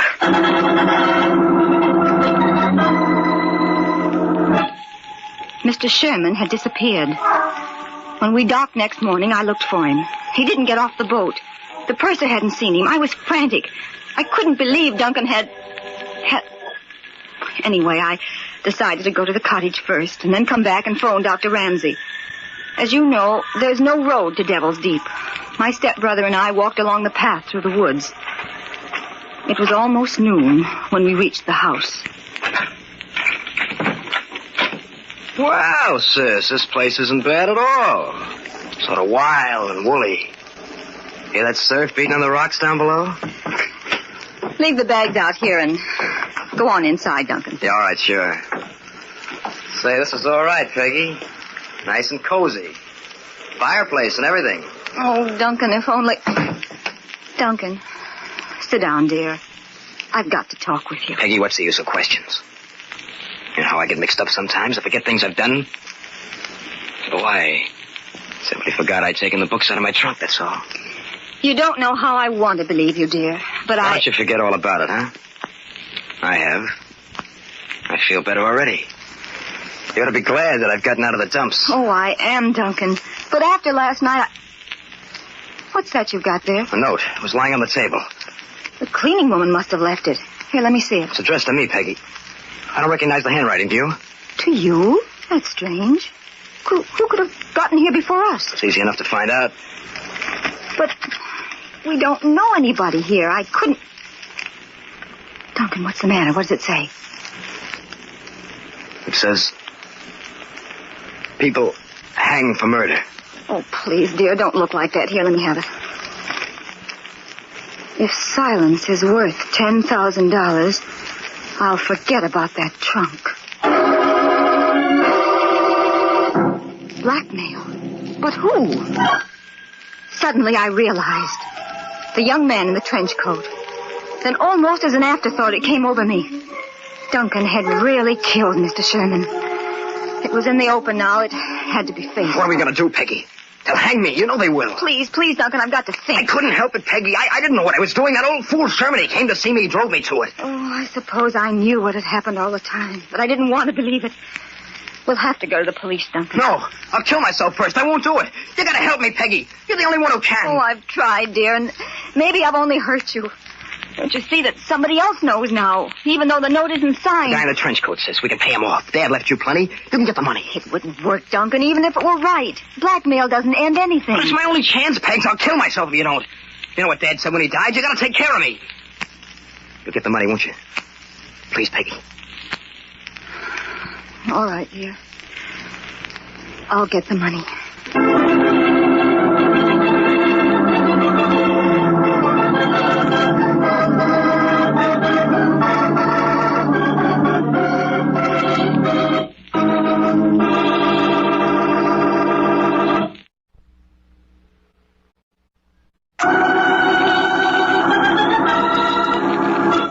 And now, back to the Devil's Deep.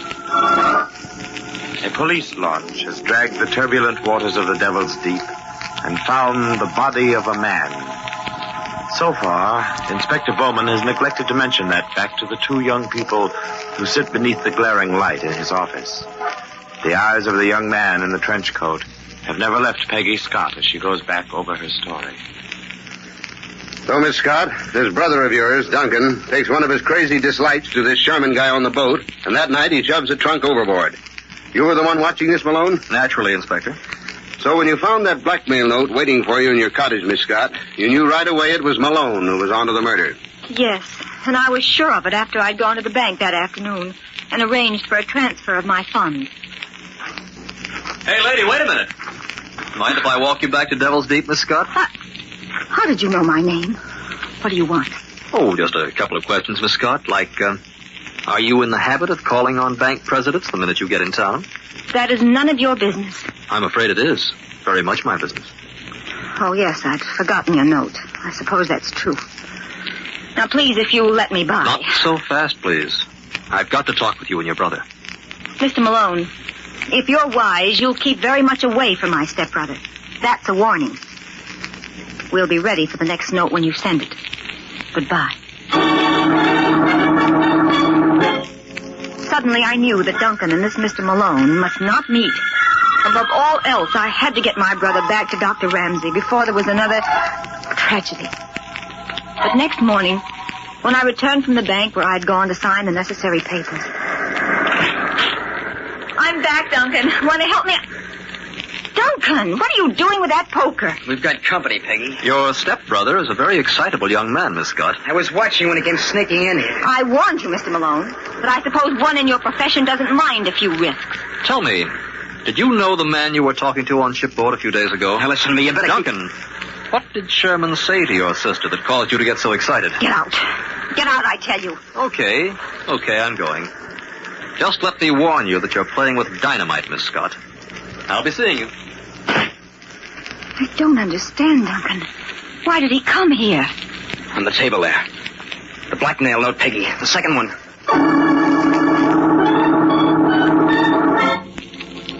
Like Mr. Malone, the note was confident and explicit, even to the denominations of the money to be tied into a package and brought to the cliff that night. Except for the second trip to the bank, neither Duncan nor I left the cottage all day. Somehow we both had the feeling of being watched, and it grew stronger as evening approached. Finally, it was dark. Peggy, over here to the window. I saw a light moving down there along the shore. I guess the time has come, Duncan. Yeah. There it is again, Pace. So he's got a flashlight way down at the foot of the path. That means that he'll have to come through the woods to get out onto the cliff above Devil's Deep. He picked that spot because it's open ground. He can be sure there's nobody out there except me. Oh, I wish you didn't have to go. We could leave the money there. How could we? The note said me alone with the money. I'd better get out there before he does. Where's that package with the money up in? Here it is. I wondered if you were going to forget it. Forget it? Are you kidding, Peggy? You've got to be honest with me, Duncan. You weren't thinking of doing anything. Anything we'd both be sorry for? What do you mean, like Sherman? Yes. Peggy, I tell you, I was crazy that night. All I want to do is get this over with. You'll see. I'll pay him off, and I'll get right back here. All right, dear. Go quickly now. I'll be waiting for you. But I knew I wouldn't be, for I never intended to let Duncan meet Bob Malone. The package I'd given him contained torn strips of paper. It would never be opened, because I was going to meet the blackmailer before he reached the cliff. Quickly, I got the money and slipped out the back way. There wasn't a sound except for the roar of the surf in the distance. The woods made the night even blacker. When I reached the path, there was no sign of the flashlight. But pretty soon, I thought I heard footsteps coming up. Suddenly, I heard a sound close behind me. As I turned, the earth opened up with a blinding flash, and everything went flat. Slowly, I began to whirl back into the light. I opened my eyes and saw I was back in the cottage, lying on the couch in the living room. After a moment, the ceiling tilted back into place, and I turned my head and tried to focus on the man sitting beside me. It's Bob Malone, Miss Scott. Don't be frightened. You got quite a sock on the head, but you're all right now. Why did you hit me? Don't try to talk. Just lie back and be quiet. Oh, but the money... It's in my pocket. Oh, don't try to sit up. Take it and go. Go before Duncan comes back. Your brother doesn't even know what's happened yet. He's still waiting out on the cliff. Now, just forget him for a minute, Peggy, because I've got something more important for you right now. Sherman, come around the couch where Miss Scott can see you. Sherman? Mr. Sherman, but he's dead. Oh, not at all, Miss Scott. Your friend Malone brought me back from a watery grave. Very inconsiderate, don't you think? Cut the crack, Sherman. Look, Peggy, if you'd given me half a break, I'd have told you I was a private detective. Sherman's a well-known blackmailer.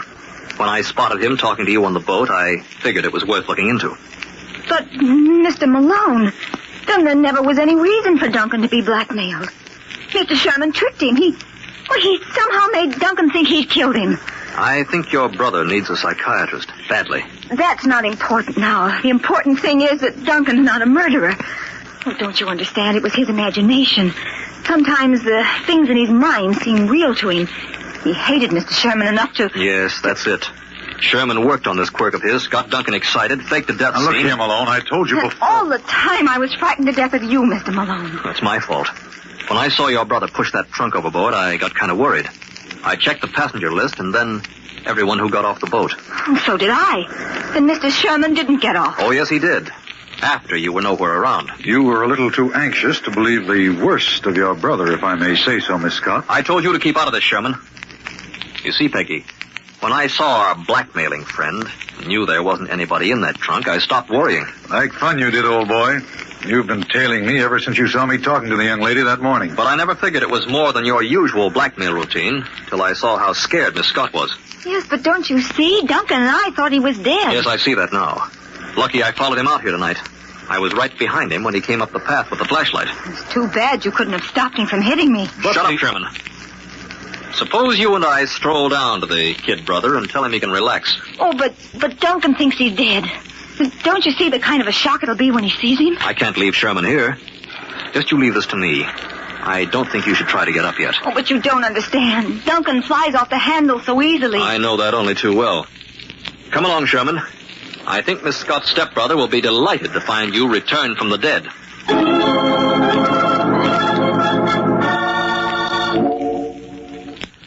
Thank you, Miss Scott. I'll admit that up to this point, your story checks in every detail. But what actually happened afterwards out on that cliff? I don't really know, Inspector Bowman. I never saw Duncan or Mr. Sherman again. Mr. Malone was the only one to come back alive. I've told you what happened out there, Inspector, just as I told Miss Scott. Mr. Malone, you told me that when Duncan saw Sherman, the man he thought he'd killed, he flew into a rage and attacked him. But Sherman had a revolver, and during the struggle, he shot Duncan, and they both went over the cliff. I'm sure that's what happened, Inspector. I should have known that that's exactly what Duncan would do. I happen to know Sherman's record, Miss Scott. Blackmailer, yes. But he never carried a gun. That's what I thought. Why I didn't bother to search him. I'm afraid I can't believe you, Malone. We dragged the Devil's Deep an hour ago. We recovered Sherman's body. He was the one killed by the bullet. And you think maybe I took things into my own hands? If you didn't, I'm suggesting you tell us differently. Well, you forced me into a corner, Inspector. You asked for it, don't forget. Let's go back to the moment Sherman and I left Miss Scott in the cottage near the cliff. There was a bright moon as the blackmailer and I headed toward the spot where young Duncan sat on a rock, staring down into Devil's Deep.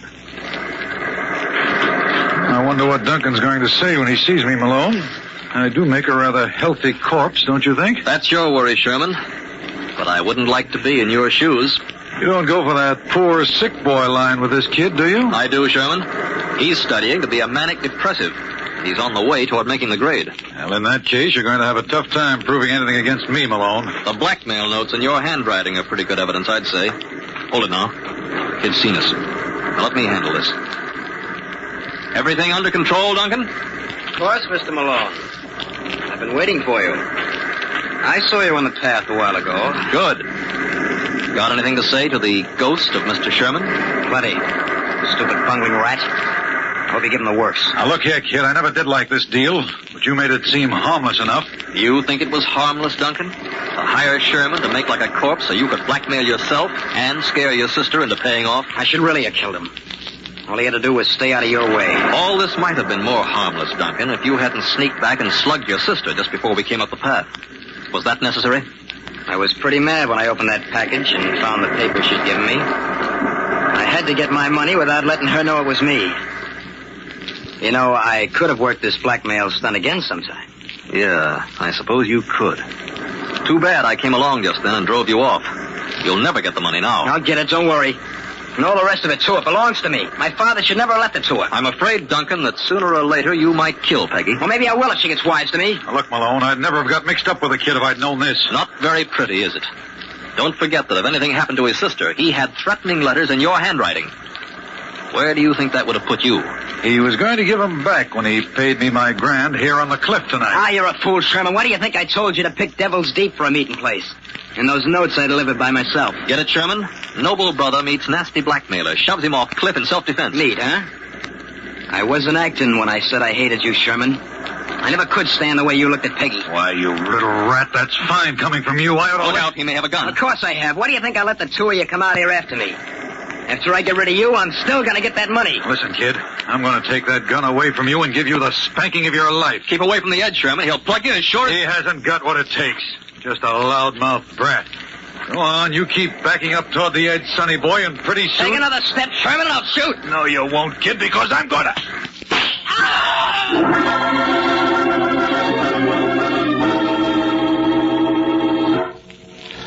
That's the story, Inspector. I didn't tell it because I hoped Miss Scott wouldn't have to know.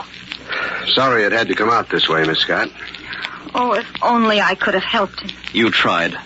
But Duncan was really dangerous. Maybe it's just as well that fate stepped in and took a hand. As though some evil force had claimed him. Yeah. The Devil's Deep.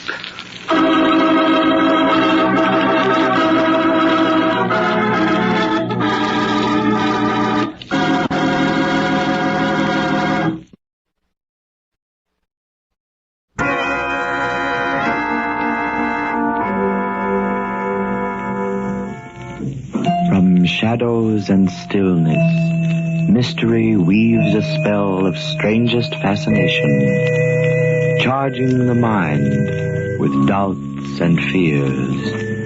For mystery is a strange companion, a living memory in the haunting hour.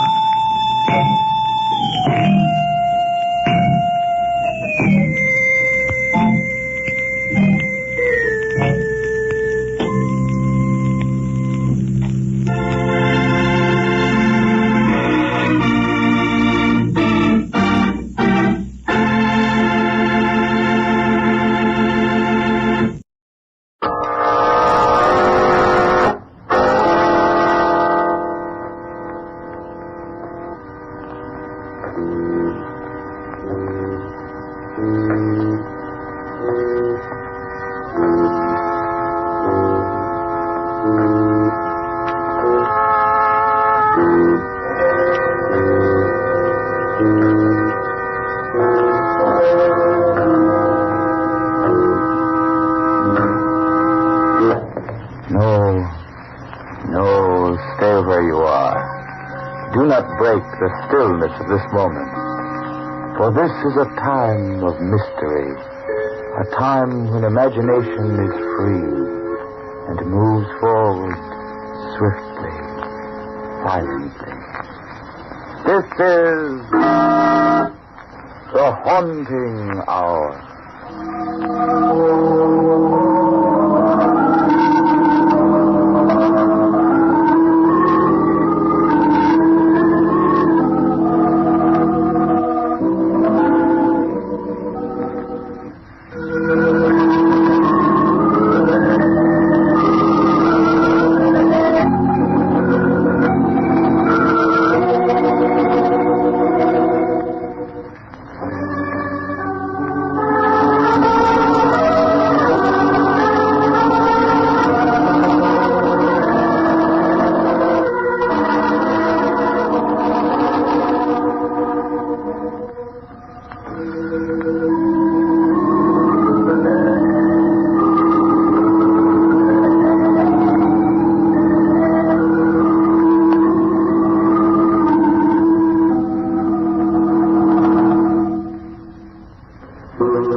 A tale of darkness.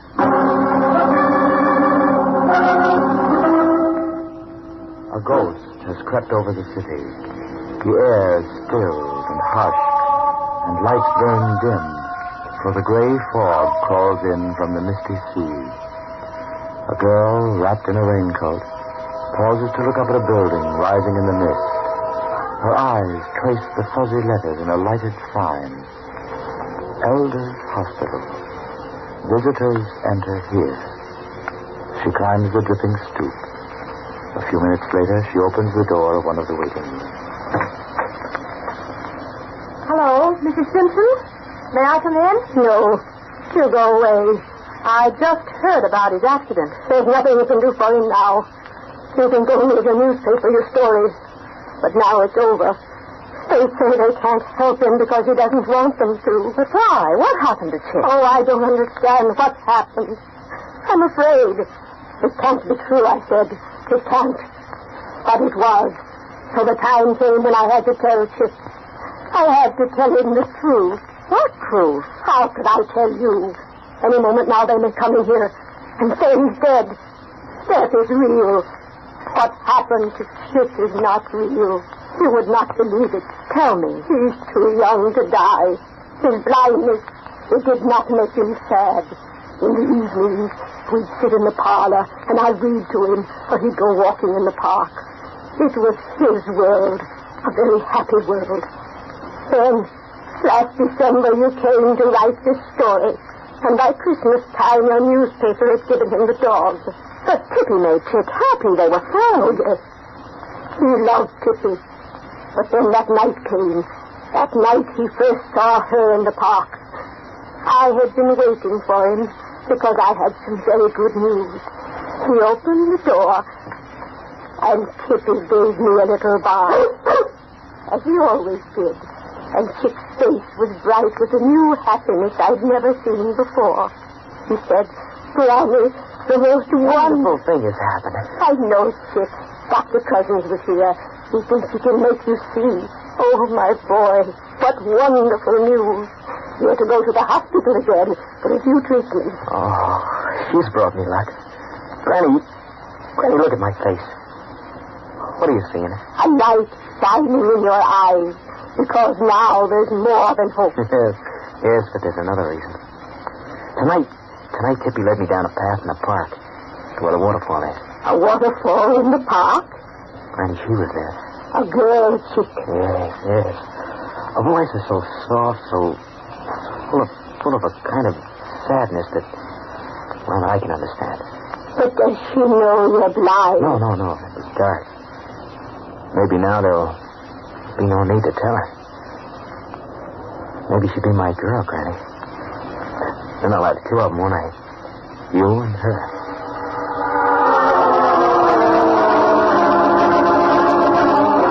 So the next night we went to the park again, and Tippy led the way. How many times have I heard Chick describe that place? There was a narrow path winding between high boulders for a little way, and then it opened on a most unearthly spot where a stream tumbled down in a fall, and grass was there, and a feeling of moonlight on the water. What's the matter, huh, Chippy? Impatient? So am I, but she'll come in a little while. I'm already here, sitting quite near you. Oh, Chippy saw you even in the darkness. Here, come on, boy, run along. Sit down beside me. All right. She's been waiting all day, very impatiently, till we could come again. I like it here. I come often and wait. Who are you? Tell me your name. I want to know everything about you. No, please, I'm a little bit afraid of your question. Can't we be content with this meeting here, and knowing at least we have a place that belongs only to us, here in the darkness? I won't ask again. Well, then we can meet again, and still again before the winter comes. Kitty, come here, boy, tell me good night. You see, you understand.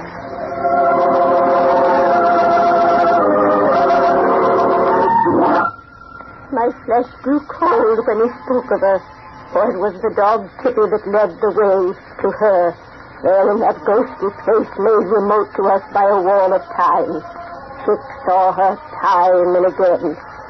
Then the day for the operation came, and the night before we met her beside the waterfall to say goodbye.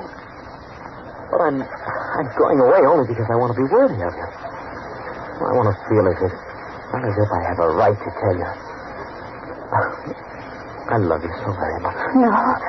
Yes, I do love you. And I don't even know who you are. Promise you'll tell me when I come back. But you may never come back. I may never see you again. No, don't say that. It isn't true. Maybe I shouldn't leave you at all. Oh, yes, you must go. I don't have a right to keep you from it. I couldn't. You know where I'm going? I know all about you. Even my blindness? Yes, I know, but now I want you to have eyes like other men, to be like other men. Why? Tell me now, please. No. We must wait. Oh, if you love me, have faith in me, too. Yes, but suddenly I'm frightened. I have a terrible feeling I may never see you again. Well, what's the use of eyes if I can't look at you? Oh, my darling, promise. Tell me you'll be here when I come back. I'll be here, Chick. I'll be waiting. Now, good night. Good night, Kitty. Take care of me.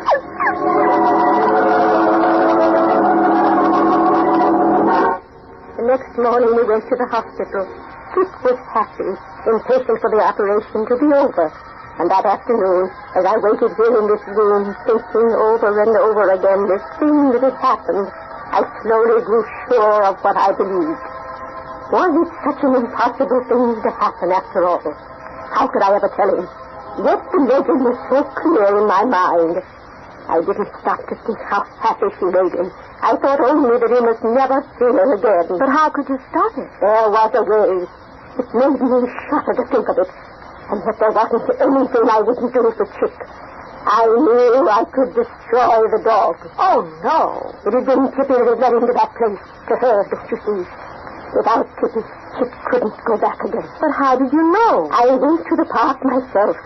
I talked to all the caretakers. I said, where is the waterfall? They thought I was a crazy old woman. Then I tried to make Tippy lead me to it. But it was no use, because there is no waterfall in the park. But there must be. No, it's true. I was so worried, so afraid. Then on the night before they were to take the bandages from Chick's eyes, Tippy slipped away. Secretly, I hoped he'd never come back. Then he did. Toward midnight, a scratching on the door. And there he stood.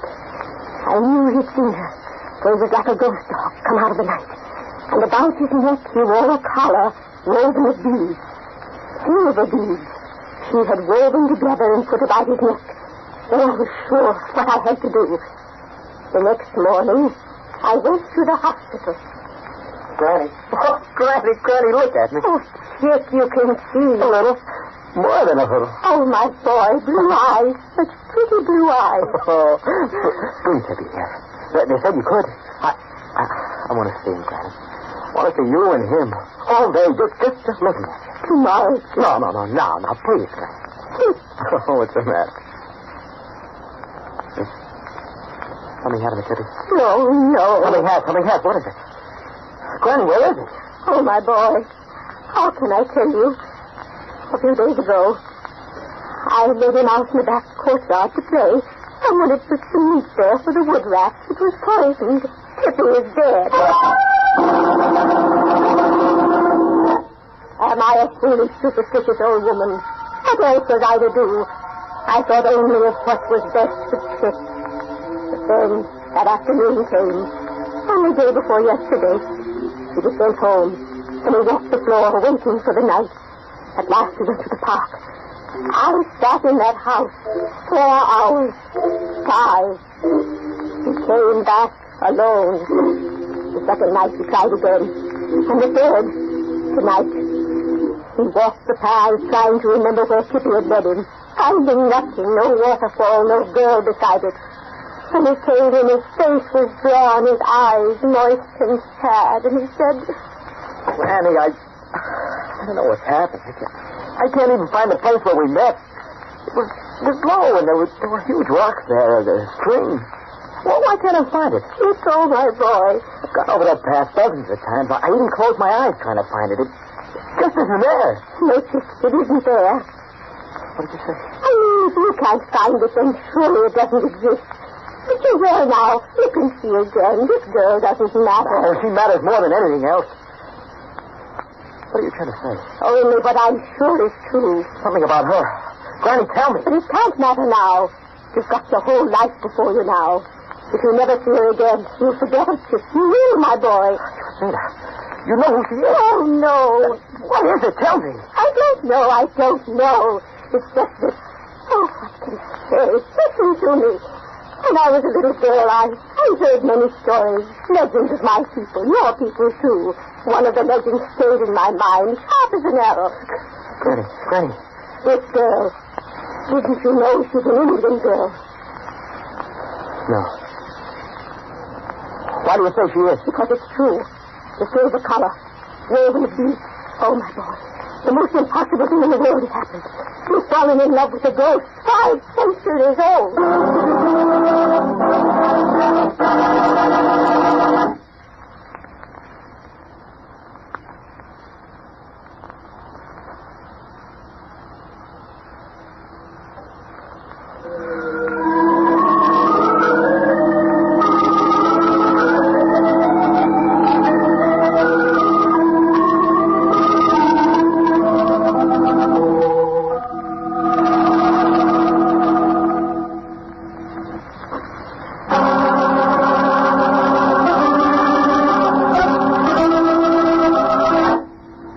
From the windows of a waiting room in Elder's Hospital, light shines out into the foggy night. Inside, a young newspaper woman listens to the story of Chick Simpson, who lies unconscious in a nearby room. The story comes from the lips of his grandmother, a very old, dark-skinned woman. It was Chick's dog, Tippy, who had first led him to a waterfall in the park, where Chick met a girl whose name he never knew, and with whom he fell in love. Later, Chick underwent a successful operation on his eyes, and when he could see, his first thought was to meet his girl of the waterfall again. But Chick's grandmother had grown to believe this girl to be the ghost of an Indian princess. In an effort to free Chick of his ghostly love, she told him Tippy was dead, and without the dog to lead him, Chick could not find the place where he'd met her. His grandmother has just told him he has fallen in love with a ghost 5 centuries old. She was the daughter of a chief. The people lived north of here long years ago, when it was wilderness. She was in love with a young warrior, and when he deserted her, she took her life in a waterfall. So the legend was that the gods had no place for this girl of the silver water until there was another warrior whose love would release her spirit from the silver prison of the stream. Granny, that isn't true. You don't believe it. Only now, when you can't find her, and she's vanished like the ghost she is. But why? Why? She knew I was coming back. But now you're like other men. You have eyes, and Chippy isn't here to lead you. Chick, where are you going? I'm going to look until I find her. I'd rather be blind again, since she was a part of my darkness. I could be with her, I'd even rather be dead.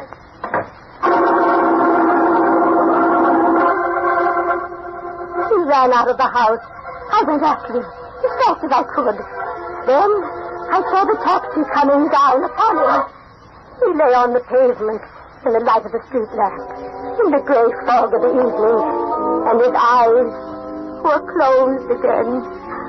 So they brought him here, to the hospital. Now you know why he'd rather be dead. So that's how the accident happened. But this girl, how can you believe? What else am I to believe? You see, my grandson's full name is Chickamauga, after my father, a red man. Chick's mother was an Indian princess. Listen, we're going to make Chick want to live. Somehow we've got to find the place where they met. We've got to find this girl. Mrs. Simpson, where is Chippy? Downstairs. I went home a little while ago to get him. I thought when Chick regained consciousness, if he could see Chippy. There's no time to lose. Chick may die before we can find her. The collar you spoke of, the silver collar, where is it? Around Chippy's neck. I didn't dare take it off. We'll get a taxi at the side door. If Chippy led Chick to this girl, Mrs. Simpson, he can lead us to her, too, even if she is a ghost.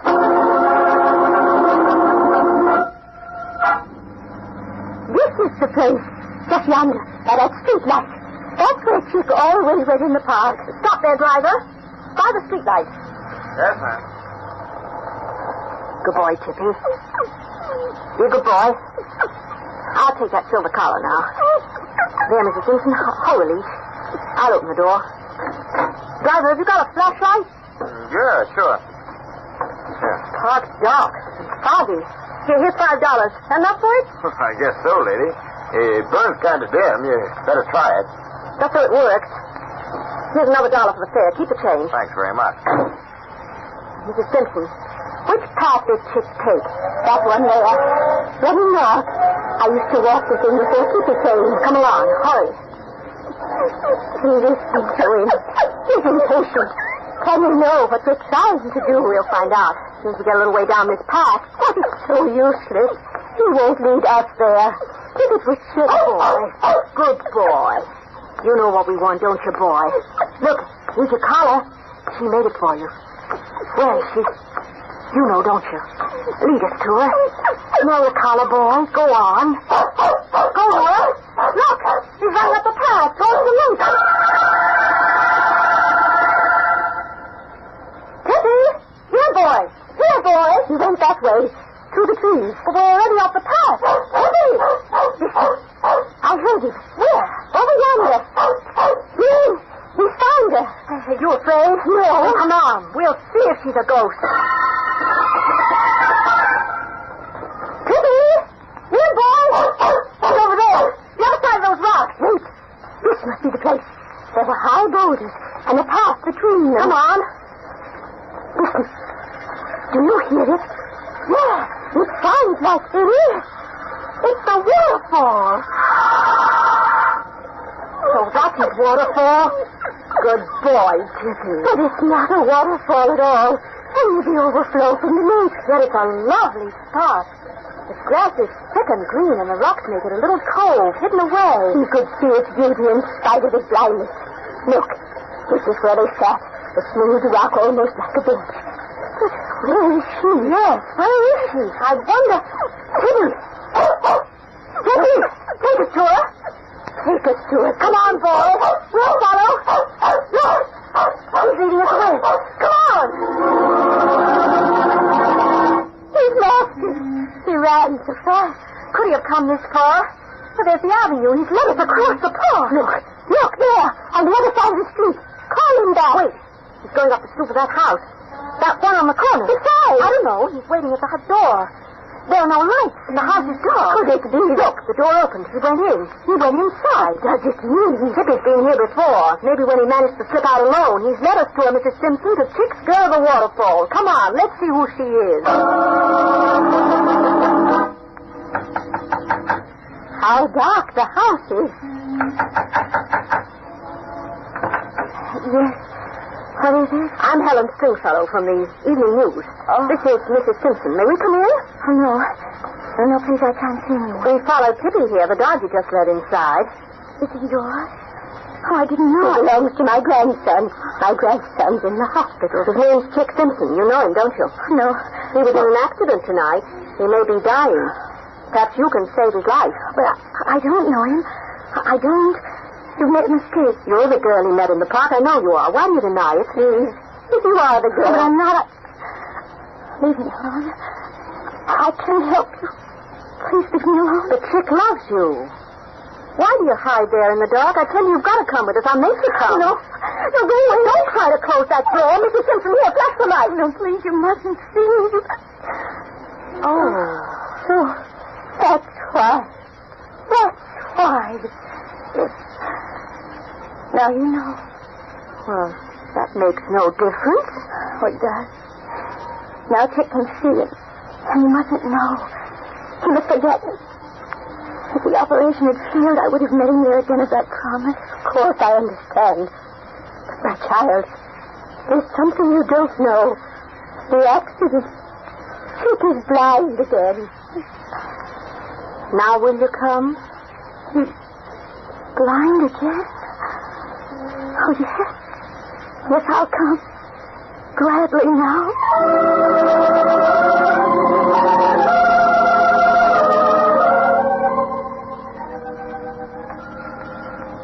He's there on the bed. Wait. Let his grandmother speak to him first.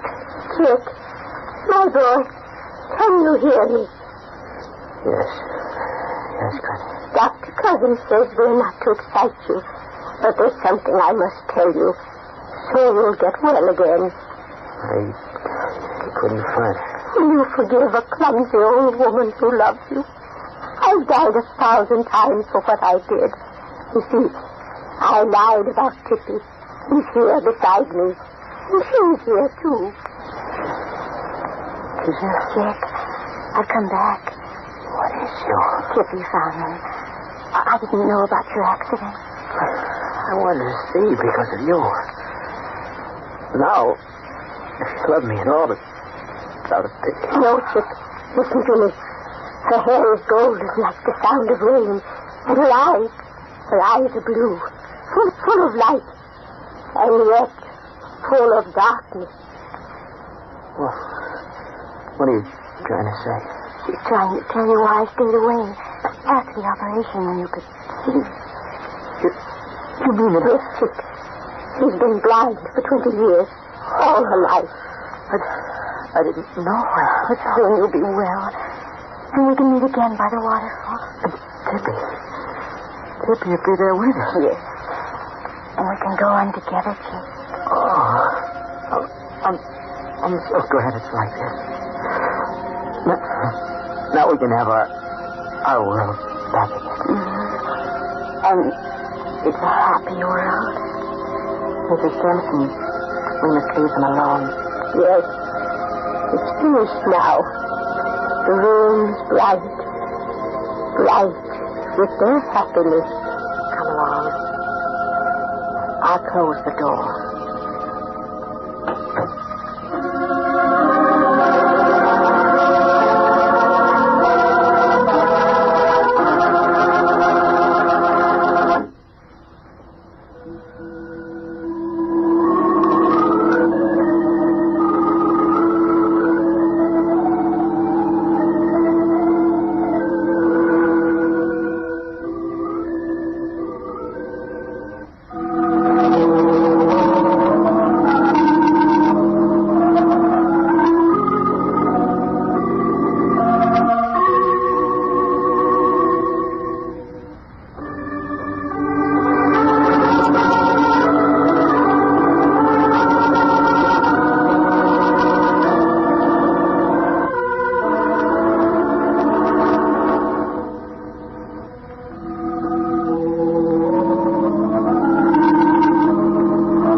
From shadows and stillness, mystery weaves a spell of strangest fascination, charging the mind with doubt and fear. For mystery is a strange companion, a living memory in the haunting hour.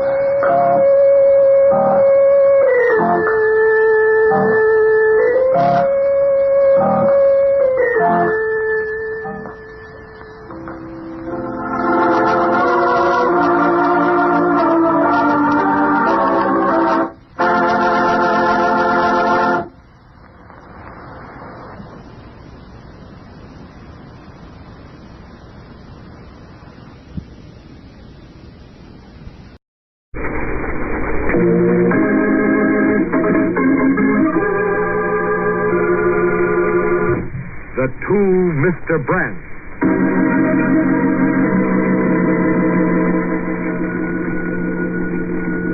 A telephone rings. An ordinary occurrence that happens millions of times every day. But as you pause in your activities to answer the intruding call, do you ever give consideration to the message which waits only for your lifting of the receiver to become a part of your life? Do you hesitate, fearing to hear the unknown words which may be the beginning of a web which will entangle and lead you into strange, mysterious adventures which will haunt your memories forever? Probably not. Instead, you unhesitatingly, and perhaps with slight irritation, pick up the receiver and say, "Hello? Hello? Hello, George. This is Edgar. Oh, hello, Edgar. You nearly missed connections. I was just closing the office when the phone rang. Well, I had to call you now. You had to be the first to know. Know what? You better sit down in a good, substantial chair, old man. I am, but what's so startling? I'm getting married, George. Married? Sure. Don't you think it's about time? Well, yes, but what's all so sudden? I never had the faintest idea. Well, that's the way love is. Comes on you suddenly. If you take that heart of yours off ice, maybe you'd find out. Oh, congratulations, Edgar. Who's the lucky one? Well, I am. But if you mean whom am I marrying, it's Julia Kramer. Julia Kramer? Mm-hmm. The new secretary hired only a few months ago? That's right. Well, I thought she was engaged to some fellow here in Chicago. No, that's the wrong impression I got. She had been going somewhat steady with a man there, but she wasn't engaged to him. She came down here to get away from him when she found he was working a little on the shady side of the law. Well, when is the wedding? Well, that's what I called about, George. It's going to be Saturday afternoon, and you've got to come. Oh, now how am I going to get transportation? That's all arranged. I've reserved a room for you at the Claremont, and I've already reserved 2 seats on the plane leaving Chicago Friday night. 2 seats? Oh, one for you and one for Julia's brother, Lawrence. A brother? Julia doesn't know he's coming. It's part of a surprise. I'm giving him a job here in our Dayton office. Edgar, are you out of your mind? Hiring a man that's been convicted twice of forging checks? Oh, she didn't forge the checks, George. He was just a stooge for someone else. He was only convicted of passing bad checks. Julia says it's all because of his associations there in Chicago. And if he could get away from them, why, he'd be all right. So I'm going to give him a chance. Well, you're the one that's running that office. It's your headache. Sure. You've got nothing to worry about, George. Nothing's going to happen to you. Not if I can help it. Look, I'll give you a buzz when I get in Friday night. Fine, do that. Oh, incidentally, better pick up your plane reservations when you leave the office. Right. Julia's really a swell girl, George, believe me. But you'll find out when you meet her. So long. So long, Benedict.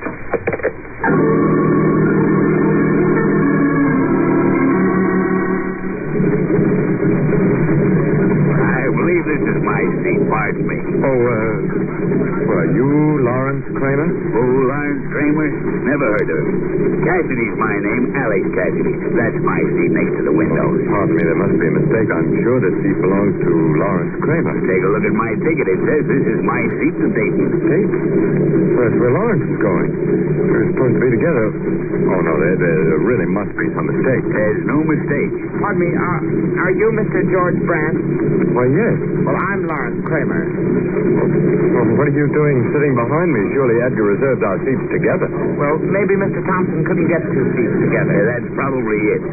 Oh, well, it's a short distance to Dayton, and inasmuch as we're all going there, we might as well be friendly, eh? Yeah. It's funny that Edgar didn't say something about our seats not being together. Well, probably slipped this Edgar's mind, whoever he is. I know that's the way I am, always forgetting to tell people. simple things. Gets me into some odd circumstances sometimes, too. But I always manage to talk my way out.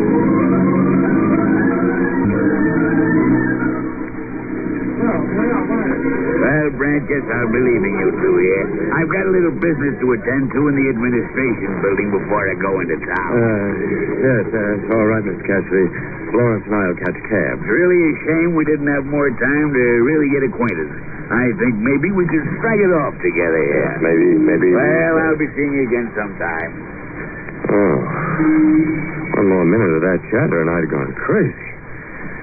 Let's grab a cab, Lawrence. I'm not going. What?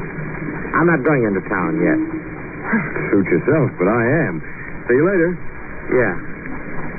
Oh, what a trip. It's my luck to sit next to somebody that tries to drown you with a lot of nonsensical chatter. Oh, cab. Hey, taxi. Give me a lift into town, will you? No, Mr. Hop in. Oh, I've never heard so much talk in my life. That's nothing, mister. You should have to drive a cab like me. Sometimes when I pick up a load of dames and they get the gabbing, I can't even hear myself think, let alone listen to see if my meter's taking off the fare. I imagine you do have some passengers that nearly drive you out of your mind, especially a load of gossiping women. You're right there, mister. Why, sometimes I'm tempted to stop right in the middle of the street. Hey, look out, driver. That cab's crowding you. He's trying to sideswipe us. Why, that dirty numbskull forcing me into the ditch deliberately, too. If I'd have gotten his number, I'd see he never drove a cab again. Well, it was Lawrence Kramer. I saw him in the back seat of that cab. Lawrence deliberately tried to wreck us. But why? Why? How should I know why? Look, mister, you might as well grab your suitcase and start summing. Start summing? But your cab's not damaged. And it's not going to be either, mister. I don't know who you are or what your business is, but your acquaintance ain't healthy. Someone's after you, and I ain't aiming to get involved any more than I am. You don't owe me nothing. I consider myself lucky to be alive. All I'm saying is take your suitcase and get to town the best way you can. I'm through. Confused and bewildered, George climbed from the cab as the driver pulled off quickly without him.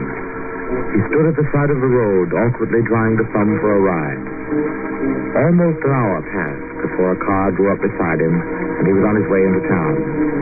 The Hotel Claremont was easy to find. It was an ordinary hotel with the usual murmur of voices and the steady drone of activity in the lobby. George made his way straight for the clerk's desk.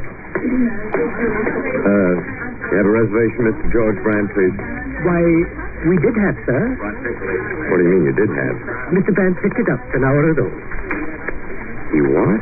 Mr. Brand checked in an hour ago. Is there any message, sir? That's impossible. I'm George Brand. You're George. Come now, please, sir. I'm very busy. No, but I am George Brand. Here, look, I'll prove it to you. I've got identification papers here somewhere. Oh, wait a minute. I thought they were in this pocket. Oh, they're gone.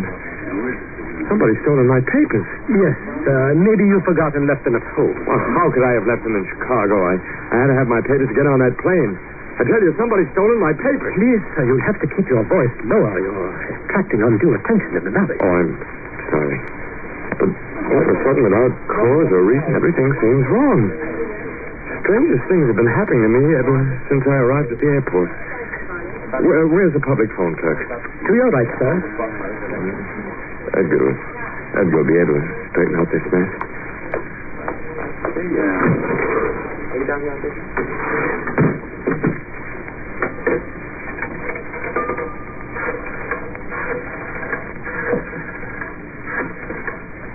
You reserved this room for me, and he can prove to this clerk that I'm the one who... Good evening. Beechwood apartment. Oh, hello. Edgar Thompson's apartment, please. Who's calling? George Brandt. Oh, yes, Mr. Brandt. Hasn't Mr. Thompson arrived at the hotel yet? No. Well, that is, I wouldn't know. Well, he should have. He left here 45 minutes ago to meet you. Right after you called him. After I called him? Yes, sir. First he phoned Miss Julia Kramer and asked her to meet him in your room at the Claremont. He should be there now. He left within 5 minutes of your call, and it only takes 10 minutes. But I never called him. Mr. Brandt, is there something wrong? I was on duty when you your call. Well, you're most certainly right. There is something wrong, and I mean to find out what. Clerk. Yes, sir? Where's Edgar Thompson? I just called his apartment. They say he came here. Mr. Thompson called Mr. Brandt's room from the lobby a half hour ago and then took the elevator up. I presume that he's with Mr. Brandt. Now, wait a minute. That's impossible. I'm right here. May I suggest, sir, that perhaps you're ill? Are you intimating that I might be out of my mind? No, sir. It's just that... Well, perhaps you might not feel well, sir, and it may have distorted things. And I'm not suffering from amnesia. I tell you, I'm George Brandt, and you're supposed to have a room reservation for me. We did have a reservation for Mr. George Brandt, and as I said, Mr. Brandt arrived an hour ago and picked up the reservation. Now, here's the register. You can see for yourself. Oh, well, then somebody else signed my name then. I didn't. It's about 3/4 of the way down the page. Oh, Leonard Burnett, John Wilson, Cornell Snow, Kaplan, Xavier Travis, Kramer. Lawrence Kramer. Room 502. Well, maybe he's the one behind all this. This is Sully Brandt. George Brandt. Yes, sir. Room 316. Well, it can't be. That's not true. You still don't believe it, sir? I don't know what to believe. Not only does it show that George Brandt registered for the room an hour ago, but that signature on the register, the handwriting. That's my signature. And in my own handwriting.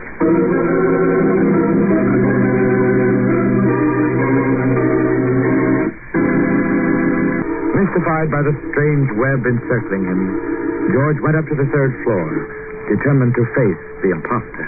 Room 316, the register said. Oh. Hello. Hello. Well, this is room 316, isn't it? Yes, but there doesn't seem to be anyone in. I was supposed to meet my fiancé here at Mr. Brandt's room, but... Well, I'm George Brandt. Oh, you are? Well, I'm Julia Kramer. Edgar called and asked me to meet him here with you. I couldn't imagine what had happened when no one answered my knocking. Well, we might as well go in. Well, I haven't any key. Incidentally, you left the door unlocked when you stepped out. It started to open when I first knocked. You shouldn't do that in hotels now. Isn't safe. Here, I'll flip on the light switch. Oh! Miss Kramer, what happened? What the deuce did I stumble over? Oh, wait a minute. Here's the light switch. Ooh. Edgar. It's Edgar. He's been strangled with an electric cord. Oh, Edgar. No. You know, whoever killed Edgar made a mistake. What sort of a mistake? What do you mean? They meant to kill me. Why would they want to kill you? Whoever it was probably mistook Edgar for me. Someone's been after me ever since I arrived here in town. They sideswiped my cab and stole my hotel room. And now they've committed murder. But where were you, Mr. Brandt? Why did you let them kill Edgar? What are you talking about? I wasn't here. I haven't even been able to get into the hotel. Look. In his hand. A letter folder. It isn't his. It's a clue. Why, that's mine. Yours? My missing credentials. Your papers, Mr. Brandt. In Edgar's hand? Yes. Then it was you who murdered Edgar. Oh, don't be ridiculous. I've never even been in this room before. Then how did these papers get here? How can you explain that if you've never been in this room before? Those papers were stolen from me on the plane. Do you expect me to believe that? You killed him. You came back this time to get these papers. They were evidence of your crime. You called Edgar to this room. Told me so himself. You called him here to kill him. I didn't kill You Edgar. did. You've got to believe me, Miss Kramer. Somebody must. I don't know. Everything is wrong. First, I'm not George Brandt, then I'm treated as an imposter, and now that there's been a murder, you're only too happy to say that I am George Brandt and a killer. Well, what have I done to get into... You killed a man, Mr. Brandt. Now, look, Julia. Do you expect me to believe your lies when my hands hold the proof? You killed a man I love. And on the night before our wedding. Julia. Is this your wedding present? Julia. Do you want to come back now to claim more blood at your close? Stop it. Why should I kill Edgar? Why? That's what I want to know, Mr. Brandt. It couldn't be jealousy. Why did you? Why? Why did you kill I it? didn't kill him. I told you those identification papers were stolen. Wait. Wait a minute. Now I see. Lawrence. Lawrence? My brother? Yes, your brother. He's the only one who knew about the wedding and had the chance to steal my papers. Lawrence killed Edgar in my room, hoping to plant the killing on me. Then you admit this is your room? No, I don't admit it. It was supposed to be, but I never got it. Your brother sorted out with a little accident, and now you're trying to protect him. Lawrence had nothing to do with it. He's in Chicago. No. He's right here in town. He came on the same plane that I did. That's not true. He'd have told me he was coming. It was supposed to be a surprise for you. Edgar planned it all and arranged for Lawrence to come with me. Besides, Lawrence wouldn't warn you he intended to kill your fiancée. That is, unless both of you. No. And that isn't all. Edgar was going to give Lawrence a job and keep him here in Dayton. And this is the way that brother of yours shows his appreciation. By murder. It's not true. You hate my brother. I certainly do. Lawrence never did anything to you, Mr. Brandt. And he didn't kill Edgar. You strangled Edgar. And now you're trying to blame Lawrence, knowing it'll look bad for him because of his police record. But you can't get away with it, you hear? Why should you want to protect your brother? Hasn't he caused you enough trouble? And now he's added murder to his record. He hasn't. Lawrence wouldn't kill anyone. He couldn't. He's not in town. I know he isn't. You don't have to believe me. Call the desk clerk and ask.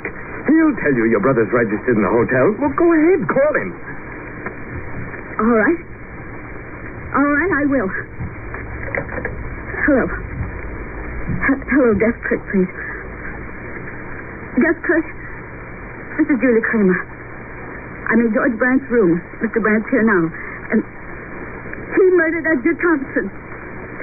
Help! Please send the police! Why, you double-crossing! Give me that phone! Help! Help, please! Oh, try to get away with this? You can't.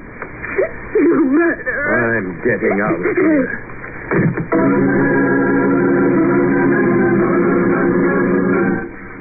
George hurried down the hall, racking his brains for a way to halt the dizzy, unhinged series of events that seemed destined to prove him the murderer. Then he had an inspiration to find Lawrence Kramer. He dashed upstairs to Lawrence's floor. There must be an explanation to this incredible situation. The girl, she doesn't seem like a murderer's accomplice, and yet she's Lawrence's sister. And he's capable of anything. I've got to stop that fellow before he and his sister can get away with this. Let's see now, what's his room number? 502, that's it. Let's see, 512, 8, 4. Here it is. 502.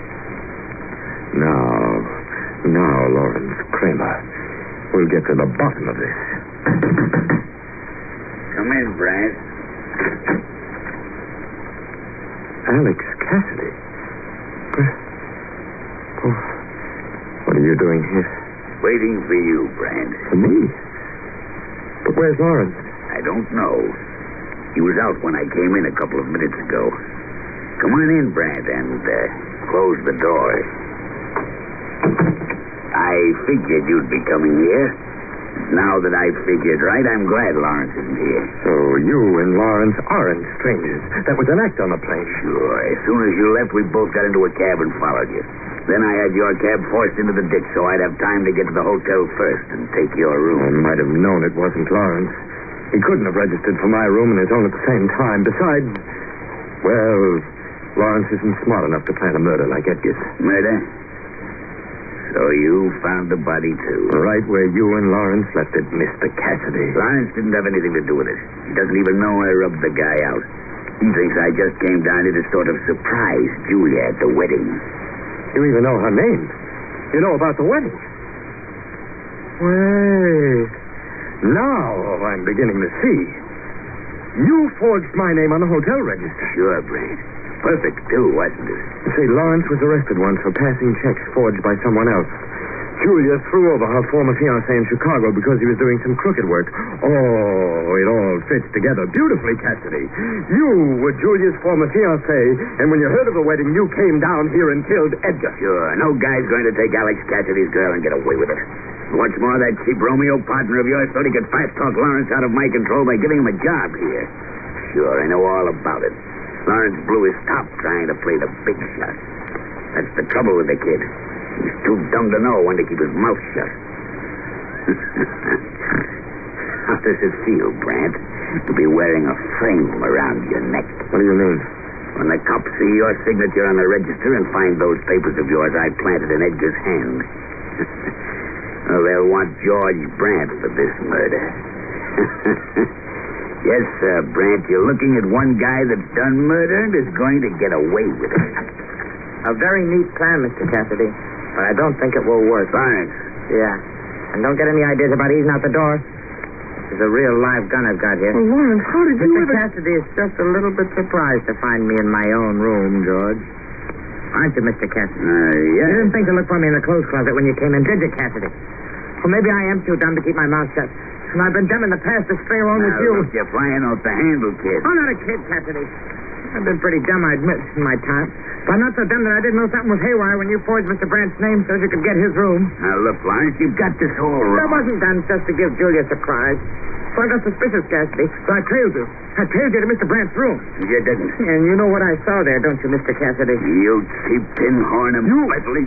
You saw him strangle Edgar? Sure. And I wasn't having nothing to do with a murder rap, especially when it involved Mr. Thompson and Julia. Stand where you are, Cassidy. They're the only two people in the whole world who ever wanted to give me a chance. I wanted that chance, see? No one was going to take that chance away from me. Not even you, Cassidy. I'll call the police.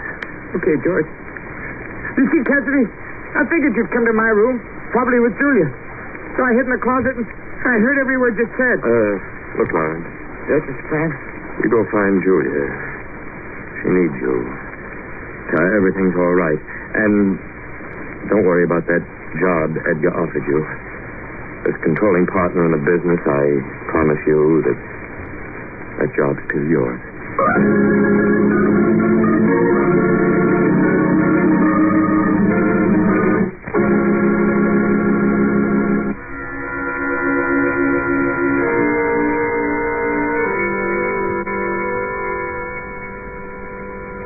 From shadows and stillness, mystery weaves a spell of strangest fascination, charging the mind with doubt and fear.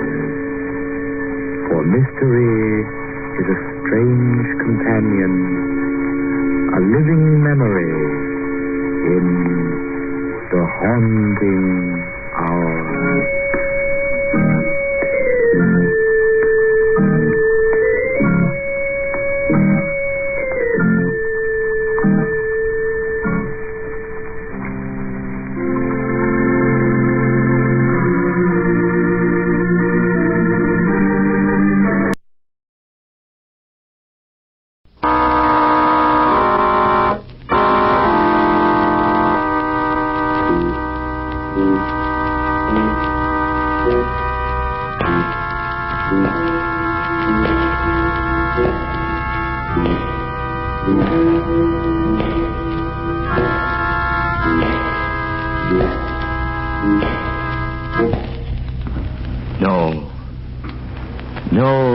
Stay where you are. Do not break the stillness of this moment. For this is a time of mystery. A time when imagination is free and moves forward swiftly, silently. This is the haunting hour.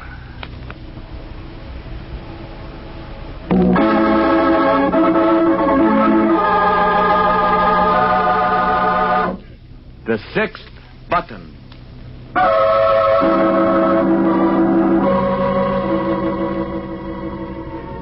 Sleep does not come easily to the harbor. Even at 2 a.m, there is a restlessness fretting the black ships and the green water. The whistles still blow, but their sound is melancholy and weary. The lights along the shore begin to blink their good nights. In one of the harbor's darkening taverns, sleep will be forgotten for some time. Its solitary customer, an ancient sea captain, rests heavily against the bar.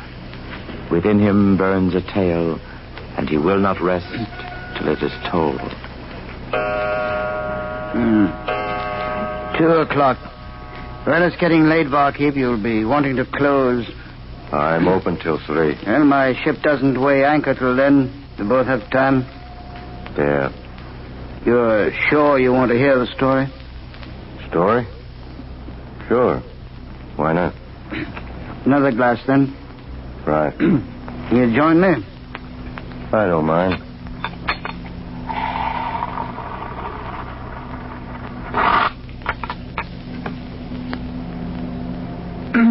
Well, as I say, the land's no place for a man of the sea.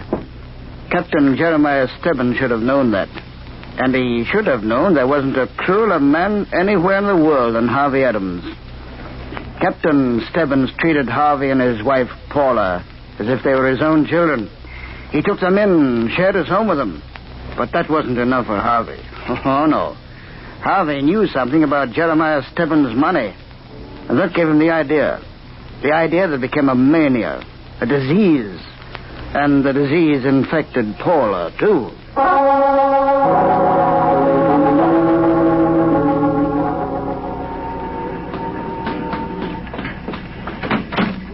Harvey, is he? Let's get started, Paula. We've got to get out of here fast. Did everything go all right? Be quiet, Paula. Hurry.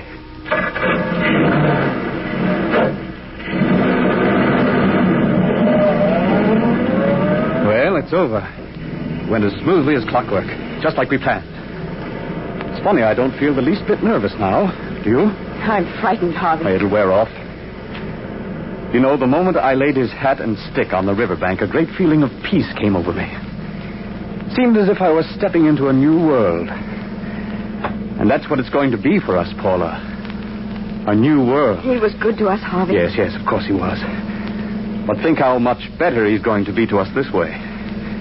Oh, there's the bridge ahead. All right. No cars behind us. Good. All right, now, slow down. Well, here goes the wrench out the window. There. Long may it rest at the bottom of the river. All right, now, back to the house. We've got to be there before Mrs. Wellers returns. What if we made a mistake? There's been no mistake, Paula. I'm just as sure of that as I'm sure that Captain Stebbins is dead and lying at the bottom of the river.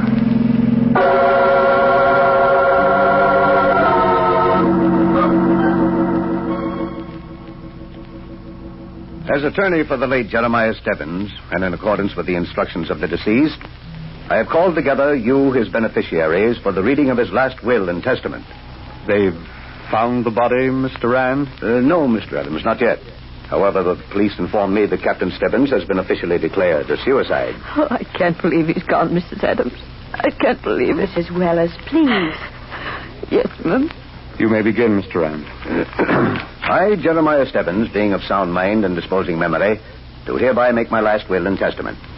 To Agnes Wellers, my housekeeper, for whose constant devotion and kind care I have been ever thankful. I was only too happy to do whatever I could. You know that, Mrs. Adams. I know, Mrs. Wellers. And he knew, too. Of course he did, Mrs. Wellers. Oh, Mr. Adams, I'll miss him so. We all will. Now pull yourself together. All right, Mr. Rand. Yes. To Agnes Wellers, my housekeeper, for whose constant devotion and kind care I have been ever thankful, I hereby bequeath the sum of $25,000. In addition, it is my will and desire that Agnes Wellers be permitted to reside in my house, in the quarters which have been her home, for so long as she may desire to remain there. To Paula and Harvey Adams, who have been my close and trustworthy friends and who have filled my life with bountiful happiness, I bequeath all my property and my remaining monies, which total $250,000. Why, how kind of him. We were nothing to him, really, but he treated us like a father would. There's more. Another provision. It is my will that this legacy shall be transmitted to Paula and Harvey Adams 6 months from the date of the reading of this, my last will and testament. provided that the following terms are fulfilled. And in the event that these terms are not accomplished, I hereby will that my entire estate shall go to Agnes Weller. What's that? Shall I go over it? No. Never mind. Continue. During the period prior to the transmittal of the legacy, Paula and Harvey Adams shall deliver to my appointed attorney each month one of the 6 brass buttons from my sea jacket. Brass buttons? That's what it says, Mr. Adams. Each month, one of the 6 brass buttons from my sea jacket. I don't believe it. Harvey. Why, it's a trick. The will wasn't that way when I... When what, Mr. Adams? Well, I mean, it's preposterous. Captain Stebbins wouldn't do that to us. Do what? Why, it's ridiculous. Brass buttons from his sea jacket. Mr. Adams, this is Captain Stebbins' bona fide will. Those are the terms. You must comply with them.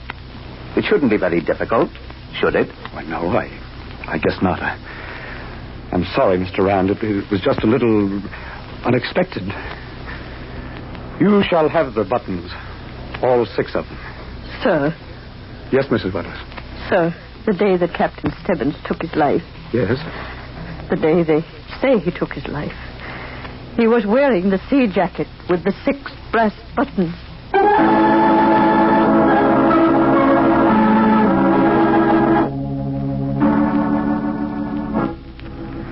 Although Jeremiah Stebbins is officially listed as a suicide, there are a few questions I must ask. Just routine. Certainly, Inspector, we understand. And Mrs. Wellers. Yes, sir. According to your former employer's will, Mrs. Wellers, and the fact that Captain Stebbins' body has not been found as yet, there is an excellent chance, isn't there, of your becoming the sole beneficiary of the Stebbins estate? Oh, I don't want the money. Captain Stebbins meant it for Mr. Adams and his wife. Yes, so it appears, but in case the buttons aren't delivered... Oh, don't say things like that. Please. She's very upset. I merely said, Mrs. Adams, there is a chance of her getting the money. But you make it look as if I... As if you what, Mrs. Wellers? Well, sir, as if I... Oh, Mr. Adams, make him stop. Please make him stop. The inspector doesn't mean anything. Inspector, we've had a trying day, all of us. Mrs. Wellers, my wife, and I have suffered a great loss. As far as I can see, there's nothing you can accomplish by your questions. No? No. You've upset this poor woman enough. I must ask you to leave. I hardly expected anyone to get so excited over a few routine questions, since it's quite obvious who will receive Captain Stebbins' legacy.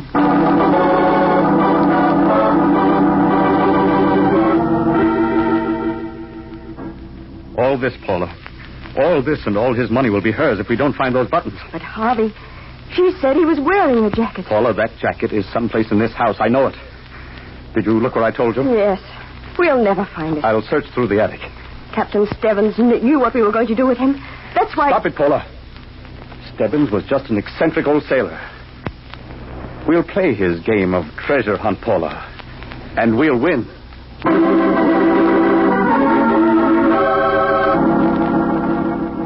It's not in the attic. Did you try in the cellar again? Yes. Oh, the hothouse. Why didn't I think of it before? Of course, the hothouse. It wasn't there? No. But we'll find that jacket and those 6 buttons if we have to tear this house apart from top to bottom.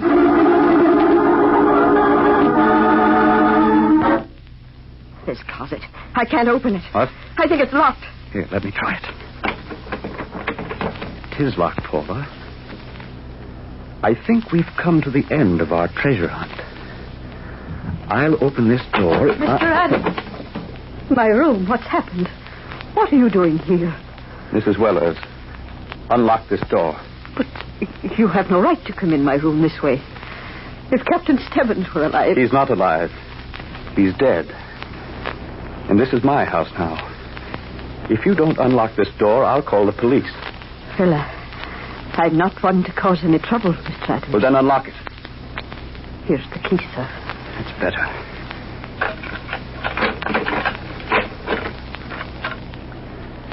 Paula, it's not in here. I told you, Mr. Adams. He was wearing that sea jacket with the buttons the day he died.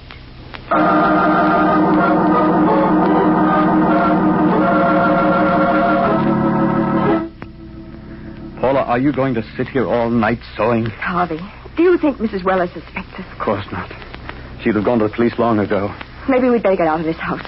Now. Maybe we'd better get out of this city. Get out of this house. That's rich.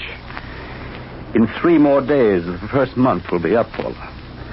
Then we'll have to get out. Because of 6 ridiculous brass buttons. This house, everything will be hers in just 3 more days. Yes, just 3 more days. Yes, you almost sound relieved. Relieved? Yes, Harvey, it's better this way. Better to lose everything, to work, to plan, and be left with nothing. Oh, we can start all over again. Start over again with what? We have each other. Each other. That's great. Paula, for heaven's sake, stop that sewing. Put it away. All right, Harvey. Harvey. What's the matter? My sewing box. What is it? There, in the box. In the box. Paula, we found the first button from Captain Stebbins' sea jacket.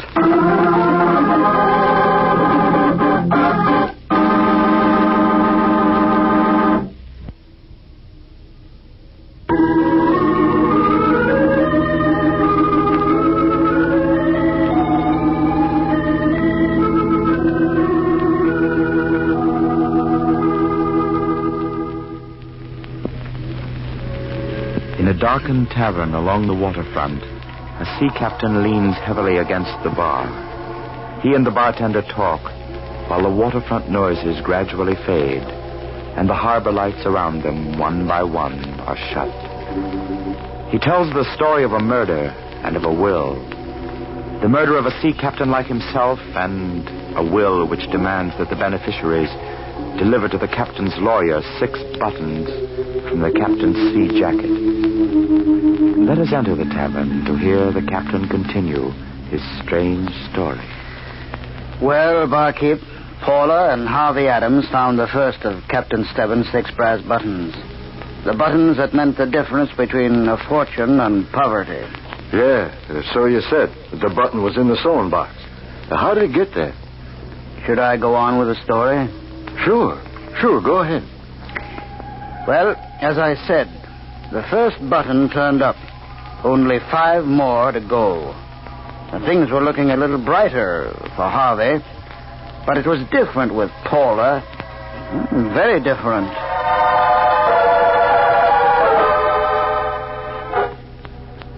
Please, Harvey. Let's go away. We can't stay in this house another day. We're not leaving. Captain Stebbins brought that button here. Stop that nonsense, Paula. He's come back from the dead to punish us. Harvey, this house is cursed. We've got to get out of here before it's too late. Shut up, Paula.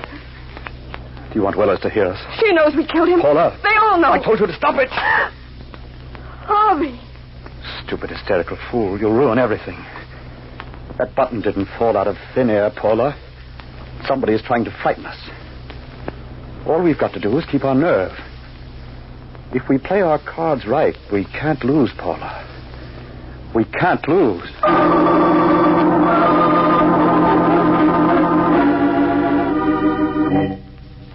Paula, I'm going out.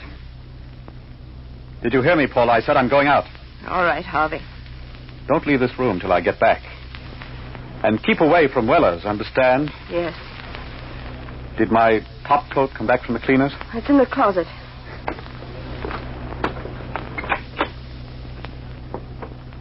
Paula, when did this coat come back? Yesterday. Who put it in the closet? I did. Well, look at it. Look. Harvey. It's been sewn on. The second brass button. He did it. He's come back again. From the dead. The second button. Here it is, Mr. Rand. You're early this month. Yes, I didn't want to keep you waiting.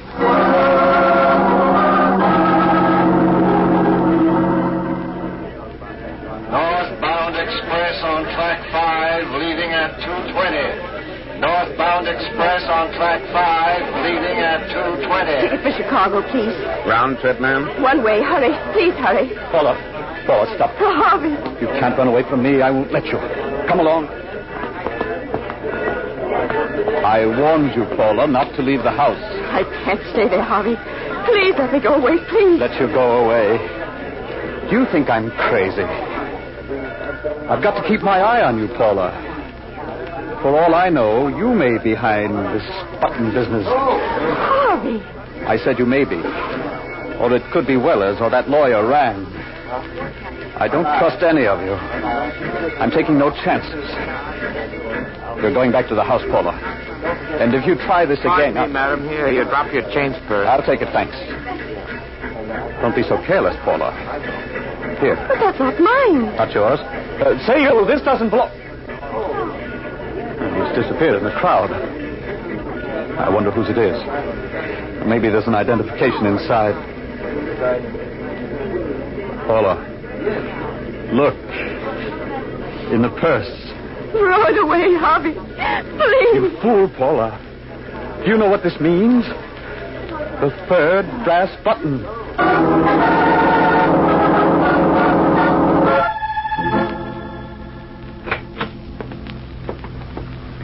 She's sleeping now. Will she be all right, Doctor? I'd say she's on the verge of a complete mental collapse. Oh? I suggest you take her away immediately. A few months in the country will bring her about, I'm sure. Yes, but that's not possible. I mean, not right now. I have important business to attend to. I can offer no other advice. If you keep your wife in this house, Mr. Adams, you are doing so at the risk of her sanity.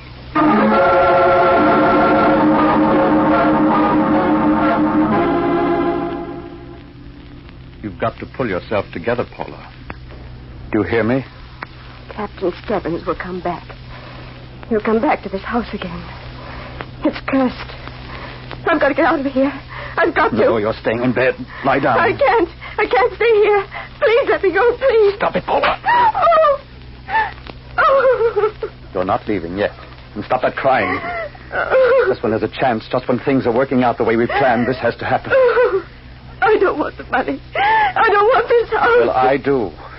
And I'm going to get it. Nothing's going to stop me. Nothing. It's time for your medicine, Paula. At least it'll keep you quiet for a while.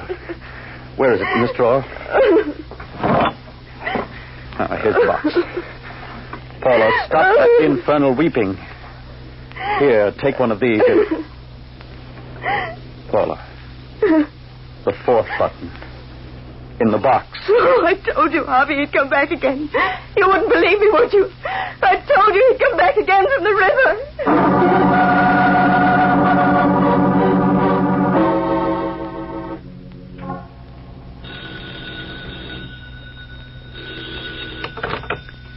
Hello? Mr. Adams? Yes? Mr. Rand. Oh, yes, Mr. Rand. I've been waiting for you. The fifth button is due today. Yes, I know. Are you bringing it down? I'm afraid I can't wait any longer in my office here. I'm due home for dinner. I'm leaving now. Well, I have until midnight. You'll have your fifth button, Mr. Rand. Don't worry about it. Then I'll see you before midnight. Goodbye. Goodbye. Oh, Mr. Adams, yes? Here's a package for you. It was just delivered. Who brought it? Oh, messenger, just a moment ago. Who was he? Well, I don't know, sir. All right, Mrs. Wellers, that's all. Oh, thank you, sir. Yes. The fifth button. The fifth button. Here it is, Mr. Rand. I'm sorry to have interrupted your dinner. It's quite all right. Well, Mr. Adams, a month from today, you will be a very rich man, providing you have that sixth button.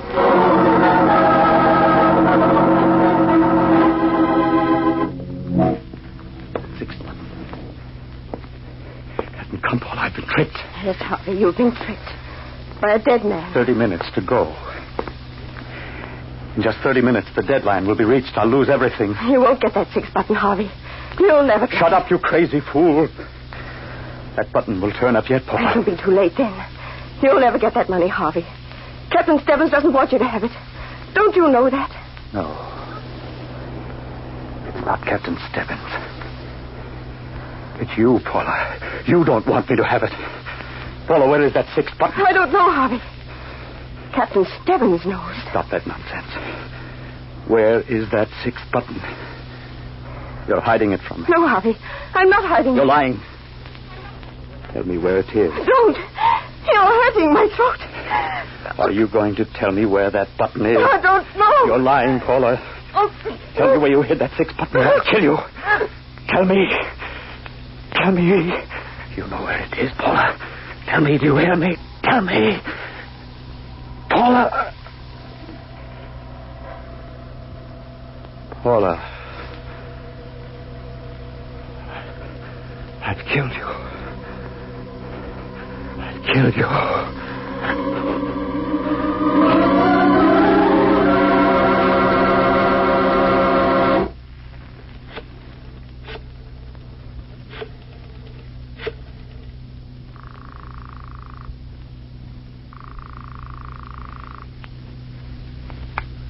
13th Precinct, Sergeant Watkins. I just killed my wife. What's that? Her name is Harvey Adams. I killed my wife. You what? I killed her because I loved her. I loved her very much. Everything I did was for her, and now she's dead, and I'm here alone. You. Hello? Hello? I'm not alone. Not alone. You can't fool me. I know what you are. You're a ghost. But you can't frighten me. You're dead, Captain Stebbins. I killed you. You've come here to frighten me, but you can't. Do you hear me? I'm not afraid of you. Yes, but Paula was.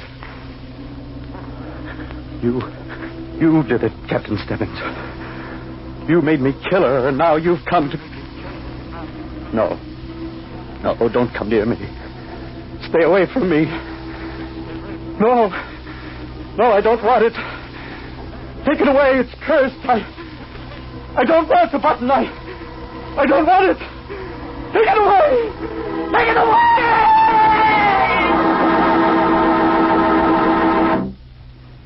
And when the police arrived, Barkeep, they found Harvey Adams, alone, cringing in a corner, stark, staring mad. Well, that's enough to drive anybody crazy, seeing the ghost of the man you killed. It wasn't a ghost. Huh? Oh, now, hold on. You mean Captain Stebbins wasn't really dead? It's an old saying, men of the sea drown hard. Harvey Adams would have done well to know that. His wrench never killed the captain. The water revived the old man, and he returned from the dead for justice.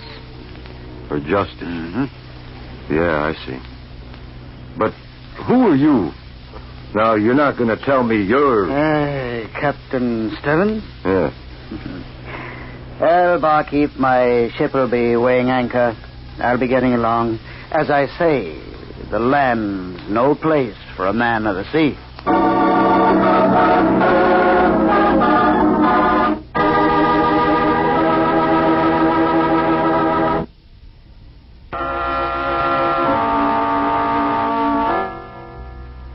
From shadows and stillness, mystery weaves a spell of strangest fascination, charging the mind with doubts and fears. For mystery is a strange companion, a living memory in the haunting hour.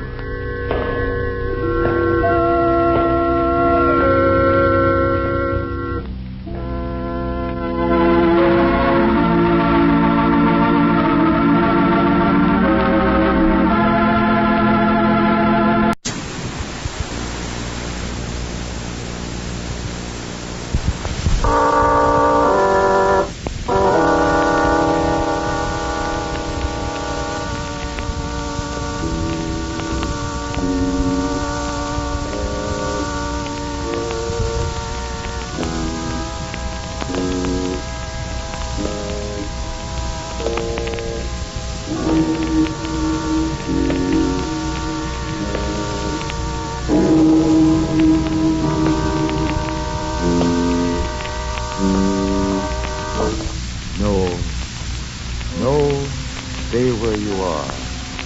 Do not break the stillness of this moment, for this is a time of mystery, A time when imagination is free and moves forward swiftly, silently.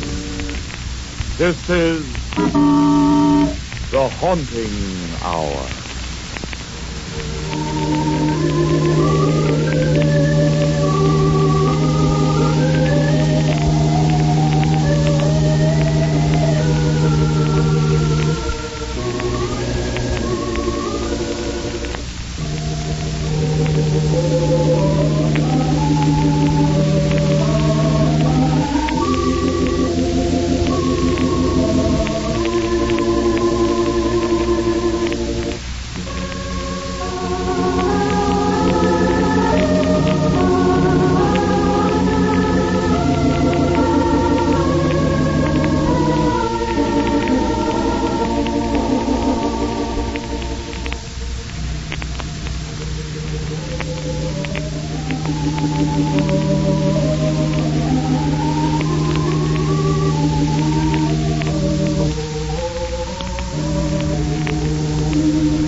The Dark Tower.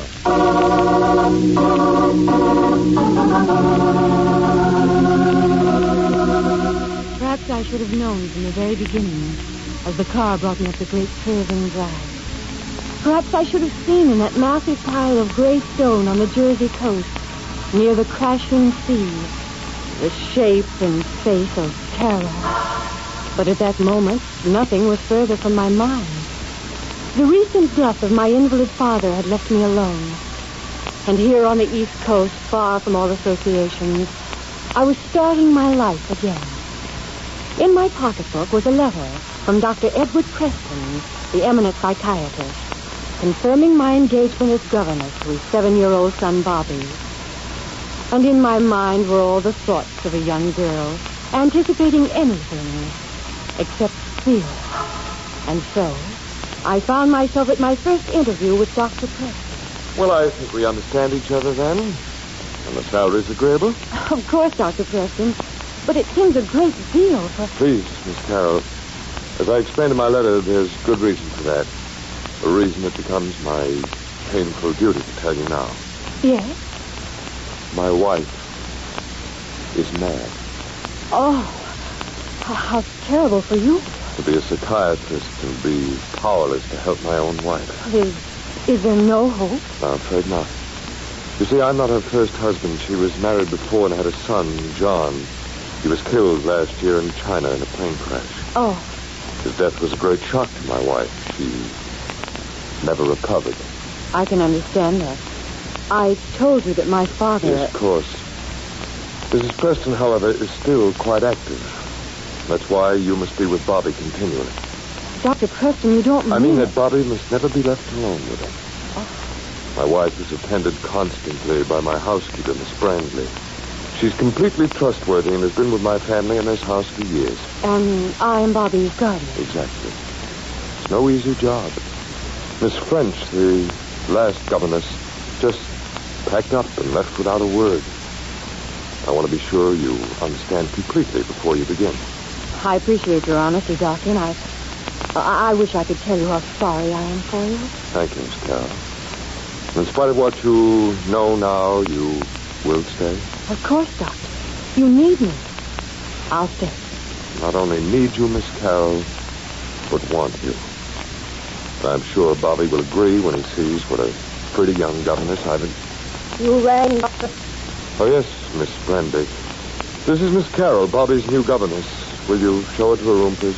Very well, Doctor. Now, if you excuse me, Miss Carroll, I'll arrange for your bags to be sent upstairs. And once again, for your understanding, thank you with all my heart. So you're the new governess? Yes. I hope little Bobby will like... Go. What? Get out of here, you little fool, while you still have time. My arm. Let's go. Get out. You're not wanted here. Not wanted.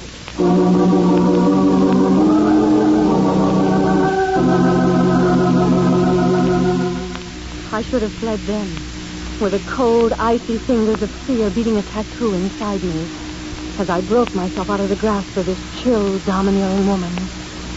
But instead, my heart went out to the lonely man who had asked for my help.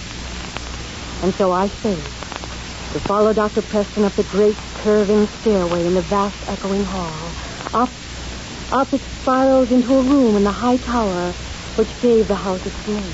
This will be your room, Miss Carroll. Bobby's through the connecting door. Oh, what a magnificent view. The view is wonderful. The Atlantic. That's all ocean for 3,000 miles over the horizon. The sea breaking on the rocks far below may disturb you a little at first, but eventually that rhythm becomes a lullaby. One could sleep to it forever. Listen to it. Oh, French windows. And a little balcony, too. Oh. Yes, I wouldn't use this balcony if I were you. You see how low the railing is, and it's a sheer drop to the sea and the rocks. I hope you won't find a use for it, Miss Carroll. No, I certainly won't. And with a child, it seems very dangerous to have it. What? Well, here's Bobby. Bobby, come here. Daddy. Hi, Daddy. It's all right, Miss Bradley. How are you, son? Well, look who's here. The new governess. Bobby, this is Mary. Hello, Bobby. How do? Are you Mary Poppins? Now, who's Mary Poppins? I know. She's in a book, isn't she, Bobby? She had an umbrella. Yes, and she slid up the banisters. Can you climb up the banisters, Mary? I'm afraid not. Well, I should think not. Miss Carroll isn't in a book. She's real. But Miss French was real, only she was an angel, and she could fly. Miss French was the governess who left. Oh. And what makes you think, young man, that she could fly? I know she could fly because... Mrs. Preston, what are you doing up here? Joyce. I wanted to see my baby, Edward. No. I just wanted to touch him. No, don't let her touch me. She's bad. Mary, don't let her touch me. Now, Bobby, that's all right. It's only your mummy. No, take her away. Bobby, don't you know me? I just wanted to see you. Joyce, you know you shouldn't be up here. Come away. But just to see him, only for a moment. Come away. Edward, I'm a mother. You can't chuck me away from my child. You can't. Joyce. Yes, Edward.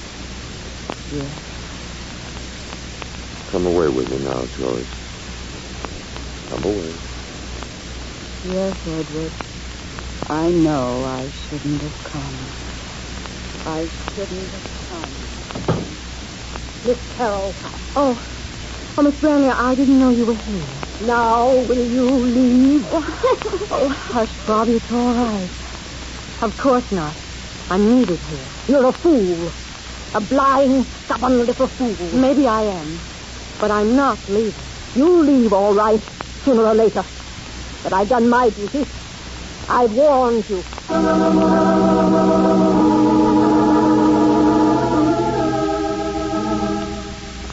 A week in the Tower House, and I had settled into a kind of routine.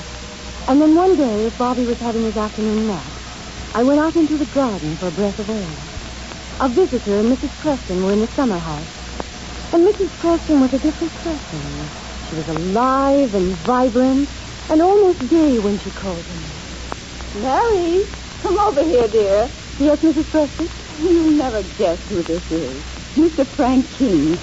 Mr. King was John's closest friend in China. John? Yes. My first son, the one who was... How do you do? My name's Mary Carroll. How do you do? Forgive me, my dear. For a moment, I... Perfectly natural. You've been wonderful, anyway. You see, Miss Carroll, John and I were, well, pretty friendly, and I promised myself as soon as I got back to the States, I'd drop in and see his folks. So I checked in at the Continental Hotel and came straight out here. I think that's very nice of you, Mr. King. Oh, I don't know. It seemed like the thing to do. It was a wonderful thing to do. I know very little about how John... about the details. And you've been like a breath of good, pure air. Oh, you've blown away a lot of the cobwebs for me, Mr. King. Really, I feel like you... Edward... Oh, Dr. Preston, this is a Young man, friend. I don't know who you are, but you have no business here. My wife isn't well. She's forbidden to have visitors. Miss Carroll will see that you leave. Come, Joyce.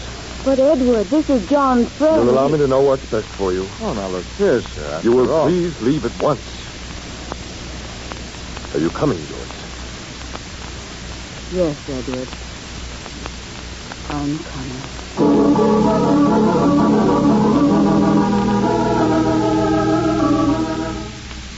That meeting was to have its repercussions, and the first of them was that night. I was sitting in my room in the tower house, and the door burst open violently. Oh, Mrs. Preston. What do you want? You think I'm mad, don't you? He told you I was, didn't he? Oh, Mrs. Preston. Oh, don't answer. I know he did. You don't understand.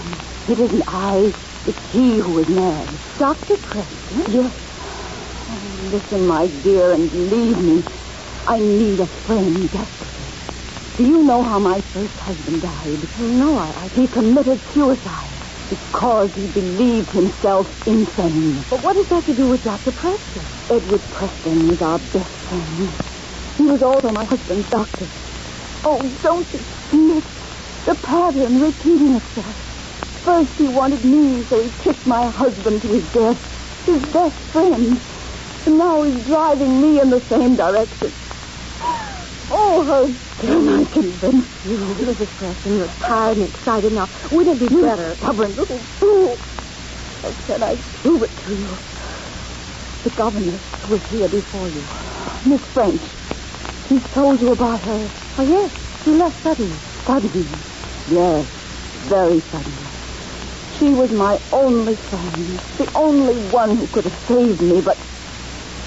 Look, I'll show you. See these windows facing on the sea? Look down. You see those angry breakers dashing against the rocks? Yes. Miss French knew too much. She hadn't been in this house 3 days before she saw the pattern repeating itself. That's why she knew she... Knew what, Mrs. Preston? Oh, didn't you hear it? Oh, he's home. You mustn't find me here. I'm sorry. If you won't believe me, if you won't help me, and before it's too late, you must leave this evil place.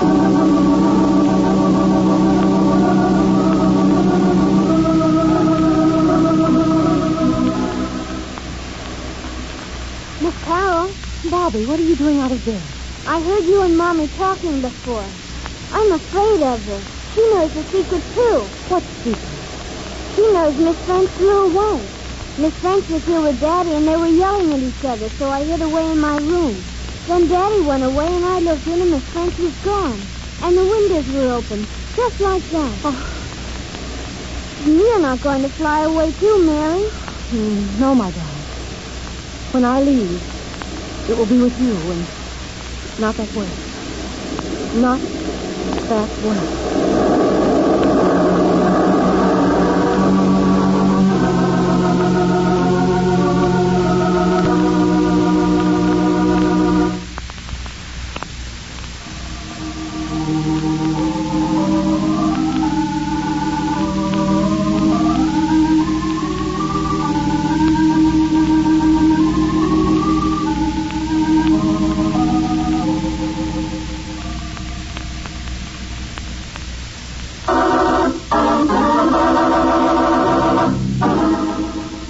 From the beginning, Mary Carroll's position as governess of the small son of Dr. Preston, an eminent psychiatrist, was surrounded with an atmosphere of apprehension and terror. Arriving at Dr. Preston's old tower house, poised on a sheer cliff over the crashing sea, she learned that instead of a governess, she was expected to be a guardian to Bobby. For according to the doctor, Mrs. Preston, Bobby's mother, was mad. Mad from grief over the death of a soldier son by a former marriage. Mary's apprehension mounts when the housekeeper, Miss Brandley, tells her to leave, to flee this awful house before some unnamed danger overtakes her. The pattern of terror became more complex after a visit by Frank King, a friend of Mrs. Preston's dead son. His coming precipitated a strange and violent scene between the doctor and his wife. Now, two frightening questions begin to haunt Mary Carroll. Is Mrs. Preston really mad? And what really happened to the governess she replaced? Bobby says she flew away out the French windows of Mary Carroll's room that overlooks the tumultuous sea. In her room, Mary Carroll ponders these questions. In my room overlooking the sea, high under the eaves of grim Tower House, I sat with fear running through me like the cold, scurrying feet of some nameless thing. Had Dr. Preston, my employer, murdered the governess before me? Had she watched him all those years ago drive Mrs. Preston's first husband to suicide and returned again to the house to watch him deliberately repeat the pattern with his wife? Was I to believe the stories of a child and a mad woman against the word of an eminent psychiatrist? Was this a house of tragedy only or of macabre and chilling terror? I knew now that I must have help. But where to turn? Dr. Preston himself? Mrs. Preston, a woman who might be mad? Miss Brandley, that cold, hard housekeeper who already hated me as an interloper in her house. Bobby, a 7-year-old child. And then in a flash, I knew my only hope. Mr. King? Yes? This is Mary Carroll, the governess at Tower House. I'm in terrible trouble, and I'm phoning to ask if you'll help me. Carol, I don't know what to say. Oh, please, I don't dare talk long. Will you meet me in the summer house as soon as you can? I scarcely know you. Why me? It's not for me, it's for John, your friend. Mrs. Preston's first son who died in China. Will you come for his sake? Well, hello? Are you still there? Yes. What's the matter? There's someone listening on the phone. I can't talk anymore. Will you meet me where I asked? Okay, Miss Carroll. I'll be there about 1.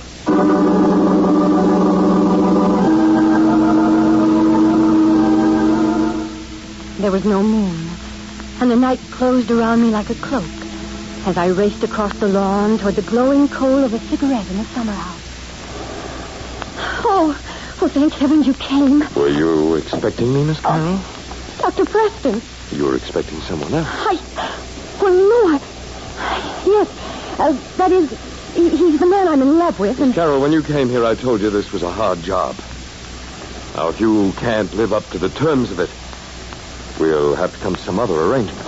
Oh, no, Doctor, I'm perfectly satisfied. I was in the wrong. I'm glad you're so reasonable. Now, when your young man comes and... I think I hear him now. You'll tell him to go immediately and never come back. Oh. Are we agreed? Yes. All right. You may have a moment with him, but I shall be listening. Hello? Hello there. Oh, my dear, I'm so glad to see you. Kiss me, please, kiss me. Well, far be it. Now say something nice to me quickly, please. Hello, darling. Oh, you're looking lovely. Just hold me close for a moment, dearest. Hey, look, what is all this? He's listening, Dr. Preston. I have to talk fast. He's trying to drive his wife mad. What? Darling, I can't tell you why, but I can't see you anymore for a while. Mary, I don't understand. Well, will you trust me till I can explain? Oh, I don't know what to say. Oh, don't say anything, darling. What do you want me to do? There was a governess here, Miss French. She disappeared. I think she was murdered. Please find out for me. Great Scott. Good night, darling, and thanks for understanding. Well, I don't entirely. Listen, Mary, you will write. Oh, yes. All right, then, dear. One more kiss. Yes. Will you help? What about you, this other Oh, governess? no. No, I can't leave that poor woman and the child. I'm all they've got. I'm with you. Stand by for word from me. Good night, Mary. Good night, darling. Miss Carroll, I couldn't see your young man very well, but his voice sounded, rather familiar. Oh, I don't think so. You've never met him. Perhaps not. And will you write him later and explain? As a matter of fact, that may not be necessary. Why not? Because, Miss Carroll, I've decided to commit my wife to my sanitarium tomorrow.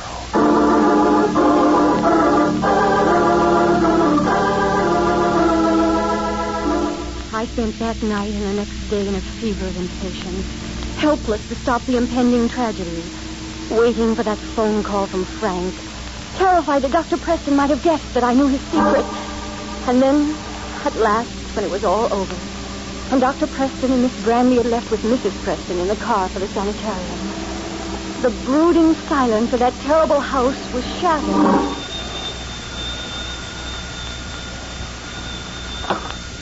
Hello? Mary? Frank King. Yes? You were right about that governess. She did disappear. The police are checking on it right now. It doesn't matter. What? It's too late. They left 15 minutes ago. They took Mrs. Preston to the insane asylum. Are you alone there? Except for Bobby. Mary, you've got to leave that place. You're in danger. Not anymore. It doesn't matter. Mary, what's wrong? Mary. There's a draft. As though the front door... Mary, listen to me. Get to your room and lock yourself in. I'm coming right out. Frank, I'm scared. There's someone in the house. Get hold of yourself, Mary. Don't talk. Get to your room and lock yourself in. I'm on my way. Who's there? Oh, the lights. Where are the lights? Oh, Dr. Press, don't point that gun at... You little idiot. You think you deceived me for a moment? I knew you'd found out. So I'm afraid you must be removed. You wouldn't dare. Why not? I listened to you on the phone telling your gallant Mr. King that I'd left the house for the sanitarium. Who knows that I've come back, except you? Miss Brandley? Miss Brandley doesn't care for anything but this house and me. My wife is insane.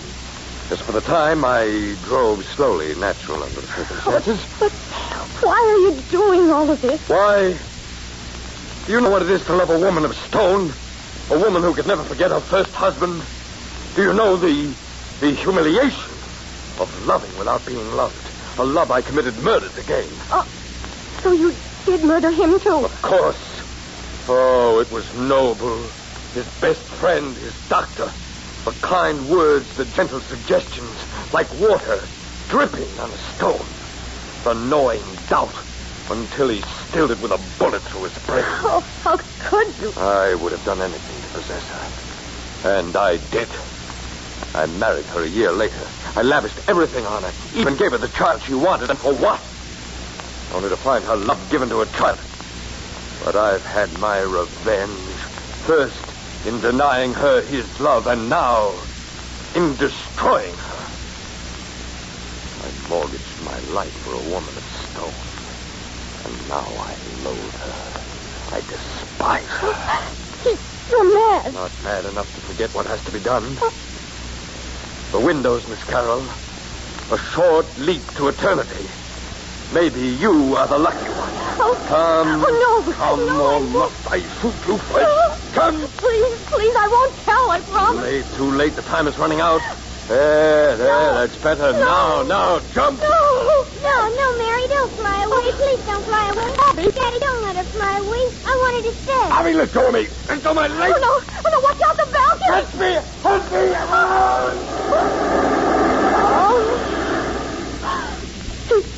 He fell. Oh. There, Bobby, dear. It's all right. Mary's with you. Mary, open the door. It's Frank King. Mary, you all right? Oh, Frank. Are you all right, Mary? Yes, I'm all right. And Preston? He tried to... And then Bobby came in and... Oh, Frank, it so terribly fell. Daddy couldn't fly, could he, Mary? Daddy wasn't an angel. No, son, he wasn't an angel. Daddy, I'm scared. I want my mommy.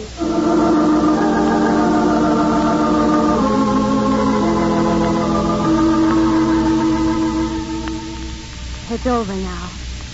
The days of terror are over, of hope begun. Frank is driving us away from Tower House, down the long, curving drive. And Bobby is sitting in the back seat, shyly beside his mother. And her eyes are shining down. For a moment, Frank touches my hand. And I have the strength to turn and look for the last time at that massive pile of gray stone. The tower dark against the evening sky. Dark, save for one light.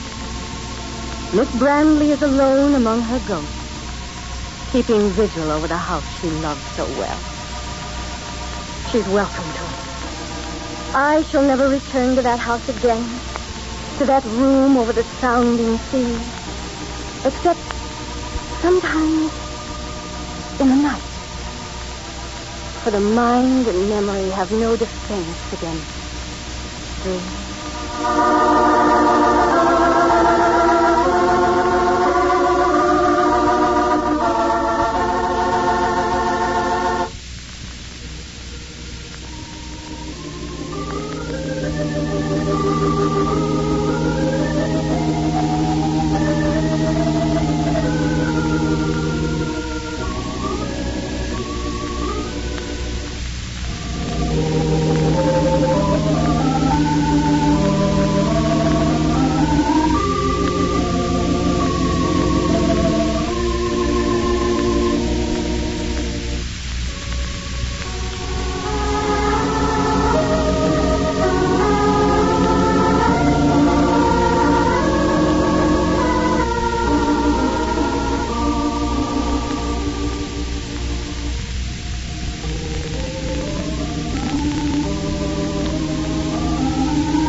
Shadows and stillness, mystery weaves a spell of strangest fascination, charging the mind with doubt and fear. For mystery is a strange companion, a living memory in the haunting hour.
and gentlemen, the old pleasure and amazement, the 78 Club presents the great Marlowe, the mental marvel. Gifted with a seventh sense, the great Marlowe reads your minds, tells your every thought. Now, let me warn you, if you have a secret you don't want him to know, just don't think about it. Presenting the great Marlowe. Thank you. Frankly, I can't explain the performance you're about to witness. Science, without explaining it, calls it telepathy. Thought transfer. I call it hokum. The gentleman says it's hokum. Maybe. We'll see. Now, everybody in this room, concentrate. Think of a thing or a person. Concentrate. Think hard. I have a thought. Someone is thinking of the initials SG. Will the person thinking of SG please rise? I've been thinking of SG. Oh, thank you. Young lady, you are concentrating on the name of Stanley Green. Is that right? Why, yes. Stanley is in the Army, I believe. Correct. Yes, he's a sergeant. And you want me to tell you Stanley's serial number? It's 34000767. Is that correct? Yes. Thank you. I have another thought. Someone is thinking.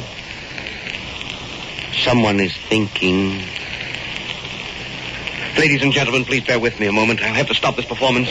Believe me, it's important. I'll be back very shortly. I told you it was hokum. What happened, Professor? Forget your code? Hey, what's the idea of stopping the act that way? Where's your telephone directory, Moreno? What are you trying to do, ruin my club's reputation? Shut up, Moreno. Where's your... Oh, here. Now, listen, Marlowe, I'm paying you $2,000 a week. Glenwood. I expect to get my money's worth. Listen, will you please leave? Just as soon as I'm through with this call, I'll finish the act. All right, but make it snappy. And close the door.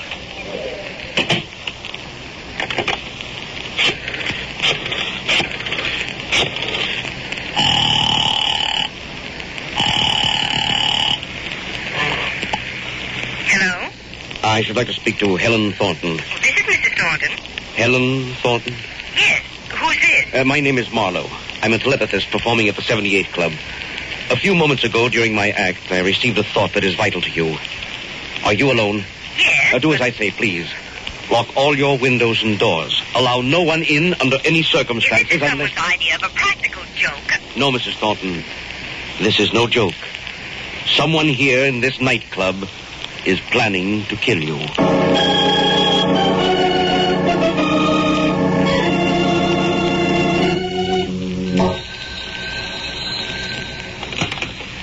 Hello? This is Mildred, Helen. I just got in. Oh, I've been trying to get you for hours. I know it's very late, but could you come over? Helen, what's the matter? Oh, Mildred, I'm so frightened. I'm alone here. Where's Jack? Well, he's out of town, and it's Marie's night off. Mildred, I don't know what to do. What's wrong? You sound Mildred, will you come over right away, please? You can spend the night. Oh. Helen, what happened? What's wrong with you? Oh, Jack. Helen, you all right? Look, I'll be right over. No, Mildred, it's all right now. Jack's come home. What was the matter? I'll speak to you tomorrow. All right. Good night. Oh, Jack. Come on, what's the matter? What happened, darling? Helen, for pity's sake, what is it? Pull yourself together, darling. Here, come on over here and sit down. There, that's better. Now, what is it, darling? Oh, Jack, I'm so glad you're home. It's been awful. I didn't expect you, and when I heard the door... Well, I finished my business in New York sooner than I'd planned. I would have wired, but I thought I'd surprise you. I met Fred Hamilton on the train coming home. Remember the buyer from St. Louis? He stopped off for a drink downtown. Oh, Jack, you should have called me. As a matter of fact, I did try to phone you around 11. I tried to get you just as we were leaving the 78 Club. The 78 Club? You were there? You... Well, what is it, darling? Well, nothing. I'm all right now. Well, something is wrong, Helen. What is it? I guess I was just frightened being alone. Well, you've been alone before many times. Yes, but that call... What call? Well, the police. They called. Oh? There was a robbery in the neighborhood. Oh, so that's it. That's why the door was double locked. Well, darling, there's nothing to worry about now. I'm here, right? Yes, Jack. You're here. There, that's better. Good night's sleep, and you'll be as good as new. Yes, Jack. Now, you lie there and relax, darling. I'll go to the kitchen and make you a cup of warm milk. Thanks, Jack.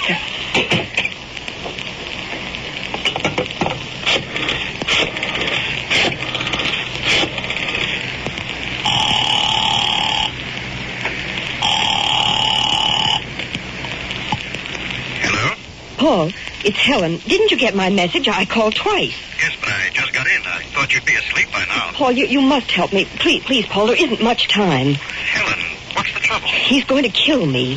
What are you... Jack's going to kill me, Paul. He came tonight... Helen, what are you talking about? Paul, you must believe me. Now, listen, Helen. You've probably had a bad dream. Is Jack there? Yes, please. You must believe me. I know what he's going to do. Well, we'll straighten this thing out. Let me speak to Jack. No, you mustn't. Please, listen to me. He's coming now. You'll never see me again, alive. Goodbye, Paul.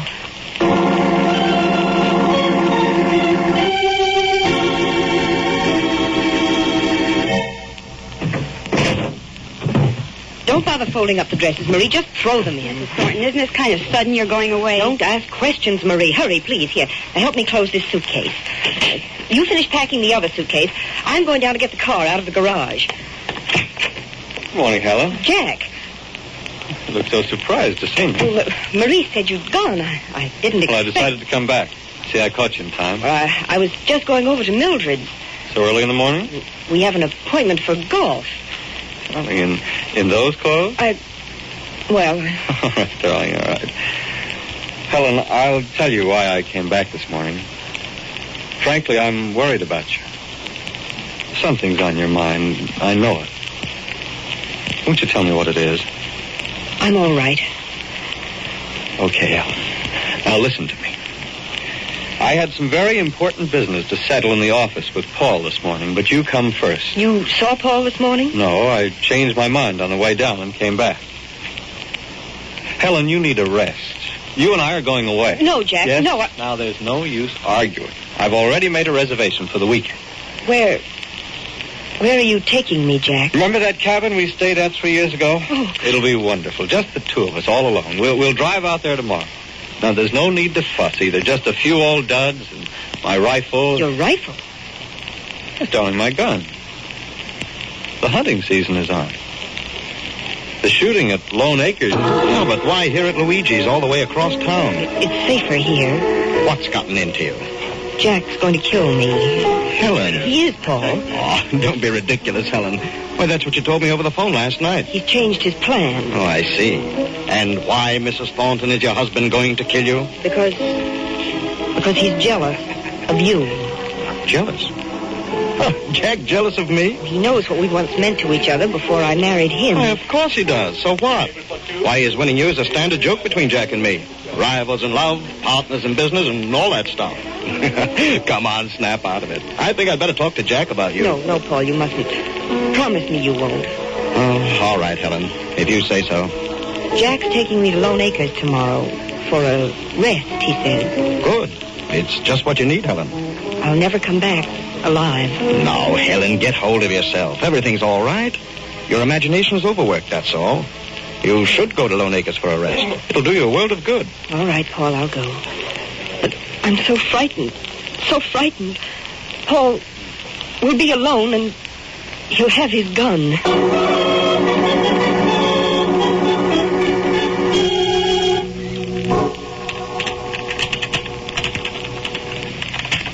You know, Helen, sometimes I think I love this gun more than I do you.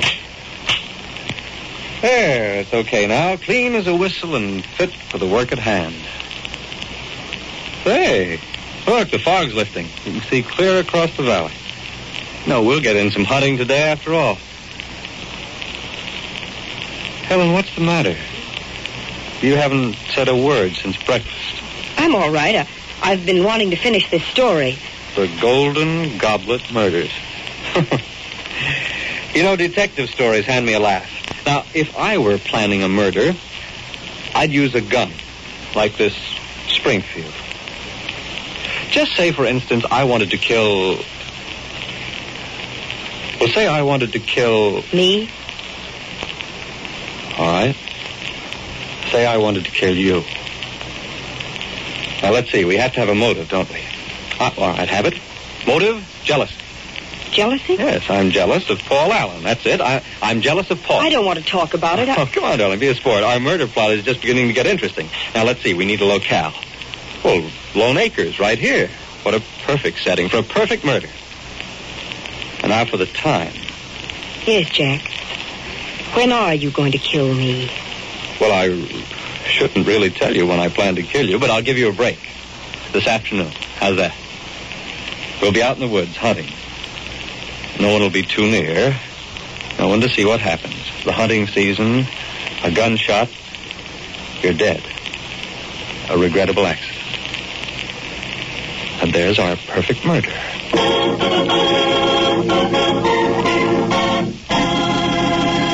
Has discovered that someone wishes to murder her.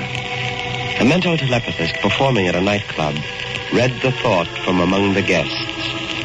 Later, Helen was shocked to learn that one of the guests present in the nightclub was her husband, Jack. She fears that he might want to kill her because of his jealousy of Paul, a former suitor. Her anxiety is heightened when her husband suggests that they go away for a weekend to Lone Acres, an isolated hunting lodge.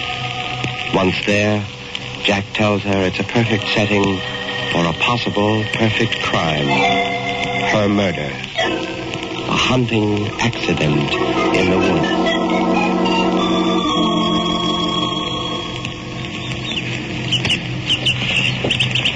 Oh, Helen. Here, up this way. Follow this path around the bend here. Jack? Yeah? Would you mind if I went back to the cabin? Well, there's a clearing up here, darling. We'll stop for a rest. Helen? Yes? I'm going to circle this hill. You wait right there for me, will you? Jack, please don't leave me here alone.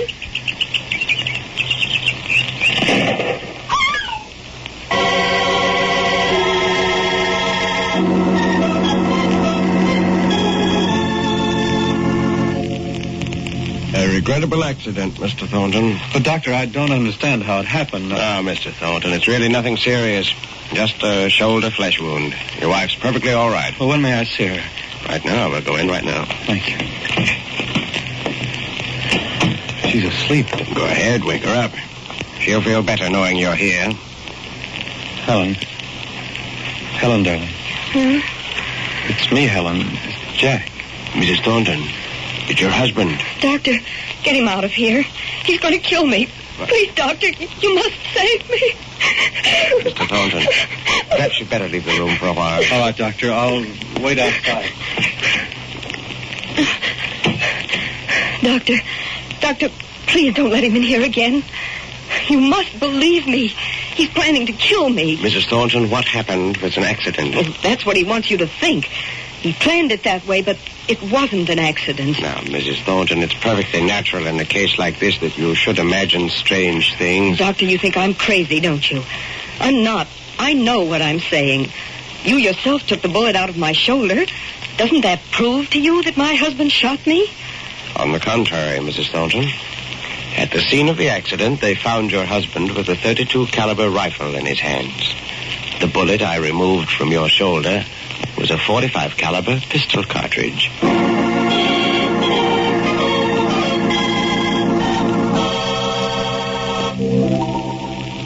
Marie! Marie! Yes, Mrs. Thornton, I'll be right up. I was just cleaning up the sewing, ma'am. Oh, Mrs. Thornton, you have the sling off. Yes, Marie, the doctor says the shoulder's okay now. Pretty soon I'll be playing golf again. Oh, that's fine, ma'am. I'm so glad. Thanks, Marie.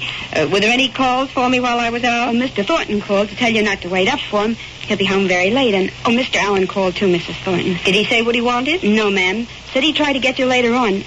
Oh, and Mrs. Thornton, I was thinking... Do you suppose Mr. Thornton wants to keep this box of bullets downstairs on the open shelf? I was thinking it might be dangerous, ma'am. Bullets?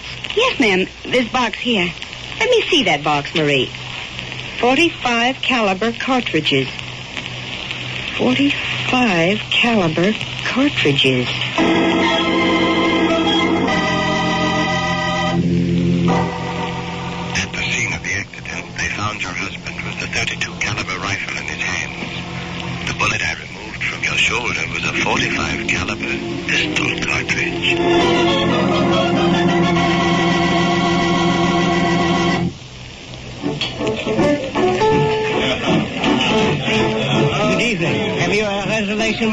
No, I've come to see the great Marlowe. Yes, madame. And perhaps a table on the side. This way, please. No, I mean I've come to see him on a personal matter. He's expecting me. Oh, I see, madame. Albert, show this lady to the great Marlowe's dressing room.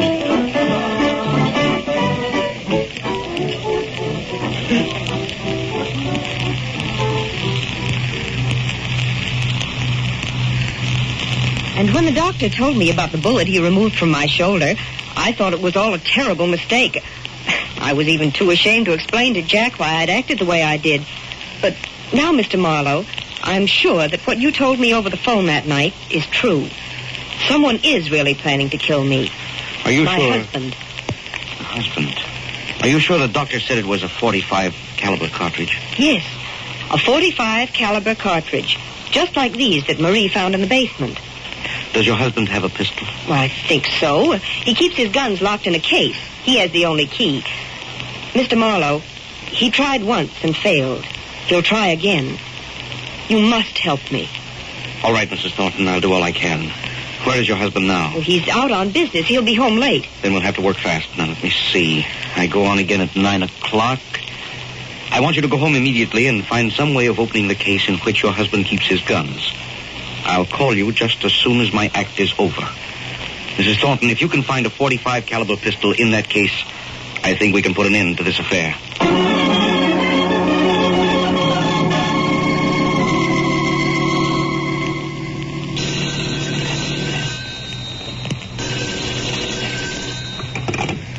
Hello? This is Marlowe. I opened the case. There was no pistol. Mrs. Thornton, I've searched all through the house, and I can't find it anywhere. He must have it with him. Mrs. Thornton. What shall I do? I can't stay here tonight. He'll kill me. Mrs. Thornton, listen to me, please.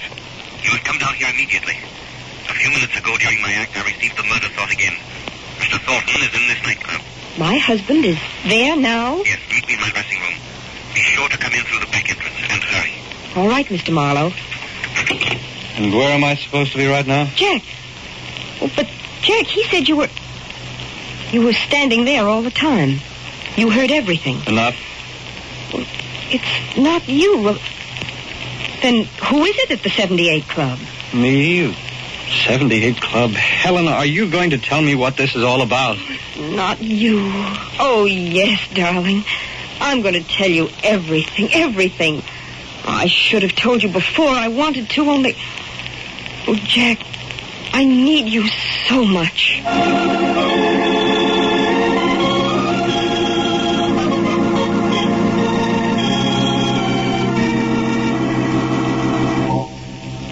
Now, look here, Marlowe. I want to get to the bottom of this. But Mrs. Thornton and I have told you everything. Yes, well, then explain to me why at the very moment I was standing in my own home listening to my wife talk to you on the phone, you were telling Mrs. Thornton that I was sitting in this nightclub planning to kill her. Oh, don't you see, Helen, this man's a cheap trickster. Why, he's never even seen me before.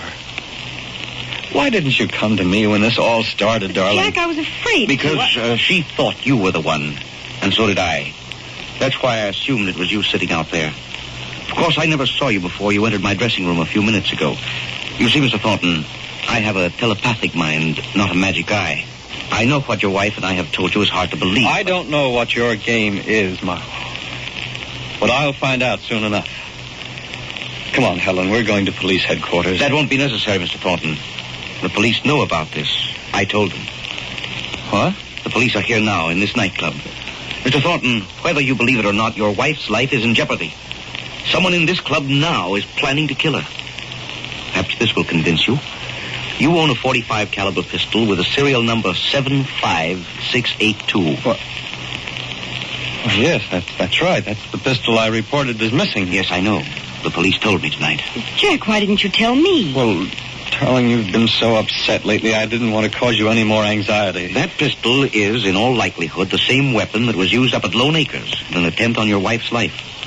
Mr. Thornton, that pistol was brought to this club tonight by the person who is planning to kill your wife. The police found it concealed in an overcoat in the hat check room. Whoever claims that coat is Mrs. Thornton's intended murderer. Oh, why should anyone want to kill her? Who can it be? You'll soon find out. Mr. Thornton, do you recall the night you were in this club? The night I first received the murder thought? Yes. That night, did you see anybody here Or were you with anyone who knows both you and Mrs. Thornton very well? Let me see. Well, yes. No, it couldn't be. Pardon me, please. We got him, Mr. Marlowe. Here he is. Will you bring him in, Inspector? All right, you. This way. Come on. Mrs. Thornton, your intended murderer. Paul! That's right. He was with me here the night you received the murder thought. It was Paul all the time. Yeah. And it almost worked, yes. And all the clues pointed to you, Mr. Thornton. But why? We were so friendly, the three of us. Friendly? More than that, Mrs. Thornton. Paul Allen was hopelessly in love with you. Mr. Marlowe, you're on. All right, I'm coming. Let's go, Allen.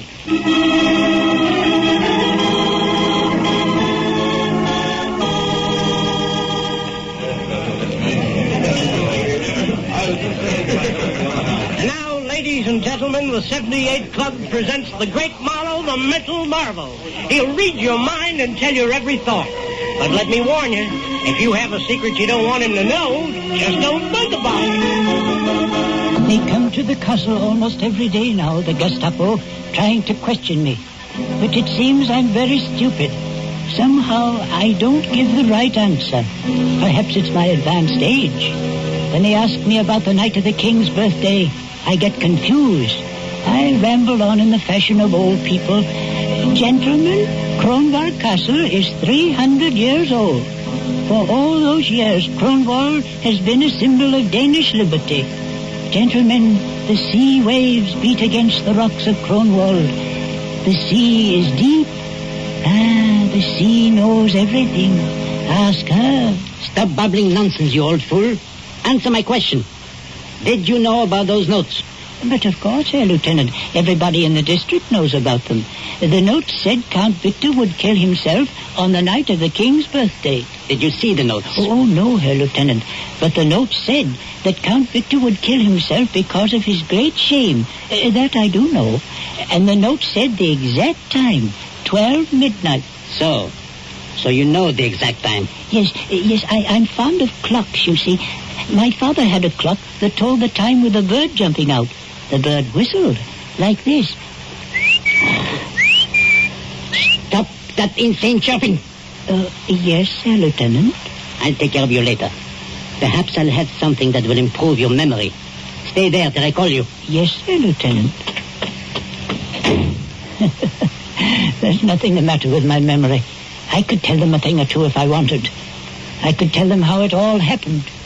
It began 2 days before the king's birthday. That was the day the new Nazi Gauleiter, Herr Rathmann, came to the castle to see the Countess Elsa. I was told to show him into the library. It was cold and grey, and the sea was pounding on the rocks, very angry, like it always is in November. The new Gauleiter sat by the fireplace and warmed his hands and called for a glass of brandy. And bring some soda, too, please. Yes, Herr Reichmann. How soon did your mistress say she would see me? In a few minutes, Herr Reichmann. You told her it was most urgent. Oh, yes, I told her. She'll be with you soon. I doubt it. Most women's idea of soon is the best part of an hour. In my country, we train our women to... The brandy, Herr Reichmann. Oh, thank you. Yes, in Germany we... Courvoisier. Where did you get brandy like this? Count Victor can get many things that are forbidden to his countrymen, Herr Reichmann. Count Victor's cellar is well stocked. Is it really? Yes, we have meat at the castle. Nobody in Denmark has meat. Only Kronwall Castle. You're lucky. So they say. Shall I leave the brandy, sir? Yes. But you stay here a minute. Tell me, what's your name? Peter, sir. Ah, yes, Peter. You have been at Kronwall since you were a child. 63 years. Am I correct? Why, yes. How did you... It's my business to know a lot of things, Peter. You don't approve of Count Victor, do you? It's not my place, sir, to... 3 days ago in the marketplace, you were heard to make an indiscreet remark concerning Count Victor's collaboration with Berlin. I think a word very close to traitor was used. Was it, sir? What do you think? I think, Herr Reichmann, the fire is in need of more wood. If you'll excuse me, I'll get some. Do, by all means. And Peter. Yes, sir? Tell your mistress that I do not intend to spend all afternoon here. My business is urgent and... You may tell the Countess yourself, sir. Herr Reichman. Oh, Countess Elsa, excuse me. I was just saying... That's quite all right, Herr Reichman. Sit down, please. Thank you. Peter told me your business was urgent. I hope I haven't kept you. Oh, not at all. My business is urgent, but as a new Gauleiter of this district, I might combine social pleasure with business and... That's very kind of you. I had hoped that my wife, Frau Reichmann... Of course.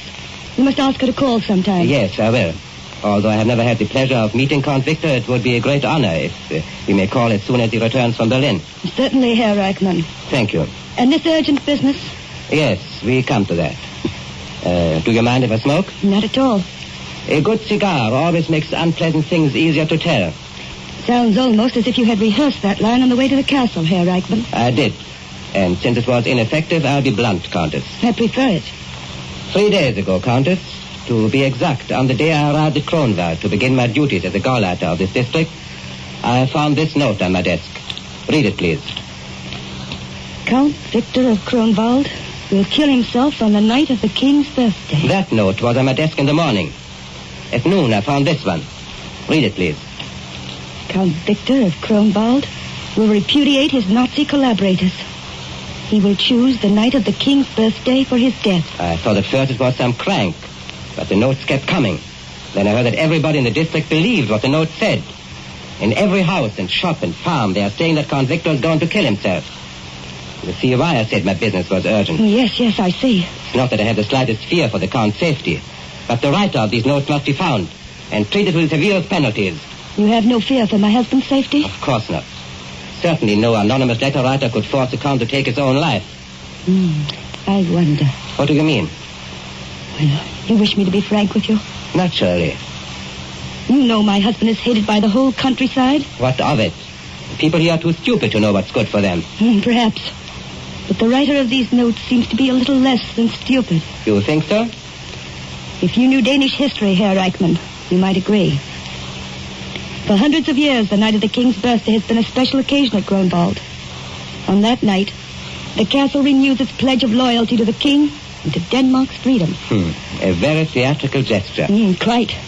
But if anyone wished to remind Count Victor... If someone wished to remind the Count that he had chosen our glorious Führer for his leader... Yes. The night of the king's birthday would be, shall we say, the psychologically correct time to do it. You reason well, Countess. I know my countrymen. Evidently. I can see how these notes would inflame their imagination. If Count Victor were to take his own life as a public repudiation of his present political bonds, the whole country would be stirred to its depths. I see. You seem to view the possibility of your husband's death rather calmly, Countess. Like you, Herr Reichmann, I have no fear for his safety. I am only presenting the political possibility. Quite so. And since you grasp the full significance of the notes, you understand that I must take certain liberties in order to track down the writer. Liberties? Yes. I shall ask your permission to talk with Dr. Erickson. Dr. Erickson? I'm told he lives here at the castle. Yes, but... I should like to talk with Dr. Erickson. Well, as you wish. Peter will show you to the doctor's study. However, My time is short, Countess. I understand Dr. Erickson is one of your country's able psychiatrists. I understand that Dr. Erickson is an authority on mass suggestion. His help should be invaluable.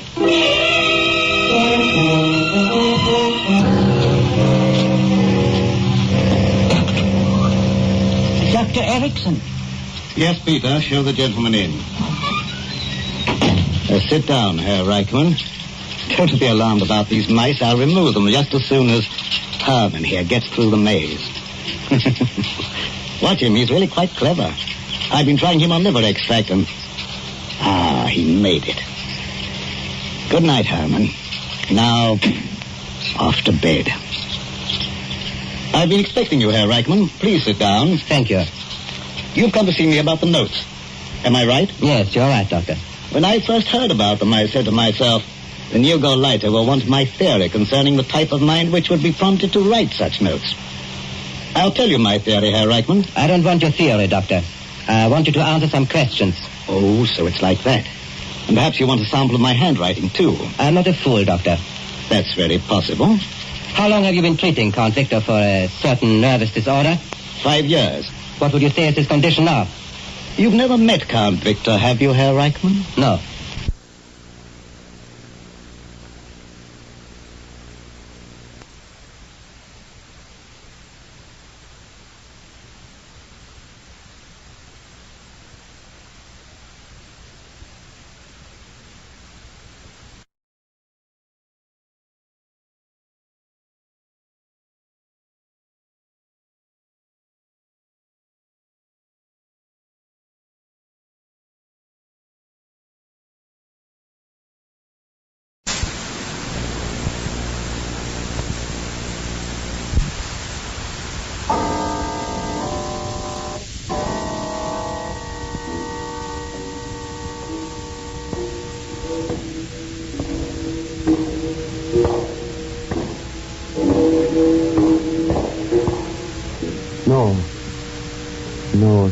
where you are.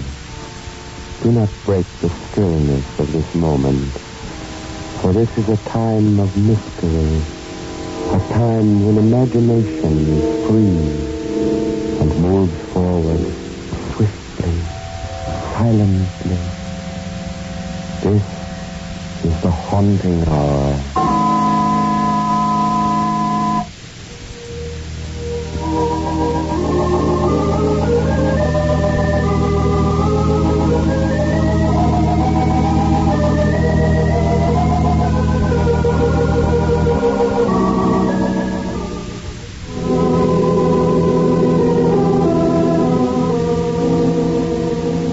Remember Hugo Carteret?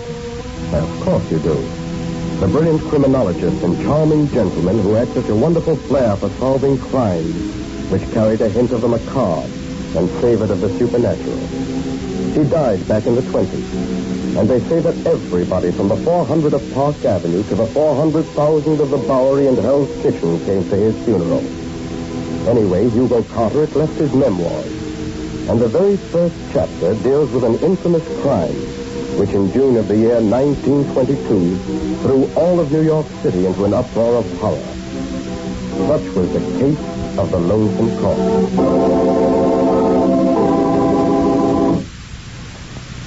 Greystone Park used to be the private estate of old Caleb Greystone, eccentric recluse and incidentally millionaire many times over. When Caleb died, he willed the estate to the city of New York. The city fathers, properly grateful, promptly converted the estate into a park. It was public in that it was open to the public, but it had a private look because a 15-foot wall of polished stone completely surrounded it. One day, back in June of 22, a big car drove up to the only entrance. In the back seat of the limousine was William Marsden, wealthy lawyer and executor of the Greystone estate, and he had come to inspect the grounds.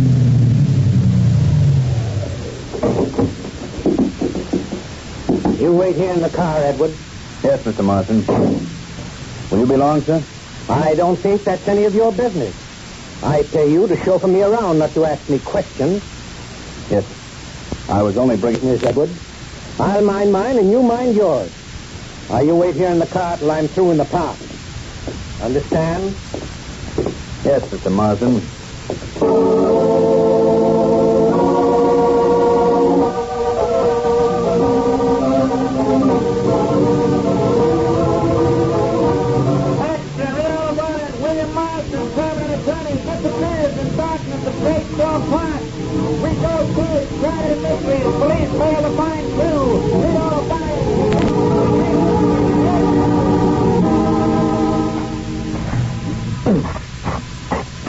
Hey, Joe.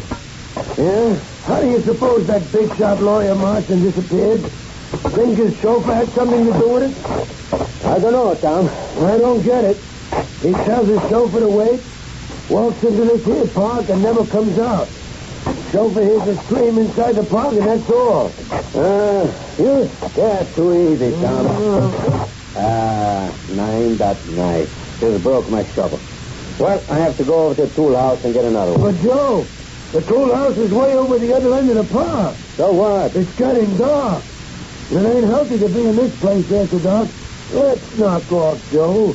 We can finish digging these flower beds tomorrow. If we knock off, we'll both be looking for a new gardener job tomorrow. Andrew, the superintendent, told us to finish up tonight, and that's what we got to do. Look, Joe, don't leave me. I got an idea there's something running around this park we don't know nothing about. And I think of that lawyer Marston. So, you see ghosts now, huh, Tom? Well, there ain't no ghost or nothing else that can scare Joe Zanetti. You wait for me here. If you see a boogeyman, well, just offer him a drink and ask him to stick around, huh?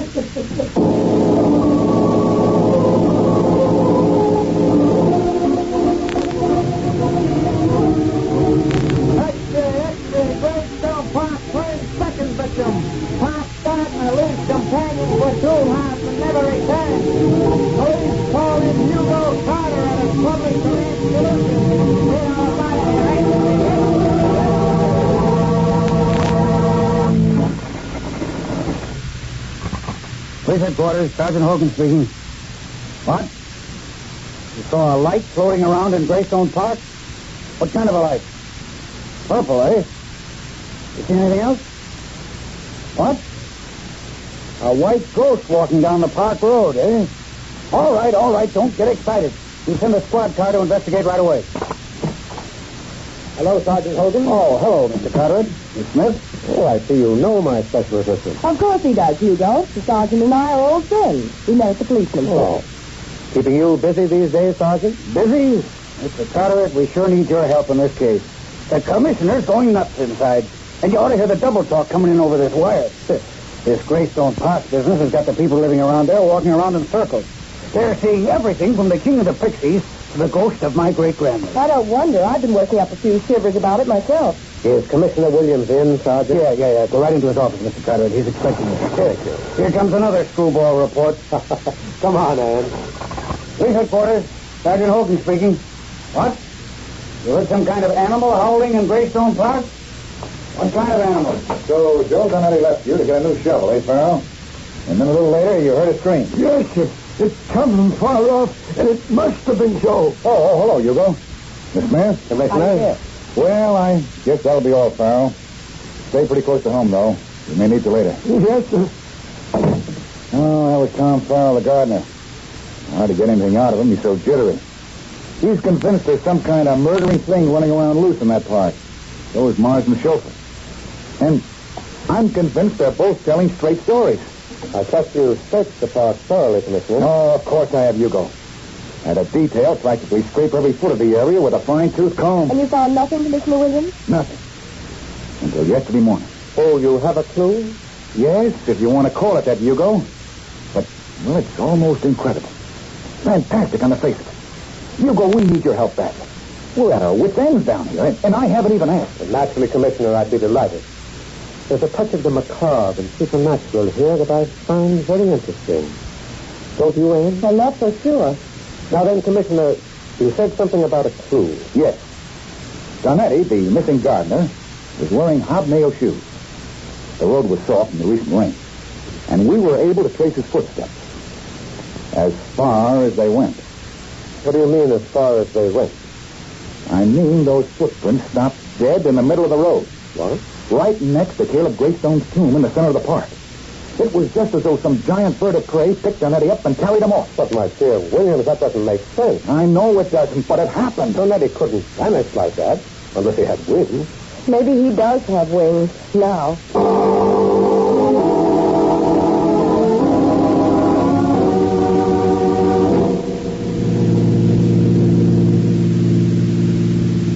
You know, Anne, I can't get those footprints out of my mind.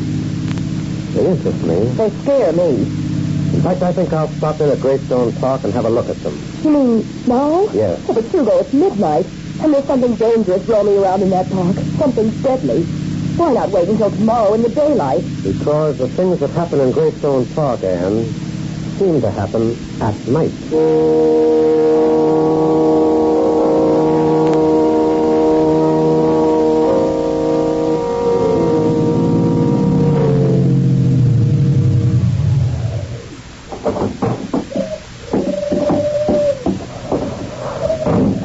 Well, here we are.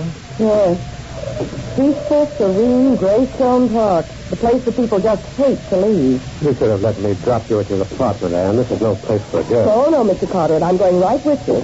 Well, here's the gate. It's the only entrance direction. Let's try it. Neatly locked with a heavy iron chain and padlock. The police want to keep people out, and I think it's a wonderful idea. Either that or they want to keep something in. The thing in this park couldn't be stopped by chains or padlocks. Well, they're not going to stop us either. Here, Anne, I'll boost you up to the top of this stone wall and climb up myself. There you are. I'll give you up there. Oh, lovely. Now then, Mr. Carteret, let's see what kind of a second-story man you are. I haven't done this since I was a boy. This wall is higher than it looks. You all right, Anne? Just dandy. Well, now, I'll drop down and then catch you. All right, Anne. Just let yourself go. All right, but don't miss. There you are. Listen. What was that? Only the wind. Oh, I thought I heard someone calling. Why, Anne, you're trembling. You're telling me. Hugo, where are we going? Up this road until we reach the place where that missing gardener's footprints stop. Right next to that big square tomb in the center of the park, according to Commissioner Williams. Mm-hmm. That's the Greystone Mausoleum. All that remains of old Caleb Greystone, the philanthropist, lies within it. And that's the statue of old Caleb himself, standing on the roof of the tomb. Oh, how nice. I hope you realize that William Marsden and Joe Donetti walked along this same road at night. And they did... What's wrong? I felt a cold hand on my face. That isn't a hand, it's a leaf on the end of a twig. Poor kid. You're frightened, aren't you? Who, me? I'm scared to death. I'm so scared my hair's standing on end. It's ruined my permanence. Oh, Hugo. What is it, Anne? That statue on the top of the mausoleum. The statue of Caleb Greystone. Yes? So, what about it? It's moved. What? No, wait a minute, Anne. Hugo, I tell you, it moved. I saw it lift one of its arms and turn its head in the moonlight. Now, Anne, it's just that you're on edge. What you saw was a mirage brewed out of moonlight and your own imagination. That statue's made of stone. Stone statues don't move. Come on, we leave the road and go down this hollow.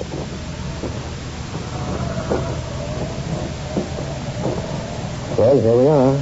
Here's the tomb. And here's Donetti's footprints, just as the commissioner said. It's pretty strange, but... Wait a minute. What is it, Hugo? Look up at that statue of Caleb Greystone. Up there on the mausoleum roof. What about it? Well, when we saw it on the other side of the hollow, it faced toward the road, didn't it? Yes. Now it's facing away from the road.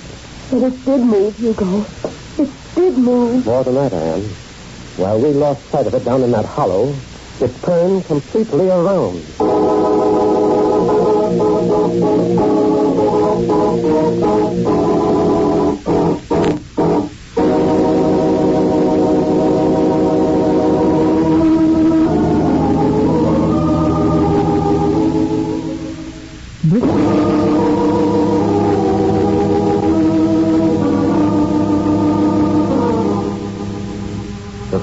Phenomenon of the restless statue intrigued Hugo Carter at no end. Like a hound after his quarry, he scrambled to the roof of the mausoleum and made a thorough examination of both the statue and the roof in the moonlight. He reported his findings to Police Commissioner Williams, and the next morning, in the light of day, they revisited the scene. You two up there better be careful. That roof's slippery. We'll be all right, Anne. Here, Commissioner. Watch what happens when I blast this statue.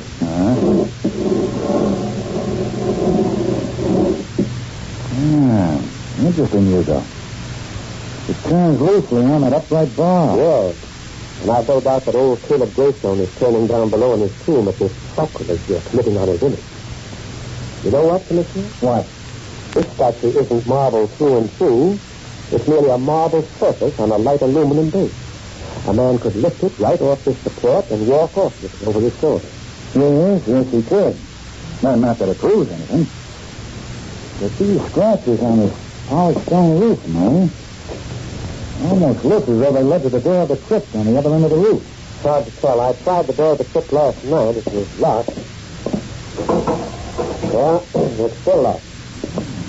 Hey, it's a massive tomb.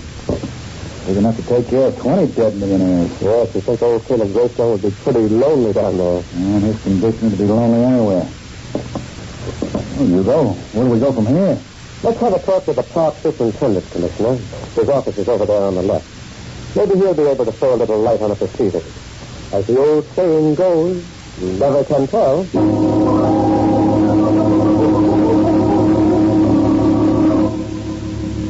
Well, Mr. Andrews, this is Hugo Carter at the criminologist. And his special assistant, Miss Smith. Howdy, Andrews. Oh, yes, I've heard of you. How do you do? As superintendent of the Greystone Park, Mr. Andrews, we thought you might give us a little information on that tomb. Always glad to help the police, Commissioner Williams. Thank you. Now then, has that statue of Caleb Greystone always faced the road? Why, yes, as far as I know. It doesn't now, Mr. Andrews. You can see for yourself through the window. Why, bless my soul, you're right, Mr. Carter. Well, how do you suppose that happened? That's what we hope to find out. Interesting idea to build a statue of yourself and put it on your own mausoleum. Mr. Greystone had it made in memory of himself as a reminder to the public that he had converted his private estate into a park for their benefit. Somewhat of an egotist, huh? And from what the newspaper files say, eccentric.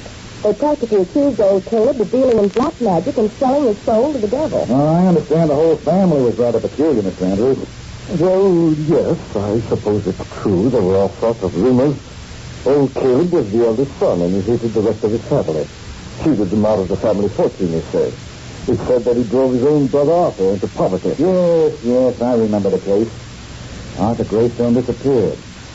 Bureau of Missing Persons never did locate him. Mr. Andrews, that mausoleum out there is a pretty massive affair. Is old Caleb the only one buried there? Yes. As I said, he hated the rest of the family. He specified in his will that only he was to be buried there. That wasn't very hospitable of him. So old Caleb has that whole place all to himself, huh? What are you getting at, Hugo? Yes, that's what I'd like to know, too. Oh, nothing at all. It's just that these cases of abnormal psychology interest me. Yes, Commissioner, they interest me no end.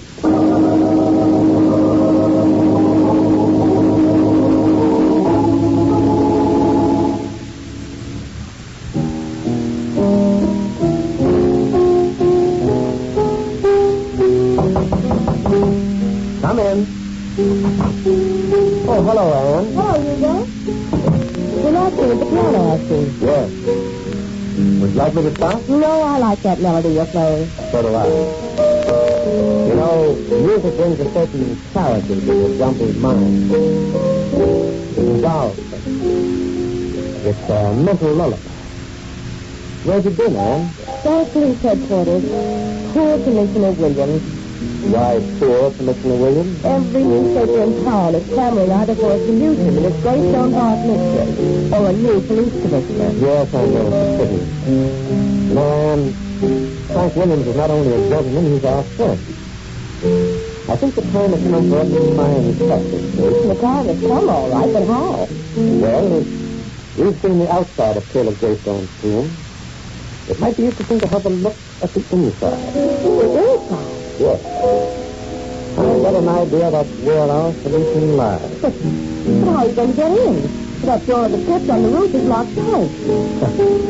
Well, Anne, if I may boast a little, I have a certain skill with burglar tools. Yes, I know, but you can't go there in broad daylight and burglarize somebody's mausoleum. I don't propose to go there in broad daylight. You mean we're going tonight? I mean, I'm going tonight.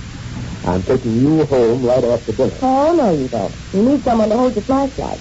And besides, I'm just mad about mausoleum.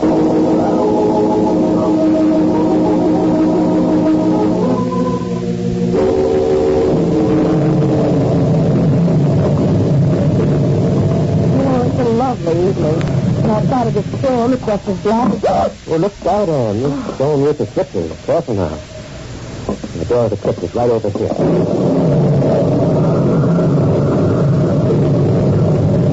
Now keep your flashlight trained right on this block. But wait a minute. How did that happen? How did what happen? Well, the door of the crypt is unlocked. Unlocked? Yes. Somebody's been here ahead of us.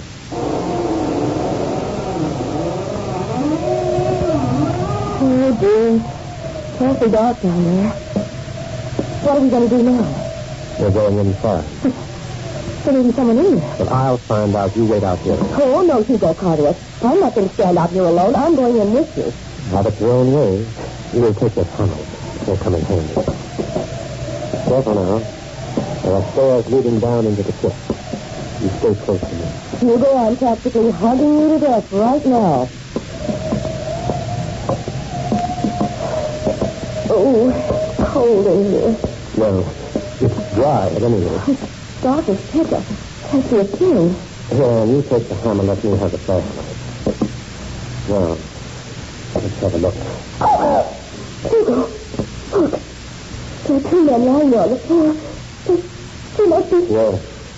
The two men have disappeared in Greystone Park. William Marsden and Joe DeMessa. Are they?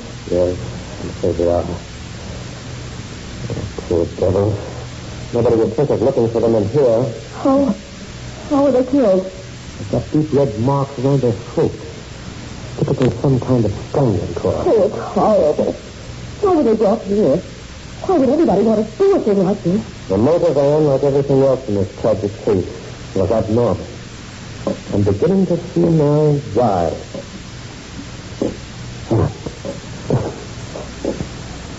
Footsteps on the roof. Someone's up there. Yes.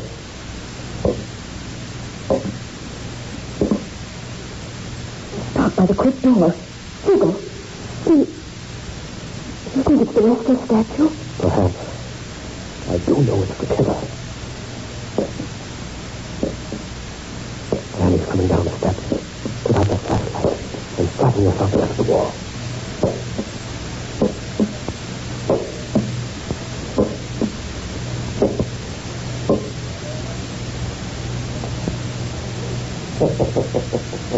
Good evening.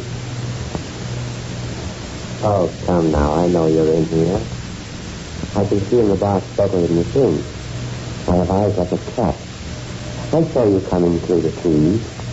I left the trip door open for you. You walked right in, you fool. You walked right in. Who are you? Why, my name is Arthur Greystone. This is the Greystone tomb. I live here with my friend. So you killed these two men? Yes, it was lonesome here. I wanted my brother Caleb over there in the casket to have company. He wanted to sleep alone in this big, beautiful mausoleum. It was so selfish. But now he has two others to sleep with him. And soon he'll have four. You took the statue of your brother off the supporting rod, didn't you, Arthur? It was light enough to carry. You hid it here in the tomb and posed as your brother's statue. In the dark, your victims couldn't see that the statue was alive. You dropped the cord around their necks as they passed below. You're very clever, my friend. No, I wouldn't move if I were you.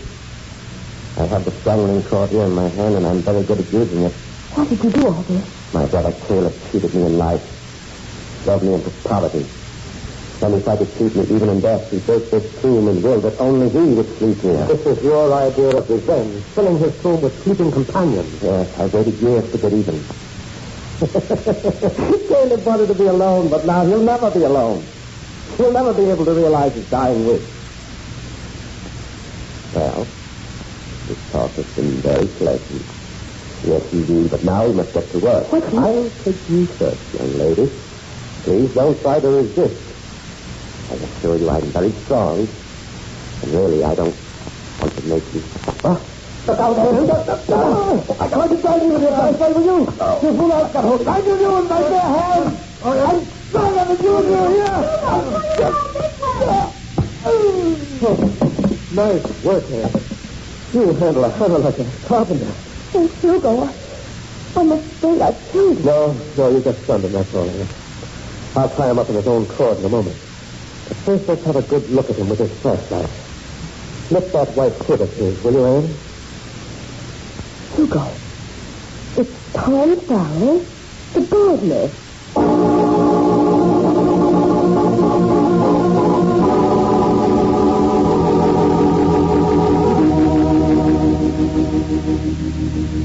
And so ended the case of the Lonesome Cross, and another chapter in the memoirs of Hugo Carteret. Arthur Greystone had disappeared, only to reappear close to his brother's mausoleum as Tom Farrell, the gardener, a convenient alias.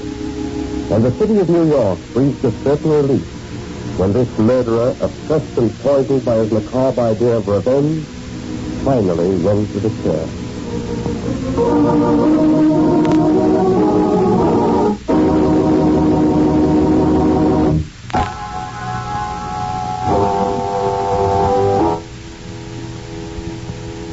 Shadows and stillness, mystery weaves the spell that strange with fascination, charging the mind with doubt and fear.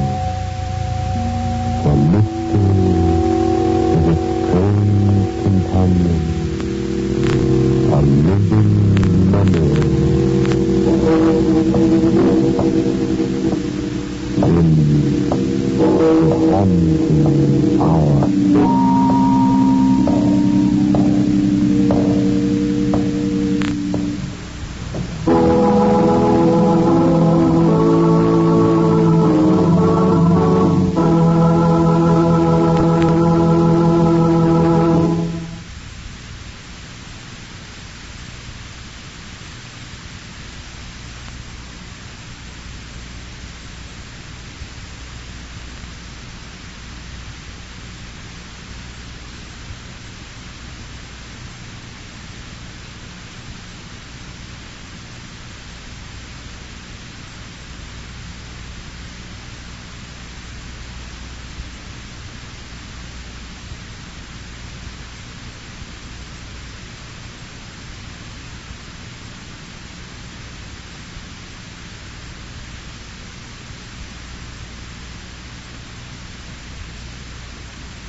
stay where you are.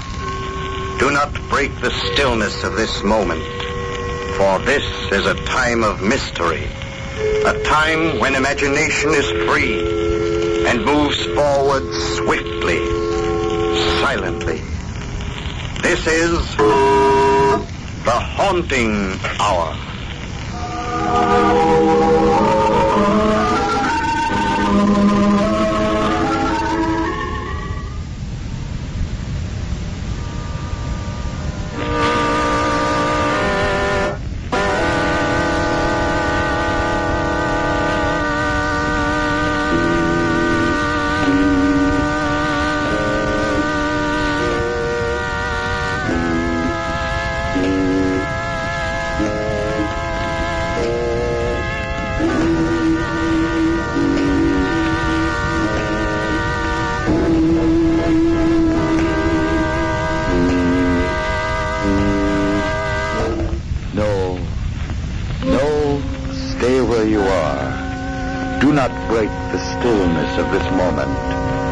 This is a time of mystery, a time when imagination is free and moves forward swiftly, silently. This is the haunting hour.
Murder do us part.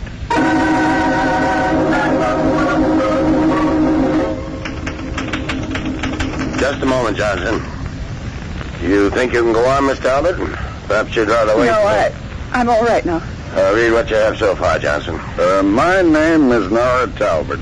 Exactly 5 months ago, I was employed by Marion Dunning, well-known play producer and widow of the late philanthropist Wilcox Dunning. I was to act as. That's where she broke down, sir. Is that correct so far, Miss Talbot? Yes, it is. Whenever you're ready to continue.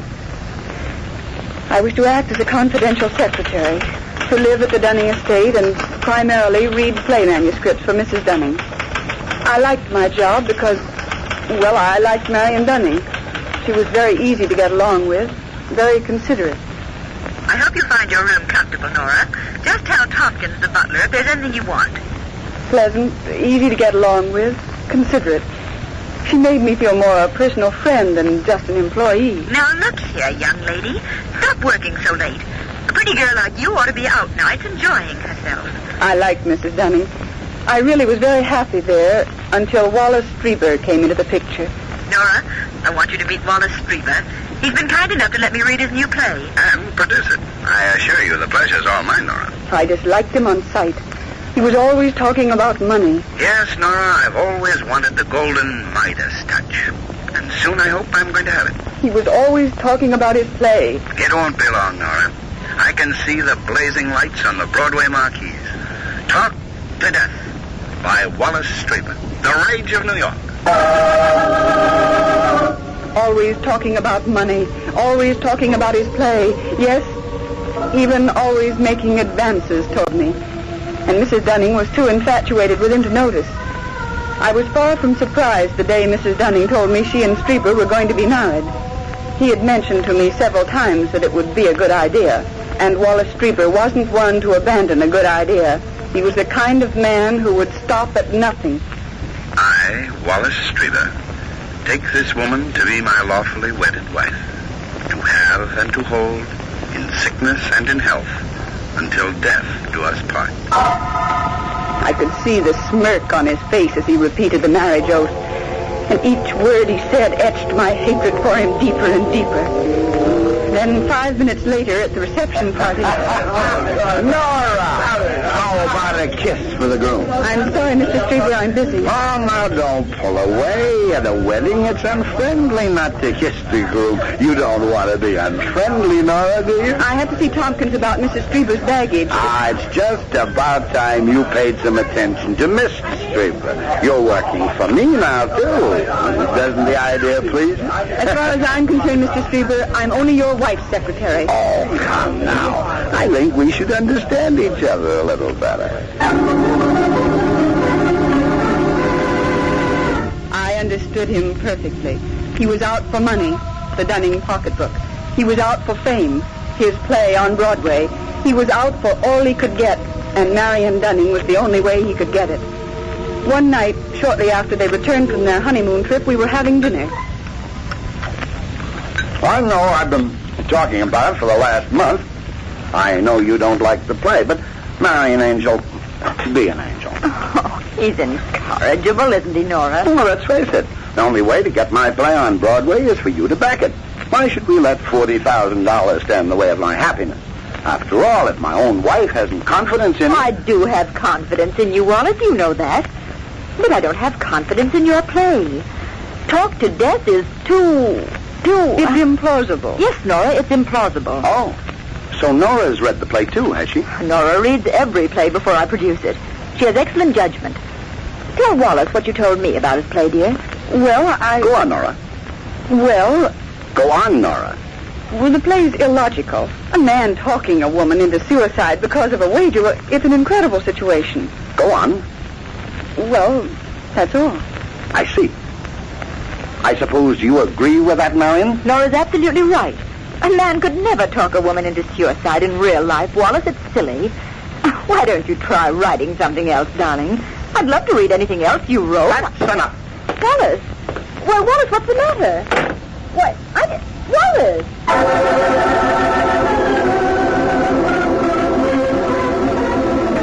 I soon came to learn that it was dangerous to cross swords with Wallace Strieber. The very next night, Mr. Strieber sent for me. You'll find Mr. Strieber in the library, Miss Nora. All right, Tompkins, I'll be there in a little while. But Mr. Strieber said you should come at once, miss. Oh? Begging your pardon, miss, but I'd watch my step if I were you. He seemed to be quite put out about something. Oh. Thank you, Tompkins.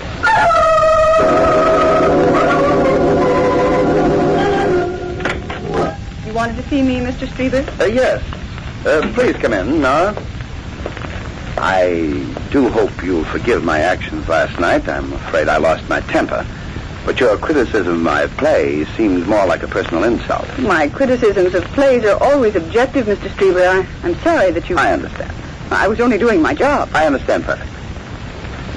Nora, things could be very pleasant around here for you if you were a bit more cooperative. Is that all you wanted, sir? No. Sit down now. Cigarette? I don't smoke. Nora, my wife has a very high regard for your opinion. Yes? Nora, how would you like to make some money? A lot of money. What do you mean? I mean that I'd make it worth your while if you'd convince Mrs. Strieber to back my play. Sorry, Mr. Strieber. Not interested. I see. Nora, I said before that things could be very pleasant here for you.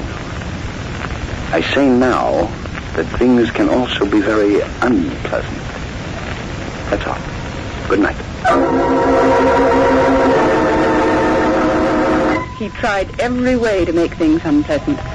He tried everything to turn Mrs. Strieber against me. First... That story Nora's writing, Marion. Did you ever read Walton's Night Ride? I'd say certain sections were copied verbatim.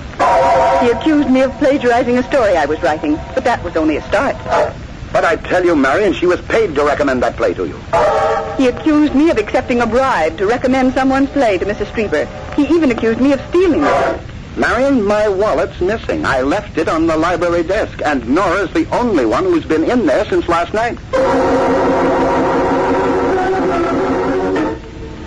But, Miss Nora, Mr. Strieber's wallet was in his bureau drawer. It was there all the time. I thought as much, Tompkins. He'd say anything to get me into trouble. I'm terribly sorry, Miss. I told Mrs. Strieber. Thank you anyway, Tompkins, but I'm afraid it won't make much difference. He tried everything to get rid of me, but I stayed. Mrs. Strieber wanted me to, but I could feel the difference in her manner toward me. Not so considerate, not so pleasant, not so easy to get along with now. But I stayed. I stayed to find out why Strieber was so anxious to get me out of the way. Marion. Just a minute, dear. I have to get this letter off tonight. Marion. Oh. What is it, Wallace? After all I've told you, Nora's still around, I see. I know. I wanted to speak to her, but well, you just can't accuse people of things like that without any proof. My word should be proof enough. Well, I'll talk to her tomorrow, Wallace. Tomorrow, everything tomorrow. Why do you always keep putting things off? And you keep putting me off about my play. The play? Wallace, must we talk about that again? I'm getting a little tired of talking about it myself, Marion. Are you going to produce it or not? I told you, Wallace. It's impossible to get away with anything like that on Broadway. A man talking a woman into suicide. Well, the critics would laugh at it. Laugh at it, eh? So that's what you think of me. Oh, we've been over this so many times, Wallace. Your play is just incredible, that's all. I'll show you how incredible it is. Wallace, please. What if I prove that a man can talk a woman into suicide? I tell you, I can prove it. Why, I could talk even you into suicide within 48 hours. Wallace. Well, if you're so sure it can't be done, why don't you take me up on it? But it's too ridiculous. Yes? I'll bet you $40,000 I can do it. Wallace. Don't worry, I won't let you go through with it. And if you can't make me? If I can't, I'll never mention my play again. Well, it's almost worth it at that. But if I'm talked into suicide, how can I pay you $40,000? Just put it in writing, that's all. I, Marion Strieber, hereby declare in the event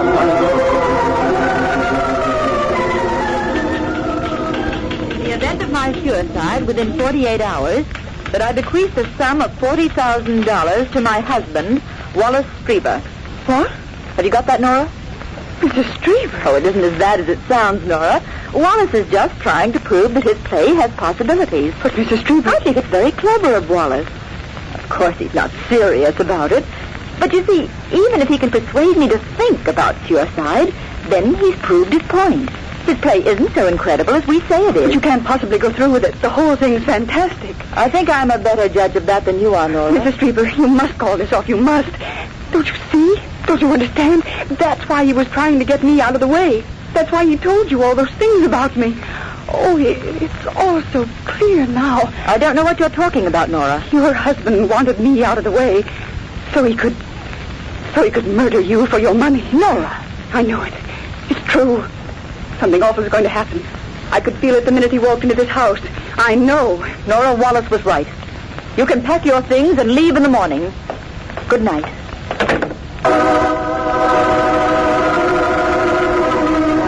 I was terrified. I knew Marion Strieber was going to be murdered, and I was powerless to save her.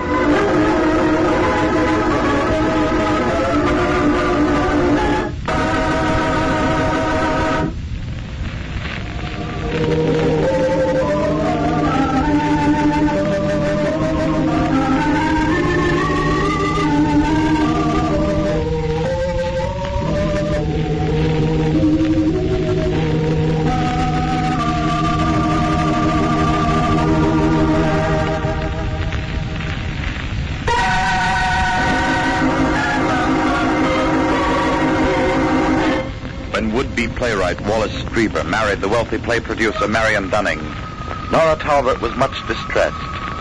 Nora was secretary to the new Mrs. Strieber, and she felt certain that Strieber's affections extended only so far as the fat Dunning purse. Having married Marion, Wallace Strieber began vainly trying to get his wife to back his play, dealing with a man talking a woman into suicide. Nora and Mrs. Strieber thought the plot ridiculous and implausible. Strieber, infuriated, bet his wife $40,000 that he could talk her into suicide, and within 48 hours, having tried, meanwhile, everything to get Nora out of the way.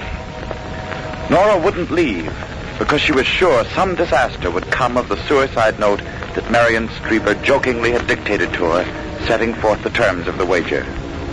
When Nora told her employer of her fear, that Wallace Strieber planned to murder Marion after tricking her into writing the note, Marion ordered her to leave the house in the morning. Now, Nora lies in her bed, terrified of what this strange and violent night might bring. During the night, I could see a gleam of light streaming through their window, and it seemed to be moving back and forth, back and forth. I thought my imagination was playing tricks when I heard an eerie, monotonous voice that sounded like Wallace Strieber's. I put on my robe and quietly went down to the end of the corridor near their room. I listened. It wasn't my imagination. The voice was Wallace Strieber's, eerie, monotonous, saying over and over again. You're going to kill yourself. You're going to kill Even yourself. the walls seemed to be echoing You're going to and kill whispering. yourself. You're going to kill yourself. The wind moaned it louder and louder and faster and faster. Kill!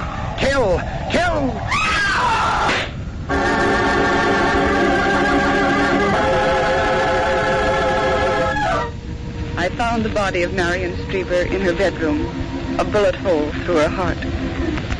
Then later... Through her heart, Inspector? That's right, Mr. Strieber. The coroner just gave me his report a few minutes ago. The bullet went right through her heart, causing instant death. Poor Marion. I'm sorry to have to ask you questions at a time like this, Mr. Strieber, but... Of course, Inspector. Anything. There were no fingerprints on the gun except those of your wife. However, there's a question of a letter. Miss Talbot said Mrs. Strieber dictated it to her last evening. Correct, Miss Talbot? That's right, Inspector. Do you recognize this letter, Mr. Strieber? I, Marion Strieber, hereby declare in the event of my suicide within 48 hours that I bequeath the sum of $40,000 to my husband. Of course I recognize it, Inspector, but it was just a joke, a bet, a wager. Surely you can't think that this... A rather odd sort of joke, Mr. Strieber. Well, let me explain. Marion wouldn't produce my play. She thought the idea behind it inconceivable, a man talking a woman into suicide. So I made a wager with her. I thought by infiltrating Marion's mind with the lines of the play, she'd get to like it and produce it. It's the truth, I swear. But not the whole truth, Inspector. I never thought she'd really do it, I tell you. It was a joke. I just read the play to her, that's all. Inspector, Mrs. Strieber wouldn't commit suicide. She wasn't the kind of a person who would commit suicide. Inspector, I think I'm qualified to know my wife's mental attitude and character better than her secretary. She was a sane, strong-minded person. I tell you, she wouldn't kill herself. Marion was depressed lately. She seemed to be brooding about something. She was morose and unhappy. That's not true. What are you trying to do, Nora? Pin this on me? Incidentally, I noticed your bags were packed. Perhaps to make a quick getaway? Were you perhaps leaving the scene of the crime? I was going to leave this morning, Inspector. Mrs. Strieber asked me to because we had a disagreement about that wager. I told her something disastrous would come of it. I was right. However, Miss Talbot, there is no additional evidence to prove the fact that Mrs. Strieber was killed by anyone but herself. Then there won't be an inquest? I'm so upset by this whole thing. I just can't believe it. There's no need to bother you anymore, Mr. Strieber, or you, Miss Talbot. There will be no inquest. I am entering the verdict as suicide.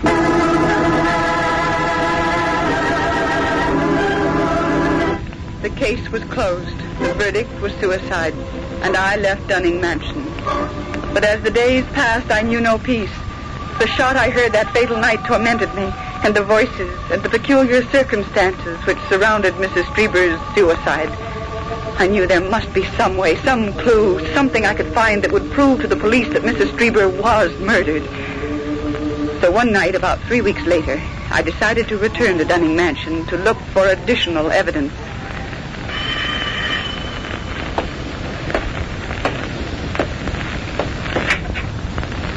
Oh, Miss Nora. Well, good evening. Good evening, Tompkins. Mr. Strieber isn't in, miss. I left some of my things here, Tompkins. I thought I might... Certainly, Miss Nora. Come right in. It's nice to see you again. Thank you, Tompkins. How is everything? Oh, it's quite different without Mrs. Strieber here. It was very sad, Miss Nora. Yes, it was. Very. She was a fine lady. And very fond of you, miss. If ever I can do anything for you... That's very kind of you, Tompkins. I'd better get my things. I guess they're still upstairs. Yes. Oh, you don't have to bother, Tompkins. I know the way. Of course, miss.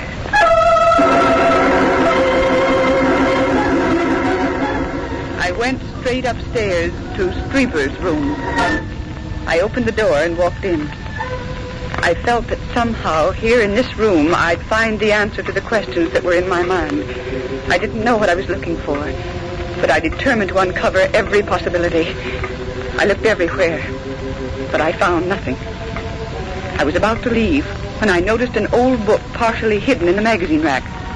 It was a very old volume of plays, with a bookmark at a certain page. I opened it there, and the title of the play was Talk to Death, the same as Strieber's. I thumbed through the pages.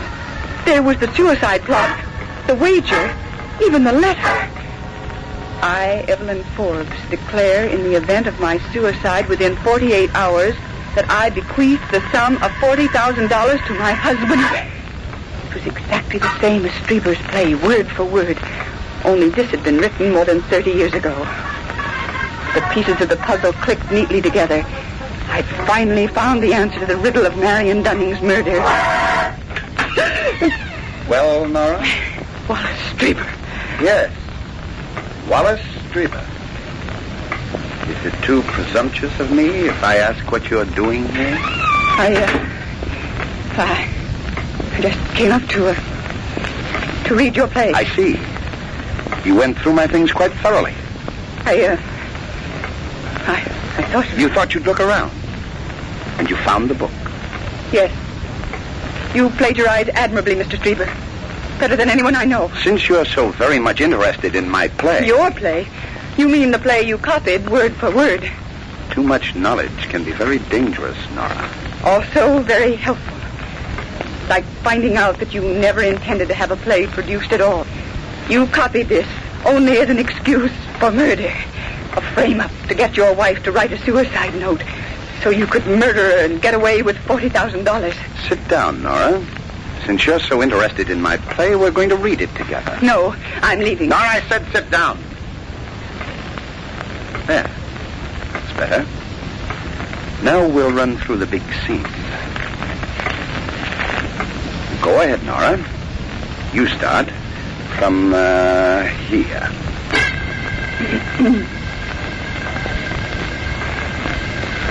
Why are you trying to mesmerize me into suicide?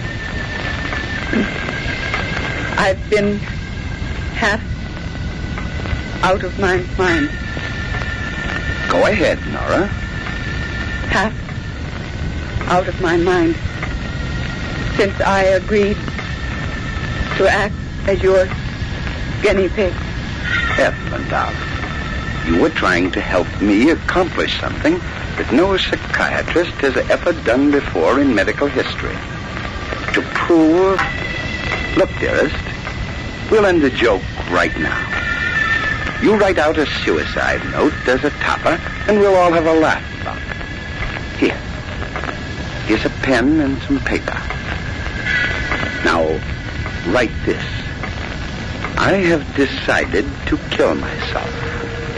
Life no longer holds any meaning for me. No longer holds any meaning for me. Now sign it. Evelyn. There. That's over. Yes. It is over. That's not the next line, Mr. Strieber. No. The next line is, I'm going to have to kill you. I'm going to have to kill you, Nora.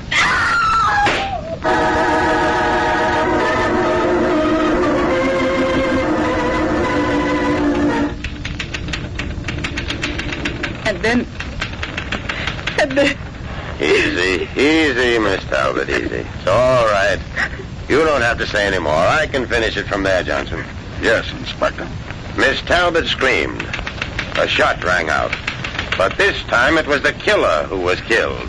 Tompkins, the butler, having overheard the conversation, telephoned in time for this office to apprehend Wallace Strieber and close the case.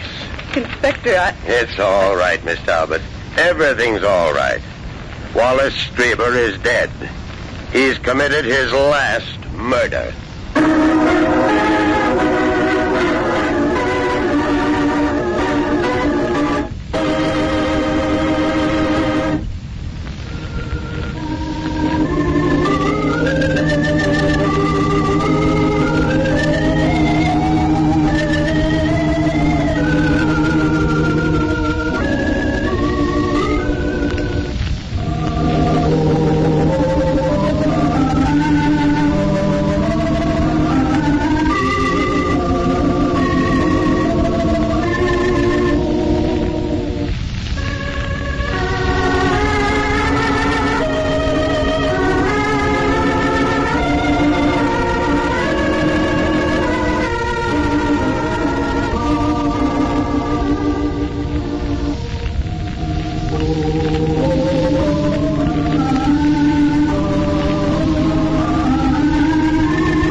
Pale Hands That Kill.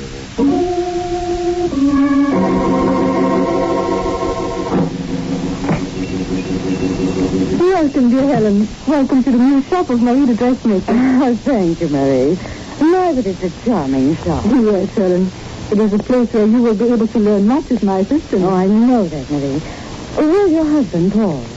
Oh, I expect you will be calling for me shortly. You will be able to meet him. Is there anything wrong? You sounded so sad just then. I'm sorry, my dear. I was just thinking of the sad memories this lovely little shop contains. You see, there's a story to this shop, Helen. A strange and tragic story. Tell me, have you ever heard of Kathy Sloan? Did you see her this shop before you? Yes, my dear. This was the place where Kathy Sloan, the dressmaker, daily performed miracles with needle and cloth. Tell me about her, Mary. Kathy was not a beautiful woman. She had charm. But policy which did not permit rest. And a talent that rested in her hands. They were long, pale hands. Lovely hands. They fascinated me each time I saw them. Kathy was married to Stephen Sloan, a painter.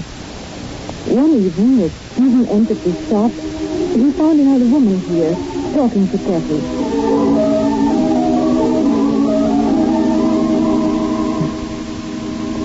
Well, hello. Who's the breathing mannequin, darling? Oh, hello, Steve. This is Alice Barton, my new assistant. Wow. Welcome, Alice. Thank you, Mr. Sloan. I know I'll be happy here. I'm going to make that my own personal responsibility. It's rather late, Steve. Shall we go? Can we drop you off anywhere, Alice? I don't think so, Mr. Sloan. I still have some work to do. Thanks, Mr. Sloan. Okay, then. Be seeing you. I think that can't be a hurry. Oh, really, Steve? You embarrassed the poor girl. Oh, it's the other way around. She embarrassed me. That girl is pretty. Trying to get me jealous, darling? Of course not. Rather, 12 bucks out. Now, Steve, I don't think I could stand the repetition of your last romance. Don't be tired, Kathy. He wasn't very pretty, either. Let's drop the subject. All right, darling. It's just an unpleasant to me. Well, it wasn't to me. You had the whole thing wrong from the start. Oh, don't be angry, Steve. I've forgotten all about it. Sometimes I wish I hadn't. Steve! Forget it. I'm sorry. What do you mean by that? I don't know. It's not clear in my mind. What isn't clear? Let me alone, will you? Let me alone.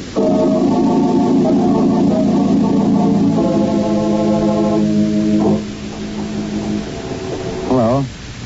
Mind if I walk with you? Steve, you gave me a start for a moment. Oh, Alice. Do I look like the kind of a guy who'd pick up a girl on the street? As a matter of fact, you do. Oh, I've been waiting for you to come out of that shop for over an hour, Alice. I'm sorry, Steve, but Kathy had some extra work for me to do, and I thought I'd better finish it. I didn't realize you were waiting. You knew I'd be here, Alice, didn't you? Yes, Steve, I knew. If Kathy suspects I've been seeing you, did you know I love you? I didn't know, Steve. She puzzles me. Sometimes I touch her watching me. She looks so strange, and it frightens me. Don't let her down. What can she possibly do if she does find out? That's what I don't know. The hands of hers, I'm frightened of them. Oh, you're imagining things. This morning she was trying out a dress on a mannequin. Her hands began fastening on the necklace, and I watched her fingers closely. It fascinated me. She curled her fingers around her neck and began tightening her grip, and it as if she was trying to strangle the mannequin. Alice, that's nonsense. Kathy's not crazy. Who ever heard of choking a dummy? But Steve, I was there. I saw her do it. Look, Alice, forget it. Just a little while longer, and we'll both be out of this mess. I'm in no mood for a triangle. Neither am I, Steve. You have to make up your mind soon. Either Kathy or me.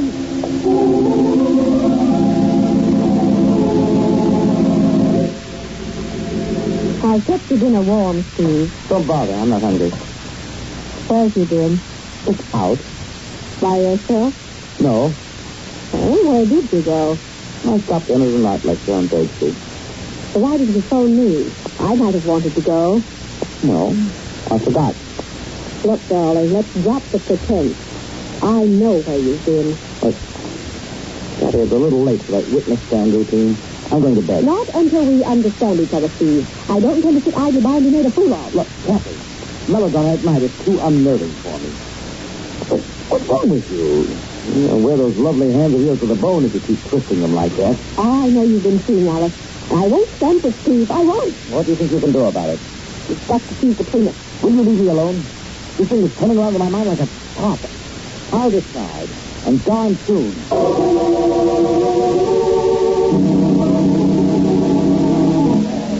Hello. From the depot. Prove what that cultured gentleman at the end of the bar is thinking. Right you are. Coming right up. Steve, how was he this morning? She doesn't calm down like she usually does. I've got to admit I'm a little bit worried about her, Alice. I forget how she behaved with that mannequin yesterday. That doesn't bother me, Alice. I know she wouldn't do anything drastic. Then, what's wrong? This morning, at breakfast, she didn't say a word. She just sat there. Steve, No.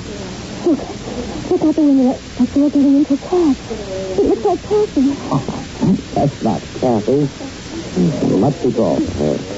But she doesn't have a red coat like that girl was wearing. Here they are, folks. Oh, thank you, Well.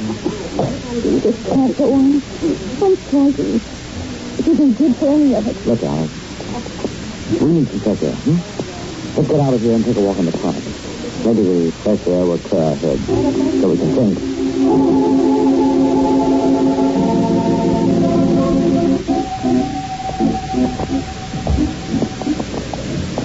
This is about as far as we could go, Steve. Why? What do you mean? I can walk on easily from here. Just a short walk across the park. Alice, I want to take you home. I'd rather not. Please listen to me. We can't go on like this any longer. You won't tell me that it's so, but we know it. We know there has to be a stop. I tell you what, putting it this isn't easy, Molly. I'm meeting secretly in that tiny closet, hiding it somewhere like an ugly sin. What do you want me to do? I told you. You've got to decide, Steve. You've got to make up your mind which one of us you want. It's a tough decision, my home and Kathy against an unknown future and you. I'm going. If you're here tomorrow night at the same time, I know you won't. It's not safe. Goodbye. Alice, wait. Alice, wait. Which one?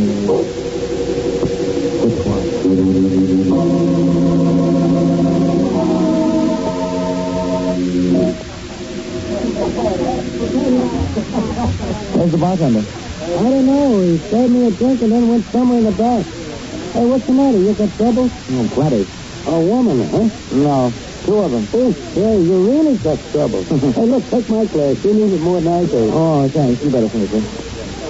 Look, what do they pay that guy for except a 10 bar? I don't know. Oh, no thanks. Take your glass. Oh, I can't wait all night. So long. Oh, yes. Always taking them pictures. Always flashing those things off. Oh, be careful, eh? Hey, you tear your jacket on that hook. Yeah, I know. There's a good tailor right down the street. So long.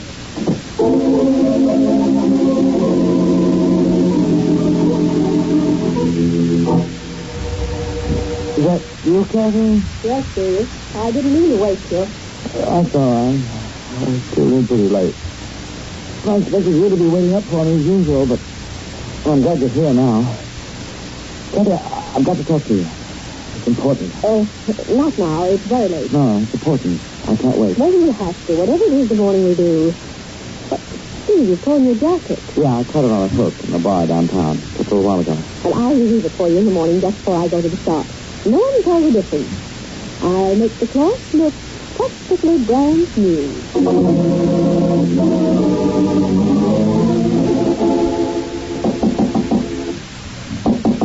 All right, I'm coming. Now, who can that be so early in the morning? Mrs. Sloan? Yes? I'm Inspector Conrad, Homicide Bureau. Homicide Bureau? Yeah. Sorry to disturb you this early, but it's important. Well, of course. Come in, Inspector. Oh, thank you, Miss Sloan. Is your husband at home? What's the matter? Yes. Well, Who's this fellow? Inspector Conrad of the Homicide Bureau. Huh? Well, what did you want with us? I was just coming to that, Mr. Sloan. We'd like to ask you a few questions about the murder of Alice Barton. Oh, no. Oh, you can't mean it. I'm afraid that I do. But when did it happen? Last night, she was killed in Brentwood Park. Oh, what do you want of my husband? He was known to have been with Miss Barton last night. That can't be true. We have the sworn testimony of a bartender at a cafe where he and Miss Barton stopped to prove it. We also heard him invite Miss Barton for a walk in the park. Steve, is all this true? I'm afraid it is. Well, I didn't kill her. I left her a few blocks from her house, in front of the park. She crossed the street and went into the park where I left her. Where did you go after that? I went back to the bar where we'd been earlier. The bartender didn't mention that to us. Well, he wasn't there. He was in the back of the cafe someplace. I don't know. Then how can you prove you were there? Wait a minute. I have got something. I tore my jacket on the way out in a hit by the door. Yeah, let's see your jacket. Sure. Here it is. You must have been very drunk last night during all this, Sloan. What do you mean? There's no tear in this jacket. Why, the cloth is practically brand new.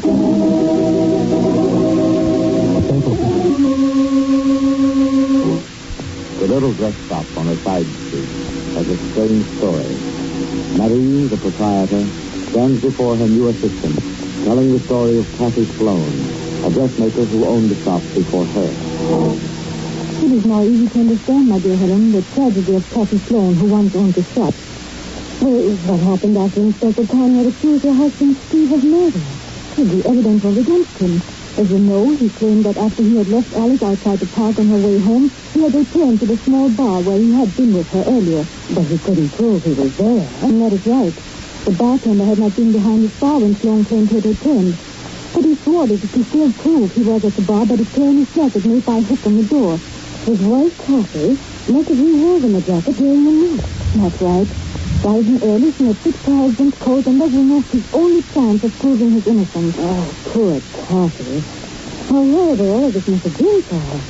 Well, the story goes on, Helen. It's so sweet. It's so sweet.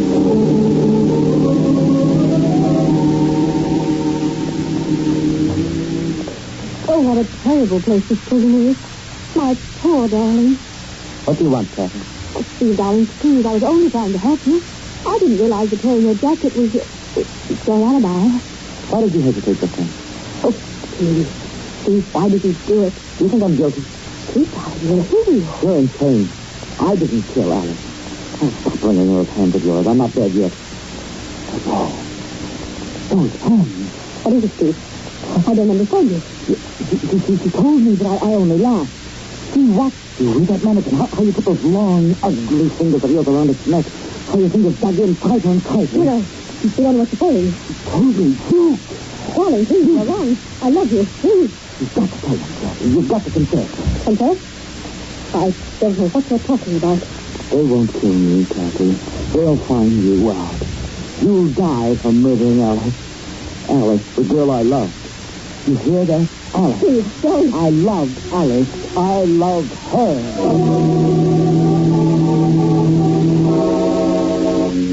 It's no use, Mrs. Sloan. I've heard this scene 100 times in my office here. But Inspector Conrad, I tell you, he's innocent. That's just what I mean, Mrs. Sloan. Of course you say he's innocent. Any wife in your place would say that. You're basing your evidence on the torn jacket. There was no torn jacket. The cloth was perfect. And I tell you that I rewove it. My husband showed me the tear, and I fixed it before he awoke. I understand that you have a reputation as an expert dressmaker, Mrs. Sloan, but I still don't believe that you rewove your husband's jacket. My husband isn't capable of murder. I believe there isn't a person alive who isn't capable of murder. I'm sorry, but I'll have to end our interview. He'd love to. He told me that, but I know he didn't do it. He admitted to you that he was in love with her? Well, yes, but that doesn't really prove anything. Quite to the contrary, Mrs. Sloan. It only strengthens my belief that your husband is guilty.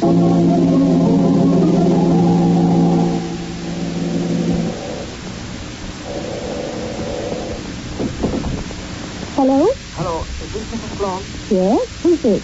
My name is Jimmy Barnes. I'm the bunch. I'm afraid I don't recall your... Sure you do. Inspector Conrad asked me to identify your husband as coming back a second time, but I couldn't remember. Oh, yes, Mr. Barnes. I haven't forgotten you. Well, I just you saw at me for not saying I seen him come back, but that's the truth, Mr. Sloan. I had no choice. Why have you called me, Mr. Barnes? Well, I've got good news for you. What do you mean? Well, just listen to this. Like a miracle. Some fella just came in here a few minutes ago and showed me a flashbulb picture of himself and his girlfriend that was taken at the bar the exact same time your husband claimed he was in here. I still don't understand. But you will in a minute. In the corner of the picture, there's a man seen just walking away from the bar. That man, Mrs. Sloan, is your husband. Are you sure? That's part of it. As a matter of fact, the whole thing is so clear it even shows your husband's jacket being held by some sort of hook by the door, but it's not important. Have you called Inspector Conrad yet? No, I thought I'd let you know first. Don't phone him then. I want to tell him myself. Well, it's safe. Don't do a thing till I get there. I'll be right over.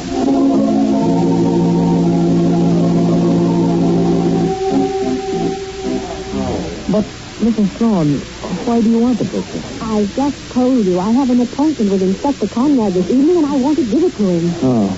Well, I guess it's all right. Oh, please, Mr. Barnes. The sooner I give the photograph to the inspector, the sooner my husband will be released and cleared of suspicion. Please let me have it. Oh, okay. Yeah. There you are. Oh.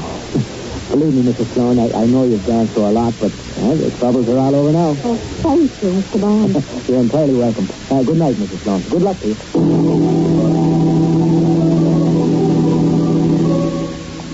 I hope you don't mind my calling on you like this, but I need a little more information. Oh, not at all. I'll be glad to help. And while we're talking, I wonder if you wouldn't mind repairing this slight rip in my sleeve? Oh, of course not. Let me have it. Thank you. You know, Mrs. Sloan, I've been thinking quite a lot about what you told me today.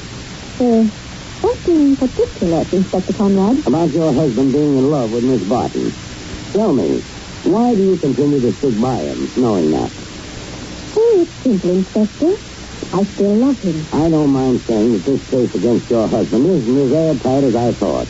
A couple of disturbing factors have come up. You mean you discovered new evidence? No, it's not quite that. You see, I've thought all along that your insistence on your husband's innocence was just the same old story. But frankly, you've set me wondering. Well, here's a call, Inspector Conrad. Yeah, thanks. Hey, this is an excellent job. You really are a wizard with a needle.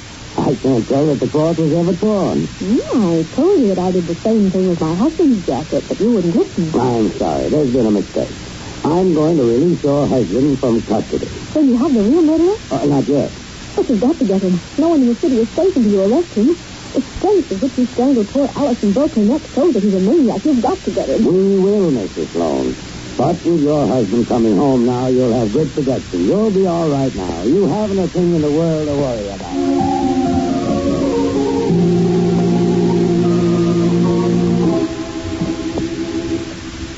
I'm back, Kathy. Oh, darling. Oh, it's wonderful having you back. Cut it out, Kathy. See, what's wrong? Don't touch me. After the way I fought for your release.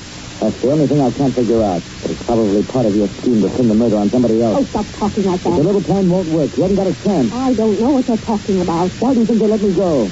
They know who the real killer is. You can't live with a murderous, Kathy. They'll discover you. They'll find you out. You can't escape.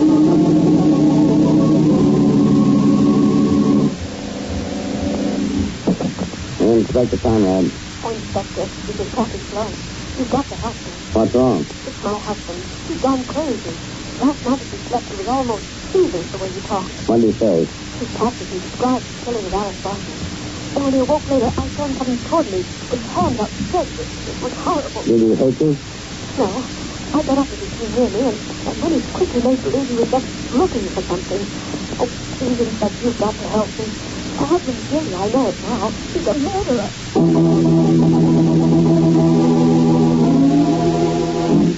There now, Mrs. Sloan. You're safe here. No one can hurt you. Oh, thank you, Inspector. The whole thing's been such a nightmare. I always believed him innocent, and then to find that he really did kill her. It was just too much to stand. I know how you feel. Excuse me a minute, Mrs. Sloan, but there's someone outside waiting to see you. Me? Who is it? I'll ask him to come in. Come in, Mr. Barnes. Oh, thank you, sir. Oh. Hello, Mrs. Sloan. You two have met, I know. Yes, Inspector. Do you like pictures, Mrs. Sloan? Mr. Barnes has a very interesting group photograph. But it can't. I have it. I'm afraid that's only partially true, Mr. Sloan. You see, there are several prints of this in circulation. Why didn't you show me the one that Mr. Barnes gave you? Well, I lost it. He left me alone. During this case, your husband tried to prove that he was in a bar at the approximate time Alice Barton was killed. You rewove the tear in his jacket and thus disproved his alibi. But this photograph proves your husband's story. Still, you withheld it from me. I meant to send it to you, but it slipped my mind. Possibly, Mrs. Sloan, but there's one fact that you overlooked. You're making a mistake, Inspector Conrad. The last time I saw you, the night you proved your talent with a needle and thread, you told me something that made me release your husband. It proved him innocent and established the guilt of someone else. I didn't say anything like that. Oh, but you did, Mrs. Sloan. You forgot one fact, and that fact gave the killer's identity away. What did I say? You told me how Alice Barton had been killed, strangled and her neck broken. That fact had never been publicized. It was known only to the police and one other person, the murderer. How did you know the fact, Mrs. Sloan?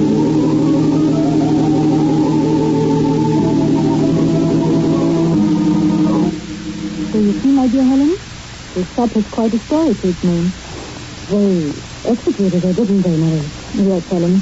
Kathy was judged guilty, and a few weeks after her trial, she was put to death. Did you even marry, my dear? And who is this charming young miss? Helen, this is my husband, Paul. Your husband? How do you do? Well, I must be going. Well, can we drive you somewhere? Oh, no. Oh, thank you. Goodbye, and thank you for telling me the story, Mary. Mary? Well, what did you do to frighten that girl so? Oh, nothing, Jerry. I just told her a simple story. That's all. Just a story.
you are, do not break the stillness of this moment. For this is a time of mystery. A time when imagination is free and moves forward swiftly, silently.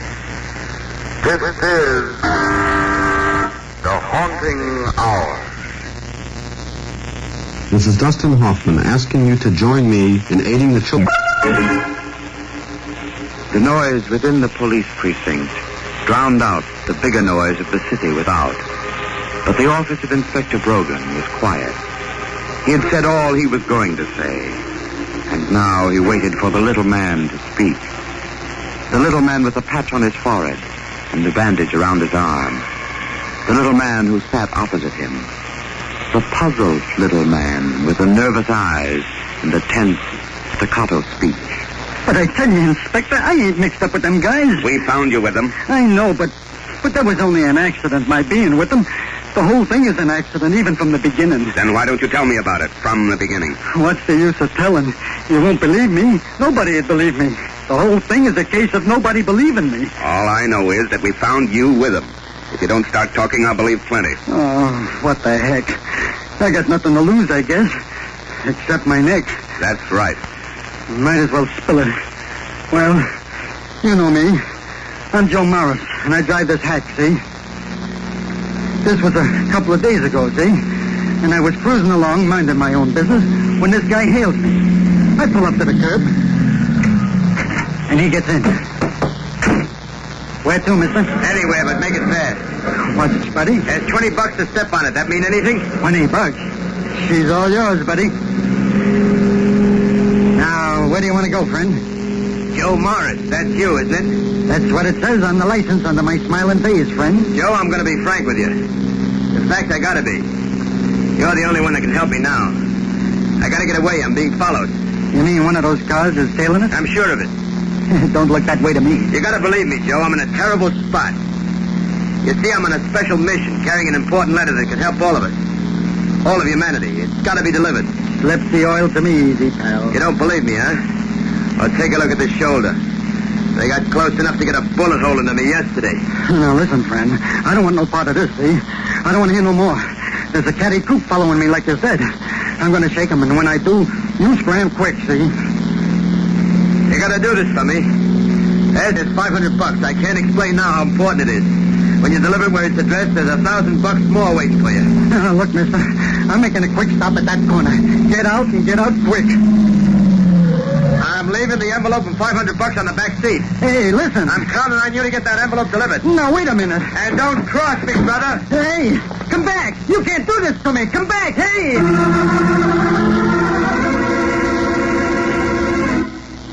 I yelled after this guy, but he just ignored me. Then all of a sudden, these guys in the coop that was following us were plenty smart. They found us all right. My fare started running back to me. It was time to get moving. I started to shove in the clutch.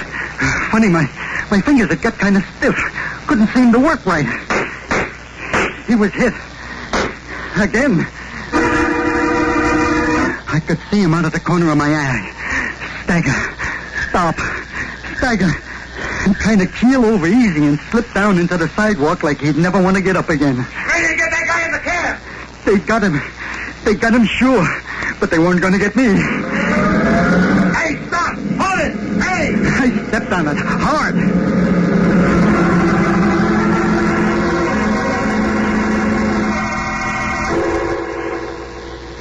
After a while, I got to thinking. $500. I counted them. My wife, Bess, was going to like that. I looked the envelope over. It was addressed to Mr. Kramer. Kramer. Hotel Crescent. I opened it. The key dropped out. It was little. It wasn't a house key. There was only one piece of paper inside, and the writing on it didn't make no sense. Like a secret code. Yeah, that's what it was. Say, maybe this dead guy wasn't giving me a spiel after all. Maybe this paper was a plan that some right guy ought to have his hands on. Something that'd help the country. Then I thought, Things like that never happen to me. Stop kidding yourself. Be smart. Play it safe. Pocket the 500 and call it quits. Nobody knows anything about it but you and the guy that was bumped. But that 1,500 in one lump would sure look good. Double or nothing. Come on, Joey. Where's the old nerve? Double or nothing. Why not?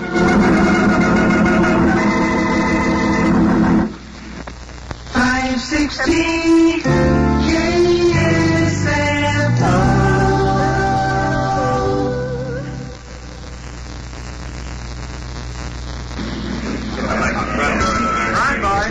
Yes, sir? Can I do anything for you? Yeah, I want to see Mr. Kramer. Just a moment, please. I'll see if he's in. Excuse me. Kramer? I guess that's it. He checked out early this morning. He left no forwarding address. Oh, I see. Thanks. Oh, excuse me. Did I hear you ask for Mr. Kramer? What's that? Kramer. Are you looking for Kramer? No, I ain't looking for Kramer. You sure? Sure, I'm sure. And so long. Be seeing you. What's that? I said I'd be seeing you. Thought to myself, what am I getting into? I should have kept out of that hotel. I should have steered clear of sticking my nose where it didn't belong. Burn the letter quick, a voice keeps yelling in my head. Burn the letter and take up powder before some mug steps on your face. Well, I drove out to the sticks and burned the letter and got rid of that key. And then headed back to the house. Altogether, it must have taken 2 or 3 hours. And when I got there, brother,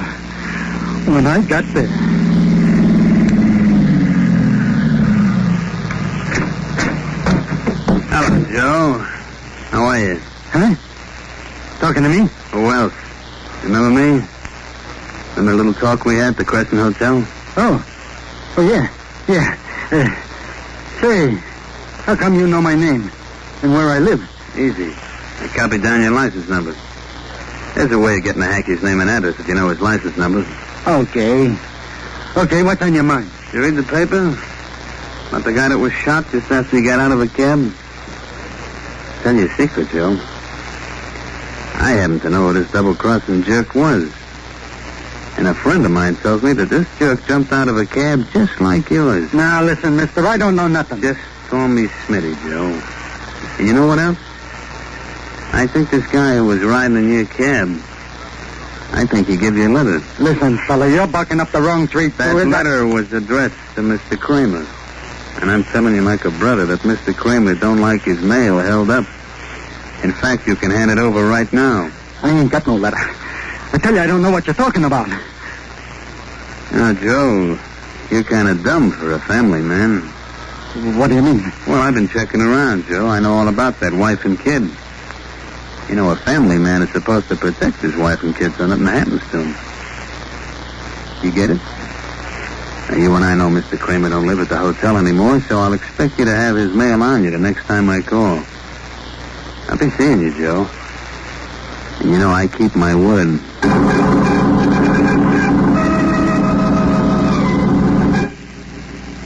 Come on, Joe. I think. The gears in my head wouldn't turn over. They were frozen. I knew I shouldn't have burnt the envelope. I could have handed it over, and that would have been the end of it. Then I got worried about Bess and Jimmy. Suppose something happened to them. I had to go upstairs right away and see that nothing would happen to Bess and Jimmy.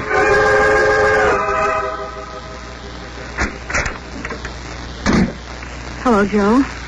Have a hard day? Nothing special, Bess. How's Jimmy? He's sleeping, thank heaven. I finally got him off to bed. Did he cough much today? No, not much today. Maybe that medicine's doing him some good. He even ate his soup today. Don't you worry none, Bess, honey. We're going to take care of Jimmy. We're going to give him all the sunshine and dry climate he needs.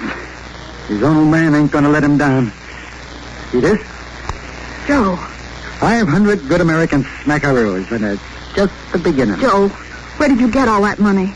Now, you promised me you wouldn't gamble. You said you'd stay away from that bunch of petty crooks. I haven't fooled around with any of those guys since Jimmy was born, honest. Well, then how did you make $500? I can't tell you, Bess. Well, then I can't take it. Well, that makes me look good, doesn't it? Here I twist my brains inside out trying to get hold of the coin to take care of Jimmy.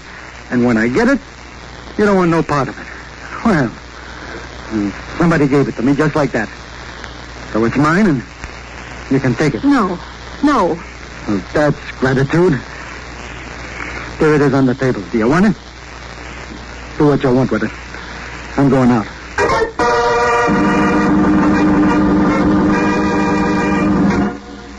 I was tired, angry. I didn't care about anything anymore. I just walked to my cab, figuring I'd get in and cruise around a while, trying to relax. Well, I gets my hand on the door handle, but I don't have time or the strength to open the door. Believe me, I had a right to freeze. I've been waiting for you, driver. Sorry, mister, the cab's taken. Yeah, I've taken it. Get in. I don't think you heard me, Bud. I said, what's that? A shiny little 38, Runt. Get in, I get nervous. Okay. Put it away, will you? Got the envelope on you? Huh? What envelope? What are you talking about? The letter Smitty wanted from you. Smitty? Cut the act. I've been trailing the both of you. Look, I don't know, Smitty. He just stepped into my cab. That's all right, Runt. I don't like Smitty either. He don't like me, Lefty. You didn't give that mug the letter, did you? No. Then hand it over. I ain't got it. Is that a fact? Honest, honest, mister. I don't know what this is all about. Honest, I'm just a cabbie trying to get along. Put up that meter. Now drive. I'll tell you where to go. A friend of mine wants to see you. Keep going straight. Keep going.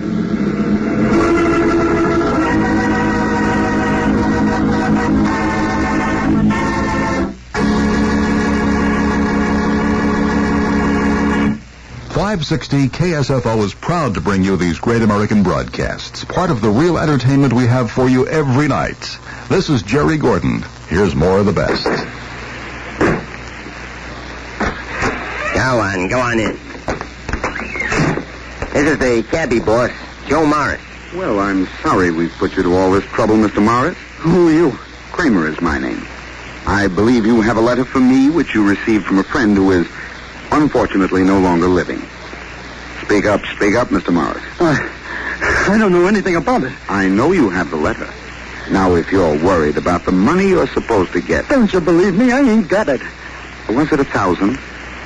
1,500 then. All right, how much did Smitty offer you? I'll top it. Nothing. I don't know why you keep picking on me. I ain't got the letter. I burned it. Take a good look at me. Know who I really am? Yeah. I saw your picture in the papers yesterday. You're Big Eddie. Well, you have a good memory, Mr. Morris. I just got out.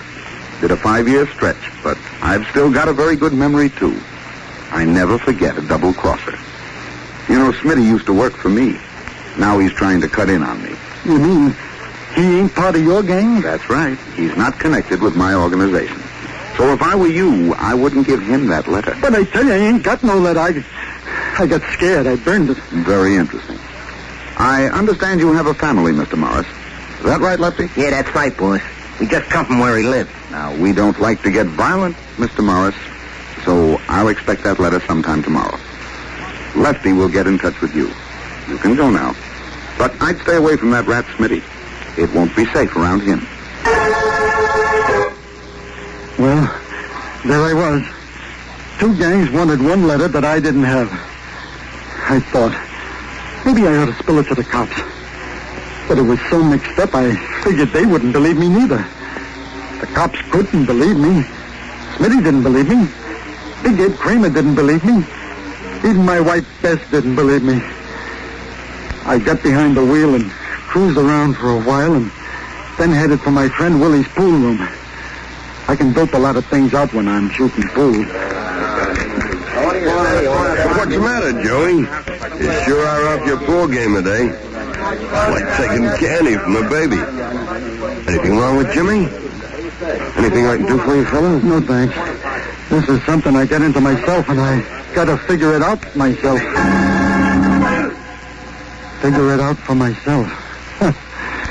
What good's one letter you don't have when two tough guys want it? Now, if I had two letters, then, a crazy idea popped into my head. I ran over with it to Willie's office.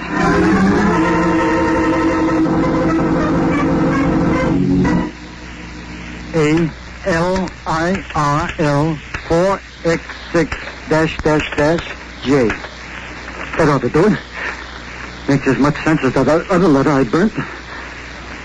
I put one copy in each envelope and one small key. Maybe giving each of them a letter would do the trick. Maybe I'd be free and clear again.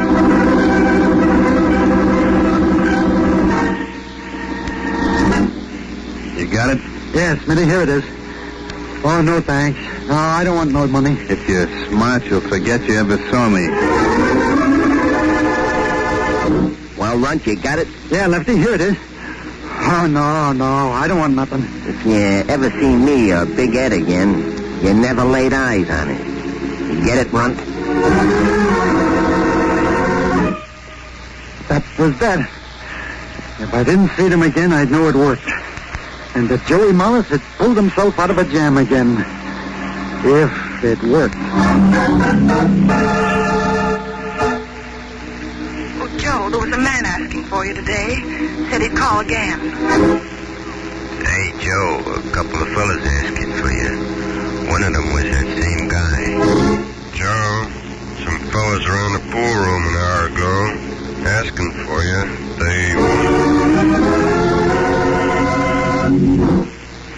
But it hadn't worked. Why had I ever thought it would? Crazy idea like that. I decided I had to get out of town for a while, lay low. I headed home to tell Beth.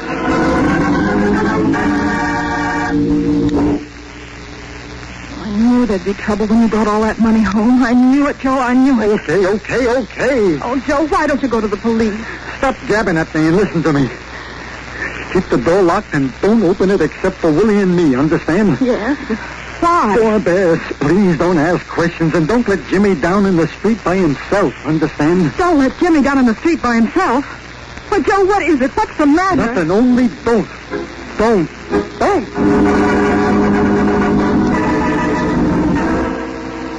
I got back to the cab, but I never had a chance to turn the key in the ignition.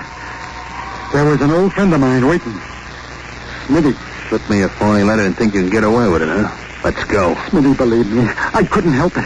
They made me do it. Yeah? Honest, I was bringing you the real letter when they stuck a gun in my stomach and took it away. Then they give me that phony one to give to you. You expect me to fall for that? Killing me ain't gonna do you no good. I'm just a little guy. Big Ed Creamer's got the letter now. If you're lying, if you're giving me another wrong steer, you won't know what hit you when I catch up with you.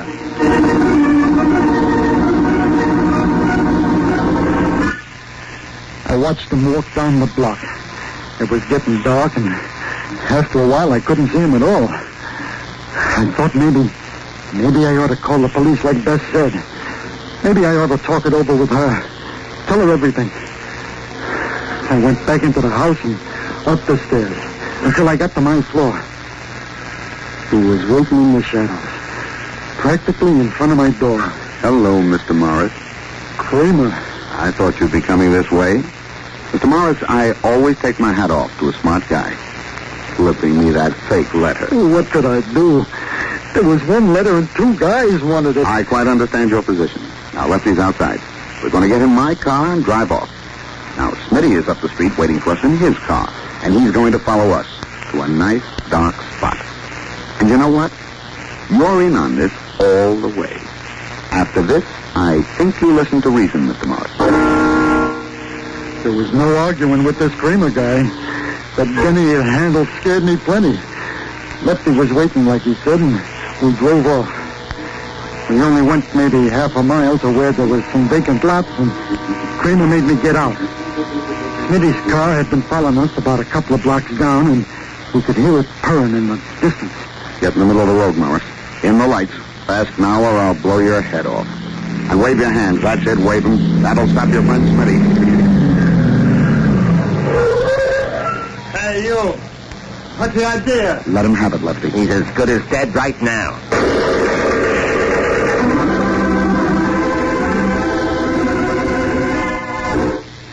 They murdered him as quick as that. The air smelled funny, but most of it was gasoline.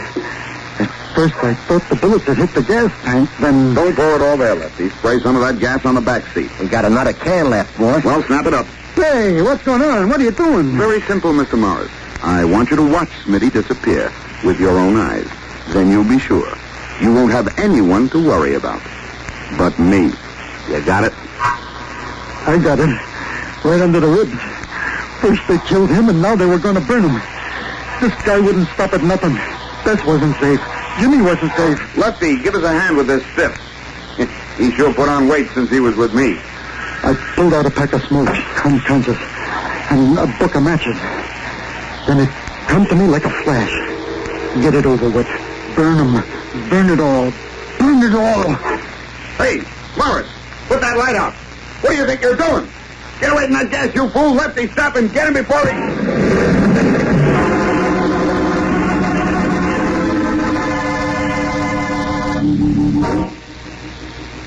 That's all I remember, Inspector, till I woke up here in the police station. You dead sure about that? Honest.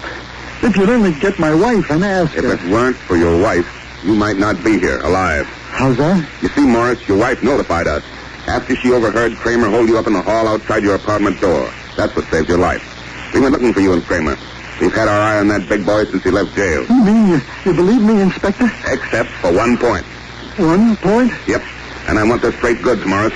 Did you really burn that letter? Honest, Inspector, I told you. I'm sorry I ever saw the letter. Okay, I believe you. But too bad. That letter would have told us where Kramer's friend hid all the money his gang stole before we sent him up the last time. Well, we run across that safe deposit vault someday, somewhere. You can go now, Morris. Gee, thanks a million, Inspector, thanks. Oh, by the way, Morris, I got to be at 125th Street in 20 minutes. Run me up there, will you? 20 minutes? Gee, I'm sorry, Inspector Brogan. I couldn't make it in 20 minutes. You see, I'm cruising at strictly the legal speed limit from now on.